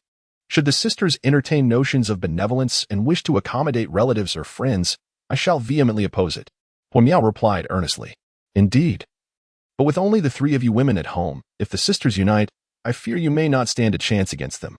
Should such a situation arise, and you find yourself unable to call me, then do not hesitate to eliminate them. Shen Heng's gaze turned icy. What? Huo Miao's eyes widened in astonishment. According to her husband's implication, did that not mean she possessed the power of life and death over the Yang sisters? If Shen Heng were away, she could secretly dispose of them, and it seemed Shen Heng would not hold her accountable. A warmth spread through Huo Miao's heart as she nestled against Shen Heng. She understood her esteemed position in his heart. Silly girl. Shen Heng embraced Huo Miao, speaking softly. There is no need to resort to any means of taking a concubine to win my affection. In my heart, you shall always be of utmost importance. Of course, if I were to bring another woman home, you mustn't feel jealous, all right? Huo Miao nodded vigorously.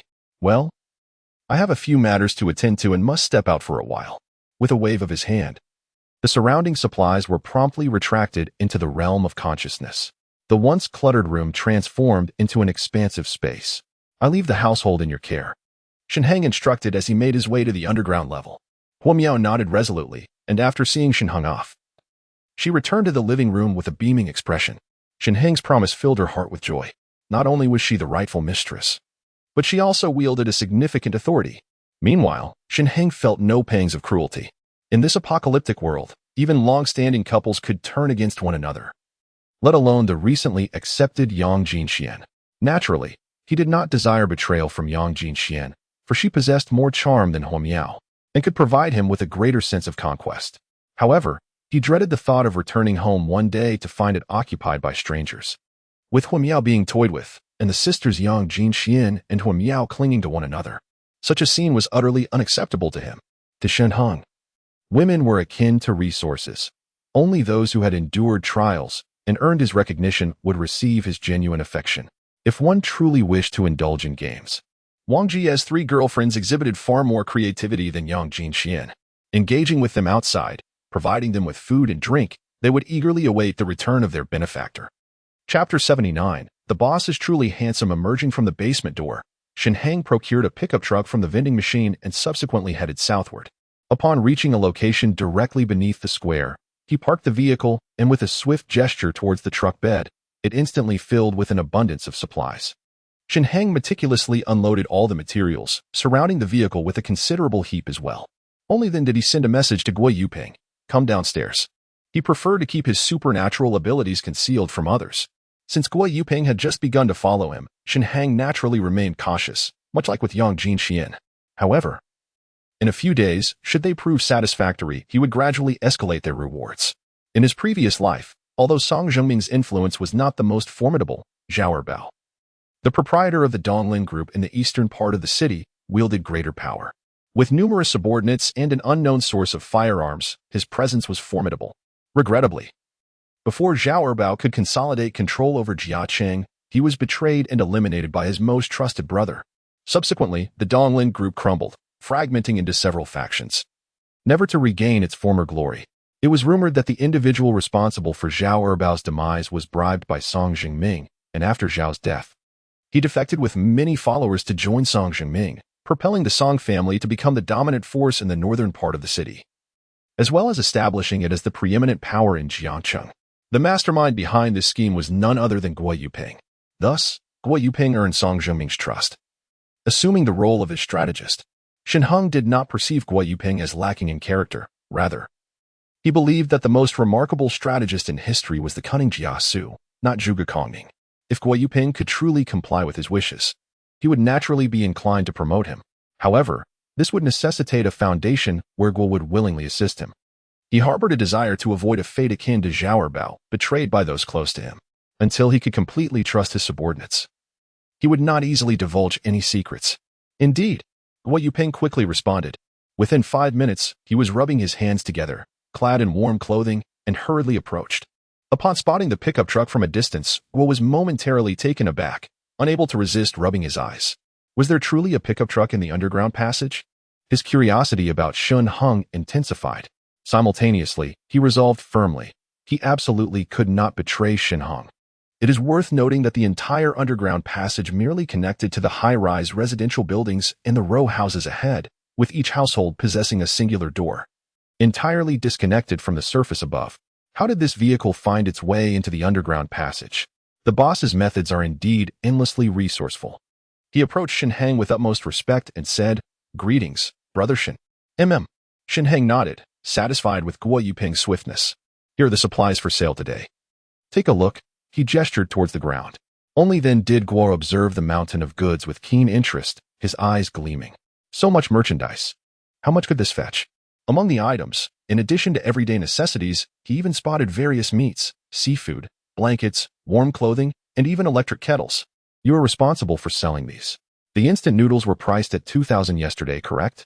Today, they will double, Shen Heng stated nonchalantly. A pack of instant noodles will now cost 5,000. The prices of other goods also follow this calculation. 5,000? Guo Yuping held his breath. To be honest, that is rather expensive. Is there a problem? Shen Heng inquired. No problem. Guo Yuping shook his head repeatedly, internally acknowledging, Brother Shen. I initially intended to suggest a price of 3,000, and you have directly proposed 5,000. I never anticipated that you would be even more ruthless than I.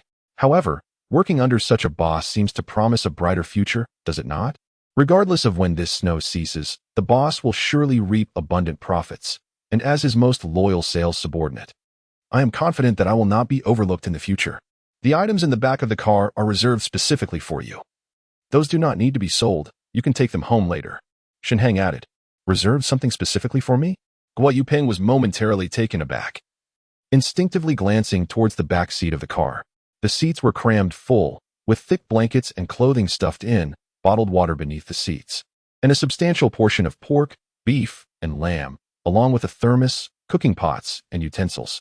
Amidst these provisions, various medications were also tucked away. Particularly, upon spotting the children's acetaminophen, Guo Yuping could no longer contain himself. Thank you, Brother Shen. His nose tinged with emotion, he knelt before Shen Heng. Brother Shen, you can entrust this to me. I will ensure it is handled well. Last night, he discovered that his 1-year-old child had a runny nose, leaving him frantic. Although he knew Brother Shen had medication, he hesitated to disturb him at such an hour. He had been contemplating whether he could ask Brother Shen to purchase some today, as he still had some savings. To my astonishment, Brother Shen is remarkably meticulous, even bringing this for himself.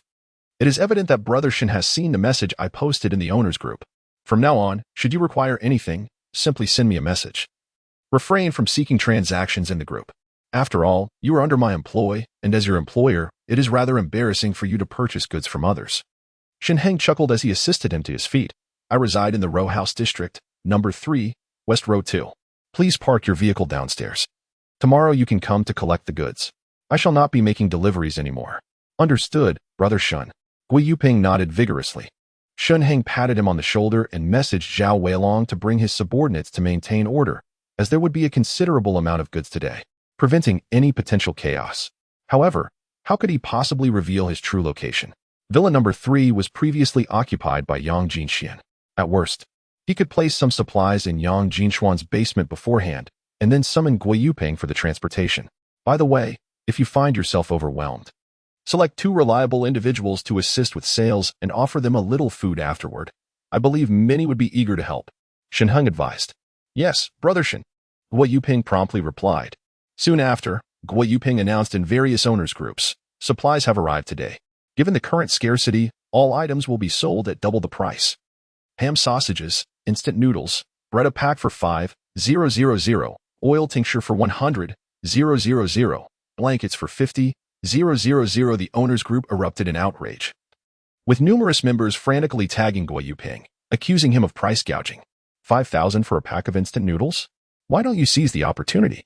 Those unwilling to purchase should remain silent. If you continue to chatter, I will take note, and regardless of how high your offers may be, I shall not sell to you. Guo Yuping replied with